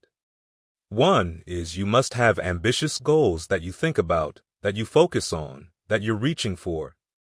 You want to read something positive every day, at least 10 to 15 pages of something positive every day, and also listen to something inspiring every day. Why? So that you are not being conformed to this world, but are being transformed by the renewal of your mind every week. Renewal or renewing, that's the key word. Every day you want to renew your thoughts. Why is that important? It's been said that all of us are 6 inches from success. That's the distance from one ear to the other. You've got to develop your mind, folks. When you have these goals that you're working on, you're focusing your energy, you begin to improve your attitude about yourself. Is that important? Most certainly. Someone did a study of some top achievers around the world, some 3,000 of them, to find out what was the common denominator that enabled them to reach their goals. They discovered that 85% of them reached their goals because of their attitude, 15% because of their aptitude. I spoke at Harvard not long ago. I have no college training. I know 2 people who graduated summa cum laude from Harvard, but I signed their paychecks. Attitude. Don't be intimidated by what other people have. Just come with what you have. Do the best that you can with what you've got. That's what's important. What is it that you want to stand for? What is it you want your life to represent? As you look at the goals that you want to achieve, here's a crucial question. You've got to ask yourself, what kind of person must I become in order to do that? Why is that an important question? Because, and this is worth writing down, you don't get in life what you want, you get in life what you are. What kind of person must you become? Assess yourself. What are your strengths? What are your weaknesses? How is that you've been flaking out on yourself? What are your shortcomings? What is it that you know you've got change about you as you look at where you want to go? Write this down. Make discipline a major force in your life. Honor your word to yourself that you'd be further along in life. Somebody once said, Where you find yourself at some point in time, you made an appointment to be there. Now, whatever this goal is that you want to achieve, make your move before you're ready. I'll do it when things get better. I'll do it when I can spell able. I'll do it when the children grow up. I'll do it when I get my divorce. I'll do it when I get some more money. Make your move before you're ready. Why? He said, "Prove me now herewith, and I'll pour you all the blessing you have not room enough to receive." Prove me. We are more than a conqueror. The only way you can be a conqueror is you have to go through something. Most people are always getting ready, and they continue to procrastinate. I'm not good enough, I said. I don't have a college degree. I never worked for a major corporation. I don't have the contacts. I don't have the money. I've never done it before. For 14 years I did that. Don't try and figure out how you're going to do it. How you're going to do it is none of your business. Let's go back to the book of life. It says, "Lean not on thy own understanding. In all ways acknowledge him, and he shall direct thy path." I'm telling you based on my own experience. I'm telling you what I know, not what somebody told me. I'm telling you what I know. When you take that leap, the net will appear. Leap, and the net will appear. Somebody once said, "Just hit the sidewalk, man." No. When you get out there, you want to follow your heart and not your head. I was trying to figure it out, and I wasted a lot of emotional energy trying to figure this thing out. Let me tell you something. There is no logical, practical explanation for what I do. Me being a person who was born in Liberty City on the floor of an abandoned building. If my birth parents came in now, I would not know them. Being labeled educable, mentally retarded, failing again in the 8th grade, having no college whatsoever, never worked for a major corporation, yet I earn more in 1 hour than 90% of the American public earns working for a whole year. There is no logical, practical explanation for it, other than God. That's what call means. You must have the faith to call forth those things that be not as though they were. Most of us go through life holding back on ourselves. I'm telling you what I know. I remember a point in my life when I said, "Lord, there's got to be more." I was working at a job where I was miserable. I'll never forget I came home one day, at that time I was married, and I said, "That guy I work for is stupid." My former wife said, "If he's so stupid, why does he sign your paycheck? You see why I divorced her?" I couldn't sleep that day. Winston Churchill said, "The truth is incontrovertible.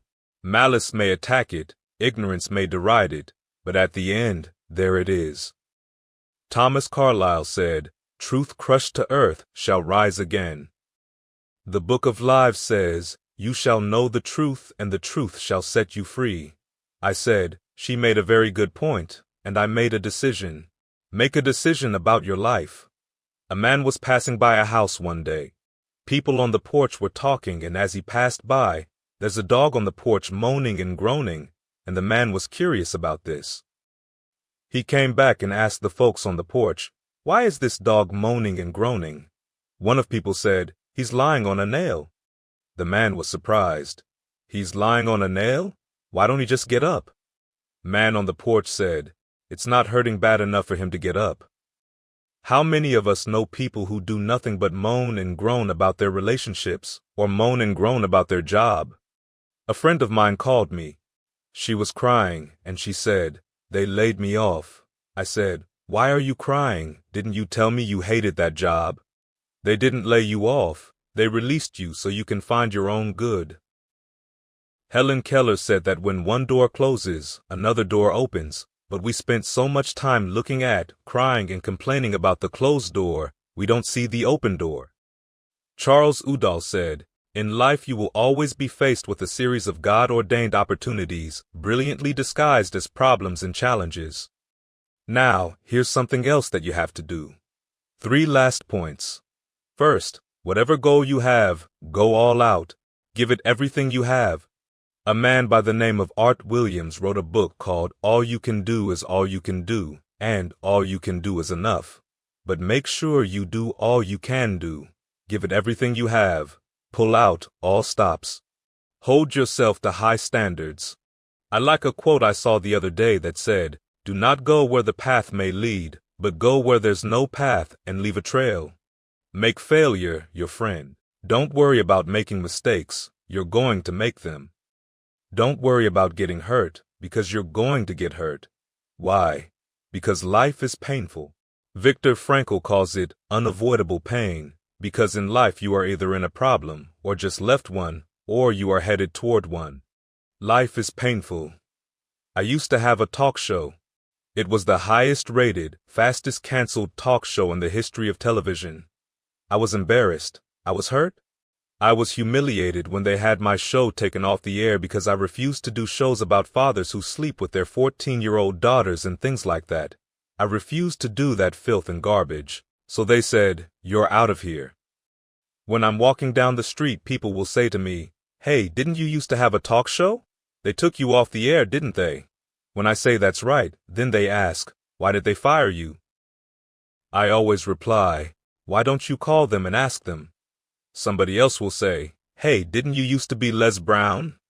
I tell them, "I'm still Les Brown." I was humiliated.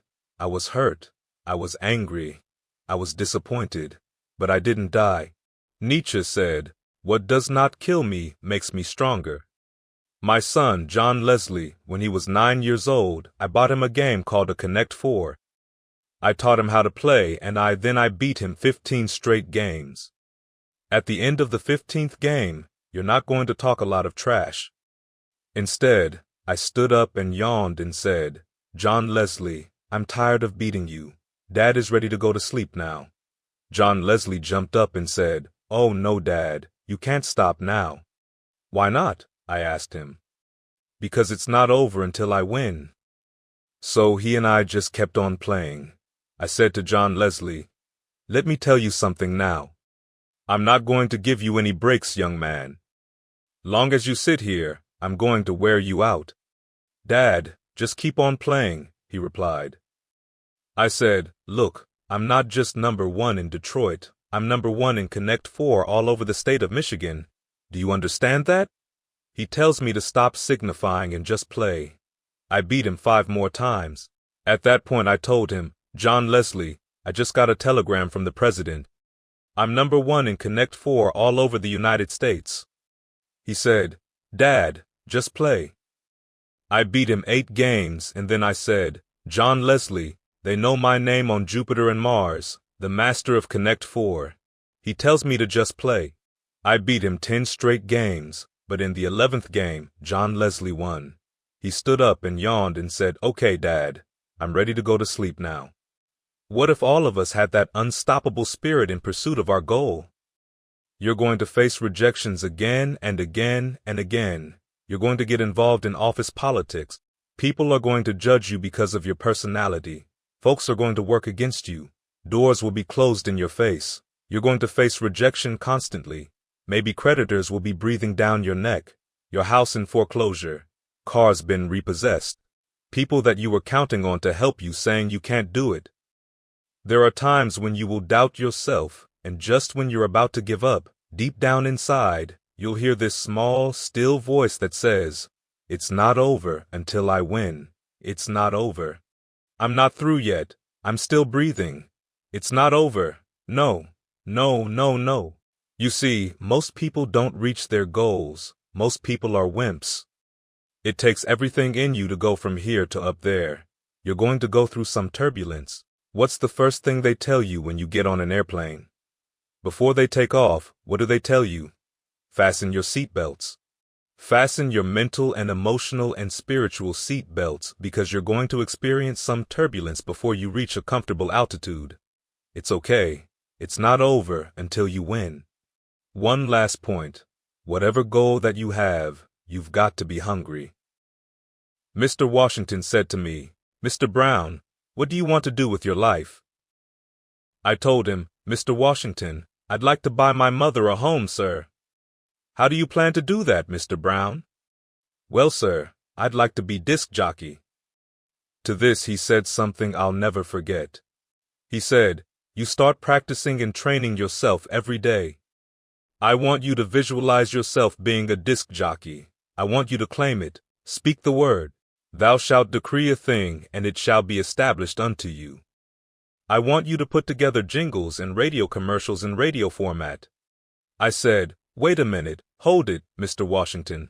I want to be a disc jockey. I don't have a show yet. Why should I do these things?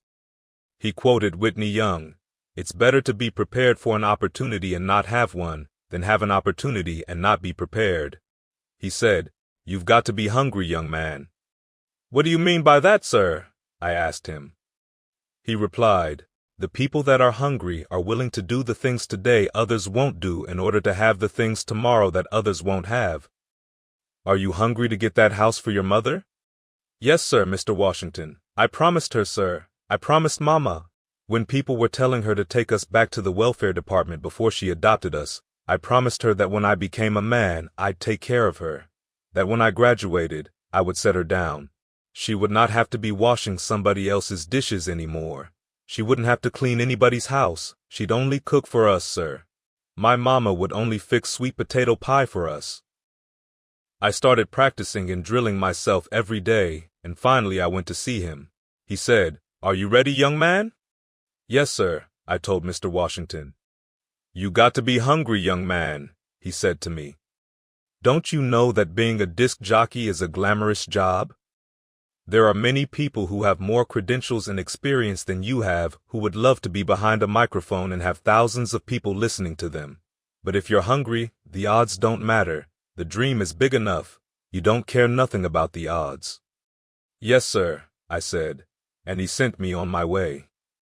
I went to apply for a job at radio station WMBN. Milton Butterball Smith was the man I talked to. Hello, Mr. Butterball, I said. My name is Les Brown, sir. I'd like to be a disc jockey. Young man, do you have any college education or any background in broadcasting or journalism? No, sir, I don't, sir. But I'm good, sir, if you just give me an opportunity to audition for you. I'll never be able to get any experience if I'm not given a shot, sir. He said, I'm sorry, but we don't have any job for you. I went back and I told Mr. Washington. He said to me, don't take it personally. Most people are so negative they have to say no 7 times before they say yes.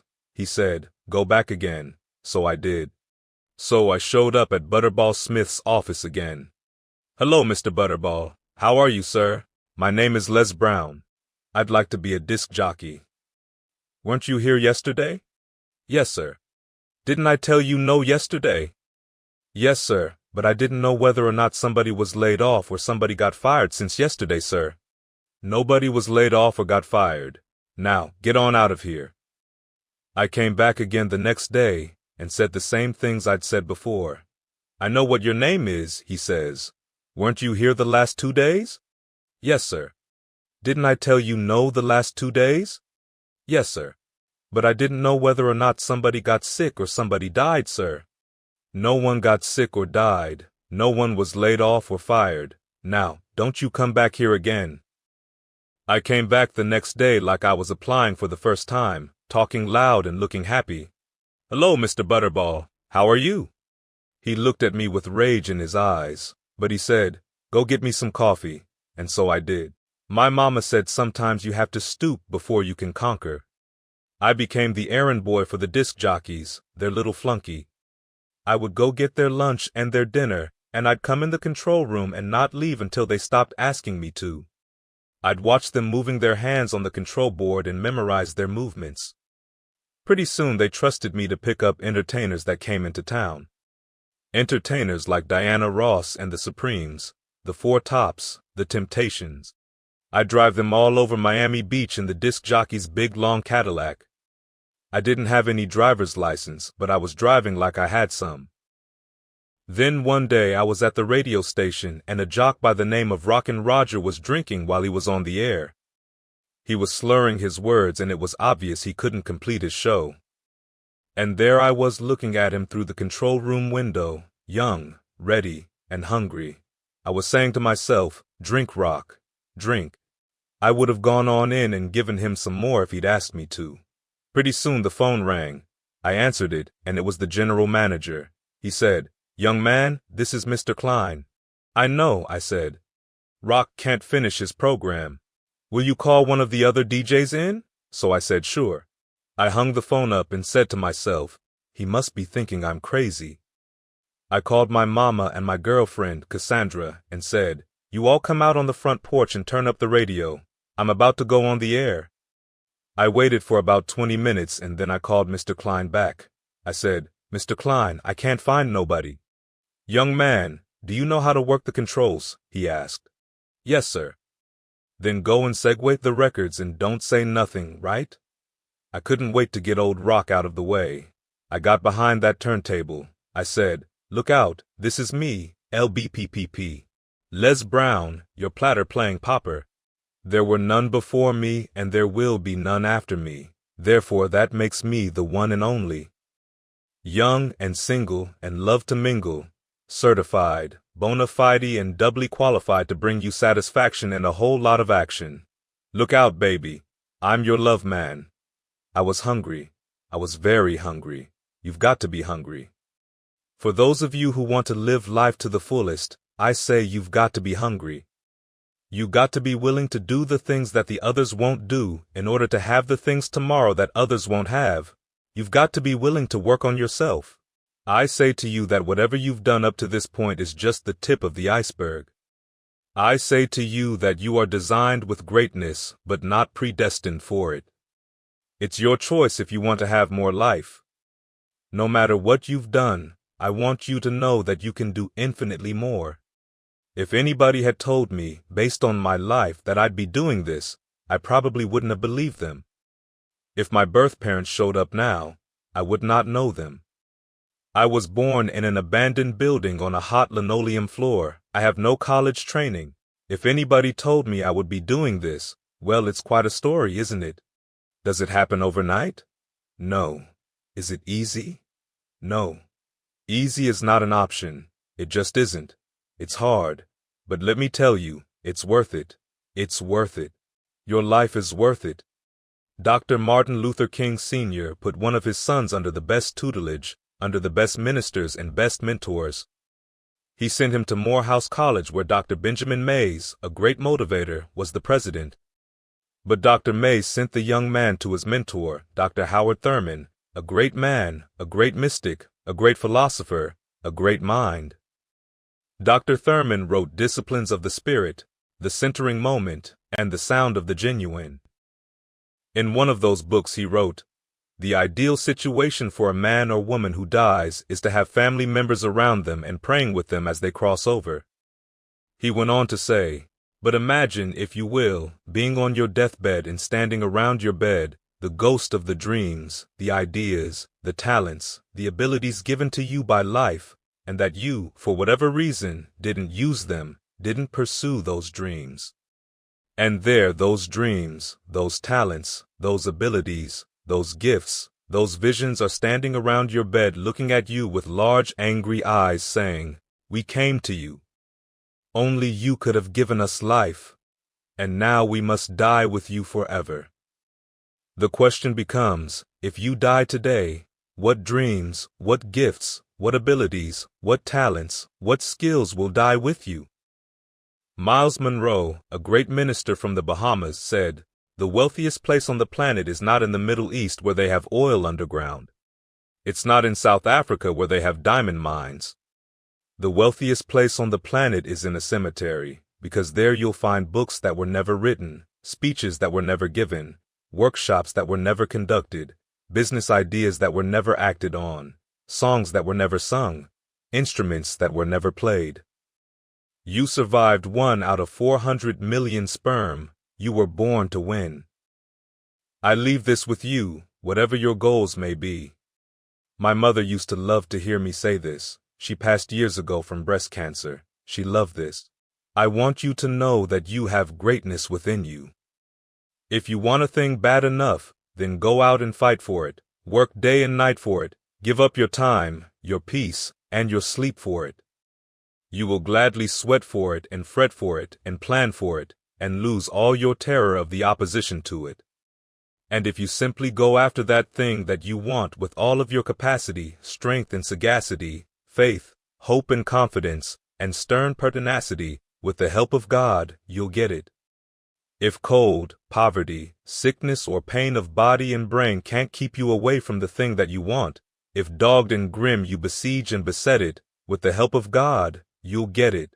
The courage to live your dreams. Contents. Chapter 1. Reinvent your life. Chapter 2. Say yes to your dreams. Chapter 3. Powerful goals. Chapter 4. A commitment to happiness. Chapter 5. The right people. Chapter 6. Whatever it takes. Chapter 7. Become a powerful person. Chapter 8. Find a cause. Chapter 9. The courage to confront your fears. Chapter 10. Getting unstuck, overcoming problems. Chapter 11. You gotta be hungry. Chapter 12. Put it all together. Chapter 1. Reinvent your life. I know that you've got greatness within you. I know that you have unlimited potential. I know that you have something to give to the universe. You are more than capable of making this your decade. It's time for you to look within yourself and decide, I'm in charge of my destiny. I'm in charge here, and I'm not going to allow anybody to turn me around. I am determined that I'm going to make it. This is the only life you've got, so you don't want to squander it doing something you don't want to do just because you feel you can't do any better. You can do better. You should do better. You deserve to do better. You are entitled to that. That is your right to do better. One of the things you will discover is that many people go through life unthinkingly, just drifting from day to day, not really being aware of who they are and what the possibilities are for their lives. Take a moment right now and think about yourself. Just think about things you have done that you have never given any thought to because you've been doing them for so long. I'll give you an example. When I lived in Columbus, Ohio, I used to drive 12 miles to work every day from my house. There were many mornings that I would get out of my car, go inside, put the key in the door, and then ask myself this question: how did I get here? Though I had driven there, I was not consciously aware of how I got there. I'd done it for so long, I didn't even have to think about it. Now, think about your life for a moment. How many things have you been doing unconsciously? Maybe you've had a similar experience to mine. When I realized this unconsciousness in my behavior, I started looking at myself and at different areas of my life. Many of us do things that we just don't think about.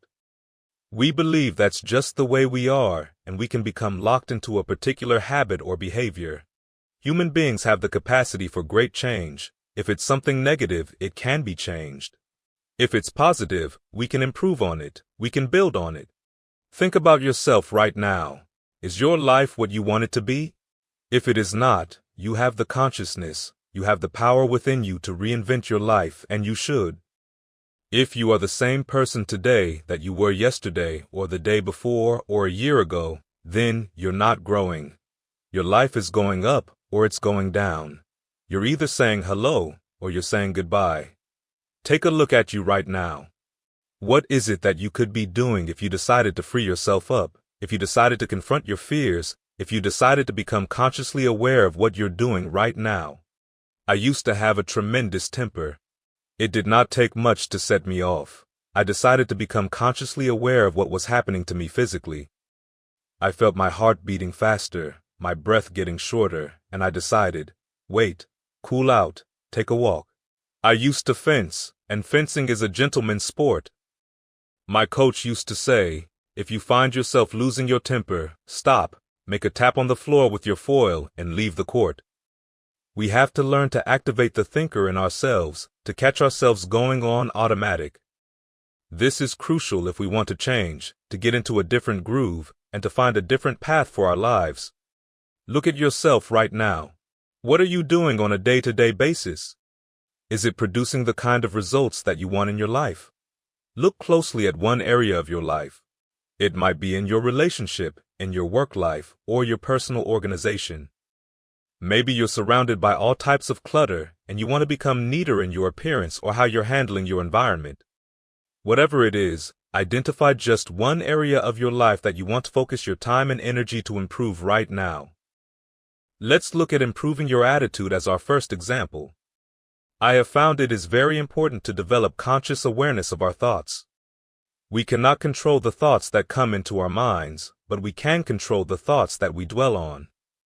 Without conscious awareness of our thoughts, we will constantly find ourselves in a negative state of mind. If you look at the news, if you listen to conversations, and just look at the world in general, you realize how often we are surrounded with all kinds of negativity. If your goal is to develop a more positive attitude, you must work consciously to improve your outlook, regardless of what's going on around you. How can we exist in the world and not allow the world to exist in us? This is going to be very challenging, because things will happen that will test you. You will become aware of things you weren't aware of before. Pay attention to your attitude right now. What are things that you allow to trigger your attitude? John Powell has a powerful illustration of this in his book, Why Am I Afraid to Tell You Who I Am? A fellow went to buy a newspaper, and the clerk was very rude to him, yet he remained courteous to the clerk. His companion asked, "Why were you so polite and courteous to that clerk, considering how rude he was to you?" He replied, "I am not going to allow that man or anybody to determine how I'm going to act. That is the power that we have. You can decide from this day forward not to allow circumstances, events, people, or any type of news to determine how you're going to react. You are in charge. Decide to become consciously aware of everything that's happening in your life right now.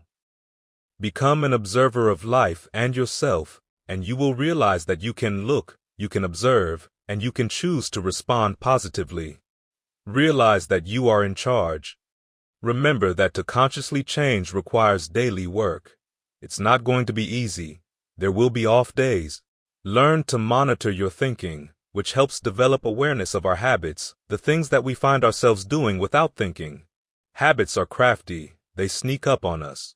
That's why you've got to catch yourself and monitor yourself constantly. Observe yourself and begin to say, "Hey, how am I doing?" Do it in the moment. Don't try and project too far ahead. Just try and stay on top of yourself on a day-to-day basis in the various moments you find yourself in. Look at the things you want to do and decide that you're going to become the active force in your life. Decide that you will not go through life feeling like a victim. Decide that when things become challenging that you're not going to personalize it, you're going to look at it and work things out and learn from it. Learn from it. That's the key. If you've lost your job, don't say, "I've been laid off." Rather, "I've been given an opportunity by the universe to find my life work." As you view all of the things that happen to you as an opportunity, you're now taking it from a different perspective. Now you are becoming an active force in your life. Rather than running from things as they begin to change, you become a change driver. You know that you've got the power within you to make the difference. This force, this power, this energy that you have is more powerful than anything that can ever happen to you. You're more powerful than your circumstances or anything that you experience right now. Decide that you're going to commit yourself to act on your ideas, to become happy. Commit yourself to live your dream. Commit yourself to become the architect of your future. Here's something that Gouda wrote that I love very much. Until one is committed, there is hesitancy, the chance to draw back, always ineffectiveness. You must be willing to jump out there. Don't ask, "How do I do that?" First, you make the commitment. Once you make a commitment, then life will give you some answers. You can't sit on the side of the pool and just stick your toe in. You have to be willing to make the leap. Most people don't want to do that. They want to sit on the side and say, "Is it cold out there? Is it rough out there?" To which I say, "Come on out and see." Decide to make that commitment. That's when you begin. You become involved in the learning process. In the second Himalayan expedition, famed Scottish mountaineer W. H. Murray said, "Concerning all acts of initiative and creation there is one elementary truth, the ignorance of which kills countless ideas and splendid plans, that the moment one definitely commits oneself, then providence moves too. All sorts of things occur to help one that would not otherwise have occurred. A whole stream of events issues from the decision raising in one's favor all manner of unforeseen incidents and meetings and material assistance which no man would have dreamed would come his way. I have learned a deep respect for one of Goethe's couplets, "Whatever you can do or dream you can, begin it. Boldness has genius, magic, and power in it. Begin it now." Minister and influential thought leader Dr. Johnny Coleman said, "It works if you work it." As you start looking at your life and working on your dream, you're going to nurture that idea. There will be people who criticize you, who don't see it for you. Don't let them turn you around. That's key because people will try to turn you around. Like the traditional blues song says, "Ain't gonna let nobody turn me around." This is one of the reasons people don't act on their dreams and ideas. When I'm talking with kids that are in institutions and ask, "What happened? Why did you give up working hard and making good grades?" Some will answer, "Well, they started teasing me." The kids allowed peer pressure to cause them to scale down their dreams and their ambitions. They started following the crowd. That's why many people don't do the things they want to do. A friend of mine wanted to become an actor all his life. He let someone convince him that he couldn't become an actor. They told him that Hollywood would swallow him up, that it's too competitive, that there are thousands of unemployed people out there. Another friend decided at age 42 that she was going to live her dream. Her son had graduated from high school, and she decided to take the plunge and go to Hollywood. She's a very quiet person and had no experience in acting.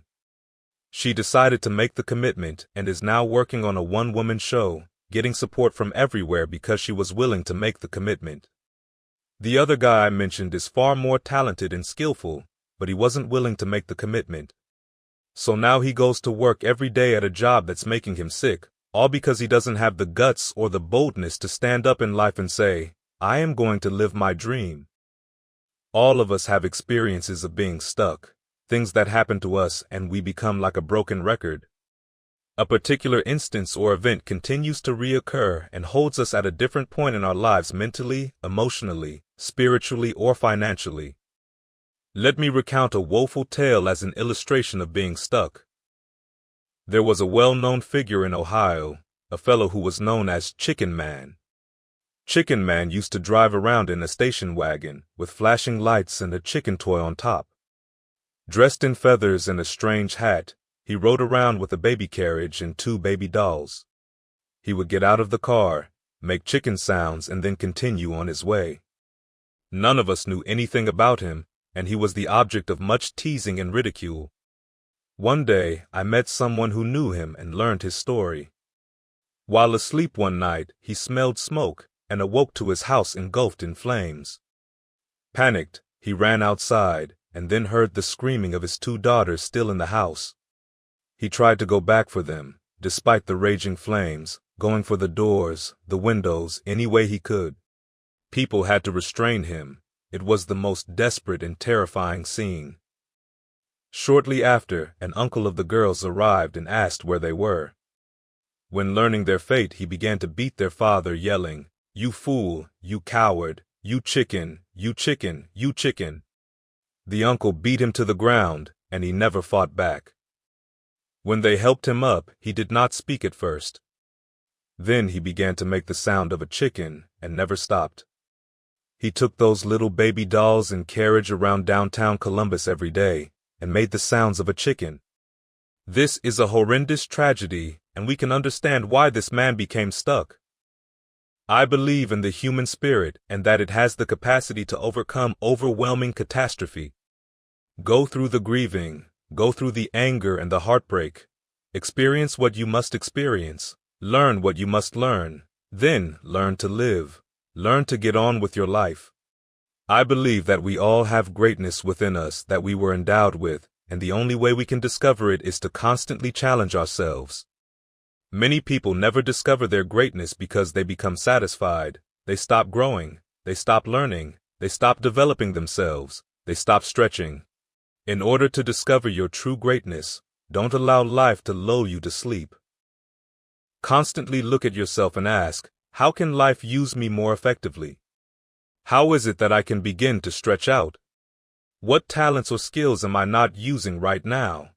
I was talking with a friend the other day and I asked her, if the unthinkable were to happen to you, what is it that you want to do? She asked, what do you mean? I said, what if you came to work one day and the corporation was closed? Due to a merger or restructuring or downsizing or because of financial problems, they're out of business? She said, I don't know. I guess I'll go look for another job. I said, wait a minute now. Let's look at this. Here's what she was doing. She was looking at herself as an employee, as opposed to looking at herself as a company you incorporated. I'm suggesting that you do that. Look at yourself as you incorporated. Look at the place where you work as your client. This is your customer, and they pay you for providing a service for them. I don't care if it's clerical or administrative, whatever role that you're working in, as a marketing representative or salesperson, you provide a service that affects their bottom line. Now, look at yourself and ask yourself the question, what other customers could I begin to create and develop for myself in the event the unthinkable happens, like this particular business going under? What is it that you can do? Ask yourself what skills you have. Do you have leadership skills? Are you the person who is able to organize the bowling league? What about your communication skills or your ability to get along with people? You may have good people skills in other areas of your life that you're not using right now. I have a friend who's a very meticulous person, very organized. Whenever we decide we want something organized, we call him and say, "Hey, we want you to handle this," because he has a proclivity for detail and for staying on top of things. However, he has never used his talents and abilities for himself. He does it for a neighborhood group or a club or organization, but never for himself. Yet he could. He could earn money as a consultant, teaching other people how to become more organized, how to be an effective planner, how to manage tasks. What talents or abilities do you have that you're not doing anything with? I'm reminded of the story about a great artist. This man played piano very well and had a good following, playing in nightclubs. One night a patron demanded he sing a song, but he said, "I'll play anything you want, but I don't sing," and continued playing. The crowd insisted that they were tired of hearing him play and wanted to have some singing. Finally, the bartender said, "If you want to get paid, sing something. My patrons want to hear some singing." So the piano player began to sing. And no one has ever sung the song Sweet Lorraine better than Nat King Cole. What talent are you sitting on? Ask yourself, can you do more than you're doing now? If you're really honest, you'll say yes.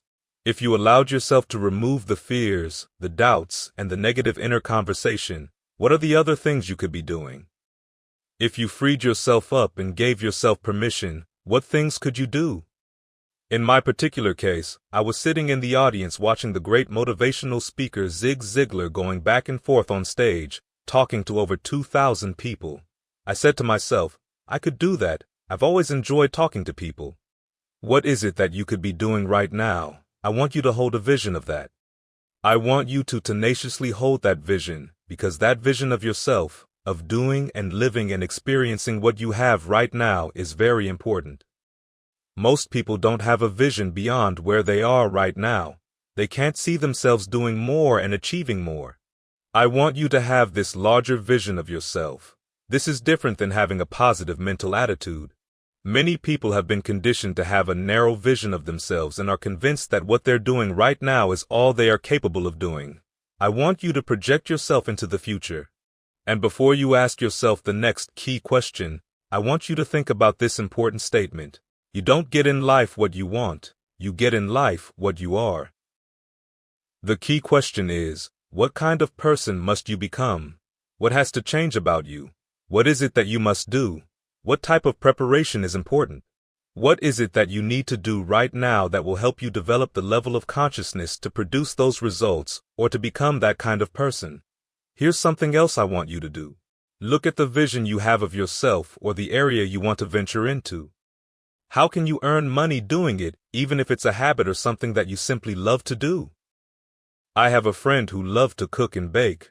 Burma Stewart baked a mean cheesecake. Christmas time or Thanksgiving, whenever people wanted a cheesecake, they would call her. Burma was a single parent, working on a job and not at all happy with what she was doing. I said, "Burma, why don't you start charging for those cheesecakes?" So she did just that. She started a business and provided gourmet cheesecakes to restaurants all over Northeast Ohio. She became wildly successful based on something she just loved to do. Identify something that is achievable, something you know that you can do, and do that. When you do, it builds up your confidence to do something else that's a little bit more challenging, something that will make you stretch a bit more. Then do that. As you continue to mushroom and take on more challenges, you will conjure up the best in you. As you continue to do this and get into the flow of things, you begin to expand and develop your consciousness through those experiences. Don't be afraid to fail. Don't be afraid to make mistakes. I think that most people allow their fear of failure or making mistakes or looking awkward to discourage them from trying to do anything. You're not going to be perfect. You're going to make a lot of mistakes, but let that be an education for you. Let that be something that you can look at and say, hey, I learned something from that. Look at your life and decide to become an active force in it. Decide to embrace whatever is required on your part, whatever development, preparation, or challenges you must take on. You're going to face the disapproval of friends, the rejection, the ridicule, the laughter, the sarcastic remarks, the cynicism. Decide that it doesn't matter to you. When you find that there's something you want to do and people start saying, you can't do it, remember successful businessman Dexter Yeager who said, when the dream is big enough, the odds don't matter. Go for your dream. You're going to have long periods of not being able to see the light at the end of the tunnel. There will be times you're going to get bruised and knocked down. I have this old saying that when life knocks you down, try to land on your back, because if you can look up, you can get up. I love what George Burns said, I'd rather fail at doing something I love than succeed at doing something I hate. There's a feeling that you get within when you resolve, I'm going to conquer this mountain, and if I don't, I'll die on the side trying. As you continue to pursue your goal, there will be a time that you begin to realize your goal has almost become secondary. What you become in the process of pursuing your goal has far more meaning and value than the goal itself. You can go to sleep at night with a clear conscience that you gave it your all, that you lived life on your terms. You can smile as you say, I gave it the best that I have. Chapter 2. Say yes to your dreams. As you begin to look toward the future and look at yourself right now, it's very important to say yes to whatever dreams you have of doing more and experiencing more, because when you do that, you are literally extending your life. You're adding more quality and richness and fullness to your life. I want you to practice constantly looking at where you could be if you gave yourself permission. Many people, once they reach a certain level, stop and relax and lay back on their laurels. Look at your life right now and look into the future and constantly hold a larger vision where you are doing more and achieving more. Just look at yourself and start using your imagination to see the universe as your playground where you're going to come out and challenge yourself to do more and use all your talents and skills. I want you to realize that when you say you want to do something that's beyond your comfort zone, that will trigger some inner conversations, and 87% of those inner conversations are negative conversations. There was a study conducted with a swim team at UCLA where they told a group their scores were not good.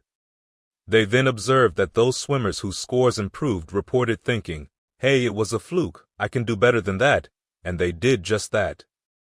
Others were susceptible to negative thoughts, hey, I'm not as good as I thought I was, and their scores showed just that. How many times have you talked yourself out of doing something? It took 9 years for me to act on that first thought I could become a public speaker. After that first conversation within myself when I said that I can do this, I then allowed the negative part of me, that lower consciousness, to dominate my thinking, and that's what I responded to. When you have negative conversations that are building a logical case as to why you cannot live your dream, you don't have the money or the training or the contacts, you don't have what it takes, and you're not good enough, you must learn to ignore those conversations. Then start building a positive case on why you can do it, and start looking at what the things are that you need to work on. Many times you can have a yes, I can attitude, but a no, I can't aptitude. Make sure that you don't hype yourself up and go forward trying to pursue your dream without proper preparation. Once you determine what it is you want to do and you hold the vision, and you've looked at what you need to do to develop yourself, write down your goals. A lot of people just never take the time to do that. This is what I do. I write down my goals and I read them 3 times a day. Why would I do that?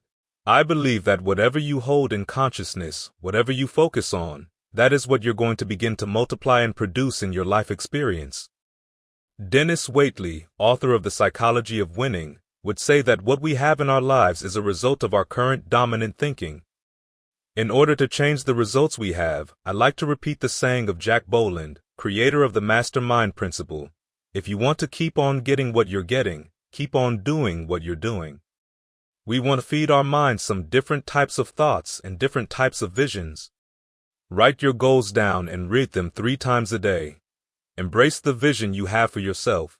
Hold it constantly, tenaciously, even when you have no evidence to support it. Feed yourself with motivational books and tapes, and talk to yourself to drown out those inner conversations that are negative.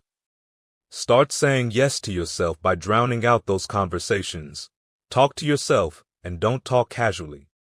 Speak with power, feeling, and conviction, because you want to begin to override and short-circuit that lower part and begin to express the higher self, that higher consciousness, to tap that unlimited power, that boundless energy that you showed up with, that you were endowed with. You came with everything you need. Buckminster Fuller said, "Every child is born a genius, but the process of living degeniuses them." Because of the damage we receive from life, where we're told more about our limitations than our potential, most of us go to our graves and take our music with us. As you affirm your right to express more and to experience more in life, let the words of Robert Browning about releasing the imprisoned splendor guide you to your future with this larger vision, to saying yes to your dreams. Write down your dreams. Write them in detail and be exact in what you want.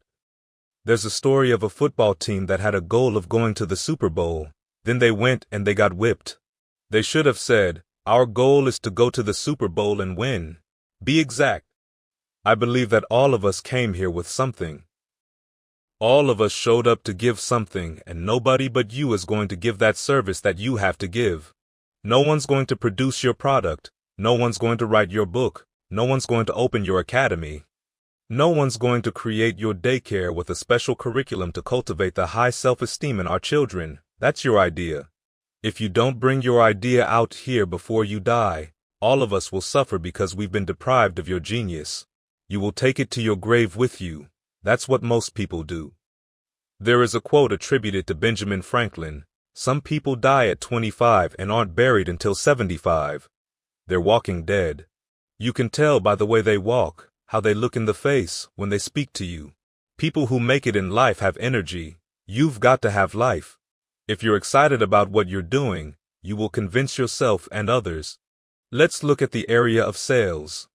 People don't buy because of logical reasoning. People buy because of the way they're feeling. If you're excited about what you do, people will come and watch you. Whatever you do, you must be excited. My friend Bob Boyd from Columbus, Ohio, is a great illustration of what I'm talking about here. I have known Bob since 1972, and what I admire is that he has not lost any of his fire. He has courage. He does not have the highest success rate, but he has courage. Winston Churchill said, "Courage is the capacity to go from failure to failure without losing enthusiasm." I want to warn you, when you come out for your dream, you're going to experience failure, and you're going to experience some disappointment. Bob came to me and said, "Lay, I've been working on this idea.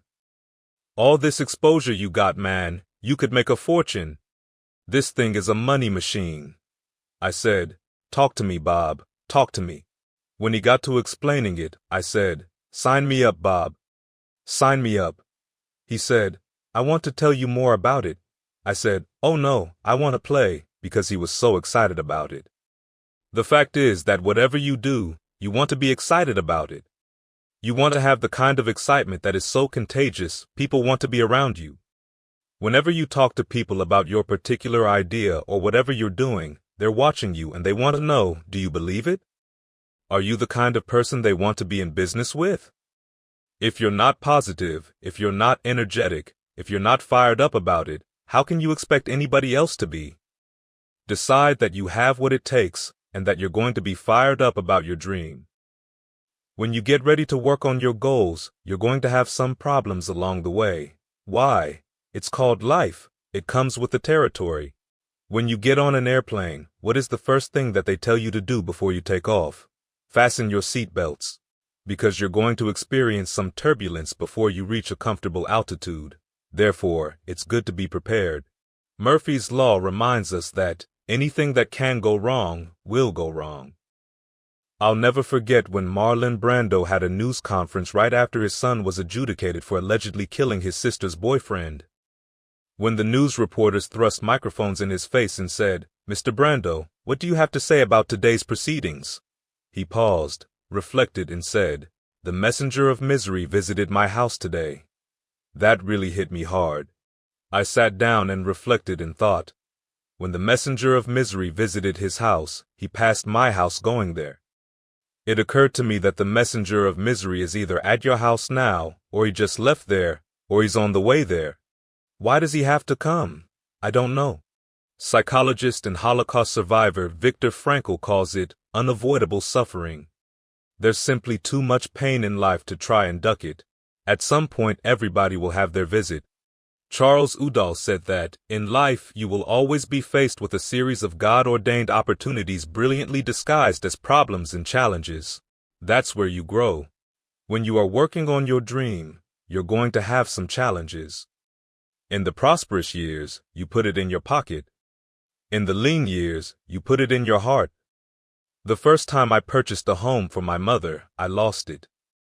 It was enough to make me want to give up, to say, well, I've lost all of my money in this deal. I guess I just have to settle for just renting now because I made a complete jackass out of myself by not following the details that were necessary to consummate the deal. Here is the story of what happened. I had a major goal, to purchase a home for my mother. There I was, ready to sign the contract and hand over $12,000 of hard-earned money that I had saved to fulfill my childhood dream. The messenger of misery came in the room unbeknownst to me and handled things quietly. My attorney asked, "Do you have a title search on this property that you're purchasing for your mother?" I said, "No, I don't. What's a title search?"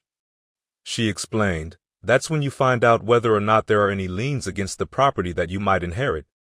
If there are, then the owner is required to take care of those things." The person that I was buying the property from said, "Excuse me. There are no liens against the property, and it will take 2 or 3 days to have this done." My attorney said, "I recommend that you do that before signing this contract." The owner, "Listen, I don't want to make this deal right now as it is. I really don't feel good about it because I'm losing money. I'm not using my mind, I'm using my heart. The only reason that I'm selling you this house is I admire the fact that you are adopted and you love your mother and you want to purchase this house for her. I have several other buyers who want to buy this property and will pay me more money. Mister, I spent my time and money coming down here early, and I'm losing money providing this deal for you because I think it's a blessing for your mother and for you. Now, if you want to take care of the deal now, let's do it. If not, I'm not going to wait 2 or 3 days and lose more money and time from my job and my business." I asked, "Are there any liens whatsoever against the property?" He said no. I looked at him, and I looked at my attorney, and I said, "I believe him." She shook her head. "I would not suggest that you do that." I said, "I believe him. I want to get it now. I'll just take the chance on faith."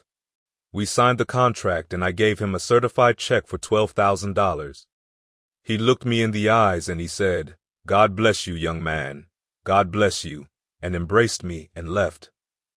I felt so good, and I went to pick up my mother. We drove to the house, and I said, "Mama, this is for you." My mother looked at the house from the car and said, "Oh my. Who would believe when I adopted you and your brother that this would happen?" I gave her the keys and we went inside. She walked around and said, "Oh, thank you, Lord." With tears running down her face, she said, "Who would believe? You who caused me so many damn problems. I was such a problem child, but I always had this dream, to get her a house." Abraham Lincoln said, "All that I am and all that I ever hope to be, I owe to my mother."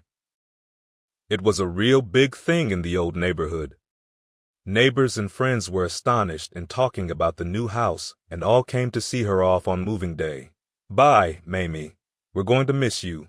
I know you're so proud. You know Mamie adopted the twins. Well, the young one, the bad one.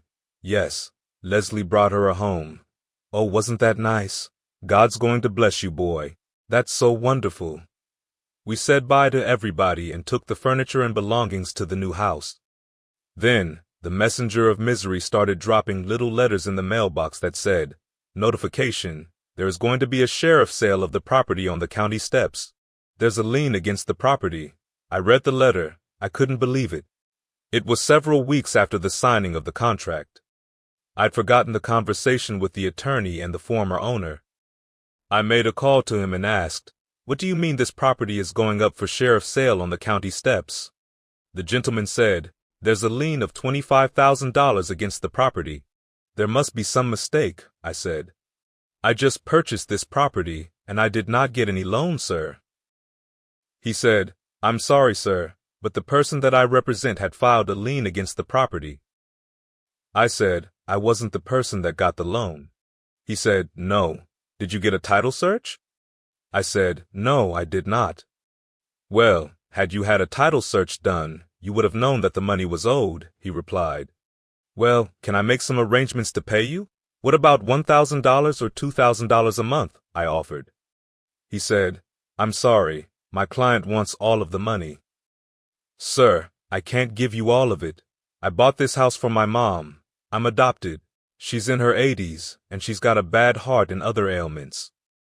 This would just be too much of a shock for her. Please, just give me a chance." "I'm sorry, sir. I'm sorry. We need all of the money." The messenger of misery had dealt me a hand, and I agonized over that. I felt angry. I said, "God, why would you do this to me?" I'm reminded of the lady who was in the back of an ambulance, and she was crying. Her son was shot.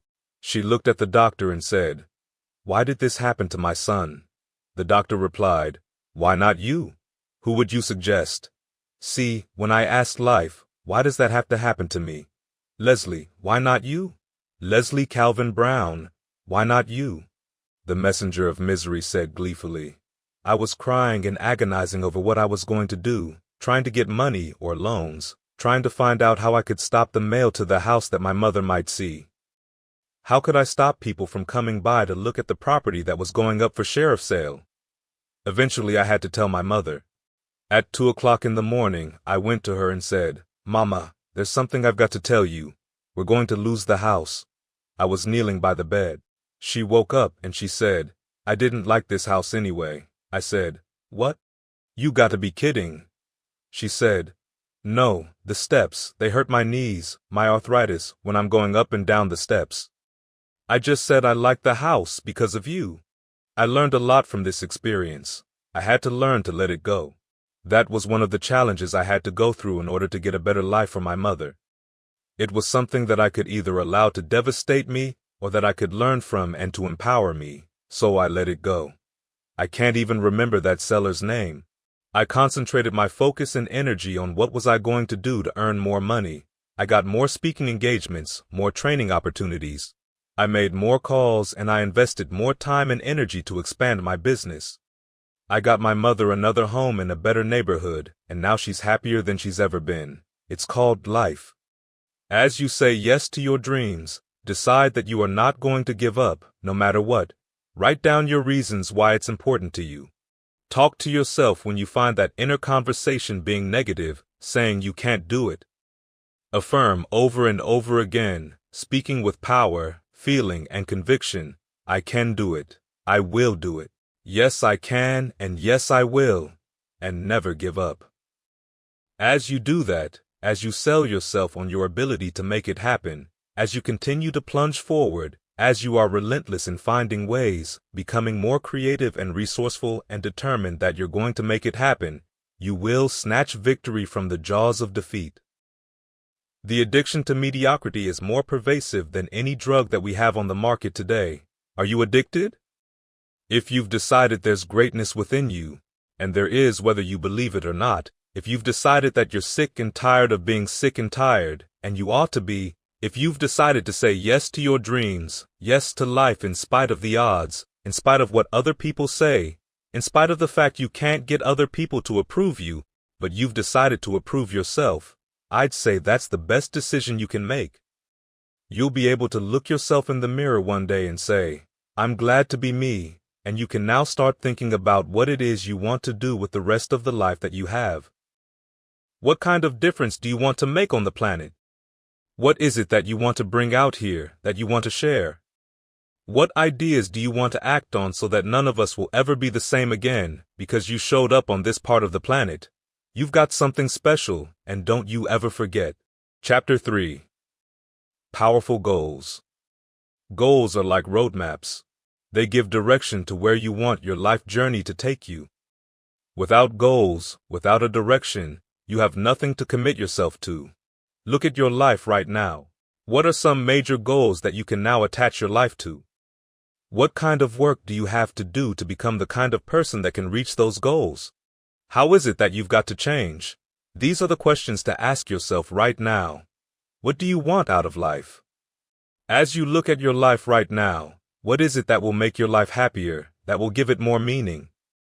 When somebody says, I'm bored, I say that in order to be bored with life, you've got to be boring. If you're doing the same thing day in and day out, if you don't have any goals for your life, and you're not headed anywhere, you're not stretching, you're not reaching, of course, that's boring because you are boring. What do you want in a career? Maybe you say, I want another career. Why? What do you want that to do for you? How much money do you want to earn? What kind of environment do you want to work in? What is it that you want to do? Do you like working with people or by yourself? What do you want in a relationship? Is that a goal for you? What are you willing to give? What kind of person? What are the qualities of this person? What are you willing to give up? What's your bottom line? All of these questions are in the areas of goals. What kind of relationship do you want with your friends or your family? Do you want to spend time with them? Are they important enough for you to identify time that you will spend with them and plan some things in advance on what you're going to do with them? One of the goals I had was to become a better father, and I thought just paying the bills and buying their clothes and picking them up and taking them places and doing things with them was enough. But then I discovered that it's one thing to give a check, it's something else to give of yourself, it's something else to learn how to listen. It's something else to go from preaching and teaching and becoming a friend and listening and sharing and being real and being honest and being genuine. That's a whole different program, because I really didn't know what it took to be a father. It was my goal to do that. I started talking with friends who were good fathers and who I felt would be good role models for me.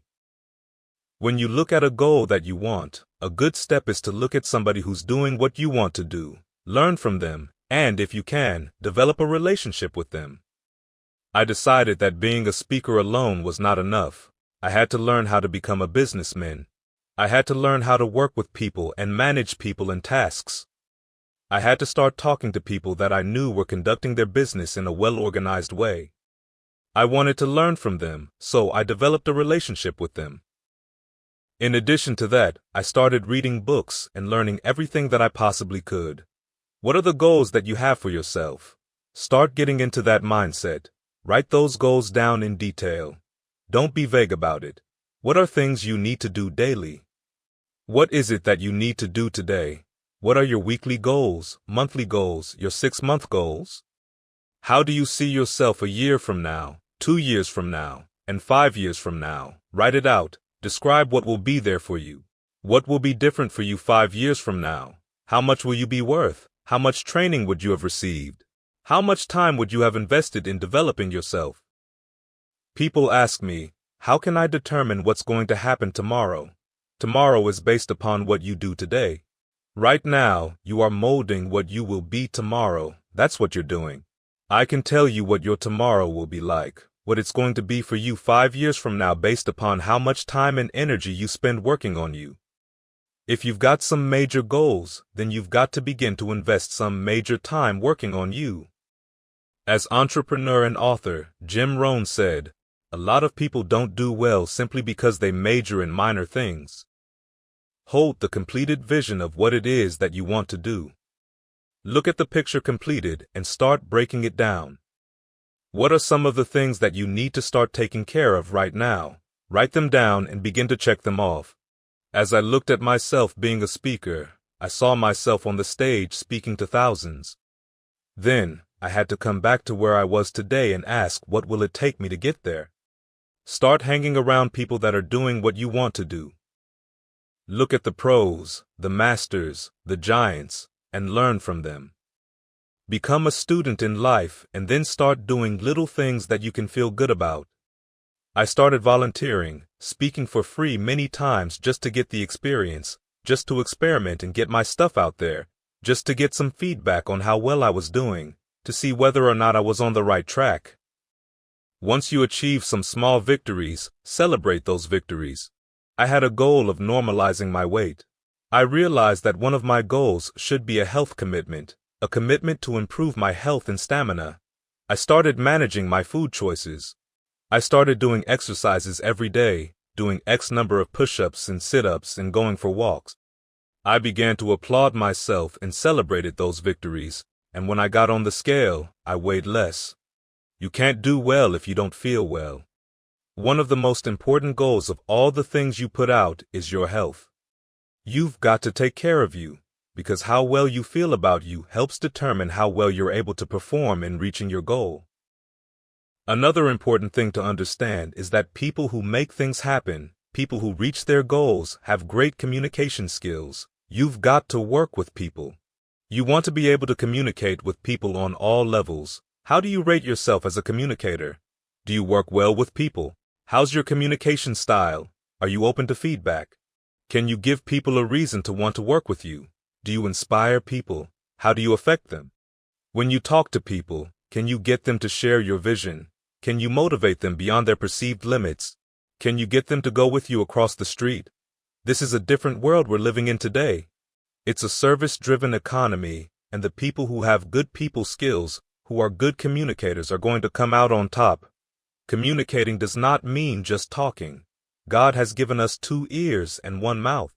That means we've got to learn to do twice as much listening as we do talking. Are you a good listener? Do you ask questions? Do people feel comfortable around you, or do you dominate the conversation? Do you have to be right and to have the last word? Look at your skills in these areas. How well you work with people will determine how successful you are in reaching your goals, because you can't do it by yourself. You've got to get people to join you. Begin to establish a network of people in your related area. That will enable you to move in the direction you want to go at an accelerated rate. There is a critical underlying aspect to begin to understand as well. If you decide to deliberately evade your own greatness, if you decide not to work on your goals, I can guarantee you that you're going to be miserable. When you are not living up to your true greatness, you are committing spiritual suicide. People who have goals live longer. More people die after Christmas than any other time of the year. Are you aware of that? This is because they had a goal of living to Christmas. I just want to see one more Christmas. What is your dream? What's your goal? Decide that you are going to focus on developing yourself and putting together a strategy to reach your goal. What is it you need to do right now? You've got to put together a game plan. Write it down. What's your plan of action? If you run into some opposition, what will you do? If you run out of money, how are you going to handle that? If this plan of action, this game plan that you have put together, if that strategy doesn't work, what will you do then? You've got to get several strategies, because if it does not work, you want to be able to go back to the huddle and come back out again. Let's say you had a goal of making $100,000 over the next year. Put together a game plan to identify $300,000 worth of business. Why? Because you want to identify the means to create $300,000 worth of business in the event that some of that business falls through the cracks, in the event that Murphy and the messenger of misery catch you in an alley one day and knock you out. You want to have some other things going for you. If you aim for just the $100,000 and that's the only strategy you put together, I guarantee you won't reach it. You want to identify 3 times the opportunity beyond the goal you identified for yourself. Things are more competitive than ever before, and you've got to be high energy. You've got to be on fire. You must be excited about what you're doing. The amount of sales that you make, the amount of success that you make, the amount of impact that you make in the industry, if it's writing a book, opening a restaurant, having a grocery store, Whatever it is, your success, what you're able to earn, your position in the marketplace, will be directly related to how sold on it you are. How sold are you on it? You're relentlessly burning the midnight oil, putting in 5, 10, 15 extra hours, whatever is required to make it happen, taking full responsibility for it, because nobody is going to take care of your dream better than you. Nobody is going to care more about your goal than you. I don't care if it's a relative of yours. Nobody is going to do that. They should not. It's yours. Don't expect that. Nobody's going to put in more time than you. As you look at where you want to go, be willing now to come out of yourself. Be willing to stretch out. Be willing to invest more of you than ever before. Here's the next quality of people who make their dreams come true. You've got to be unstoppable. That's right. If somebody tells you no, so what? If a door is closed in your face, so what? If things don't work the first time around or the second time around, so what? I wanted to be in a magazine. I called the publisher of that magazine for 2 years every week. Why? I'm unstoppable. I did get into the magazine. I wanted to be on a national televised program. They said, "You are not an author of a book, are you? You're not a celebrity." No, I'm not. But if you give me an opportunity to be on your program, I will become that. I'm a very good guest. I'm sorry, we're not in the business of making people celebrities. Okay, no problem. But I've got a good message that would be a benefit to your viewers. I'm sure you do, sir. Everyone who calls here does. That's the way they feel. Call us when you do something of national significance. Thank you very much. I didn't go back to that person. I went to someone else. I continued to talk to other people at that particular place until I found someone else that would listen to me. Then I sent her tapes. I called her and developed a relationship with her, and eventually I was invited to be on that program. It took me 1.5 years to cultivate that relationship, but I was unstoppable. I saw myself on that program. I was willing to initiate the energy, the action.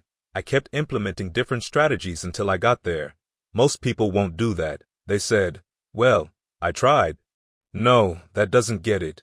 If you want to come out here and reach your goals and make your dreams come true, if you want to change careers, you won't do it casually. No. You must put out more energy and more effort than ever before. When you begin to look at initiating a new strategy for your life, you've got to become unstoppable because there'll be many things to turn you around. You've got to think constantly about why you're doing it. What are the rewards? What's there for you across the goal line that you're reaching for that makes it worthwhile for you? Don't just say, "Well, I want to make more money." After a while, it won't matter. The money won't be enough. You've got to have something else emotionally charging for you, something that's more rewarding for you. Find some strong and powerful reasons other than just earning $1 to make it worthwhile for you. I was at a major corporation and was selected to go up for a contract competing against a fellow of Asian descent. We came in on the bus together, and when I spoke to him, he didn't answer, and I assumed that he couldn't speak English. We too were the finalists and had to present and entertain questions from the panelists. I felt very comfortable with this type of arena. As I've said, I'm a good communicator, and felt that I could prevail. My co-finalist really surprised me. He was awesome, extremely knowledgeable and articulate, and made a brilliant presentation. I won that contract by the skin of my teeth. When I went outside to catch a cab, he was still there. I said, "I won that contract, but the next one you might win." He was slightly older than I was, and he said something I won't ever forget. "You didn't beat me. What you did was you won scholarship money that I was going to put aside for my granddaughter. You beat her out of that." "I'm a grandfather too," I replied softly, but his response was something for me to reflect upon. I went in there fighting for a contract, but he went in there with a different commitment. He was thinking about another future generation. His motivation was entirely different. What goal do you have? I think we have to begin thinking in terms of generations yet unborn. What kind of stand do you want to take with your life?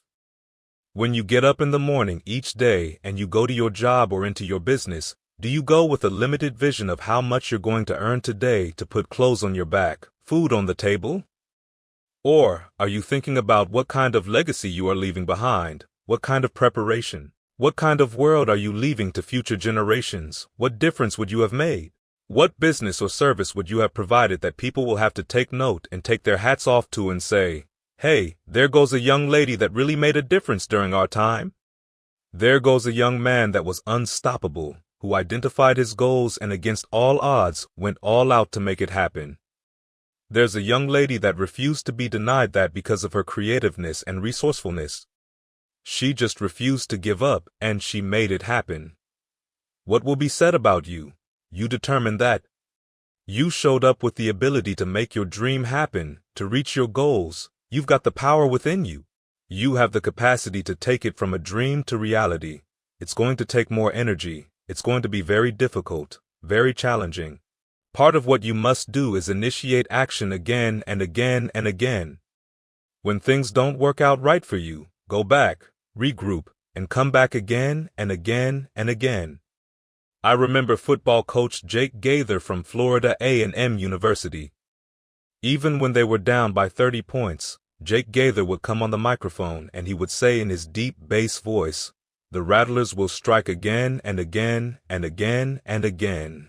We will never give up." That's how you must be with your goals. You must strike again and again and again and never give up. Never, never, never until you reach your destination. Once you get there, you pat yourself on the back. You celebrate and then you look at, where else can I go? What else can I do? This is your universe. You can decide to have another goal to reach for and start working and preparing yourself all over again, reaching and developing and expanding into your greatness, discovering who you are and unfolding your future and designing and creating what you want it to be.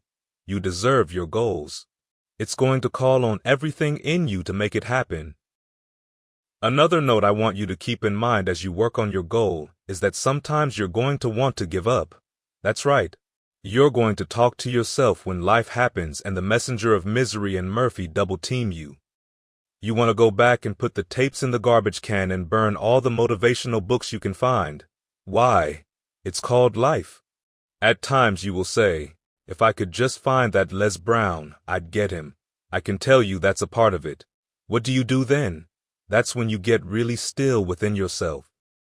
Listen to that still small voice within you that says, "Hey, even though you might feel like you're alone, even though you might feel that there's just no way you can make it happen, here you are, calling on that inner strength, that something in you that is here to help you." Eula McClaney wanted a better life for herself. She was working behind a plow at age 26. She got married and had 2 daughters and went to Pittsburgh with her dream of a better future. Her husband didn't share that dream, but she continued to nag him over and over again, and finally, out of exasperation, he said okay. She wanted to go into real estate, and he didn't want to do that. She wanted to go to Los Angeles to start all over again. He said, "Why don't you go and take the girls with you? If things work out, fine. If not, at least we won't lose what we have." He was comfortable. He was about maintaining the status quo, but she wanted more. She didn't mind taking some chances. She went with her 2 daughters and she started childcare in her home and selling slices of sweet potato pie and working part-time. It took her 2 years to save enough down payment on the first piece of property. That was her goal. She wanted to own property. That's all she ever dreamed about. It was like a recurring dream that wouldn't let her rest. Finally, she did it and called her husband. She said, "Come on out. I've got our first piece of property. And something else I want you to realize.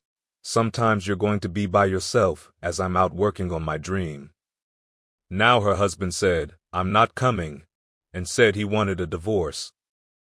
I saw her on Lifestyles of the Rich and Famous, and I made it my business to meet her. She told me, "Mr. Brown, I prayed that night. I got on my knees and said, 'Lord, what can I do to help my husband share my vision of a better future?'" She said the words came to her as clear as day. Do it yourself. She did it herself. She told me, "Many times I wanted to give up. Many times I did not know where I was going to get my next meal from. Many times I wanted to throw in the towel. I wanted to call my husband and say, 'Baby, you are right. Can we come back home?' Many, many times. But during those times, there was something in me that said, 'Don't stop. "Don't give up. Just keep on keeping on." I decided that I wouldn't stop, and I made it happen. She went on to accrue a fortune in real estate in Southern California and lived in an exclusive area in Beverly Hills, becoming active in political fundraising and entertaining society's elites, politicians, and celebrities. Before her death, she wrote a book called God, I Listened, and donated over $30 million to charity. Eula McClaney didn't stop. Many times when I wanted to give up and wanted to stop, I thought about her and how life had dropped her to her knees. Sometimes you're going to have to pray. Sometimes you're going to have to cry. During those moments when you feel powerless in the face of the odds or the opposition, when you run out of money and walk the floor and wonder how you're going to pay your staff, or how you're going to pay your bills, or how you're going to get a spouse to understand why you've got to do this and they just can't see it, you must talk to yourself and decide. That's why it's important you write those reasons down, why it's important you're doing it not just for the money, but because it brings meaning to your life. It's important for you to know why you're doing what you're doing, because that's when you're going to have to call on all your resources. There are many ways to encourage yourself during the turbulent times. I believe that you should identify music that you find uplifting and have it ready to go. Underline quotes in books and have other inspiring thoughts available to read for an energy surge. Identify people that are part of your support committee that you can talk to, who can revive your faith and courage. Have a list of some classes or experiences, like taking a hike, that you can do for inspiration and regrouping. Sometimes you have to take 2 or 3 steps back just to go forward again. Sometimes you might have to get a part-time job just to keep things going until you get back on track. It's okay. It's all right. They say that Walt Disney failed 7 times before he reached his goal. It's okay. It's happened to the best of us. It's all right. It won't break you. It only introduces you to yourself. You'll find out that you're more than capable and able to handle it if you don't internalize it. Don't personalize it and realize that it's all a part of the game called life. Don't let anybody turn you around. You deserve your goals. You deserve your dream. Chapter 4. A commitment to happiness. Life happens to all of us, and when it does, we have a choice. I think that's the greatest ability that man has above the animals, to choose what he's going to surrender to or what he's going to embrace. We can choose to be miserable or we can choose to embrace happiness. Begin to realize that whatever we face in life, it is only there for our growth and development and for enabling us to discover who we truly are. When you focus on problems, you have a state of mind that this is a hassle.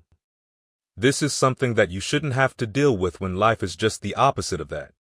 I believe that life is a classroom, and if you view it like that, everything that happens to you, instead of it being a problem, you see it as a challenge. You see it as a project for you to work through. You see it as something there that calls on the very best in you to handle it.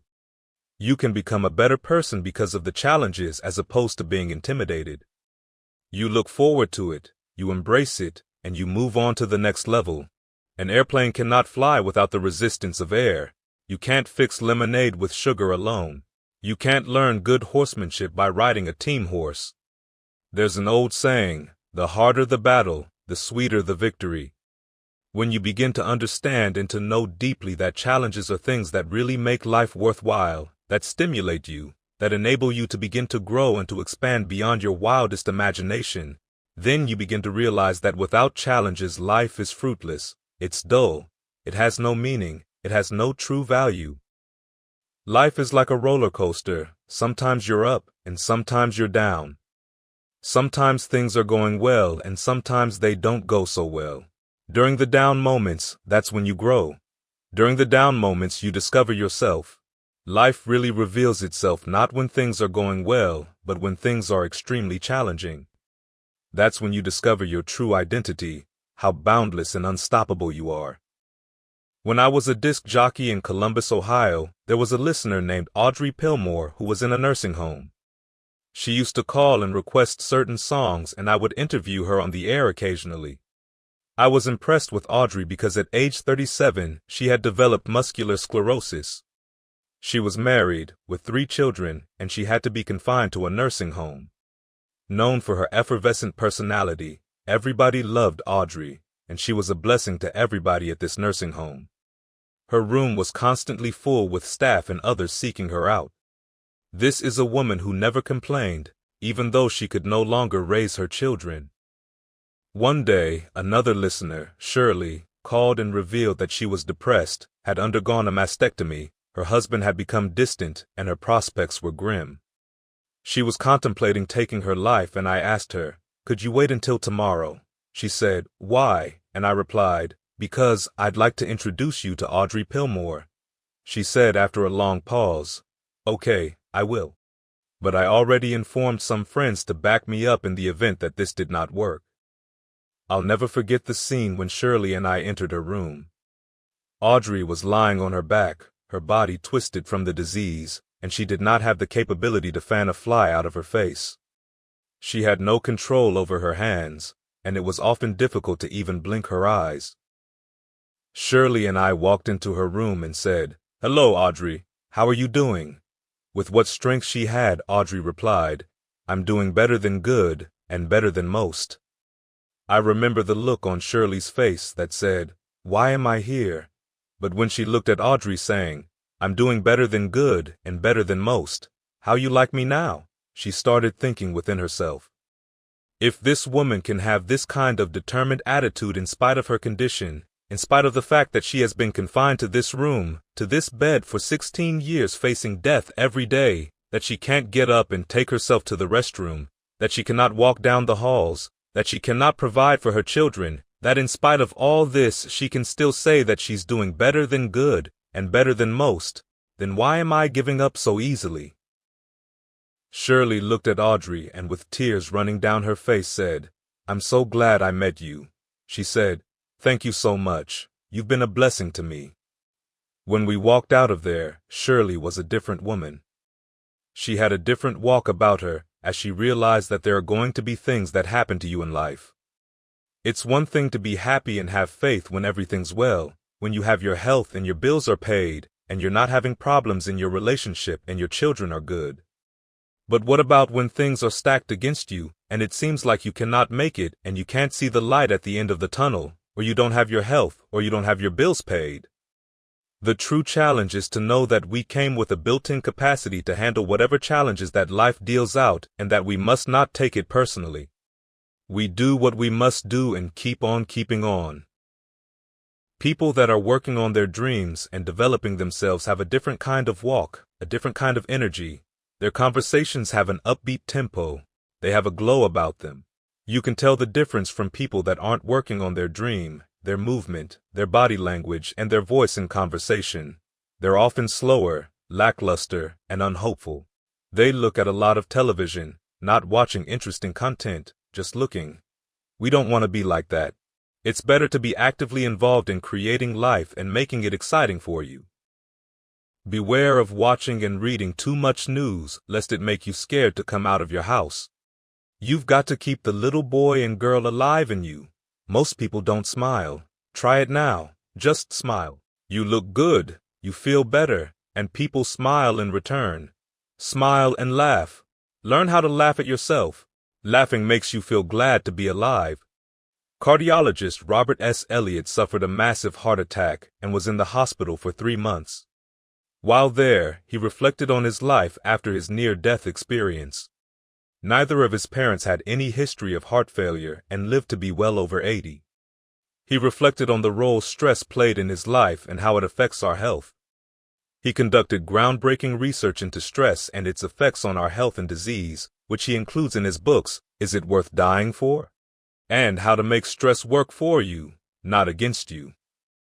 Among his many memorable quotes are, "In order to live a long life, be happy," and Rule number 1, don't sweat the small stuff. Rule number 2, it's all small stuff. Now that's real. Harriet Beecher Stowe has an often cited quote for those challenging situations when we feel stuck, when you get into a tight place and everything goes against you until it seems that you cannot hold on for a minute longer. Never give up then, for that is just the place and time that the tide will turn. It could be easier to use difficult times as a signal to turn around, as a stop sign as opposed to a growth sign. Many will turn around rather than stepping forward. What I've discovered in my own life experience is that at those moments, those times so trying you're at your wit's end, that somehow with faith and belief in yourself and your dreams, you can make it through. Many of us have been in situations like that, where we are overwhelmed with fear. It seemed like the odds were against us, it was impossible to break through, but because we held on, some way, somehow, things worked out. How? I don't know. Sometimes I look back and wonder how I got over. I remember the gospel song by James Cleveland that says, "Lord, please, help me to hold out until my change come." When you're working on your dream, there are going to be times you want to give up. There will be times in life that knock you down and catch you on the blind side, and the challenge is to hold on. If you hold on tenaciously, I say the universe is on your side. A way out will appear or someone will step forward and help you somehow. I still remember this scene from the movie, The Color Purple. When young Celie was challenging Albert, who told her that she was nothing and always will be nothing, and she said, "You might call me ugly, you might call me dumb, you might call me stupid, and I might not be able to talk, but I'm still here. I'm still here." We can say that about ourselves. My bills might not be paid, you might have divorced me. Things aren't what I want them to be. My life might be in shambles right now, but in spite of all of that, I'm still here. I still have some work to do. My work on this plane is not through yet. As long as I'm here, I can make a difference. As long as I'm here, I can become an active force to turn things around. This has not come to stay. Trouble does not last always. This too shall pass. Many times when things happen to us and we're in the throes of it, we believe that it's going to be that way forever. It's never like that. At some point in time, it's going to leave. This too shall pass. When you know that you can operate with a sense of expectancy, you expect things to get better. When you are dealing with a particular challenge, you handle the challenge. While you're in the challenging situation, you continue to make things happen. You continue to move. You don't stop. You don't start feeling sorry for yourself. You don't call people and talk about how bad things are for you. Watch the language, watch the conversation that you have, because whatever you focus on, whatever you talk about constantly, that's what you're going to produce and expand and multiply in your life experience. I tell people watch what they say, because words are clothed with energy and they begin to materialize. Start watching your inner conversations and pay attention to what you're saying. If you're going through some challenges, instead of, "I'm broke," say, "I'm overcoming a cash flow problem." Rather than, "I'm sick," try, "I'm overcoming a physical challenge." Every day in every way, I'm getting better and better. If you just do those two things, watch your inner conversations and reframe what you're saying about yourself, your world, your affairs, your circumstances, you will find this too shall pass. If you can't say something good, don't say anything at all. Don't allow people to encourage you to chime into the negative conversations of the world. If you listen to what everybody else is saying, if you judge according to appearances, then you will find yourself constantly being negative. Of course, we all want to know how things are going to get better. How? I don't know and I don't have to know. I just have a feeling that everything is going to be all right. Why? What proof do you have? I don't have to produce any proof. All I need to do is to know it, to expect it, and to keep on doing what I can, where I am with what I've got right now, living in the moment, and realizing that this too shall pass. Part of what we need to do is allow our inner child to activate itself to do certain things. When I'm working with various groups, doing workshops or seminars, I have people get physically involved in certain gestures or little rituals. One is to repeat an affirmation out loud whenever you can, wherever you are. I don't care what you're doing. You might be driving along the highway or working around the house, but say this and say it strong. I throw away negative thoughts. I throw away guilt. I throw away negative people and all of the unnecessary baggage that's been holding me back. We must begin to find little ways to make ourselves peaceful, to cultivate happiness. Here's another affirmation I'd like you to say out loud right now. I bring in faith. I bring in peace of mind. I bring in good relationships. I bring in good health. I bring in love. I bring in money. I bring in every good thing in the universe that you live in. Always remember that in spite of how bad things might appear to be, you're still here, you still are a worthwhile person, and you have so much to be thankful for. If you go through life holding grudges, wanting to get even or get revenge, you will find out that the person holding the hatred, the anger, and the resentment is doing more damage to themselves than the person they aimed that hatred or anger at. The best way to deal with the challenge of overcoming any kind of hot feelings that you might have about someone, regardless of what they have done to you, is to ask yourself the question, how does this help me? Is it something that I need to hold on to? Is it helping me to grow and to move into the future? Is it weighing me down? How do I feel inside myself when I'm holding these negative feelings toward this person? In my particular case, for a long time I hated my mother and father because I never knew them. I was living with the feeling that they gave me away. I never saw or knew them, so I didn't have any way to visualize a target for my hatred. I was reading the poet Khalil Gibran and his thoughts about children. They come through you, but not from you. That particular line just liberated me. In conjunction with the reality that I was adopted and chosen with love, I was free from my years of hatred. I said, wait a minute, I'm a child of the universe. I came through somebody, but I came from the universe. I realized it really did not matter who got together to produce my brother and me. I spent a long time wondering what my father looked like, what my mother looked like, what kind of people they were. Did I have any other brothers and sisters? I conducted some seminars with a medical professional who was obsessed with trying to find his parents. We had something in common, both being adopted. He was a part of a group that helps people find their biological parents. At one point he said, "Man, your life is not complete until you find your parents." I was dubious as my life was going well and for many years. He did help another friend of mine find his father. He went to the house and knocked on the door. There he is looking like his father's identical twin, and he said, "Hi, I'm your son." The father slammed the door in his face saying, "I don't have a son." I'll never forget the look on my friend's face when he came down the steps. He said, "I wished I had never found him. At least I would not have to live with the rejection that even now he doesn't want me." Of course, all stories are unique, and many reunions of adoptees and birth parents work out very well. For me, in my particular situation, I say that whoever my parents are, bless them.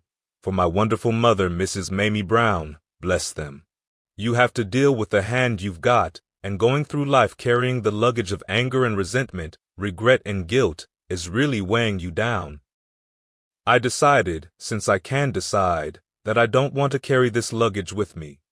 It's not helping me to grow mentally, emotionally, and spiritually. It doesn't matter. The only value that it has, the only meaning that it has, is that which I give it. That might sound simple, but I tell you this, we do have the power to choose who we are going to serve, our negative law in nature, or our higher self. If you feel that being angry, having resentment and guilt works for you, then go on with it. If you want to be free and you have the capacity to be free, you can free yourself. Your future is open, and the possibilities are unlimited. If that glass is empty, you can fill it with milk. You can fill it with water. You can fill it with wine. You can fill your life with anger and regret and resentment, or you can decide right now, wherever you are, to fill your life with love, with forgiveness, with compassion, and with understanding. You can choose to let what happened make you bitter or make you better. That choice is in your hands.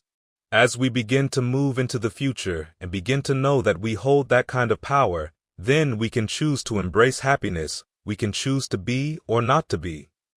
That is the question, to be in charge of your feelings, your emotions, and your thoughts, or not to be in charge, to surrender to the negative mindset of the world. Choose to stand strong within yourself. Say, "I choose to be happy. I deserve to be happy. It really doesn't matter what happens to me." As Elsie Robinson said, things may happen around you and things may happen to you, but the only things that really count are the things that happen in you, and we control that. Chapter 5. The right people. I read an article once about the right ingredient. I think that anybody who has ever done anything in life of any special significance has had the right ingredients. They had some people there who had all of those streams where they were weak and were able to complement them. When you look at major corporations, there's always a person behind the scene, that second-in-command person, that can make all of the difference between being successful and failing. I think it's very important that you can give yourself what I call a home court advantage in life. Sports studies indicate that when a team is on the road, they usually lose more than when they are at home. They win at home because they have people there rooting for them. They're more confident, they feel more comfortable in their territory, in their home court, and because they have people saying, "Hey, you can do it." Even when they are down by points, those people are cheering them on. It gives them a certain adrenaline flow. It gives them a certain level of competency or extra thrust where they can go beyond where they ordinarily would. It's very important that you see the value of aligning yourself with what I call OQP, only quality people. Look at people around you or people that are doing what you want to do, and select people who can enhance, enrich, and empower you, people who will enable you to transcend yourself by assembling a team that has been handpicked by you. OQP are people that can be an asset to you. You can give yourself an extra winner's edge by assembling a team that can complement you and strengthen you where you're weak, and enable you to go across the finish line or reach the goals that you want to reach at a much faster rate. It's important when people are with you, that they see where you're going. Not only must they share your vision, but they must see how they fit in the vision. In order to manifest your dream and to produce the results that you want, it's going to take a lot of energy. You want people who will stand with you. You cannot do it by yourself. We win with people. It has been said that one negative comment is 16 times more powerful than a positive comment. When that comment comes from someone that you love, that you respect, or from someone who should be there for you, someone who should be cheering you on, it hurts very much. When a spouse or family member says to you, "You can't do it," that hurts worse than coming from somebody who you don't know. Criticisms are very powerful. I don't know anything that can destroy your desire, your dream, or your passion faster. I know a lot of people never ever acted on their dreams or their ideas because people around them, people they respected or looked up to, said, "I don't think you should do that," or "I don't see that for you," or "I don't think you should try and get involved in that area. You're not good enough." They did not venture out on their ideas because someone they highly respected did not approve of the idea. They decided they couldn't do it because they were seeking the approval of people they cared about. I think that it's important that you surround yourself with people who are positive, who can see the possibilities for you, who will not be yes people for you and just agree with you all the time, but at least have a sense of adventure and say, "Why not? Go take it on." I have in my life some trusted critics, people who will tell me stuff that I need to hear, not only what I want to hear. The quality circle of people that you have with you must include people who are able to challenge you, who help you stretch mentally, intellectually, personally, and spiritually. These are not yes men who just go along with you. These are the people who will tell you things you can't get anywhere else. They care about you. It can be uncomfortable and doesn't always feel good to hear constructive criticism. I have one person, Mike, who tells me things I don't like hearing at all. I hate being on the hot seat, but I cannot grow without that.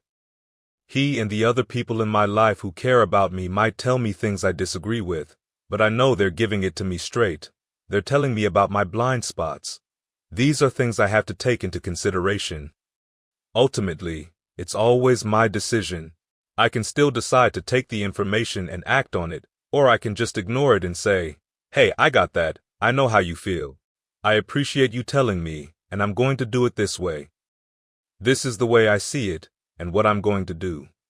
In the end, you have to make the decision. You don't want to say, "Well, if I had just listened to my first mind." Listen to your people and their feedback, and you decide. Many times I did not listen to my first mind. I followed other people's advice because I thought they knew what they were talking about and they were right. Then there were times I said, "I've got to do this because I just feel it in my gut. I can't explain it." I can't justify it, but there's something that tells me to do this. I've been right sometimes, and I've been wrong. I was willing to take the chance because I had my quality circle of support to help when needed. If you decided you're not going to allow your fears to stop you, what would your life be like? What would your future be like if you decided to want that which you desire so strongly that it helps you past your fears? You experience the fear, and as the book title by Susan Jeffers says, feel the fear and do it anyway. All of us who had been paralyzed by fear have the capacity to resurrect ourselves and our dreams. Is it easy? No, it's not easy. Can I do it? Yes. What's one of the ways to get started? Some of us need people to hold our hands. Sometimes you need that. None of us can do everything by ourselves. My friend who fears sailing is afraid of the water. I suggested swimming lessons. She needs some coaching. You can do it step by step. She can take some classes and learn how to swim. Then practice and improve, and then she can go into the deep end of the pool, and finally, sailing. She just needs some coaching. Whatever you're dealing with, get some coaching. Sometimes we need somebody to help us out, show us the steps, let us practice and then set sail. Be willing to say, I don't know. Be willing to reach out. Be willing to get some assistance to take you to the next level. As Joe Frazier said, all of us are like the blind man at some point in our life standing on the corner, waiting for somebody to lead us across. All of us, at some point in our lives, need help, need someone to reach out to us with the thought, the lifeline, to help us across some treacherous waters that we couldn't navigate by ourselves. None of us do it by ourselves. We grow from the people who enrich our lives personally, professionally, mentally, and spiritually, and we don't grow in a vacuum. Dr. Sidney Simon, author of Negative Criticism, talked about the qualities of the people in your life and said there are two kinds of people. He said there are toxic people and there are nourishing people. Nourishing people inspire you. They bring out the very best in you, like my mentor, Mr. Leroy Washington. He was a teacher who lit up the room when he entered as every one of his students felt special, felt inspired, felt that they could win any debate, ace any role in any play, ace any test, because he thought they could. What about the toxic people? I call these people energy drainers. These are people who can demoralize the most positive person and cause them to fall way below their potential. As Dr. Johnny Coleman said, if you can't bring the people up in your life, for God's sake, don't let them bring you down. It takes a lot of energy to reach your goals. Toxic people drain you mentally, emotionally, physically, and spiritually. They are negative, complaining, and critical. They are constantly pointing out your shortcomings, complaining but never offering solutions and arguing about everyone and everything. When people like this are in the workplace, productivity drops. I once had a workplace situation where I removed one toxic person and the entire atmosphere changed immediately. Even the air was easier to breathe. There are some people that are not good for your health or your blood pressure, and definitely not good for your disposition. There are some people who bring out the worst in you, and I think you should just avoid those people at all cost. I have a friend who changes his whole personality when he is around a certain group of people. He starts using profanity, drinking, and experimenting with drugs. Put him in another setting, and he's a totally different person. These people that bring out the worst in him are people he really should avoid. Just leave them alone. Don't try and argue with them. Don't try and convert them. Just leave them be. There are some people who are good for you, who bring out the best in you. They inspire you. They make you feel good about yourself. They compliment you. They empower you, enable you to see all kinds of possibilities for yourself. Make a conscious effort to be around those people. I went to Booker T. Washington High School with Willie Covington and Larry Little, both football players on our school team. Covington was the more talented player, faster, stronger, more agile with more ability. The primary difference between the two is significant. Larry used to practice every day. He would run in the park every day. He was slower, and people used to tease him, but he didn't care. He wanted to become a football player. That was his mission and his destiny. Covington didn't have the same discipline, and he ran around with the guys who liked to steal cars and go for joyrides. He was finally arrested for stealing a car and incarcerated. Larry went off to Bethune-Cookman College, and then became an All-Pro offensive guard with the Miami Dolphins and went on to win the Super Bowl twice. I was on a cross-country tour and had a speaking engagement at a prison in Florida. They said there's somebody here who knows you. Sure enough, it was Willie Covington. He came up from the kitchen, still muscular and strong, same gregarious personality as ever. He had spent the best of his years behind bars and eventually died of a heart attack. Two men, both talented, one more gifted than the other. I once wrote, "Many a flower has bloomed unceasingly and wasted sweetness upon the cold desert air." The world never had the chance to see the talents, the ability, and the gift of Covington because he was not willing to leave the toxic negative people that caused him to forfeit his dream. Covington was a good person, but he ran with the wrong crowd. I've seen that happen to many young people, and also many adults. I do training in prisons, and I once did an extensive interview with young men and women who were there because of drugs. I asked, "Where were you? What was going on the first time that you committed your crime, or the first time you experimented with drugs?" All of them said without exception, "I was with a friend. I was with a friend." I say to parents constantly that the person that will induce your kids to use drugs is not some stranger lurking in the dark with shades on, who jumps out and says, "Here, try this, it'll make you feel good." The person that our children are most vulnerable to is the person that they trust, that they like, that they want to be accepted by, that they run with all the time, a friend. A close friend will say, "Hey, come on, I did it. Oh, you scared? I thought you were a hip. Come on, try it." That friend, that's the one that causes many of us to derail our dream. You've got to be very selective of your friends. My mother used to say, "Birds of a feather flock together." If you run with losers, you will end up a loser. That is true for adults as well as young people. It's very important for you to look at yourself and evaluate your relationships. There are some that start out positively and suddenly become toxic. They become very negative, and those people are no longer good for you. Evaluate the people in your life at different stages of your life and ask yourself, is this relationship giving me what I want? Is it good for me? What kind of person am I becoming because of this relationship? If you see that the relationship has gone downhill or is not what it used to be, it's not a plus in your life. In fact, it's now a minus. It's a liability. Now you have to make a decision. Can we work this out? What do we need to do to get back on track? If it cannot be worked out, then you've got to part company. You have to say, "This is not working." I had a friend and we were doing well together. He started drinking and the drinking became a problem.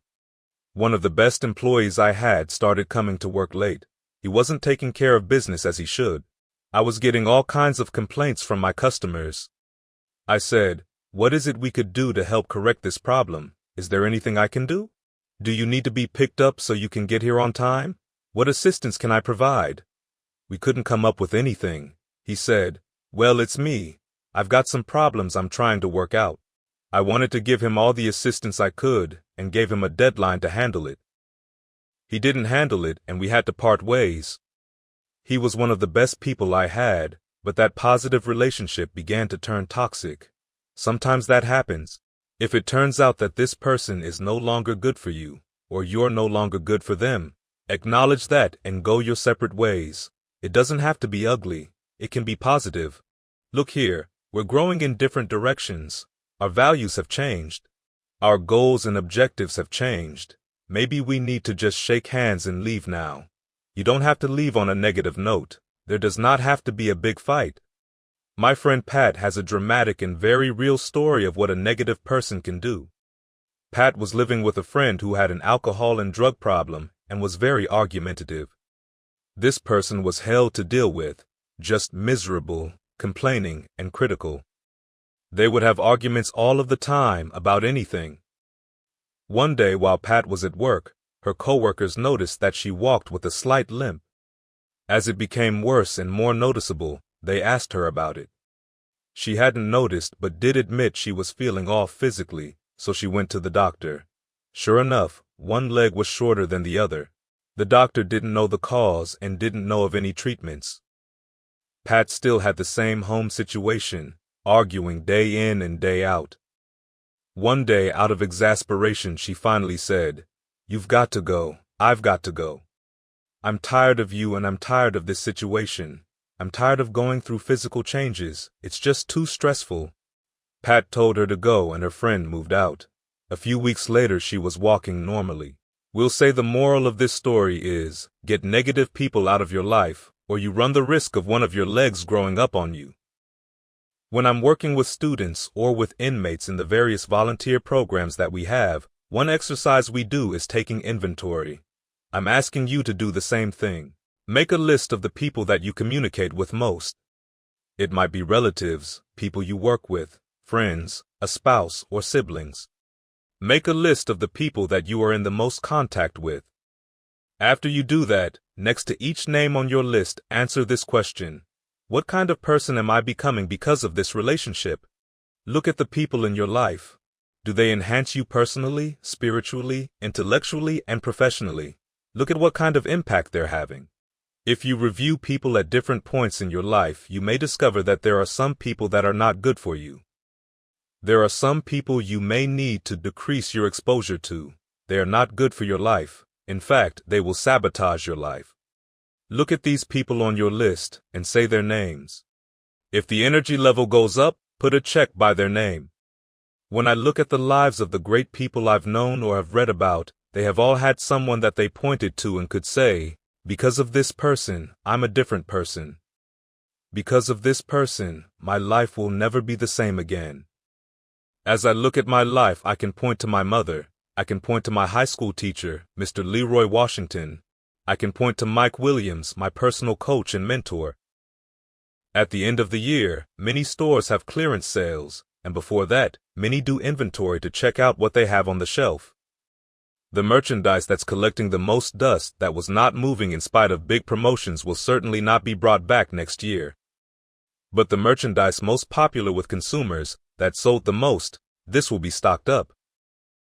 One of the best things that we can ever do for our lives is to be constantly seeking and nurturing relationships with people that will help us stretch, people that will call forth the best and the highest in us.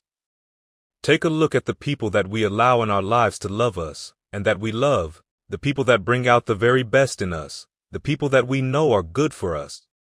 It is through people that you will discover things about yourself that you can never discover by yourself. As you look toward the goals you want to achieve, align yourself strategically with people who enrich you, who enhance you, who will enable you to reach beyond your present vision of yourself and to transcend yourself. These are the people who will enable you to manifest the greatness that you have within you, the best that you have to offer the universe. Chapter 6. Whatever it takes. Most of us go through life pretending that we're satisfied where we are, pretending that everything is okay, pretending that we don't have any special goals or ambitions or desires, when really deep down inside, we do really want more. If you look at our behavior, if you judge us based upon what we do, that will really tell you the true stories. You have to judge a tree by the fruit it bears, not the fruit that it talks about. A lot of people pretend that they want more out of life, but if you watch their actions, they will tell you something else. I used to pretend that I wanted to lose weight. How could you tell I was pretending? Watch me when I have a piece of sweet potato pie. Get me near some peanuts or potato chips and watch what I do. If you just watch what I eat, that would tell you what I'm seriously committed to. People will tell you, one day I want to have a restaurant. But they're pretending they want to go into business for themselves. How can you tell they're not serious? Let's watch their actions, watch what they're doing. The proof is in the pudding. If you want to do something, if you thought about something you want to do, take it head on. Decide that you are going to start looking at it, researching it. Start tackling it, start becoming involved in whatever is needed to explore the possibilities. You must begin to learn all you can about it. Decide that you're going to face whatever shortcomings you have and strengthen yourself there. You're going to get whatever training is required, and you're going to get started right now. George Washington Carver would say, "Do what you can, where you are, with what you have, and never be satisfied." Yes, don't get satisfied with yourself. Always know that wherever you are, you can enjoy more, that you deserve more. Most people know they deserve more, yet they go through life quietly and will safely tiptoe into an early grave. Find out what it is you want, and go after it as if your life depends on it. Why? Because it does. People who have found their passion, people who have found the things that they love, people who have found the things that they can pour their lives into, those people live longer. I was in New York to do a seminar at Reverend Johnny Youngblood's church. I asked, how is it that you were able to get all of the various community and religious groups together to build this affordable housing for more than 2,000 formerly homeless residents? How were you able to take on this responsibility? Wasn't it overwhelming? He said, the kind of work I do, it's in me. I've got to live what's in me. I think that's everybody's desire in life, to live what's in you. Life is just too short and unpredictable. But what do we say instead? Well, there's always tomorrow. No, there are no guarantees you're going to show up tomorrow. A lot of people who were here yesterday are not here today. There are a lot of opportunities that were around yesterday and they're not here today. You can wait, but remember what Abraham Lincoln said, things may come to those who wait, but only the things left by those who hustle. Who wants to go through life picking up leftovers? Let's see what they left back here for me. No. Absolutely not. You deserve much more than that. Look for ways to increase your value in life. If you're working on a job, find ways in which you can make yourself indispensable. When I became involved in broadcasting, I not only became a top-rated disc jockey, I learned everything I could about production, how to write and produce commercials, and how to edit. I learned everything I could about being the news director and the program director, and eventually I became the manager of station operations. Learn how to do more things and to do them more effectively. As we begin to move toward optimizing the efficiency of our operations, we can increase our profit margins as well as improving the quality of the service we want to provide for the American public, or for the world as we are now in a global economy. In order to do that, it's important that you learn everything you can about what you're doing, because most people won't do that.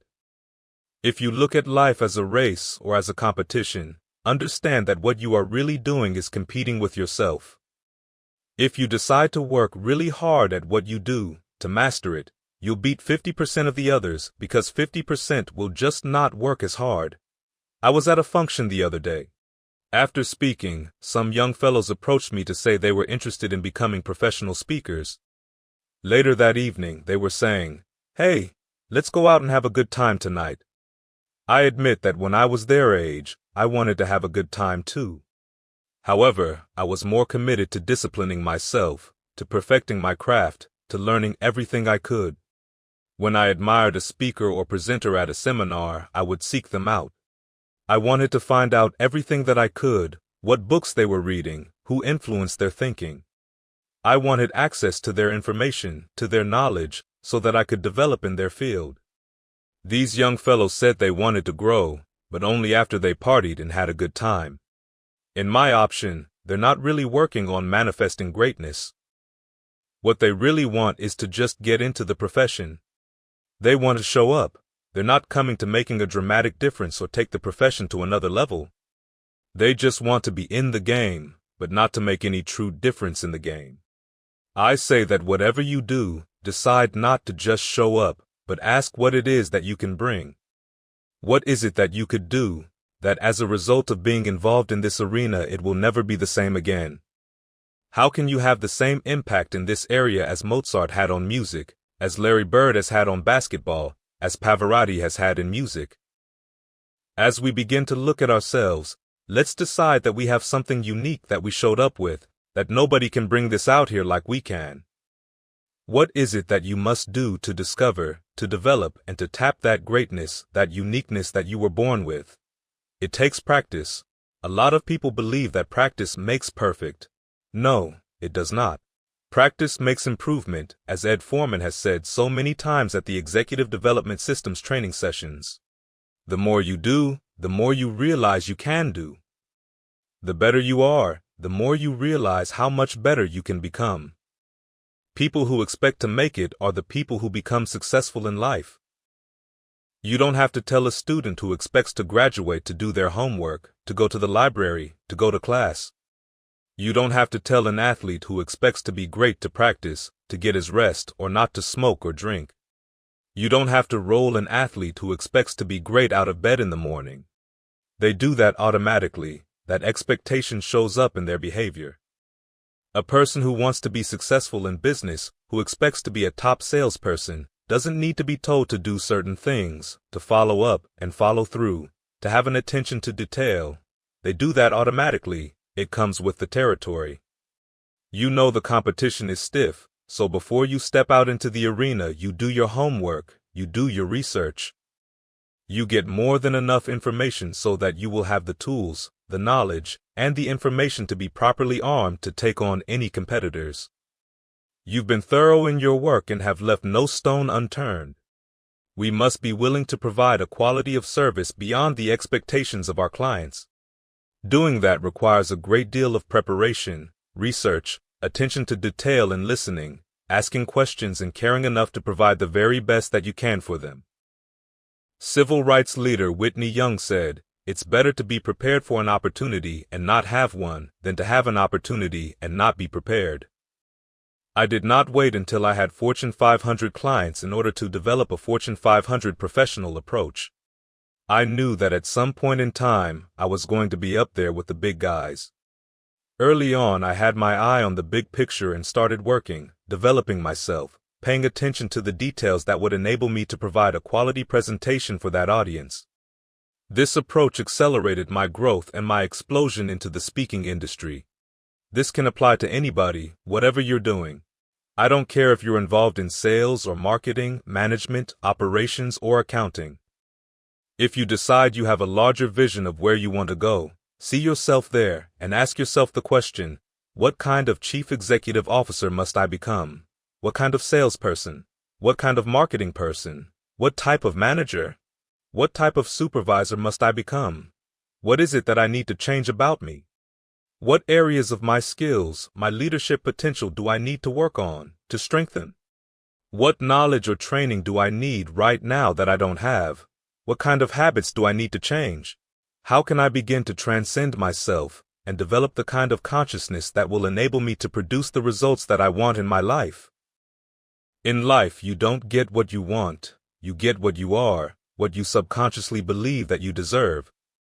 As you look at where you want to go, you are constantly working to become that kind of person, that kind of manager, deliberately developing yourself to have that kind of consciousness to create what you want in your life. Another good feature is to set high standards for what you do.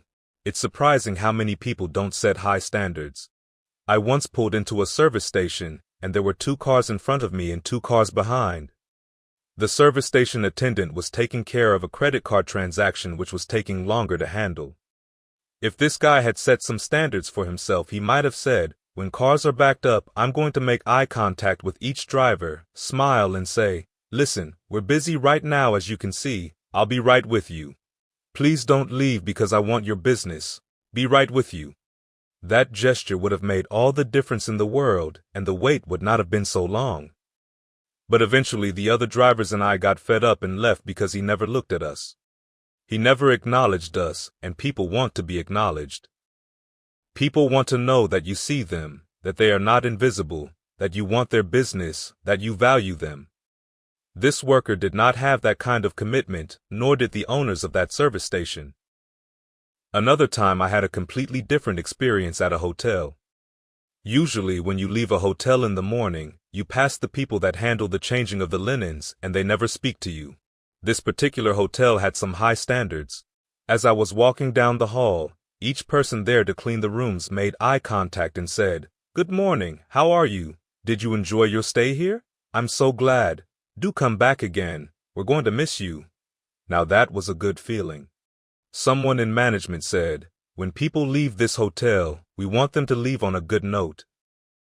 In the real estate industry, I have an agent who is not an effervescent personality, but she sells millions of dollars of real estate each year. I asked her what the key to her success was. She said she goes all out to let her clients know that she cares about them, that making money is secondary. Her philosophy is, if you put the customer first, you'll never come in second. She has high standards on letting her customers know that she cares about them. As a result, 99% of all of her business is repeat business or referral business because people spread the word. She has a reputation for taking care of you. Those things that come from setting high standards for what you do can make all the difference in your life. Mastering what you do, practicing, developing the technical knowledge, having high standards for taking care of what you do and how it looks, the quality and elegance in which you bring the service or product out here all help you get to the next level. Just go at it and say, I'm going to do this unlike anybody has ever done this before on the planet. When folks see me or see my work or my product, they're going to go out talking about it. Once you master what you do and continuously work at achieving that level of mastery, the next thing is that you have got to go at it massively. You want everybody to know that you do it. There's an old Chinese saying, if you throw enough rice on the wall, some of it will stick. I threw a whole lot of rice. I decided that I wanted to do far more than the average person. I made 200 calls a day. I would talk to anybody who got within 3 feet of me about my business and what I was doing because I feel that everybody is a potential client. I wanted everybody talking, and I started spreading seeds like Johnny Appleseed everywhere I would go. The name of the game is TTP, talk to people. If that doesn't work, TTMP, talk to more people. Eventually, when you plant all of these seeds, you will be surprised when they start coming in. Once they start coming from everywhere. It might take a week, or 3 months, or 6 months, or a year. 3 years ago, I gave my card to someone. He just ran across it and called. I remember meeting you 3 years ago, and I was intending to get back to you. I just found your card. I would like to do some business with you. I sent out promo tapes, and one was just lying on this man's desk. His visitor looked at it and said, "That sounds like it's for me. How can I get in touch with him?" Don't be afraid to promote yourself. It's part of believing in yourself and your dream. You've got to see what you do, your business, your service, your product, or the knowledge that you have. You've got to see it as your life's mission. When you go out as a missionary, as a movement, as a crusade, the possibilities are just unlimited. You will begin to reap incredible rewards from your promotional efforts because at some point, when you put enough stuff out there, it's going to come back. Many people lay back and wait for their ship to come in, but I think you need to swim out to that ship and pull it in. I think that people who are able to make a difference in life are people who have developed themselves in terms of their consciousness to begin to move forward. What do I mean by consciousness? Consciousness is a collection of your thoughts, feelings, perceptions, and impressions you can mobilize to move toward your dream. Activate your consciousness to help you take the plunge, to get out there, to get into the flow, and move yourself and your dream forward. When you decide to start making things happen, you will unleash even more energy to drive yourself toward your goals. It may seem safer to wait, to say, I'm going to do it when I pay all my bills. I'm going to do it when the market changes. I'm going to do it when things get better. I'm going to do it after I resolve this issue over here. Things will never be 100% ideal. You've just got to decide to act now. I'm going to make my move now, and so be it. If it works out, fine. Most people take their ideas to their graves, not wanting to make any mistakes, not wanting to fail, not wanting to step on anybody's toes, not wanting to hurt anybody's feelings, wanting to be known as the nice guy or nice lady, not wanting to be perceived as being pushy. They go to their graves with all of their music in them because they weren't willing to act, they weren't willing to step into the arena, they weren't willing to take care of business. You've got to decide within yourself, come what may, let the chips fall where they will, I'm going into action. I'm going to do something and I'm going to do it now. So what if I make some mistakes? If I get blown out, at least I'll be able to stand up and say, I gave it my best shot. Most people don't do that. They never take their best swing.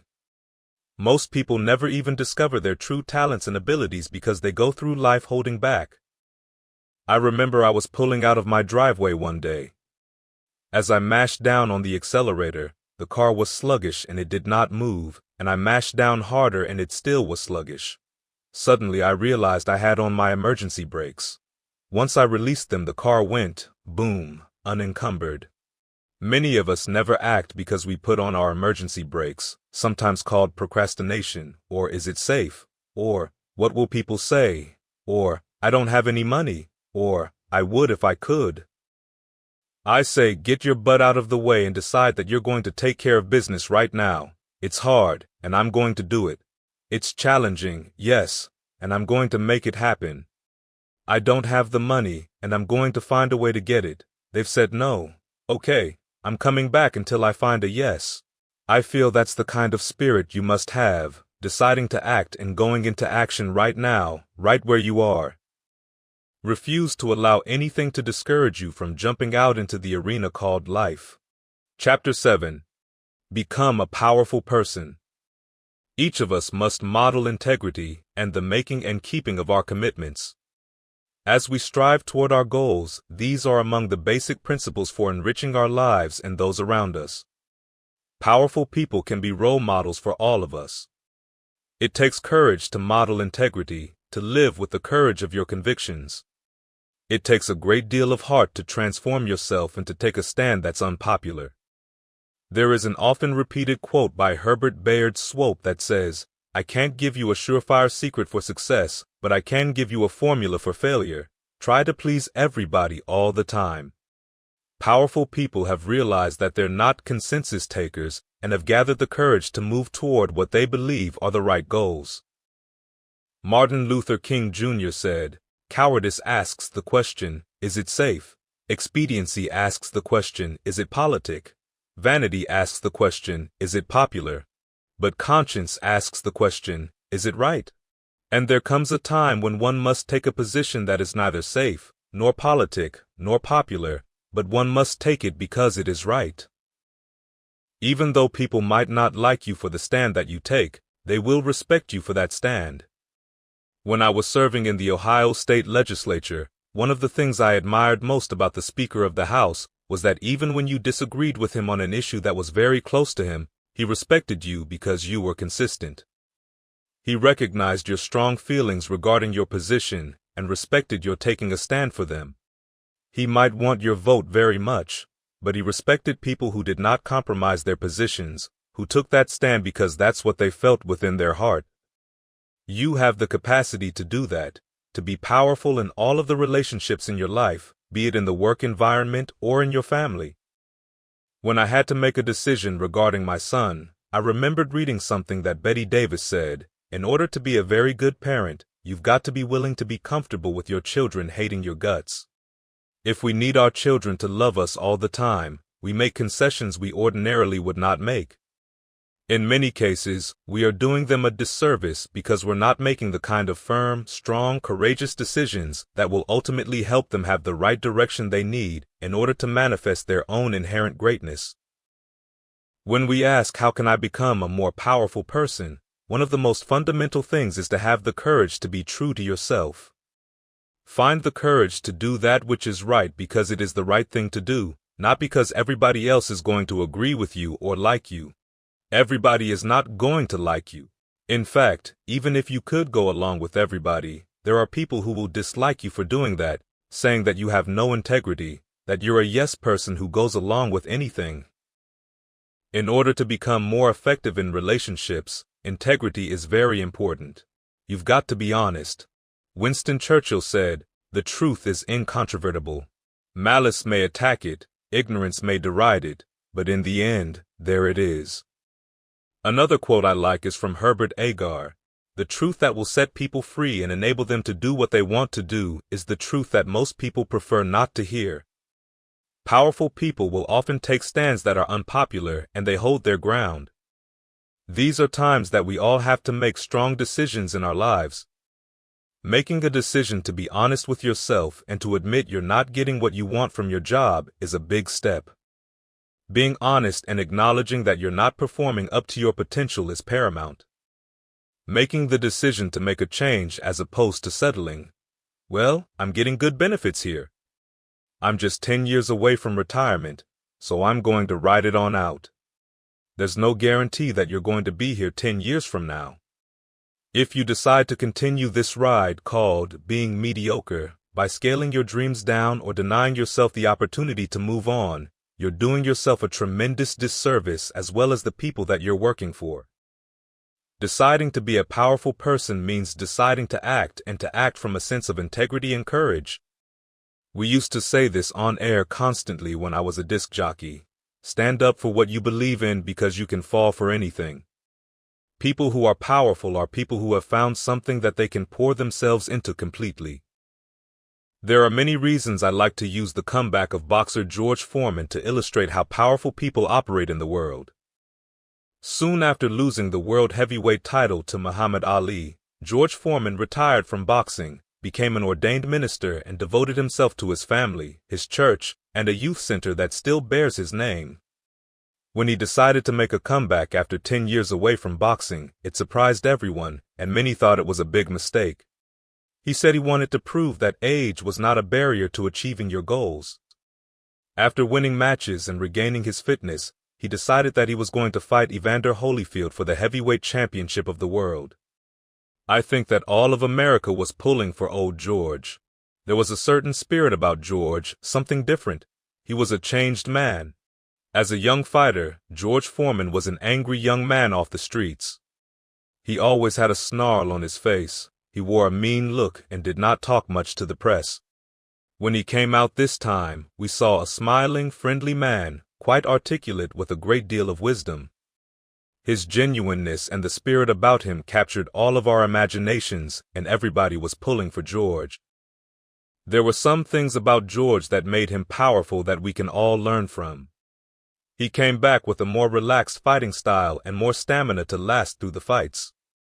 I was struck by how he never sat down between the rounds. Why not? Powerful people don't sit on their dreams. If you want to be a powerful person, I'm suggesting don't sit on your dreams, don't sit on your ideas. Stand up for what you believe in and go for it, come what may. George refused to sit down.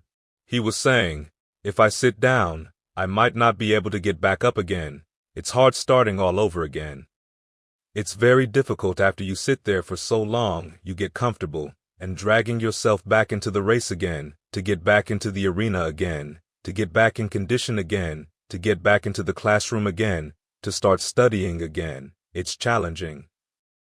You can do it, but it's very challenging. When George decided not to sit down between the rounds, it's as if he was saying, that young boy can sit down if he wants to, but I'm sending him a statement by the mere fact that I'm standing up.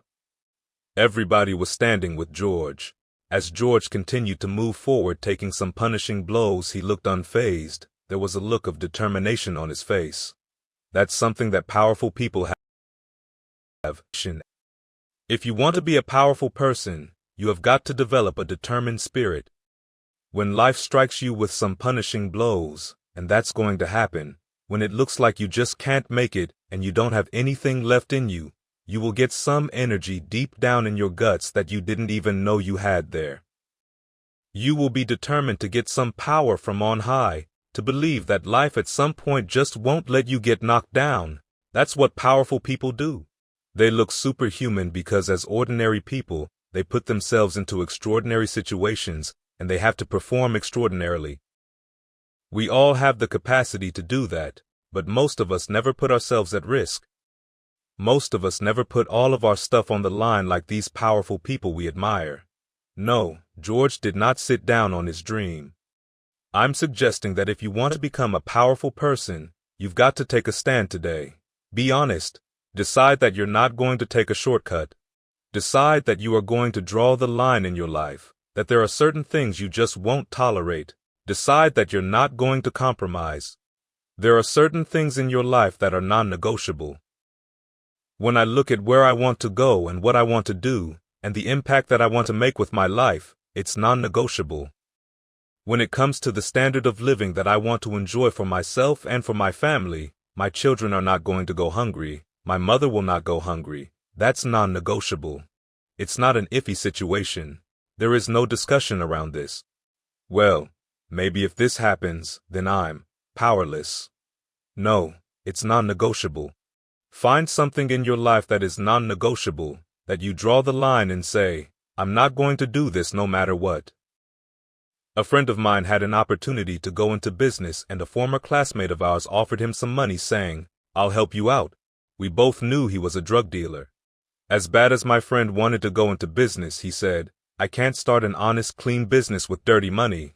Thank you, but no thank you." It would have been an easy shortcut, but that was non-negotiable. He had standards, and I respect him to this day for his decision. It took him much longer, about 3 years, to start the business at the level he wanted, but he refused to start instantly because he had standards. He had a sense of integrity with himself and said, "I'm not going to start a business on dirty money." I respect someone like that. When you just start working on your dream and to develop yourself, life will present some things to you that look easy, that say, "It's just a quick shortcut, nobody will know." Somebody will know. You will know. You will know within yourself. You will know when you compromise who you are, when you're not honoring yourself, and you erode your self-esteem and your self-appreciation. George Foreman was true to himself. George decided that he was going to pursue his dream. He conditioned himself. He worked hard to develop himself. He gave a respectable showing. He never fell down. He stood up, and we all stood with him. He showed himself to be a powerful person. His life changed. I think he activated many people to develop the heart and the courage to go after their dreams. Many people who had written themselves off saying, "I'm too old," or "It's too late." I think many people decided, "Wait a minute, if George can do it, I can do it." The fact is that when you decide to do it, you are going to focus your energy and concentrate. There will be many people, as they told George, "You can't do it, and you're too old." There were likely some moments that he questioned himself, times those knees wanted to buckle, and that his mind said, "George, take a stool and sit down, man. Come on, you're old, nobody's going to laugh. Everybody will understand. You can quit now. You've got the money you need." I'm sure there were times that he wanted to give up and throw in the towel and say, "Okay, I've made my point." But because he wanted to be true to himself, he didn't do that. There are times that this is going to happen to you, and it's going to happen to me. Whatever powerful people do, they take full responsibility for it. There is a willingness on their part to face the consequences of their actions, and a willingness to do whatever is necessary to make things happen. Earl Nightingale said, "We are all self-made, but only the successful will admit it." Powerful people are people who will willingly say, "I made a mistake, I was wrong. I misjudged that, and I'm learning from this experience and moving on." They don't try and cover it up. They face the flack, take the criticism, and they move on. A friend of mine was going into recovery after years of drug and alcohol addiction. He was talking about how challenging it was and that he was dreading going cold turkey. I said, "What do you want me to tell you? That it's going to be a picnic?" "No, it's not. It's going to kick your butt. Are you going to want to die?" "Yes, that's a part of it, but that's just what you must go through in order to get where you want to go. Guess what? You are strong enough to do it. You're strong enough, and your life is worth whatever you have to go through to get past this addiction, whatever you have to do.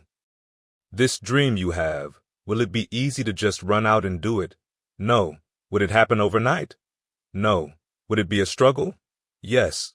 Will there be times when you can't make ends meet? Yes, that's a part of it. Will there be times you won't know what to do? Yes, that's a part of it. Will you have some opposition when things go wrong sometimes? You will have many visits from Murphy. Did somebody ever tell us, somewhere along the way, "Oh, life is going to be really easy"? Probably not. But if they told you that I've got a special announcement, they lied. It can happen. I had a special piece of legislation I wanted to get passed. I said to a fellow representative, "Can I count on your vote?" He said yes. "Look here, if I can't count on it, let me know. There's another rep that owes me chip, and I can call on that. I won't need your vote, but I do need you if you say you're going to do it. He said, "You can count on it." Legislation came up. He voted against my bill. I went back to him and said, "I told you I needed the vote, but if you couldn't give it up, let me know and I will get somebody else. Why didn't you tell me?" He said, "I lied." I was in shock. How many times has life just worn you out? You didn't expect that. You thought you go to school, get good grades, get a job, living happily ever after, and you say, "They lied. Yes, they did. They never told me." You know that song that goes, "Mama told me there'll be days like this." They even tell us that some things about life are challenging. That's called life. There are challenges like that. Accept yourself, and then accept the fear as a fact and not a force. If you go through life being afraid, people can sense that. They can pick up that fear. That's why you've got to stand up inside yourself. I'm reminded of a little boy that was on a bus and some bigger fellows were picking at him. He wanted to move from them. They were thumping him on the head. He stood up to get away from them, and they would push him back down. He would stand up again. They pushed him back down and held him down. He said, "You might hold me down, but I'm standing up inside myself." That's what we've got to do in life. There will be things that will happen to you in life that will get you down, but you must always stand up inside yourself and know that you can handle this. Know that you're capable, because when you develop that kind of spirit, that kind of consciousness, it affects everything around you. You know that there are some people that when they walk, everybody in the neighborhood comes chasing them because they just look like somebody ought to chase them. And then there are those who carry themselves in such a way that nobody wants to mess with them. You want to stand up inside of yourself. When you're facing any kind of challenge, carry yourself in a spirit of strength and knowing and faith, and begin to know that you have what it takes, what is required to create what you want. Another quality about powerful people is they don't waste any time answering their critics. There has never been a statue erected to a critic. Powerful people listen. They take it into consideration, and they keep on keeping on. Small people try and get even. Many people would rather get even than get ahead. I think that powerful people know that they will always have critics, know there will always be people that will tell you what you cannot do, know there will always be people that will be a thorn in your side working against you. But importantly, know you've got to keep the main focus on your goals and continue to work on your agenda. Powerful people are people who are focused. They know where they are going. They are lasered in on what it is they have to do. They're learning everything they can about it. They are never satisfied. They are constantly trying to find ways to do it better, to improve on what they're doing. They are not sitting back on their laurels. Powerful people find a way to keep themselves hungry. When you stop being hungry, when you stop finding ways in which you can challenge yourself to do more, when you become satisfied, when you believe that you have hit your peak, when you believe in perfection, which doesn't exist, that's when you begin to lose your grip. They won't call you champ anymore if you go around thinking that you've done all that you can do and that's it. Today, history is not only being read, it's being written. Today, you have to run just to stand still. Things are changing so rapidly. Today, if you want to become a powerful person, you've got to be the kind of person that will never become satisfied with yourself, knowing deep within you that whatever you have done, it's only a tip of the iceberg of what's possible for you. Challenge yourself to become better. Challenge yourself to work on different areas of yourself to improve. Ask yourself questions constantly. How is it that I can do this better? Get the counsel of people around you. Surround yourself with people who know more than you, people who you can grow from, people who you can learn from, and people who can enrich and enhance your life and enable you to transcend yourself. Powerful people surround themselves with other powerful people. Not yes men or yes women, but people who will challenge them, who will make them stand strong on what they believe and prove it and put their stuff out there before people to examine it. Powerful people have a sense of mission. I think that when you have a sense of mission, a higher purpose for your life, it gives your life a certain kind of fortification. I'd say you need to fortify yourself. You need to think, what is it that I stand for? What 3 things do I want people to say about me if I die today? What is it that my life represents? What kind of statement am I making with my life? What will be said about you when you leave this industry? What kind of mark are you going to leave on planet Earth? What cause do you believe that you need to be involved in that you can pour yourself into like George did? It might be in the environment. It might be developing our youth. It might be providing for our senior citizens. What is it? Today, powerful people are people who are not intimidated by change, but are driving change. While other people are complaining, saying, "We don't have enough resources to do what we have to do as it is," powerful people take on more responsibility. They do whatever is required to get the job done. They come up with results as opposed to reasons. They deliver. That's why people love powerful people. As Dennis Waitley would say, they make things happen. They don't just let things happen. They don't see themselves as victims. They see themselves as being able to have control over their destiny. They are innovators. They are creative. They are making things happen in a new kind of way. There is a famous quotation by Ralph Waldo Emerson: "Do not go where the path may lead. Go instead where there's no path, and leave a trail." Are you leaving a trail? What kind of legacy are you leaving behind? Do you see yourself as a powerful person? If not, what is it that you need to do? What is it that you need to change about yourself? What is it that you need to work on to begin to develop yourself into the powerful person that you have within you? Where is it that you have been surrendering and giving up on who you really are? Where is it that you have compromised? Where do you need to draw the line and say, "Here I stand, for I can do no other"? You have it within you to be a powerful person, to take a stand, to operate out of a sense of integrity, to honor yourself as your word, to take on more challenges in life, to begin to embrace the challenges of life as opposed to running from them as many people do. To be willing to face defeat and disappointment and criticism and ridicule again and again and come back, because this gives meaning and value to your life, and because you can do no other. Chapter 8. Find a cause. Everything a man does for himself he takes to his grave with him, but everything he does for others he leaves behind. Start to develop generational thinking. What can I leave for generations yet unborn? Wherever we are, all of us have the capacity to manifest greatness. All of us have the capacity to participate in the game called life and to make a contribution.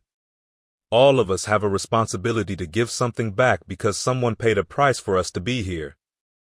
As we begin to look toward the future, we must ask ourselves the question, what kind of legacy do I want to leave?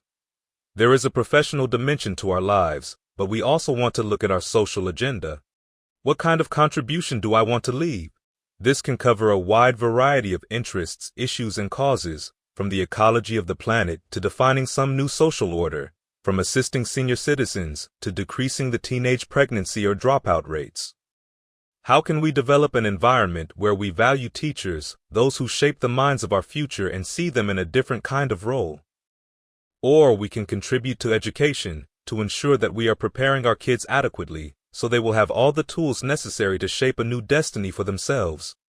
What can we give back? How is it that we can give something today that will make a difference tomorrow? I love the work that I do, speaking and training for corporations, but I get the greatest joy working with young people. I hope that you find a cause you feel as strongly about as I do about my work with kids. I use various techniques in classrooms, and I want to share one of my favorite experiences. In one particular school, I asked for the most challenging kids they had. I love to work with kids in special education because I was in that category when I was in high school. When I came in, these kids were just tearing up their classroom. They were playing their music, they were fighting, and some were playing cards. Generally, they were having a ball. I stood for a moment looking at them, and then went into one of my acts. I started talking to myself. I was mumbling, and some of them tried to hear what was going on about, asking, "Who is this guy?" I was talking to myself, saying, "There is greatness in this room. There's greatness. I know it's here." I started looking at the students and caught some of their attention. Now they were saying, "Hey, listen to this guy. There's greatness in this room. I know you're here. I can feel your vibration. There's greatness in this room. Where are you? There's somebody in this room that I'm in tune with.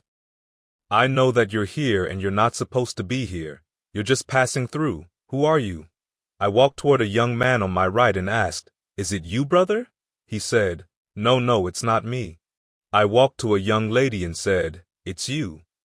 I was moving quickly and got right in their faces. "Is it you?" No, it's not me. There's somebody here that has greatness in them. I can feel your vibration. Where are you?" I looked around the room real quick, and finally, a little fellow in the back, the shortest kid in the room, stood up and said, "Here I am." I said, "Yes, I knew that you would stand." I said, "But the truth of the matter is, there is greatness in everybody in this room. Over the next 2 weeks, you are going to discover something about yourself that you don't know." When I ask the question, "There is greatness in this room, where are you?" you will all respond. We began my intensive program, an interactive training process that gave them a larger vision of themselves, that decreased their level of unconscious self-hatred, that gave their lives a sense of purpose, meaning, and direction, and taught them systematic thinking for their goals, how to make relationships work, and how to project and see themselves in the future. At the end of that seminar, I asked, "There is greatness in this room. Where are you?" All of them stood simultaneously and said, "Here I am." I believe that more than anything I do, regardless of the money that I earn or what I'm able to acquire because of my success, this work has more value, and you can't put a dollar figure on that. That gives me more satisfaction and more meaning in my life than anything else I do. I hope that you find something like this in your life. What is it? What cause do you need to be involved in where you can make a difference? Just think about it. What talents do you have right now? What skills? Maybe you're already retired and think you've already done your part. I believe that the fact that you're still breathing means you're not through yet. Your business on earth is not yet completed. You still have something to give. I'm thinking of Mother Teresa, giving her life to the poor in India. I'm thinking of Rosa Parks, who started the Rosa and Raymond Parks Institute for Youth Development and Civil Rights Education and Advocacy. Dr. Johnny Coleman was an influential minister and teacher who founded the largest church in Chicago, seating over 4,000 people. Barack Obama spoke there as both a senator and as president. She founded several other large organizations that serve the community, including a large meal service facility that feeds over 600 people after church services, and a school and curriculum to develop the consciousness of young people from around the world. She believed we were entering a new era of consciousness and worked tirelessly into her late 80s to promote her dreams. I'm reminded of the story of some explorers in Africa who saw some boys playing with these little rocks. They were playing a game similar to shooting marbles, and their marbles were these shiny little rocks. They gave the boys some candy, and when they liked it, they agreed to trade their marbles for more. Of course, they discovered these shiny rocks were actually large uncut diamonds. The young boys had a fortune in their hands, but they didn't know it. Many of us have talents, skills, ability, the consciousness to make tremendous difference in life, and we don't know it. If I had operated out of a limited vision of myself, I would be working in some type of mediocre capacity. If I had bought into my environment, if I had believed the things that the educational system had said to me or what my friends had said to me, if I'd been concerned about failing or facing rejection or defeat or not making it or being dumb or not making any mistakes, I would still be in Overtown or Liberty City. But because of someone believing in me at a time when I did not believe in myself and seeing something in me when I did not, I was able to develop a vision of myself in the future and realize there's got to be more. As a child, I used to travel with my mother back to our home in Overtown after she finished working in Miami Beach. I used to wonder why we couldn't stay. All the wealth and opulence there and fabulous hotels like the Fontainebleau Hotel. Why can't we live there too, Mama? Why can't we have that big house over there? I just could not understand why. Why couldn't we enjoy that standard of living? Many people accepted that as their destiny, but there was something in me that said no. I used to just daydream as a kid, living where I wanted to live, doing what I wanted to do. I daydreamed and had a vision of a better life. Doing that, I want you to see yourself doing more. What is it that you'd like to do right now? If you were to die today, what are 3 things that you helped to create and make it a better world? I wanted to improve my environment. I wanted to improve my circumstances. I had a vision of myself being able to earn enough money to make a difference in the lives of kids, as someone had made a difference in my life. Just as Mr. Washington had when he looked at me and said, "Young man, you've got greatness within you." I wanted to do that. That's been my dream. I live with that. I have this vision of being able to touch the lives of young kids, to touch the lives of people around the planet, That's my personal crusade and mission. I don't want to be a hero. You don't do it because you want a banquet or a plaque or to see your name in the newspapers. You do it because it's who you are, because all of us are who we are, because somebody has made a sacrifice. Somebody has made a contribution. Somebody has given us a hand up. Somebody was there for us when we needed it. None of us make it by ourselves. What is a cause that you can become involved in? I tell you that it can give a lot of power to your life, a lot of meaning. My friend, a retired cook, works at a church in Detroit. You can tell he loves it when he serves you, the way he dips up the food. When you receive the plate, you know whoever assembled this food on this plate loves what they do. I have another friend who provides a level of love and care and nurturing for people facing terminal illness and their families. She says, I just love to work with people. I love giving back. I love sharing.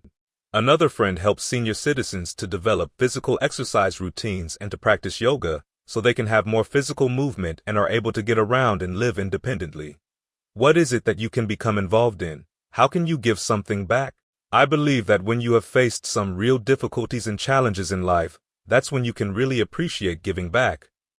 That's when you can really appreciate sharing who you are, because it gives your life a special kind of power.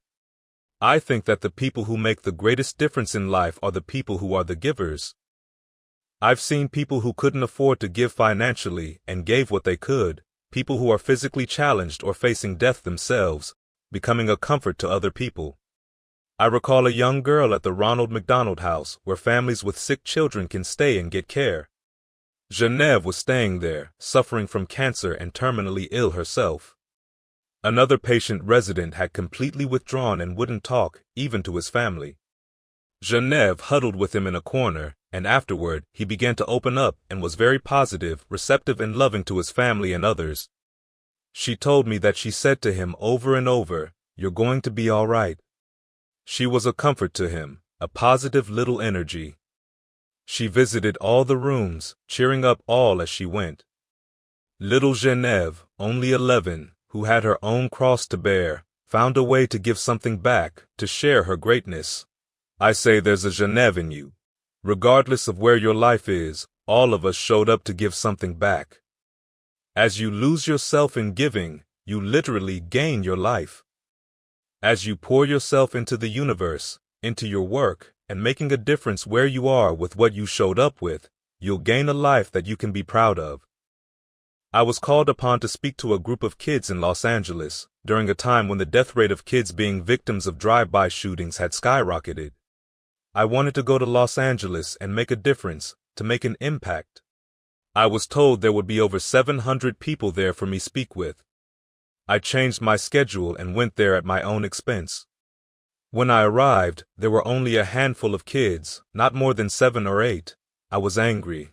I felt it was a waste of my time.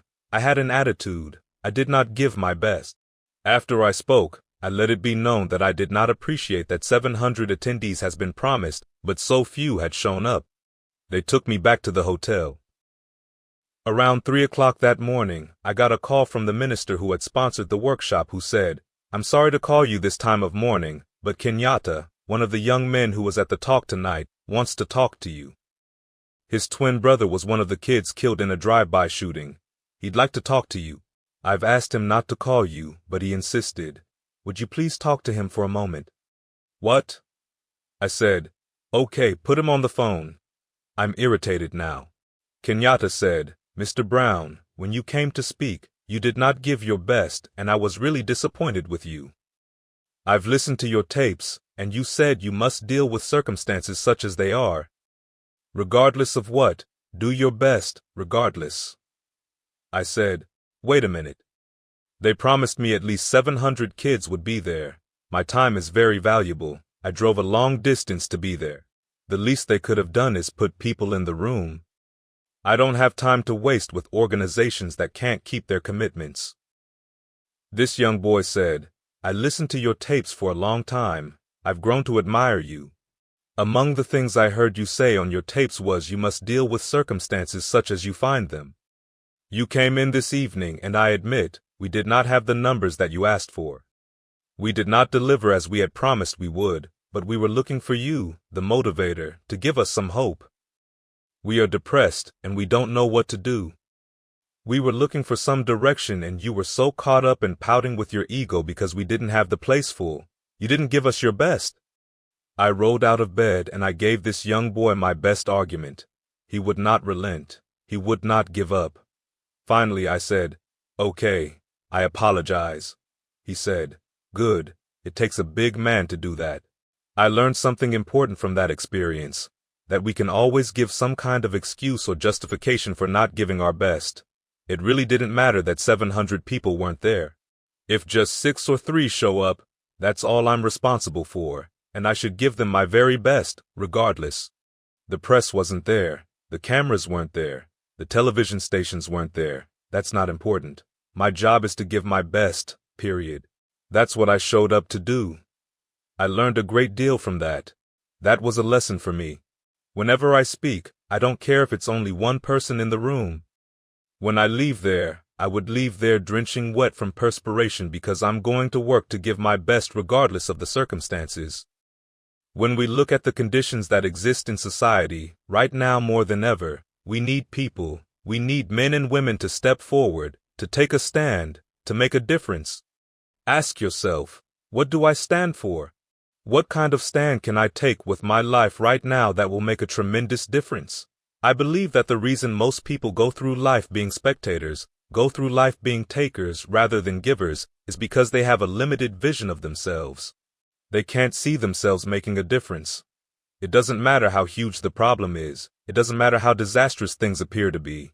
Human beings have the capacity to take the most disastrous circumstances and make something positive and powerful and meaningful out of it. Look at your life right now and ask yourself, how is it that I can give something back? What do I stand for? What is the philosophy of my life? What do I truly believe in? What stand, what cause, what belief am I willing to give up my life for? Chaplain Peter Marshall said, "Unless we stand for something, we shall fall for anything." Where will you draw the line and say, "I won't cross this line, I will not compromise"? In his book, Critique of Pure Reasoning, Immanuel Kant said, "Sometimes we must give out of a sense of oughtness, that certain things happen, that we just say something ought to be done about this." As Socrates said, the uncommitted life isn't worth living. What are you willing to commit your life to, so that your living would not have been in vain? There is a saying, life is God's gift to us. The way we live it is our gift to God. Chapter 9. The courage to confront your fears. How do we find the courage to do the things we know we must do? How can we face our challenges, deal with setbacks, and take on new opportunities? How do we develop an attitude of, "I can do it"? When you are faced with any new dilemma or situation, you have to go right into the center of it. Look at the situation, examine it very closely, and then you can decide to take it on. If you try to go around it, if you try to compromise, if you try to negotiate it, it won't work. You got to face it head on. It's normal that you're going to feel some fear. There's a book by Susan Jeffers, Feel the Fear and Do It Anyway, a classic self-help book that outlines what we fear, why we feel it, and what to do about it. The title alone gives us a roadmap. First, feel that fear, and then you can confront it and go on anyway. That happens in a lot of situations. I had to discipline my second oldest son. As a parent, you have to get comfortable doing this. At some point in time, because of their inexperience and lack of wisdom, you're going to need to do this. There are clear disciplines you will need to enforce, certain restrictions they must learn to live with, and decisions that you'll have to make. The kids don't have enough maturity to appreciate what and why you're doing these things. They may understand when they're older, but now they're going to hate you for it. You must have the courage to do what is right in spite of that. In this particular situation, my son was a student at Ohio State University and doing poorly. I said, "I'm not going to subsidize D's and F's. You either bring your grades up to a minimum of a B or I can't give you any more financial support." He was very upset about that, but I really did not care how upset he was anymore because I'd gotten to my wits' end.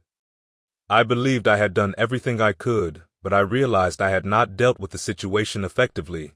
I finally said, "Hey, wait a minute. I'm not dealing with him like a man. He can't grow from this kind of wimpy parenting that I'm providing." I took a stand. I said, "I'm not going to support you anymore." The next semester he worked hard and got all A's and B's. If I had not taken that stand, if I had continued to subsidize his D's, F's, and even C's, he still would be doing that. What if he had dropped out of school because of the lack of financial support? So be it. He's a grown man. He's got to learn to fly under the strength of his own wings. I had another situation with someone very close to me. We had a relationship where we were each pretending not to know what we both knew. I pretended not to know that he was an alcoholic, and he pretended not to know that I knew. The discussion never came up until I finally had to deal with it. Another mutual friend said, "If you really love and care about him, why don't you face it with him so that he can get some help?" I asked myself what I was afraid would happen. I visualized the worst thing that could happen when I said, "Hey, you've got a problem." He could deny it and say, "I take exception to that." He could get upset with me. He could get angry. He could say, "Go to hell, don't talk to me anymore." It could destroy our friendship. Could I live with that? I had to deal with that. Finally, after visualizing it over and over again, with each worst-case scenario, I learned to see myself as being able to handle it. Each time I played that tape back in my mind, I saw myself telling him. I saw him going off the deep end, and each time I saw myself being able to handle it. Finally, I was able to confront him. I said, "I'd like to help you.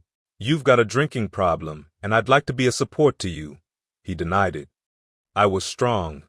This is a man that I love and admire very much, who's had tremendous impact in my life. I had to take him on. I stepped closer and said, "Yes, you do have a problem. I want to help you get some help." Eventually, after a long conversation, he agreed to get help. When we said goodbye and I went home, I was completely exhausted. I was drained. But I had done it. I agonized over it for a long time, and it took everything in me. But I found out I could do it, and it was not as bad as I had imagined. I used to have a tremendous inferiority complex about speaking before people that I felt had more going for them than I did. I'm not college trained, and I felt that college-educated people were the most intelligent people on the planet, that I had nothing to say to them. Why would they listen to me? That's the way I felt. I had to visualize myself speaking before various audiences that I thought had more going for them. I had to realize my own value and appreciate that I was a worthwhile person, even though I didn't have the background, money, or education that they had. Part of the process is seeing yourself being worthy, being capable, and having what you need. Understand that you're more than able. You deserve to be listened to or to have that dream and that passion. Whatever it is that you envision for yourself, you've got to see in your mind's eye and know that you've got what it takes. Here is an affirmation to read and recite out loud. I see in my mind's eye. I see myself confronting my fears. I see myself feeling my fears. I see myself handling my fears. I'm more than able. I've got the right stuff. It's good to know you have the right stuff. In The Magic of Thinking Big, David J. Schwartz says, "Action cures fear." When you take some action, when you imagine the worst possible scenario and then move on and do something, you can lose that fear. Instead of being immobilized by fear, you are energized by it. If you accept yourself and you see yourself beyond your fears, then you don't accept yourself as a victim. You begin to see that you are more important than any fear that you have. You are more powerful than any fear that you have. People make their fear more powerful than they are. They make their fear more powerful than their dreams. Let's make every one of us and what we want more powerful than fear. Eleanor Roosevelt said, "I believe that anyone can conquer fear by first doing 3 things.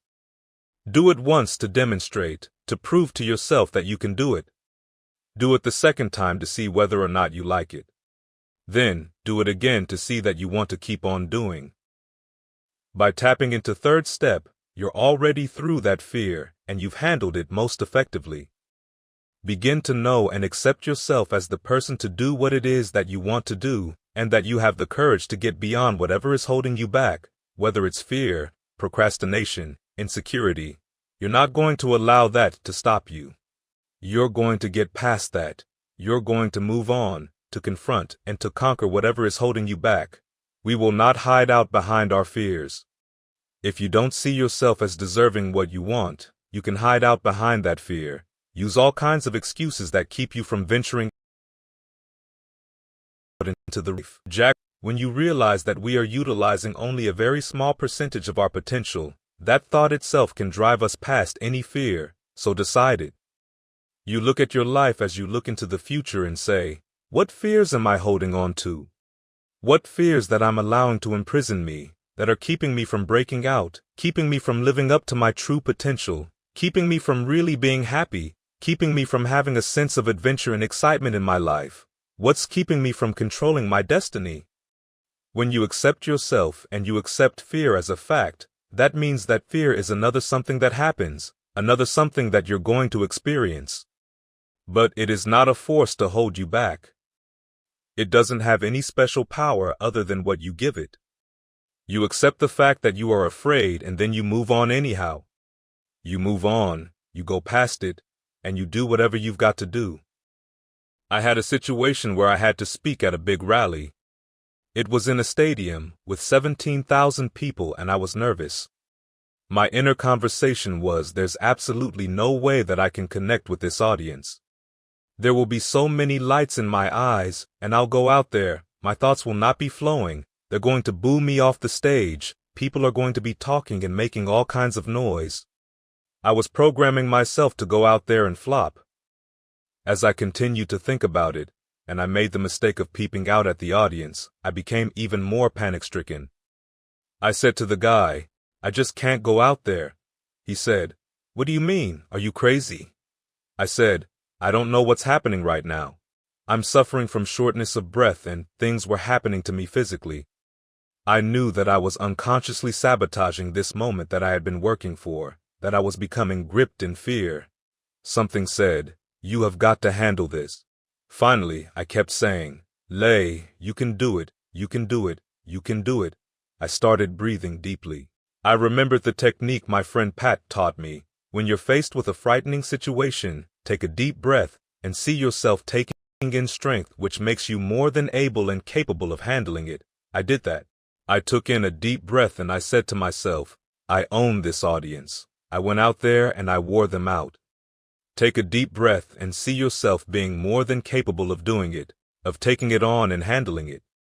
Another technique is to see yourself beyond that particular situation, with it already resolved. Some people call it the as-if formula. See yourself resolving the situation, handling it. See it already taken care of and everything worked out fine. No problems. It just happened the way you wanted it to happen. A friend who was in Vietnam says anytime he's confronted with a major situation, he remembers when he was in Vietnam and says, hey, if I could handle that, I can handle this. Can you find some kind of experience in your life that took great courage on your part to deal with? Now, look back and relive that experience in your mind. Remember what it took, whatever you had to dig up from deep within yourself to enable you to act, and then you call on that. Remember that moment when you were able to move forward, to handle the situation. Remember that you did that once. The Vietnam vet says it perfectly. If I could handle that, surely this is nothing but whipped cream.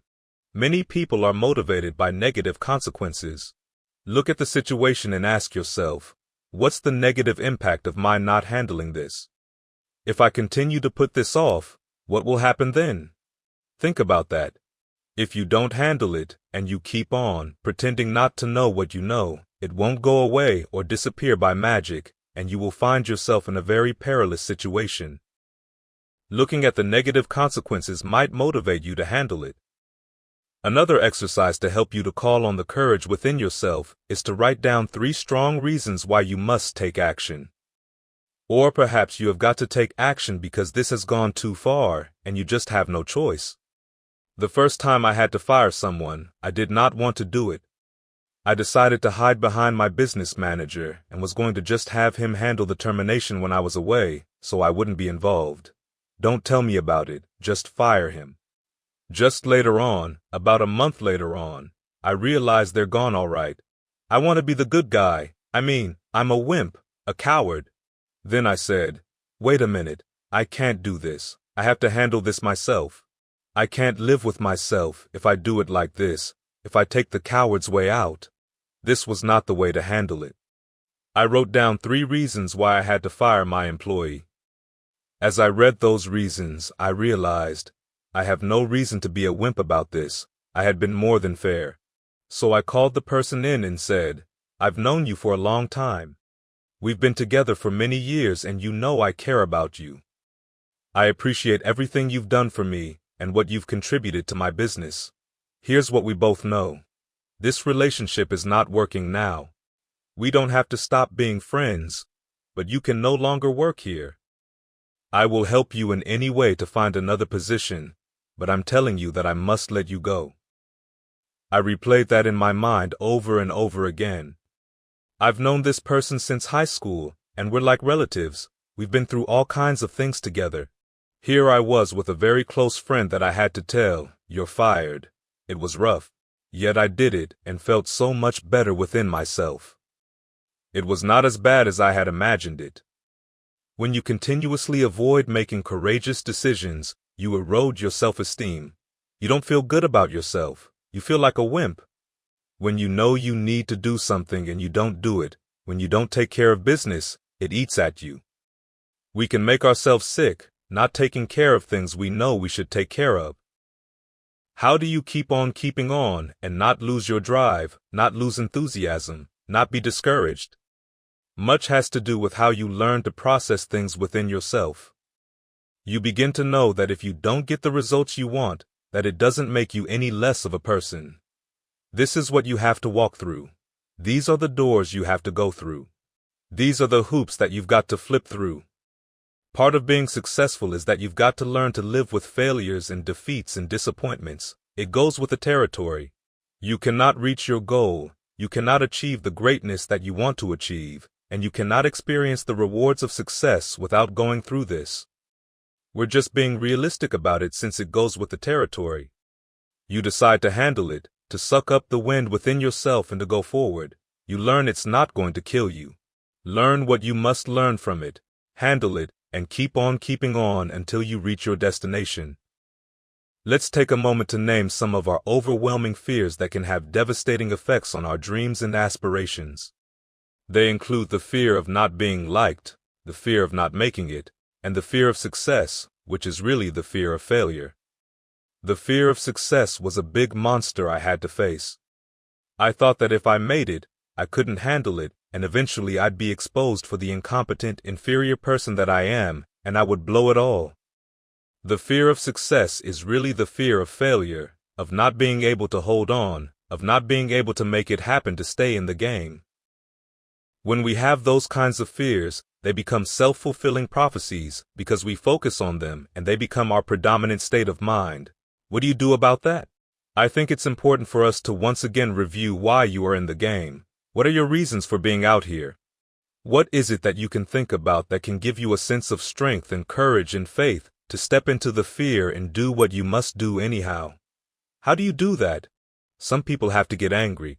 The fear of poverty is one that I have where I've resolved I'm not going to ever be poor.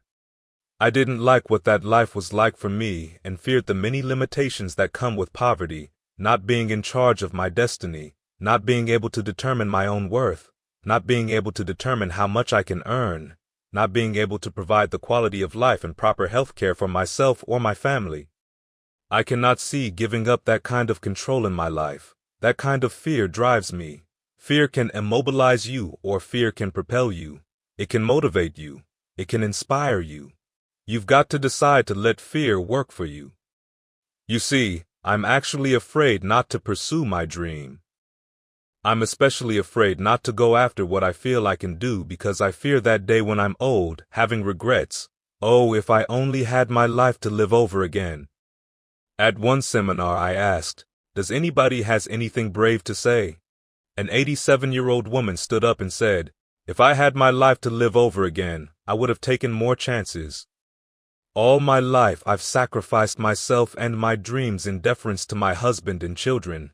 I never did anything for me. All my life I pleased everybody but myself. I never took any chances. I was always playing it safe. She went on. I don't have my life to live over, and with the time that I have left, I'm going to take more chances. I'm going to do what I want to do.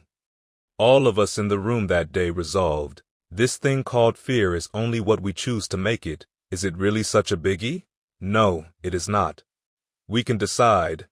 I'm afraid not to take care of business. I'm afraid not to take a chance on myself. What's the worst thing that can happen? Everybody might hate me. I lose all my money? What's the worst thing that can happen if I decide to take a chance on me? People laugh at me? That's a possibility. I could become broke, so I can come back again. My wealth is not determined based upon what I have. My wealth is determined by who I am. The reason nobody will shed a tear if a rich man like Ted Turner or Jeff Bezos lost every dime is because we know these men have the capacity to do it again. You're not determined by what you have. You're determined by who you are. Part of overcoming fear is to develop an ongoing strategy, a plan of action of self-empowerment. Take time to listen to tapes. Take time to go to seminars. Take time to read books that inspire you.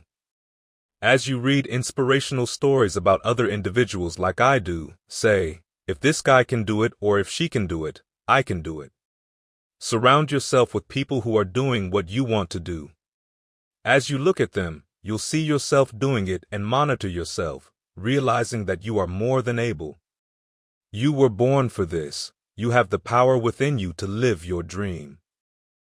As you read and feed your mind with the pictures and the dreams and the words that empower you, you become inspired. As you continuously surround yourself with people who are also growing, developing, expanding themselves and their horizons, who have zeal and a sense of adventure, you become motivated. Being around that kind of environment stimulates you. You're encouraged to think, hey, I can do it too. You find yourself doing little things to develop. Then you start growing and gaining confidence. Eventually, the fear that you experience will be something you can use as a tool to your advantage. Every time I speak, I'm afraid. I'm always nervous. I use that fear to go up and take care of business. I don't take anything for granted. You can dispel fear by being competent. Let that drive you to do your homework, to work hard at developing technical mastery, so that whatever comes, you will handle it because you can handle it. Here are some affirmations that I want you to write down and repeat daily. I know what I want in life, and I have the courage to do whatever it takes to get it. I have the power to handle whatever comes up. This is my decade. Every year, I used to say this is my year, but one good year won't be enough for me. I believe that if the universe will give us a year, they'll give us a decade. Why limit ourselves? Just get that attitude. I know I can move confidently through all of the challenges that confront me. I am worthwhile, talented, and deserve to achieve my goals. We're going to end with some consideration of that word, deserve. This is a key concept. When we start to investigate why people fail to achieve their greatness, never go after their goals, or why they procrastinate and don't prepare or develop themselves, we discover the primary reason is because they don't feel worthy. When you feel worthy, there are certain things that you just won't tolerate. You simply just won't put up with them. Only when people start to feel worthy can they leave an environment that is not contributing to their growth and development. People who feel worthy can say, wait a minute, I can do better than this. This is not who I am. I think this is when a person can put down a glass and say, I might have been drinking all of these years and throwing my life away, but that's not who I really am. I've been misrepresenting myself. I deserve better than this from me. This is when a procrastinator can say, I deserve better than this from life. I know what I need to do and I can get started. Look at your life right now and be honest. Ask yourself, where in your life are you not being who you really are? Where do you know you need to take some constructive action? Where can you say, I deserve better than that, I am better than that? A better life begins with a better you, and that will happen when you make the decision, I deserve it. Chapter 10. Getting unstuck, overcoming problems. How often is it that so many of us get stuck, and how often is that we're doing it to ourselves? We consider the things we know that we deserve or want out of life, or what we'd like to enjoy and experience, and then we just go sideways and start blocking ourselves. Let's start this chapter with the following affirmation. Write it down and say it out loud daily. Whatever you're looking at, it belongs to you. Whatever you're seeking, it's seeking you. You can have it. I was reminded of this affirmation after taking a ride with a friend who has been working for a long time in a job where she's been miserable. I said, if it's that stressful and causing you that much pain, why don't you just find another job, or even be bold and quit and do something else? I was dismayed to hear her response, which put her in that familiar chorus line with a lot of other people. I would, but she built a case on why she couldn't do it. That got me thinking about taking a poll, and I started talking to other people about their work lives. I'd ask about what they were doing and if it was their passion. Then they would tell me what their real passion was. When I asked, why aren't you doing what you really want to do?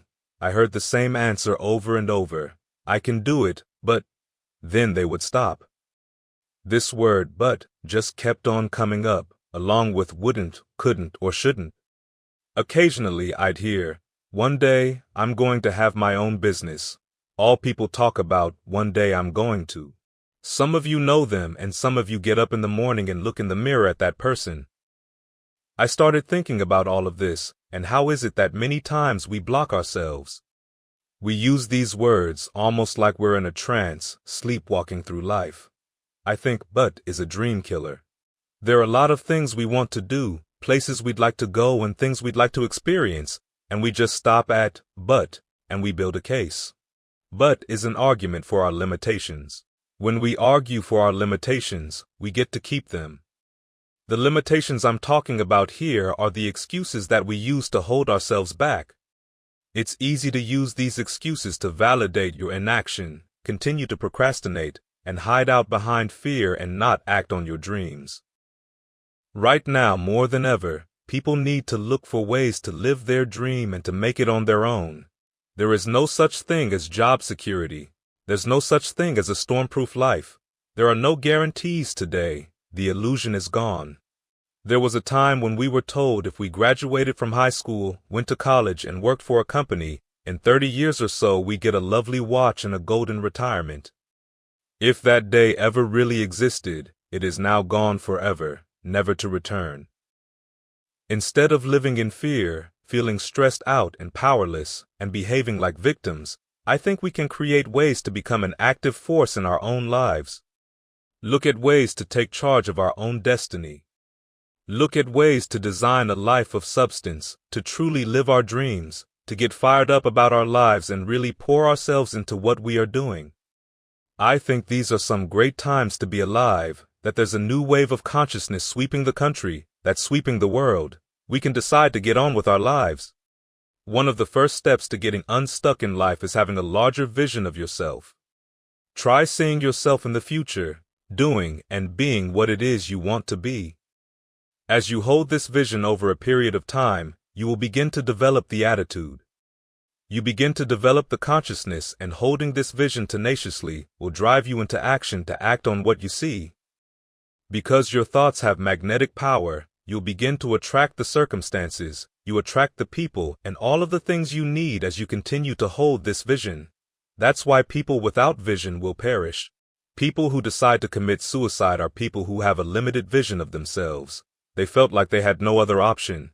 They couldn't see themselves doing better. They couldn't see life being worth it. Part of what I discovered in my work with the Cook County Jail is that these young men and women do not have a vision of themselves in the future. They don't feel their lives have any value. When you have a way you can see yourself in the future, your vision of yourself will pull you into the future. If you can't see yourself here, then you are subject to do anything. If you don't value yourself, your life has no value, and no one else's life around you has any value. It's easy for people who give up on themselves to give up on life and start abusing themselves with drugs or alcohol.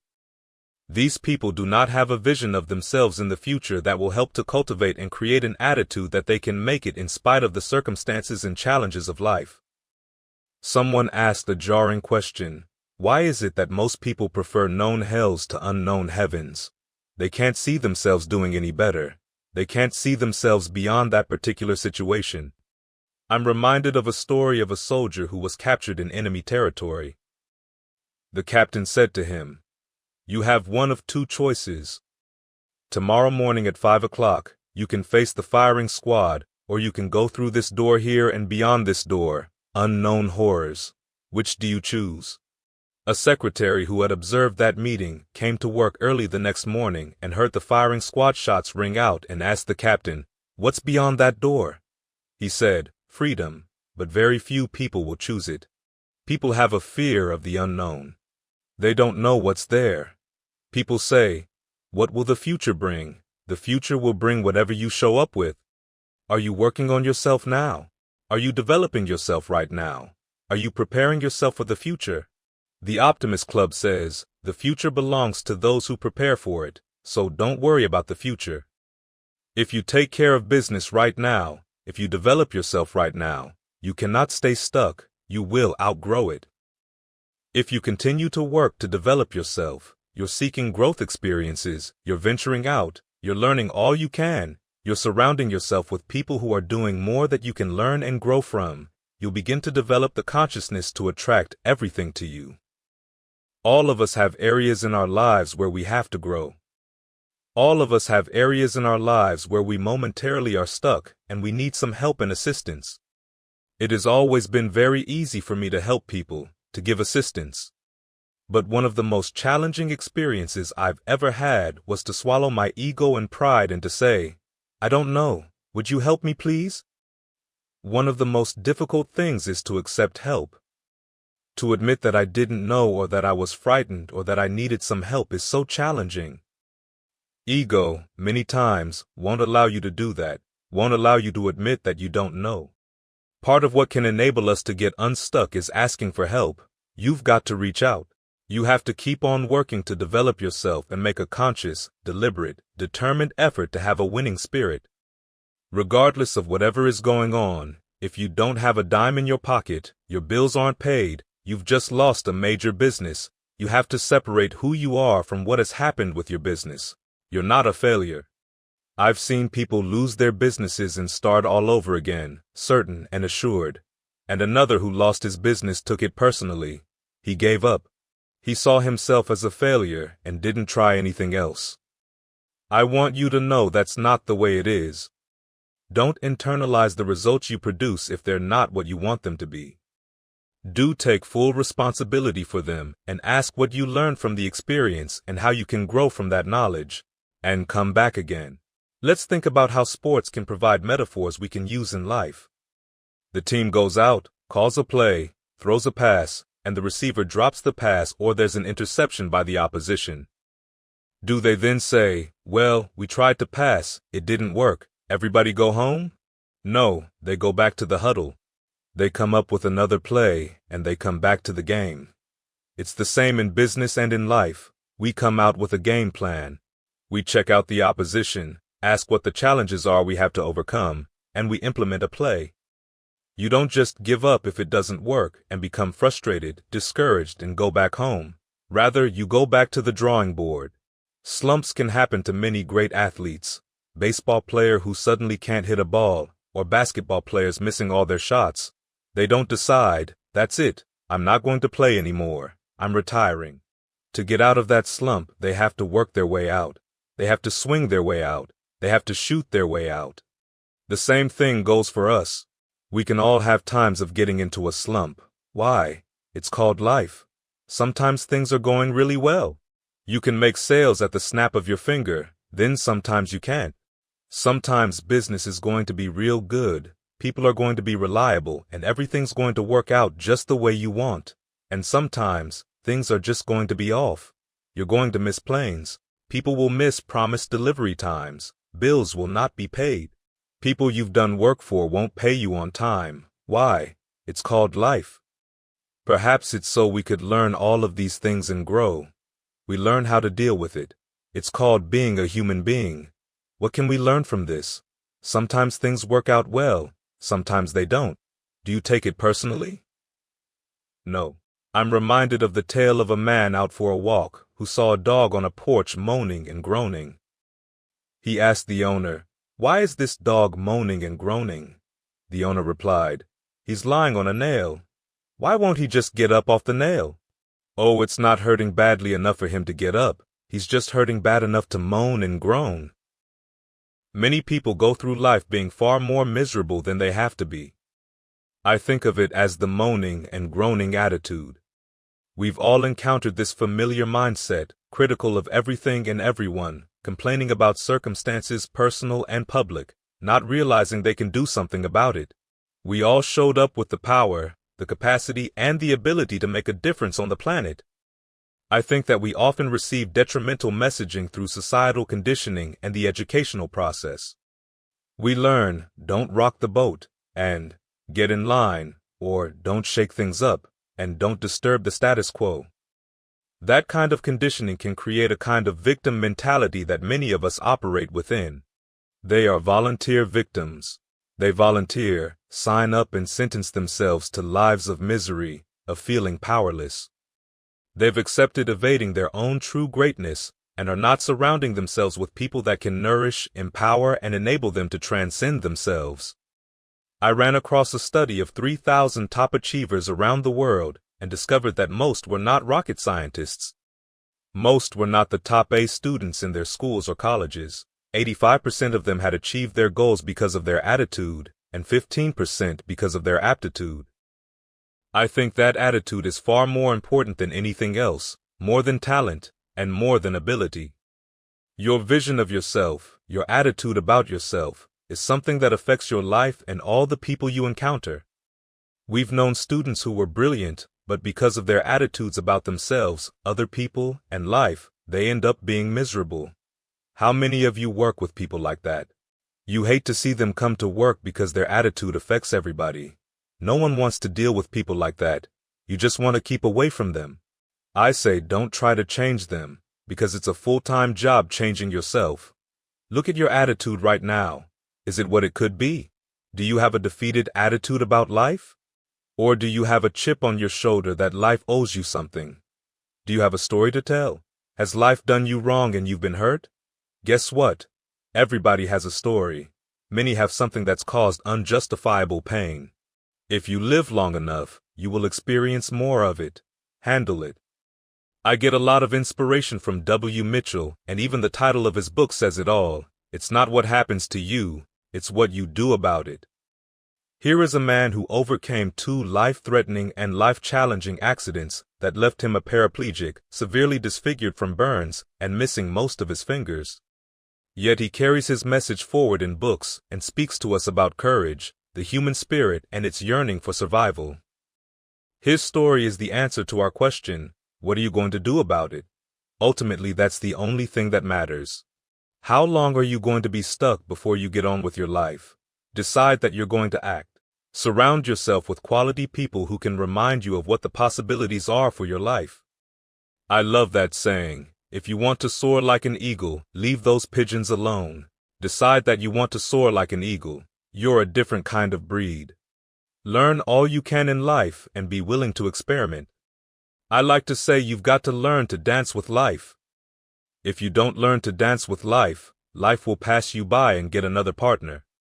Even if you don't want to, you're going to have to dance with life, so you might as well learn some steps. Life is going to drag you out on the floor anyway, so get out there and try to do the twist. If you go through life holding back, and most of us do, we run the risk of taking most of our stuff with us to the grave. If we ask ourselves, have we done all we can do, most of us will have to answer, no, we haven't. We've been holding back. We have ideas we don't act on, things we want to do. We are afraid to take chances. We go through life trying to seek security and not coming outside of our comfort zone. The fact that you're still here, still breathing, and reading this book shows you've got some more work to do, and you owe it to yourself. When you get up in the morning, you can look yourself in the face and say, I'm living my life on my terms. Choose to be an uncommon person. I like this excerpt from Common Sense, written in 1776 by Thomas Paine. I choose not to be a common man. It is my right to be uncommon if I can. I seek opportunity, not security. I do not wish to be a kept citizen, humbled and dulled by having the state look after me. I want to take the calculated risk, to dream and to build, to fail and to succeed. I refuse to live from hand to mouth. I prefer the challenges of life to the guaranteed existence, the thrill of fulfillment to the stale calm of utopia. I will never cower before any master, nor bend to any threat. It's my heritage to stand erect, proud, and unafraid, to think and act for myself, and to face the world boldly and say, "This I have done." Choose to be uncommon. It's easy to be negative. It's easy to say that it won't happen or it won't work out. It's easy to be down on yourself. It's easy to point out the problems rather than the solutions. However, you can choose to be uncommon, to create some new standards and go to another level, to change it and do it like it has never been done before. If you choose to write some new pages in history, that's a whole different kind of program. And because you aren't a common person, because you do have something special within you, because you do have genius within you, it is your right and your responsibility to bring it on out here. Chapter 11. You gotta be hungry. When I think about a role model for my life who has had the greatest impact on me, the immediate answer is Mamie Brown. What I realized about my mother is that when she adopted us, she had absolutely no idea how she was going to raise 2 children by herself. She did day work and adopted twin boys, my brother and me. She had no idea, but 5 years later she adopted my sister. This is very powerful for me, because I think that many times we don't go for the things we want to do because we look at where we are and where we want to go and ask, how am I going to do it? And don't get any answers back. As the familiar Bible quote says, we walk by faith, not by sight. I believe that life does not give you any answers until you first take the plunge, but you've got to get out there. You've got to be willing to take a chance. You've got to be willing to take a risk, and most people go through life playing it safe. If you're not willing to risk, you cannot grow. If you cannot grow, you cannot become your best. If you cannot become your best, you cannot be happy. If you can't be happy, then what else is there? My mother was willing to take a chance. If you had asked her for her plan of action, how are you going to raise these boys? You've never had any children before. How's it going to work? There would have been nothing, no plan or track record to point to. That really hit me, that my mother never had any children herself, and here she is saying, I'll take them. Boy, what confidence. My mother knew within herself that she could do it. Whatever goal you have, you've got to know within yourself that you can do it. My mother operated with an I can do it attitude. She couldn't prove it, but she knew it. There are certain things you just know. The next thing is that she made the commitment. People who have ever done anything in life made the commitment. They said, I'm going to do it. They became, no matter what, people, just like my mother did. She was determined to provide for us no matter what. Was it hard? Yes, it was very difficult. There were times when we did not have enough food to eat. There was a time my mother was home ill and incapacitated for a long period of time. We had some food in the refrigerator that was suspicious, and I asked her if we could eat it. She was worried we might get ill and ate some of it first, saying if she got sick to go get help, and if not, we could eat it then. I was pacing back and forth with worry and fear, guarding her, asking if she was all right. I think I've always been an old person. She was already perspiring and moaning from the pain of the sickness, but finally said, I'm all right, son. It's okay. You can eat the food. Shortly thereafter, I answered the door to a minister from a nearby church. I'll never forget that tall man appearing at our door. Reverend Graham said, I heard there's a family here that needs some food, delivering a food basket at our time of great need. Looking at him, I said, I'd like to be like him. That was the first time I saw my destiny. I would go to church, sit in the back and watch him as he delivered his moving sermons, a master orator. I think at different times we are confronted with our destiny, and he was my first brush with great orators and inspirational mentors. Then I saw Mr. Leroy Washington, the speech and drama teacher at Booker T. Washington High School, and then again when I saw Zig Ziglar and Dr. Norman Vincent Peale, and other great speakers, I said within myself, I'd like to be like them. After I said, I like to be like them, there's another part of me, that lower consciousness that said, but you can't. Who are you? You are nobody. You have no college education. You're educable, mentally retarded. You make F's all the time. You failed twice in school. You're slower than most people. You can't do that, Les Brown. Who you fooling? Come on, be realistic. If you want to do more in life, if you want to reach your goals, I don't think that you can be realistic. I think that you have to be unreasonable if you want to produce unreasonable results in your life. Logical, reasonable thinking will tell you. Given my circumstances, given my environment, given what life has dealt me, I shouldn't be doing what I'm doing right now. The first things I learned from my mother are that you must know within yourself that you can do it even without evidence, and that you must make the commitment to do it. And the other very important thing she taught me is that you've got to be positive about life. You've got to feel and affirm constantly that things can happen for you positively. My mother used to say when times were very hard for us, it's not going to be this way always. Things are going to get better, real soon. When, Mama? I don't know when, but real soon.